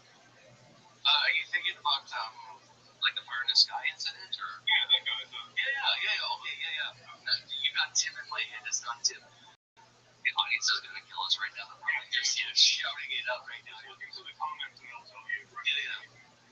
You said Tim, and now my head is stuck on that. Fire in the Sky was Tim Walton's. Yeah. But that's crazy. But the thing is, that was a rescue mission because they took him in the middle of the woods. They had no place to put him back. We're not going to put him back there. That's the point. Yeah, absolutely. Right. Yeah, the nearest town, near a phone booth, like they did him a service for sure. And when you hear stuff like that, you're like, man, that shows kindness. Like when he mentioned Travis Walton, not Tim Walton.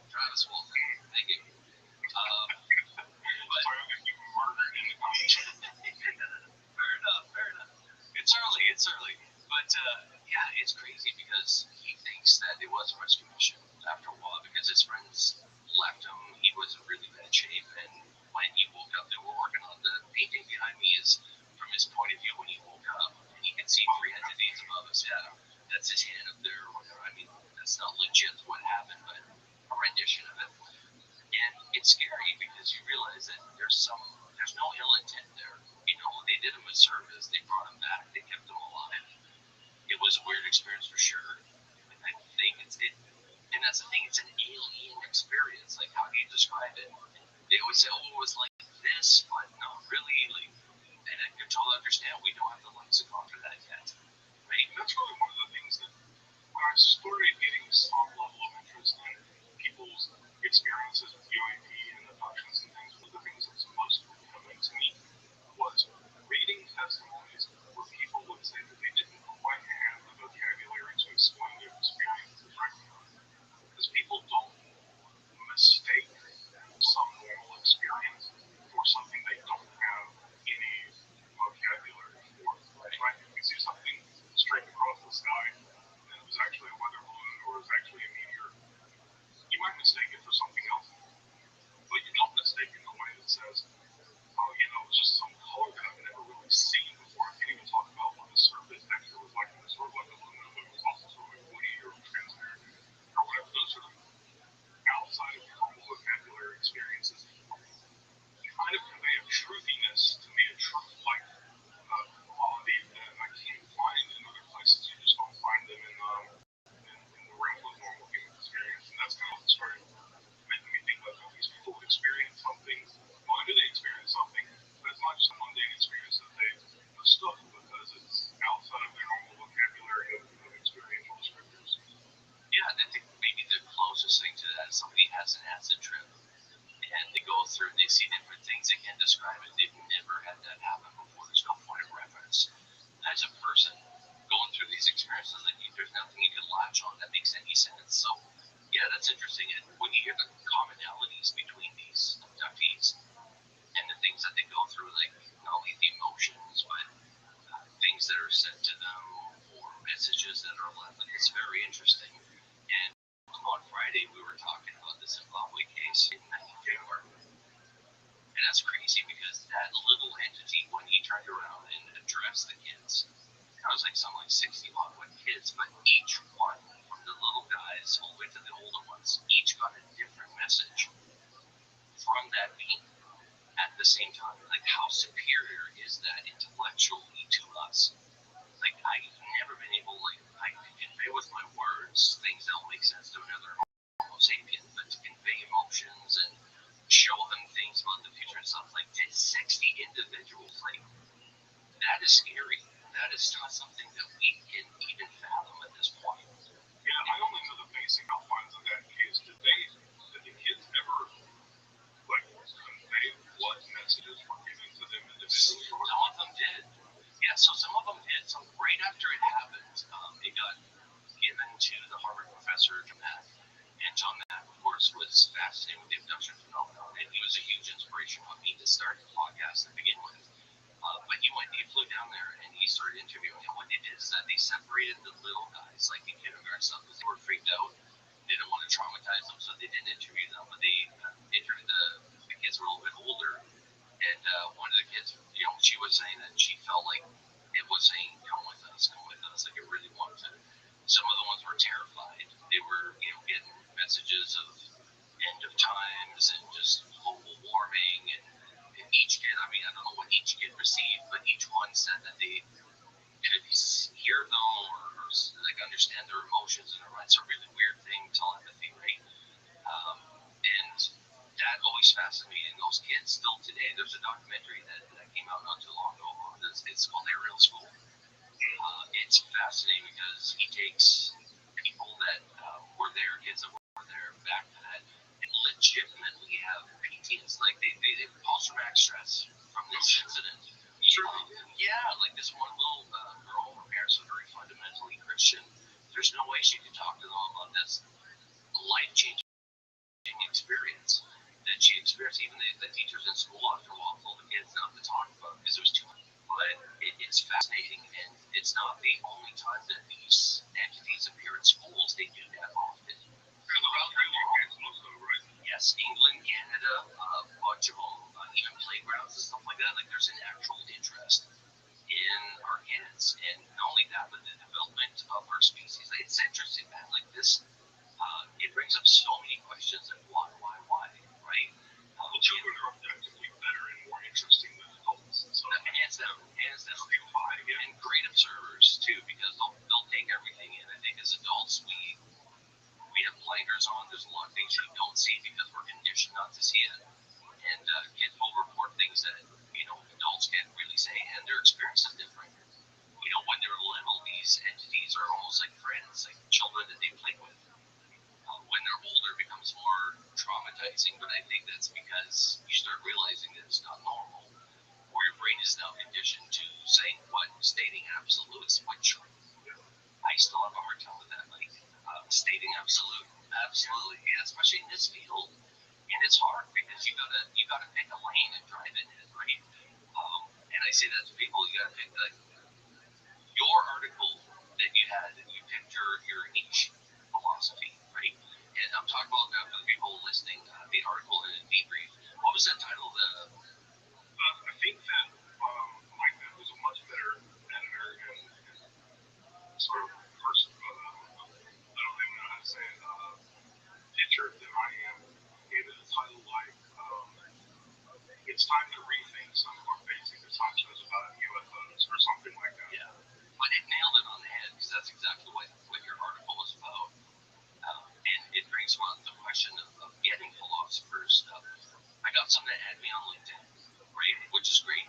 But I'd like to see them more engaged, like yourself, to actually cover this subject because it is a huge part of it. That the questions of why, the implications. You were talking about disclosure, the implications of disclosure, and you brought up like multiple angles that I never even thought about. Like one thing leads to another, right? And one problem leads to multiple other problems, and depending on which path we take, you had a chart which was just like fascinating. I'll put that up at some point in the next 2 weeks or so, and I'll let you link to it. But the idea was to show like how complex any particular disclosure scenario is and how many implications it has, and questions for policy, questions for international diplomacy, and how to handle like homeland security and all these other things. Like every one of them is so deeply broad and complex that there's a million ethical questions for how you handle it. And one of the disappointing things of thinking about this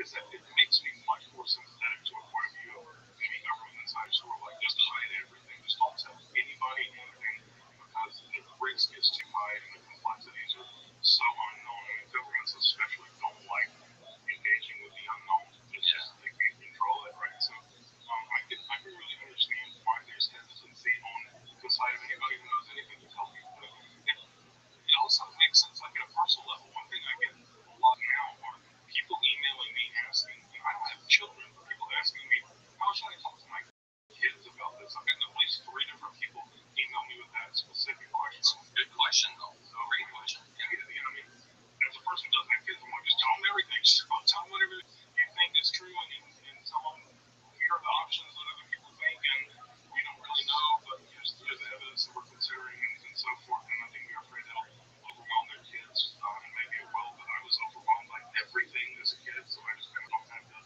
built-in sympathy for that experience because it's going to be fun. Nobody's going to like kids on an explode or whatever. But I'm not the person that has actually. So for those of you who are thinking, and asking me for parental advice, I just give me some honesty. Parenting time with Michael Blossom. Got puppets and stuff. Yeah. I don't know how I got into this. This is weird. Well, yeah, and the thing is, we were talking about the crimes that are also involved in this and the implications of once these crimes come out, people being mad and more distrust in their government because now they know the government went above and beyond what is morally right to keep this secret. I think you were talking about cover-ups and the crimes like military people being in danger, physically harmed by partners with these things, right? I'm very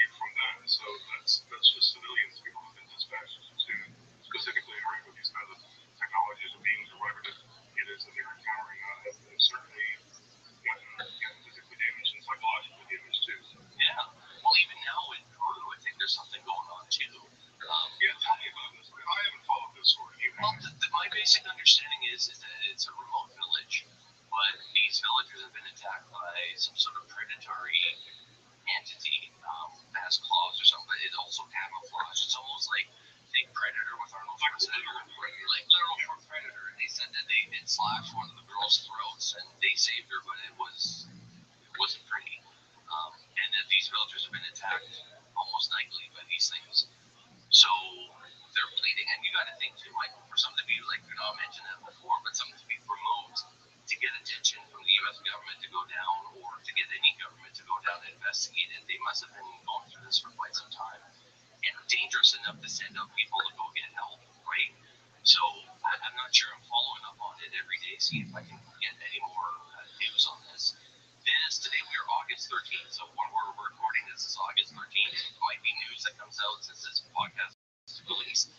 But that's my understanding right now, and it's not uncommon that attacks take place in the southern part of the hemisphere. Like, you mentioned the 1977 case, like people seem to be hurt or found in really weird ways down there. I'm not sure if it does. It's very much diluted amongst our population, and nobody talks about it. But down there, it's prevalent. Like, it seems like it's not good. They're being attacked, they're being zapped, or major implications. Like I said, it's a scary bit of ufology that we never talk about. It might be there's like a selection problem too, and that if we found people with slash throats in America, they've almost certainly attributed to like more than I think there's like 1,000 serial killers listed at any point in North America. So you would probably just attribute it to something like that. I mean, you're gonna have to go through a lot of weird evidence before you knock all those things off the your list of guesses and start saying, well, maybe this was some extraterrestrial or exotic thing, whereas if it happens in a small village and everybody kind of testifying, maybe it's harder to attribute it to something like the serial killer or whatever. But I don't know, that's a bizarre story, especially the degree to which it kind of mirrors a real fictional story that we have in like the Predator films or something. It makes me think of Godwilly's control hypothesis, where the phenomenon actually manifests according to like cultural icons and stories that we already have.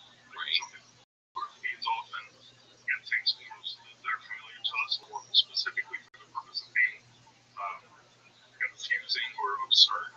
That's kind of the feeling it has a sort of sense of absurdity that like real predators are starting to like pop up into reality, which of course I have no idea what's going on in Peru, but that's my initial thought.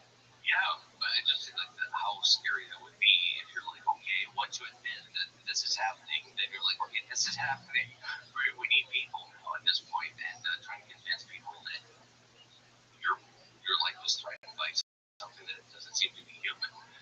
But again, you hear stories of it all the time. Skin walker, just things walking on hind legs that should not be. It just from fictional, science fiction, become science fact at some point. Somebody said that a while ago, and I love that because it's true. Like whatever it is that we can dream of is probably somewhere out there in the universe, right? Yeah, so that's a scary bit. But yeah, we were talking about the crimes and events, of course, of that, and the implications of not only the crimes that the government has committed. And I say government, it's not government; they're not aware, but these clandestine operations have done a lot of things. They're not so keen on killing people now because it's a lot more evident. People go missing, and suddenly their TikToks, their podcasts are no longer coming out. There's going to be some problems. But in the past, they've ruined families, divorces, just from fear that they've caused. And I always think about, yes, a lot of these people are dead, but there's got to be some sort of accountability at some point, right? Because of this closure, and that's coming this fall. What are your thoughts on what should be our approach when we start asking for questions on their behavior on this? Like, how would we go about that?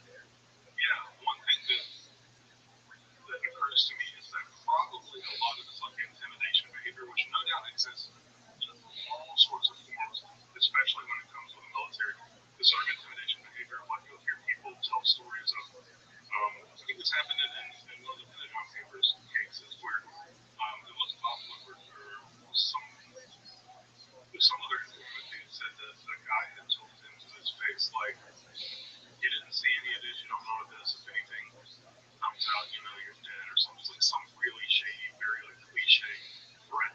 And what occurs to me in retrospect is that there are a lot of people who have absolutely no authority to do anything to your family. They couldn't do it if they wanted to, but they can certainly say that and intimidate you, and then there's no possibility of accountability because they can deny that they ever said it, and then they can also say, well, I couldn't have even done such a thing, so why would I say it? Like, I imagine that a lot of these intimidation tactics are just, you know, just bluffs, right? People that shows up at your door and says that they're, you know, they're going to burn your house down if you tell anybody about a UFO that you saw. My guess is that they're probably lying. But then we have to ask, what about those people who've really been harmed? And the ones that I know the most about are people who've been harmed through sort of psychological, I don't know, manipulation and constant harassment, like gaslighting type thing. Yeah, like Billie Holiday, you know, the FBI tried to get her to commit suicide, not just like being mean to her and depriving her of her heroin. Well, you know, based on David Rush's allegations, they do that within the military. Like, they'll demote you and kill your entire career if you even approach the subject. Sure, that is real. I mean, certainly they gave me that. Yeah. So when you're asking about accountability, probably you can get accountability for ruining somebody's career within your own organization. I mean, maybe some sort of civil rights lawsuit, probably, or employment rights lawsuit, but the government has already constructed, especially the military, has constructed this organization so they're going to have all these levels of opaqueness that you can't see, that a court can't just dig into. So as sad as it is, there's probably not a lot of hope for accountability in the end for individual cases.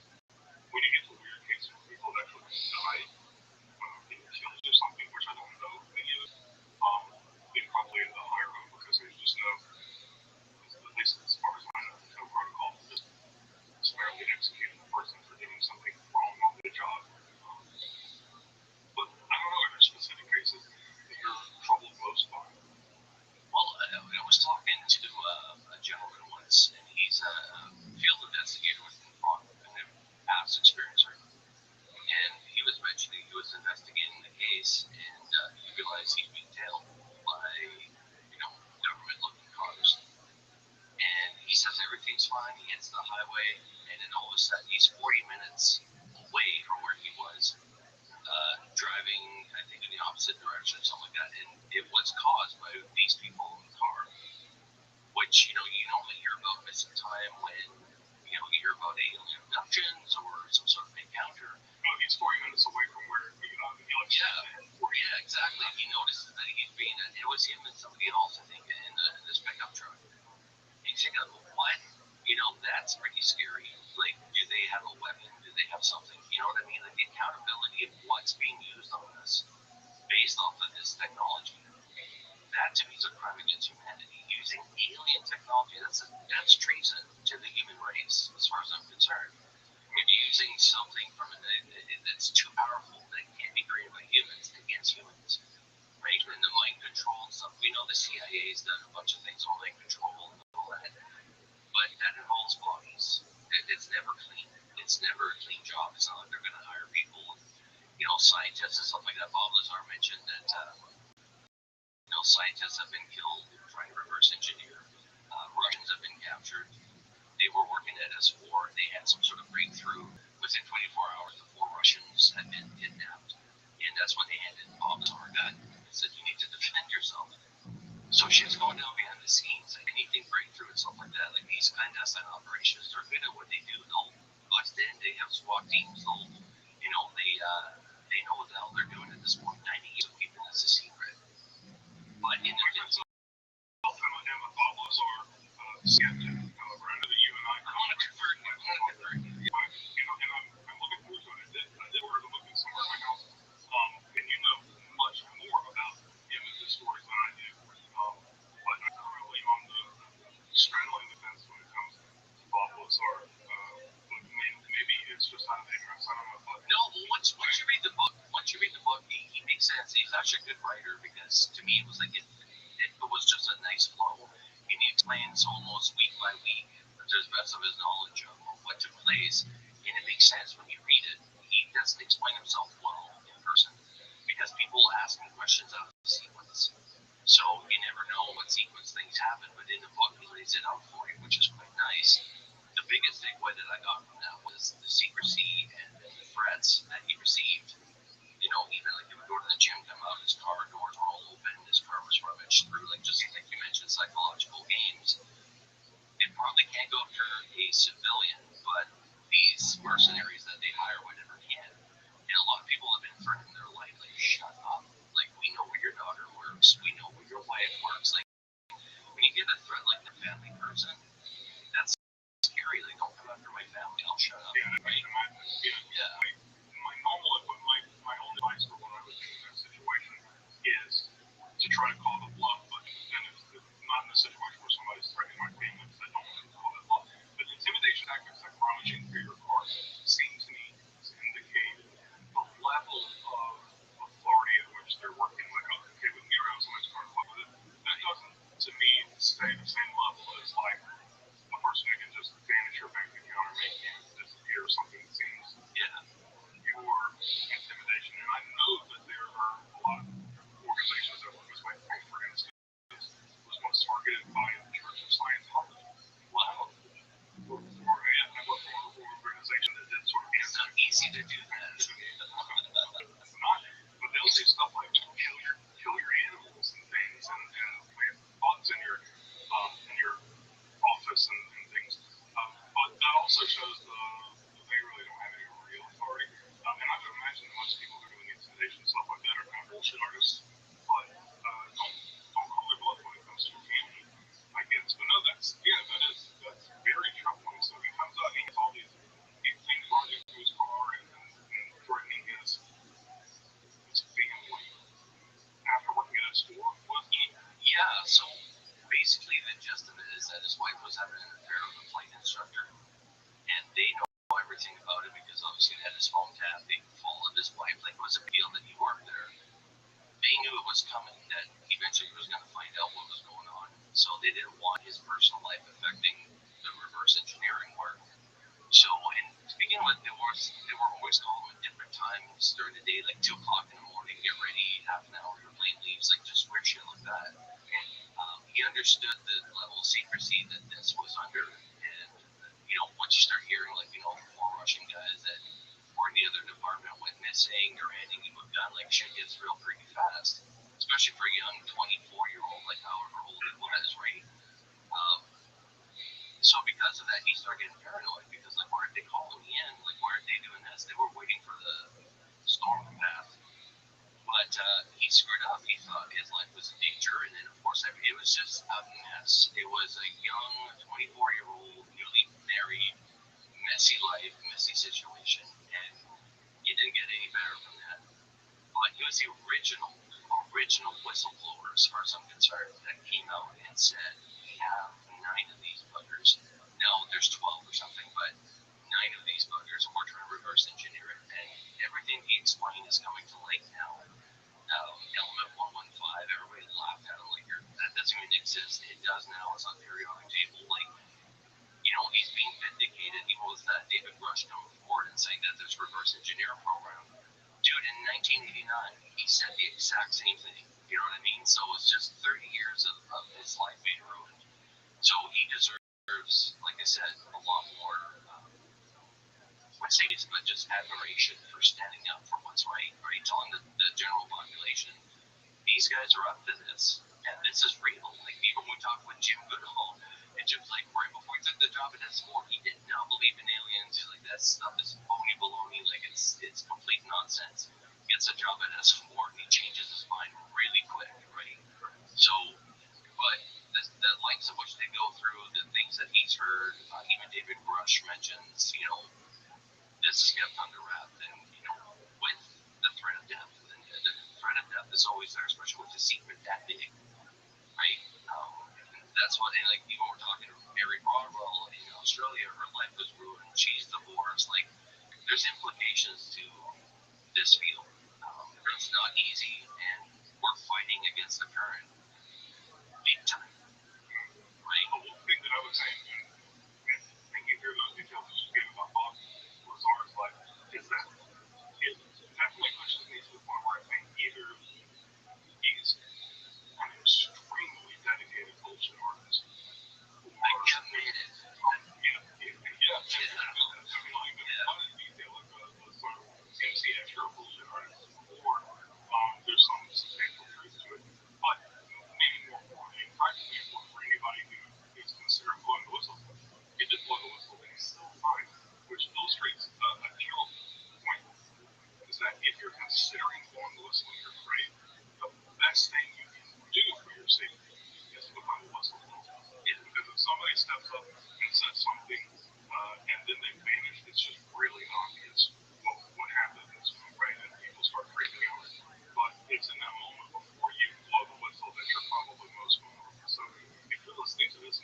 it's pretty wild.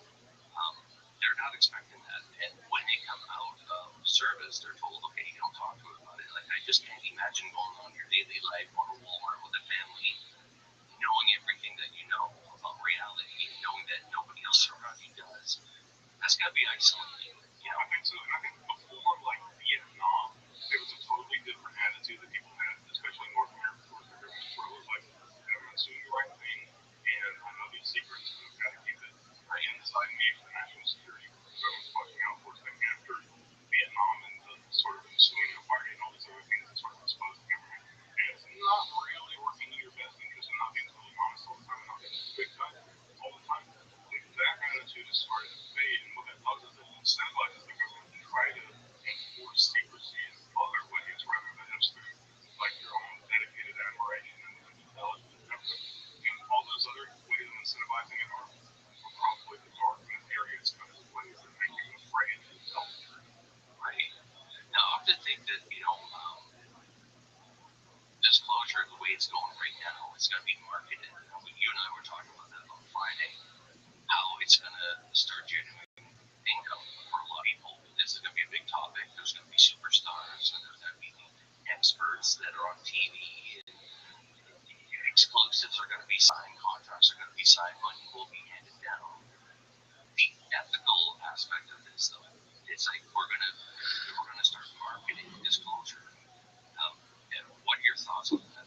So my immediate thought is, to the extent that somebody is getting paid to talk about this stuff directly, like being paid to come on to 60 Minutes or whatever it is, right? Those are people you don't really need to listen to, right? But for a few reasons. One, journalism doesn't operate by paying source of information, and there's a really good reason for that. If you start offering money for information, it incentivizes people to like chin up and sensationalize the information they can give you as much as possible to make it as valuable as they can. And that's really bad for the information economy. You want information that's just clean and precise and coming from sources who are just interested in getting the information out there and informing the public. So avoid those sources. And the people who have information should also really avoid any opportunities to be paid for it. I mean, I know it's enticing or whatever, but it's kind of a trade-off. It's like a deal with the devil. If you start getting paid $50,000 to come on to whatever, I don't know, Joe, are we paying anybody for his podcast or whatever? I think you just light them in or something like that. Yeah, well, that's a very good thing. Good job, Joe Rogan.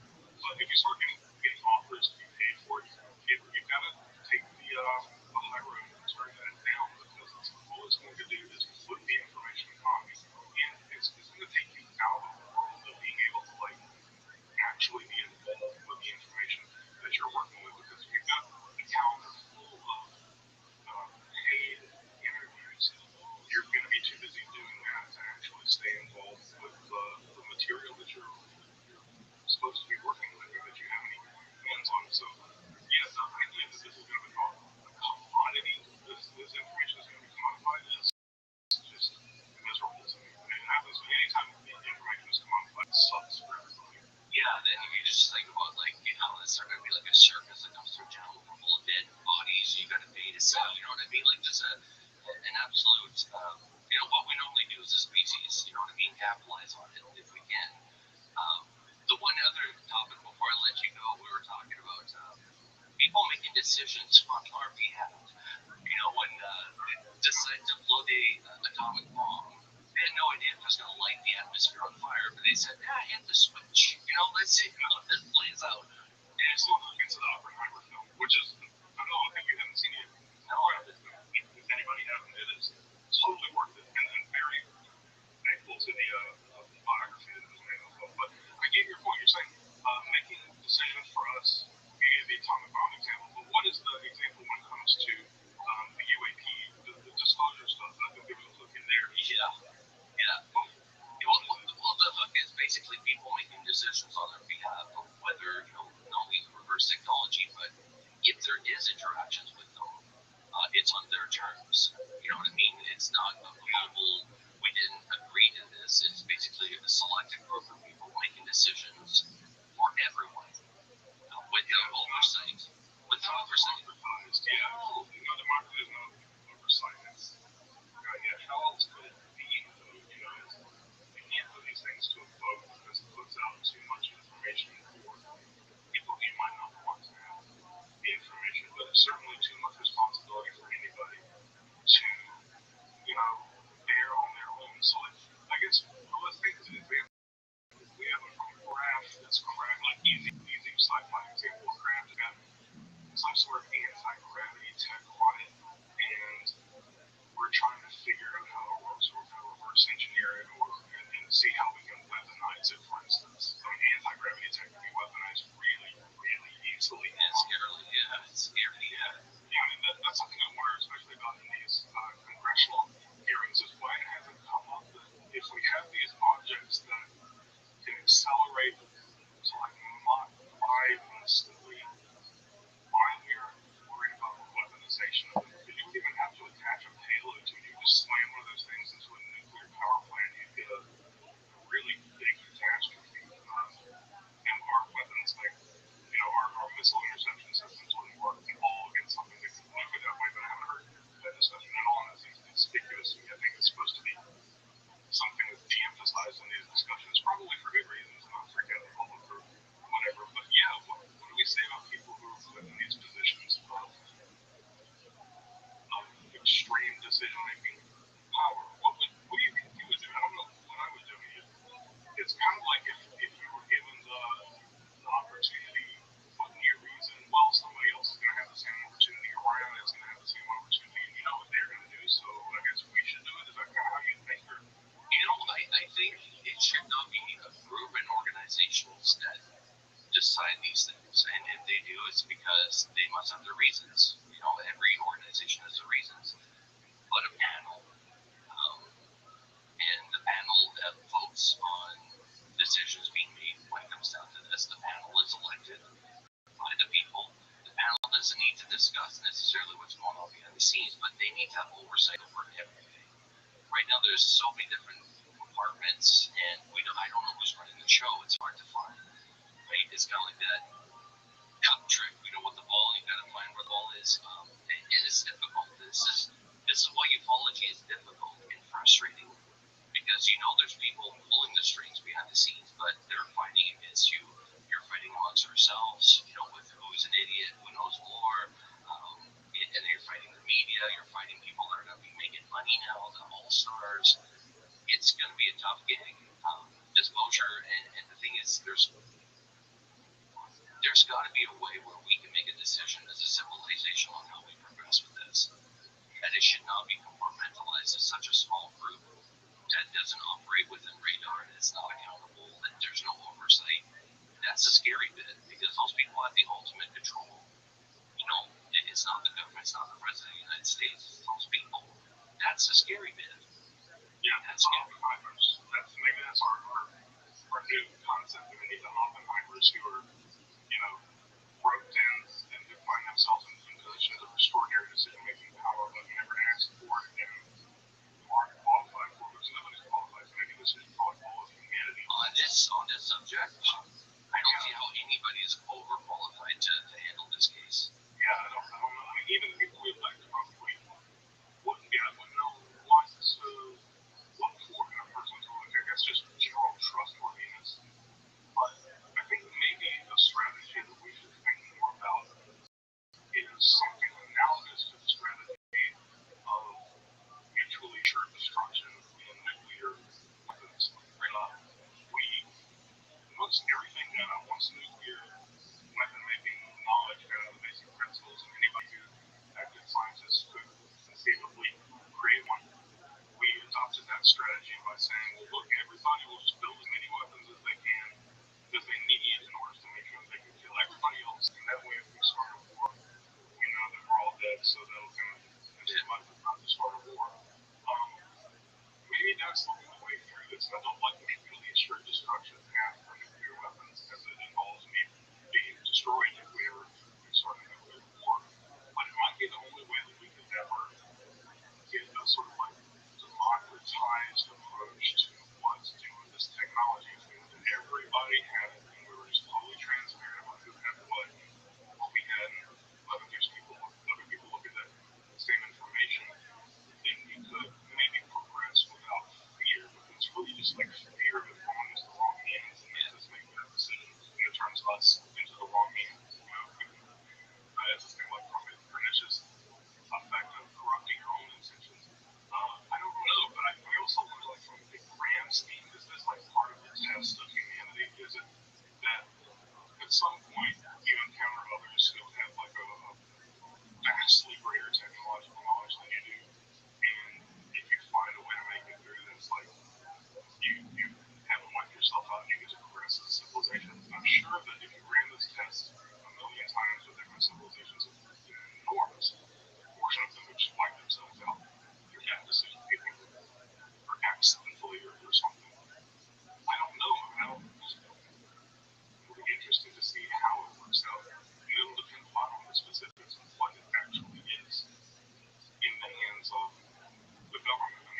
Christmas. And the truth hurry isn't real, it's wrong, right? I've always been bluntly honest with my kids. Even teach them chess because it teaches them critical thinking. And it teaches them not to necessarily believe something just because it's being said. And I talk to them about the UAP subject, and I mean, not everything, obviously, their level still, their attention doesn't last very long. But yes, I talk to them about it, and it's not end of world things. I teach them about human corruption and lies and deceit and the hurt that causes, because you don't necessarily need to kill somebody, but just through lies and omissions, and you can definitely destroy somebody's life until they take their own, right? It's horrible, but like I said, there's crimes that are still being committed when it comes down to this. And like David Grush came out, and he's afraid, like, the threats made on his life, on his family's life. Those are serious accusations, because it means that the people that employed him to do his job are now telling him to shut up, or there'll be consequences. So my hat's off to him being able to come out, and like I said, we'll hear a lot more as this comes forward. Not only through other people that have been threatened, but people that they know that went missing or something happened to them. Like, it's not good, whatever this is. And if they're evil, we need to know. If they're good, we need to know. If they're sort of neutral, we need to know. It's a basic right, I think, as an entity living on this realm, to know what we're dealing with. Right? As an adult, I don't know how old you are, Michael, but I'm 42. And I think I've lived this long and raising kids and paid my taxes. I should know what reality is. And this is the point of this podcast. It's just to say this might be a big part of reality that we're overlooking.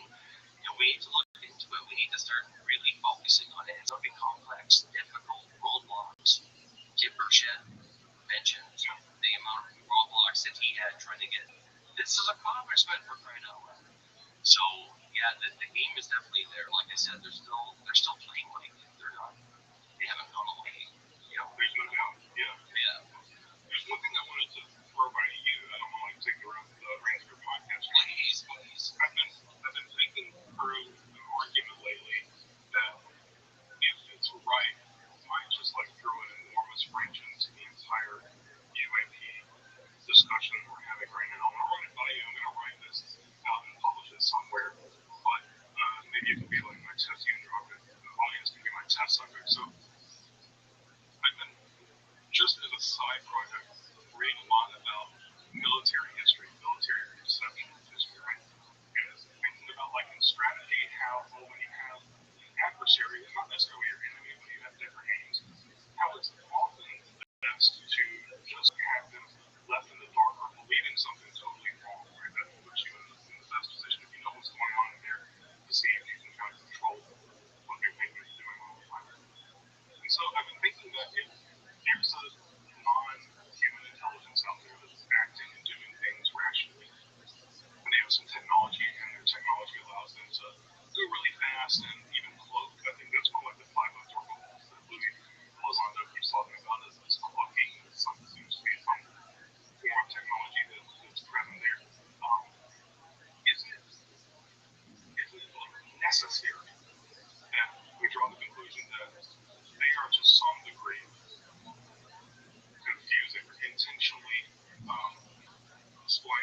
advanced technology, and they have we accidentally caught them with their pants down or their cloaking shields off, or that they strategically chose to allow us to see this. It seems that if they're as smart as they seem to be, and as technologically advanced as they seem to be, it seems extremely unlikely to me that we ever catch them with it. It seems much more likely that the times when we think that we've just caught something and seen it against their intentions, that they probably intended us to see it, even if it means something like retrieving a crashed piece of technology or something. It seems to me at least as likely that they just dropped something there that was made specifically for us to find and tinker with than it is that they accidentally crashed the ships of this. I assume that they're going to crash avoidance systems are just as good as their cloaking or acceleration systems are. So the conclusion of this bizarre argument is that probably any observation we've made, whether it's just a visual observation on radar or catching a flying saucer crashing into the field, it's probably constructed for our deception or to make us think something rather than just the truth that we think it is. Does that strike you as totally nuts? It is, but you know what too, and I understand your point of view because it's just weird how these experiences happen. They let you see them and then they take off, or they're captured on radar, or and I know for a fact that they've upgraded their radars on ships, and especially when they have nuclear ships and stuff like that. The radars capture activity around them all the time. I'm just going to address the crash situation. How often do we hear about an airplane crash? Very rare. They're one of the safest ways to travel, but they do happen, right? But at any given day, you have hundreds of thousands of planes in the sky, traveling the world, and we hear about it every once in a while. I think it's the same thing with these guys. They're so active that it's impossible at some point one of them's going to crash. It's just inevitable, but it does happen. Their activity here is a lot more prevalent than we give them credit for. It's not like they come from somewhere else, enter our atmosphere, and take off. They're here. They stay here. They stay here for a long time, right? They hover above the oceans for 24 hours and they don't move. That stuff is scary. And they're small crafts. That's just the small stuff. Those are just the cruisers. Imagine what else they got, right? That's a scary bit. It's just the stuff that we see here that's just to facilitate their job. But to tell the truth, I think that they know our limits. They know the boundaries of which we can experience this objective reality. And that's our five senses. They know exactly what spectrum of light we can see, so then they operate outside those boundaries.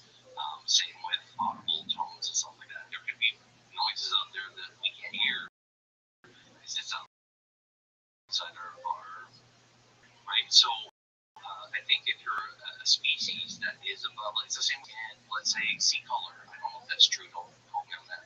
I'm going to Google it. Yeah. Let's say they can't see color. Well, you would operate on the terms that they can't see red, they can't see green. You know what I mean? Like you have information on them and you use it against them. It's the same thing with these entities. What scares me more is the ability to manipulate thoughts, not only on one individual, but multiple individuals. Because it doesn't matter how many jets you would throw at it and how armed that jet is. If they tell the pilot to shut off, the pilot shuts off. That's it. The mission is done. And that's the thing about this phenomenon, which is really weird, is that when we do and when we can get close to them, it's almost like they play cat and mouse with us. Like it's just they zoom out or they start flying circles around us, just to make us aware of their superiority. That like this is the kids are coming out to play, right? That's part of the phenomenon that is aggravating because it's you want to be taken seriously. If you're $1 million trained pilot, flying jets, like you want to be taken seriously. That's your job, and this thing makes us stupid. It very much does, right? Like toddlers with scissors. That's exactly what it is. So when you're saying like the differences between that, I think that's exactly it. Sometimes we're like, okay, it's okay, you can skip. And then sometimes, no, we need to operate in secret. So it's weird. It really is. And people say, oh, it could be the government. Why would the government have what rationale is there? No logic is it to act like that? There isn't. It's an alien way of behaving.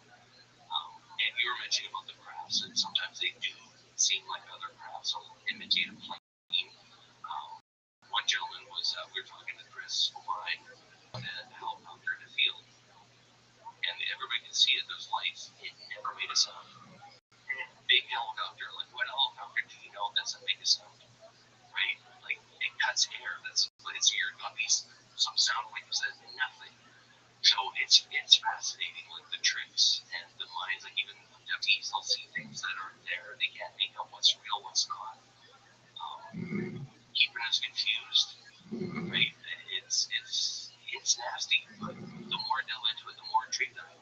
Why was the reason behind it? Yeah, the same. I just think that it has to be some percentage, at least some percentage of the observations we've made that were constructed for our either experience led or for benefit or for the benefit. And they're totally not what we see on the radar or see on video screens or something. And then the question is just what percentage of those are true or veracious, and what percentage of them have veracity and truth is there. And now I've become like, just I've thought through this argument so many times that I'm kind of skeptical that there's any time I hear any report now, I think, okay, was that really what was there? Or did we really just catch them unaware, or do they intend for us to see this? And if they intended for us to see this, why?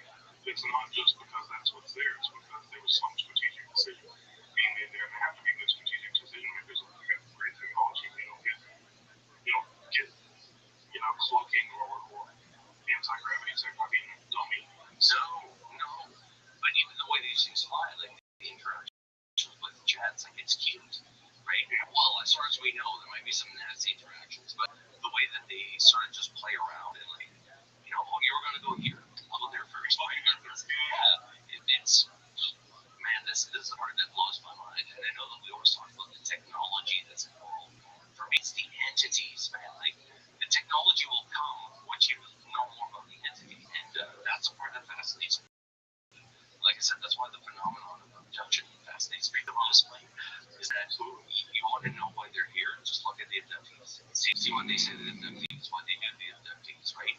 If we study that, I think we'd be further ahead. And I know Congress has put together arrow and all that, but I think what they're failing is that they're not getting the experts they should have. I would put on a panel of philosophers, scientists, people that work in the field of MUFON and apply them, people that have volumes of work that investigate, like Jacques Malay's an advisor, like, but people that know what they're doing and have investigated this for years or can actually contribute something. Like for you, your philosophy, do a book.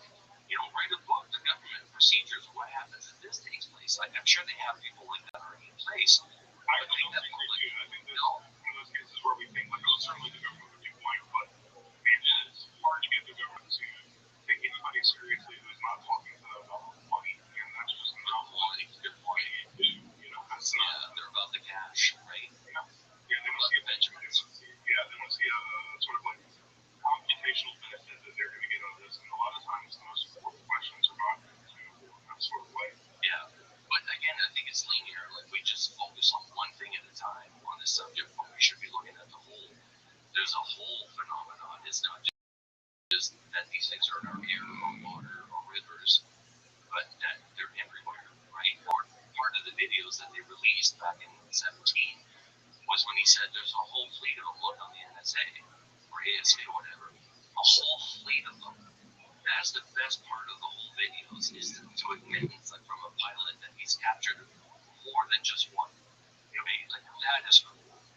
Scary, but cool at the same time, right? I think the more that we look at the phenomenon holistically, the more the boundaries of it are going to start to kind of erode and become clear that there's not a clear delineation between UAP phenomenon and what we consider religious phenomenon somewhere, or between psychological or psychical phenomenon, or even like my quiet prediction is 50 years from now, occult phenomena are going to be starting to be taken seriously in the same way that like many UAP phenomena, like the Sargon cultists are with you. There's so much overlap in the same way that there's overlap with like religious traditions and what we think of as UAP if we're not particularly in a religious mode. Those overlaps are so strong that it becomes impossible to ignore the more you start thinking along the boundaries of it. Yeah, and you're right. I think that we're kind of seeing that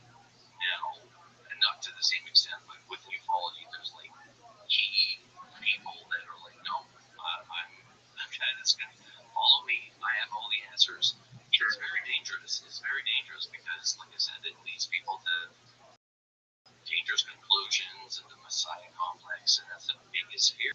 This is not the field to do this, and this requires teamwork. Many voices as possible. Absolutely. Absolutely. Hands down.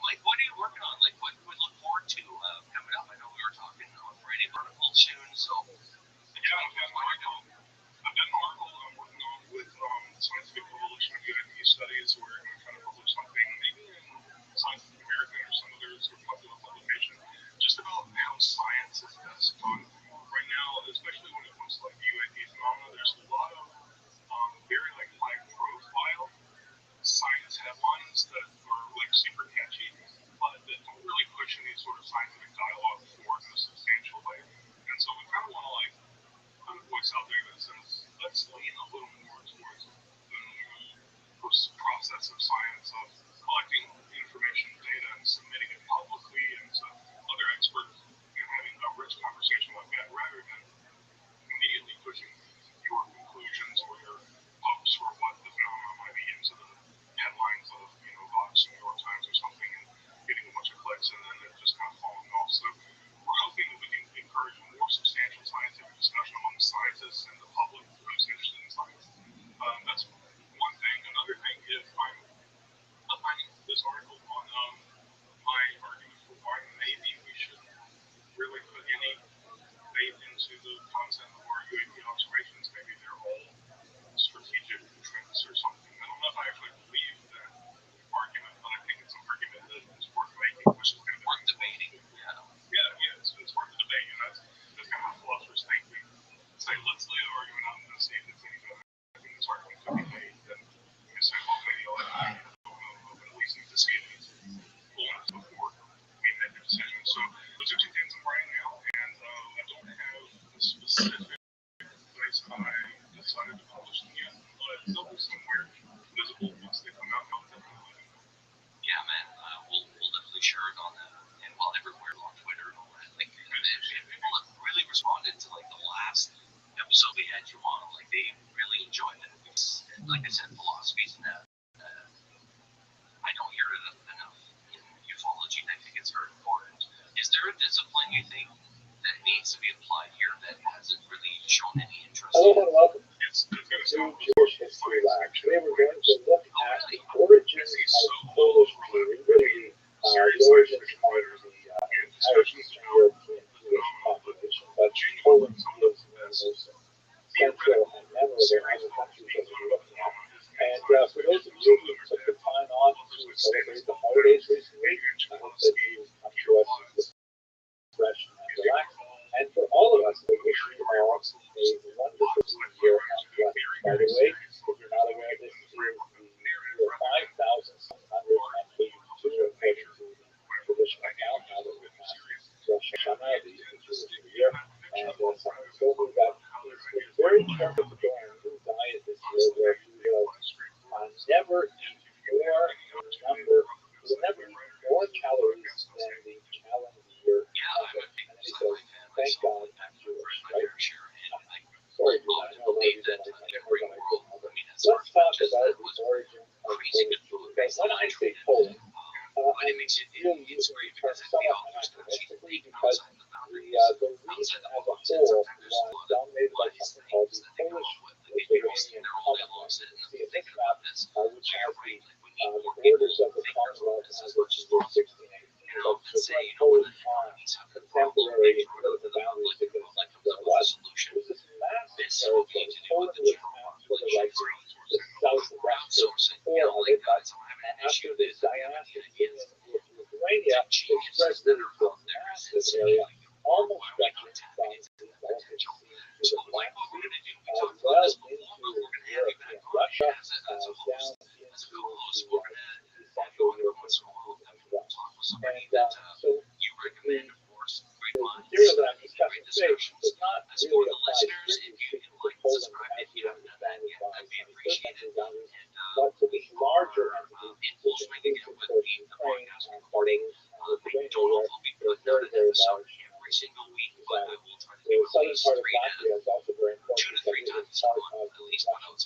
which is good. And I appreciate everybody for following the podcast. Please follow Michael. Michael, where can people follow you? Dominant center world trade population in the early modern period. So there is a small migration now that extends back really to the first century of the Common Era, perhaps even a little bit before the Common Era. And these are Jews that come from different lands and make their way to the Khazarian Empire. The extent of Khazarian influence is very, very difficult to quantify. It appears to have been minuscule. There are occasional references to Khazarian Jews, for example, in one of the early Russian chronicles that published for our memory yet. It's not just in Russian, but of course the region as it was known at that time. And there's definitely Jews from Khazaria being involved in particular.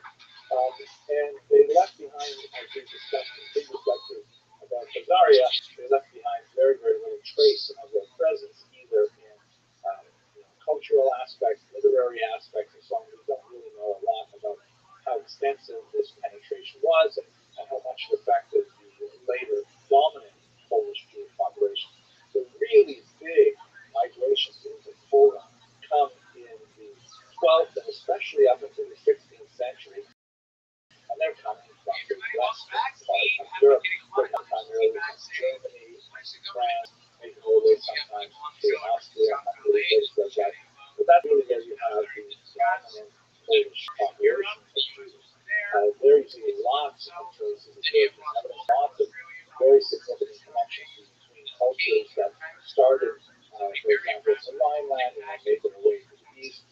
Yiddish, of course, is the overwhelming language of the Jews, and that was basically a medieval German dialect with letters. They're not bringing with them too much of the language of the Khazars, for example. So we begin to see some legendary elements of their appearance in the region as early as the 8th and 9th century, but it really begins to coalesce around the 10th and 11th centuries.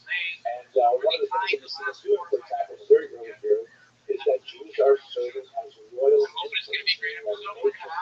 Now that you have to look at these colors, literally making money, the use of money, things to be used as money, not necessarily making money for themselves in terms of their family asset, but some of the earliest coins in the Polish Lithuanian Commonwealth are actually written with Hebrew characters. Here we see a few stencils of several of them.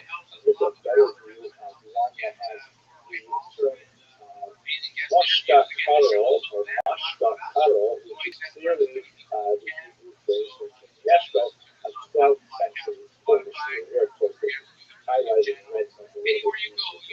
Fascinating. Why would early Polish nobles and kings make coins with Hebrew letters? It speaks most likely to the widespread illiteracy which was common to the region, and the fact that the Jews would use the Hebrew alphabet because Jews elementally were working with money primarily in small conduct that became relevant. We'll have a lot more to say about this in future lecture. We'll talk later about the economic basis for this Jewry, but for the time being, this is just some of the archaeological evidence of the early settlement from about the 10th century onward. Now, when we look at why Jews migrated to Poland, Polish Lithuanian Commonwealth, there are both fish and coal factories. There are factories which drove Jews out of Western Europe, and there are factories which drew Jews into Eastern Europe. Eastern Europe was definitely a place of refuge for Jews. You can see here a beautiful representation of representing Kazimir, who is accepting the Jews and giving them protection and refuge. So much so that you see some of the great scholars like Rothschild'S from Galicia, who refers to Poland with kind of like a fanciful analogy of people Poles here, Pole, live here rest, or here we will find refuge. terms of the push factors, what was driving out of Western Europe? The first marked thrust that drove Jews to pursue home in the eastern part of Europe were the First Crusade massacres of 1096. Horrific massacres primarily in northern Germany that seem to be outside of the control of legitimate state authorities to manage. And Jews were very frustrated by this.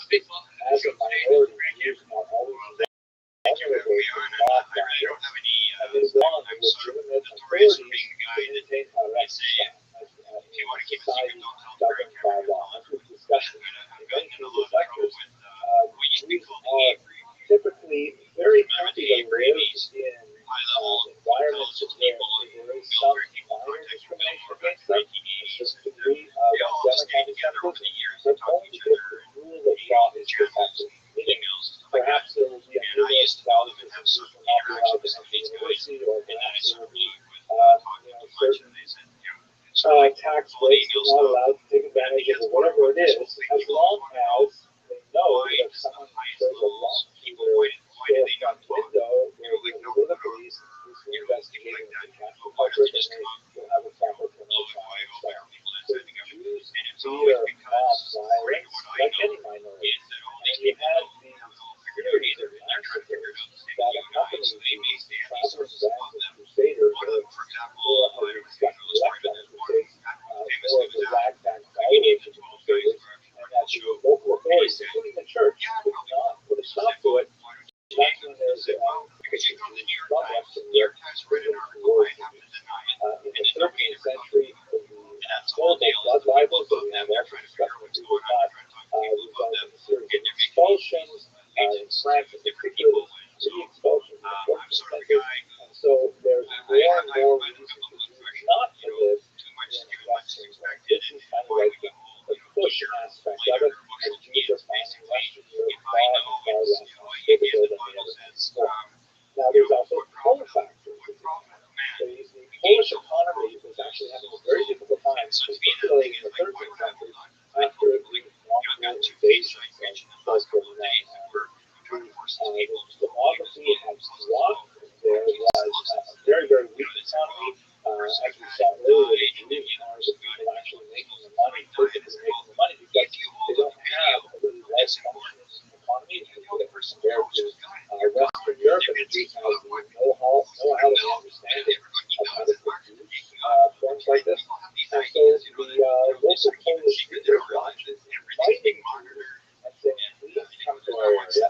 You are literate, you are numerate, you will live in concentrated areas and take advantage of your skills in Poland.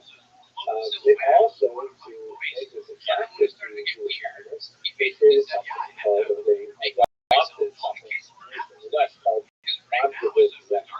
Magdeburg is the name of the city and elected into law. And this is basically a medieval charter that lists the specific privileges that a community may enjoy. Although some of these charters were actually written much later and designed to look like they were written earlier, they nevertheless reflect long-standing agreements as to what were the privileges and sometimes disabilities of the Jews in particular regions. Right of settlement, for example, the right to control their own bills, the right to indicate when foreign Jews can move in and set up businesses, and what monopolies Jews would have. We'll get to more about this when we get to economic changes in Europe, but Jews were often granted specific monopolies. For example, Diplomatia, the installation of the Jewish empire. That's why so many Jewish folklore and French folklore and so on will have the Jewish fetch, the Jewish inn, because that was actually an monopoly of Jews.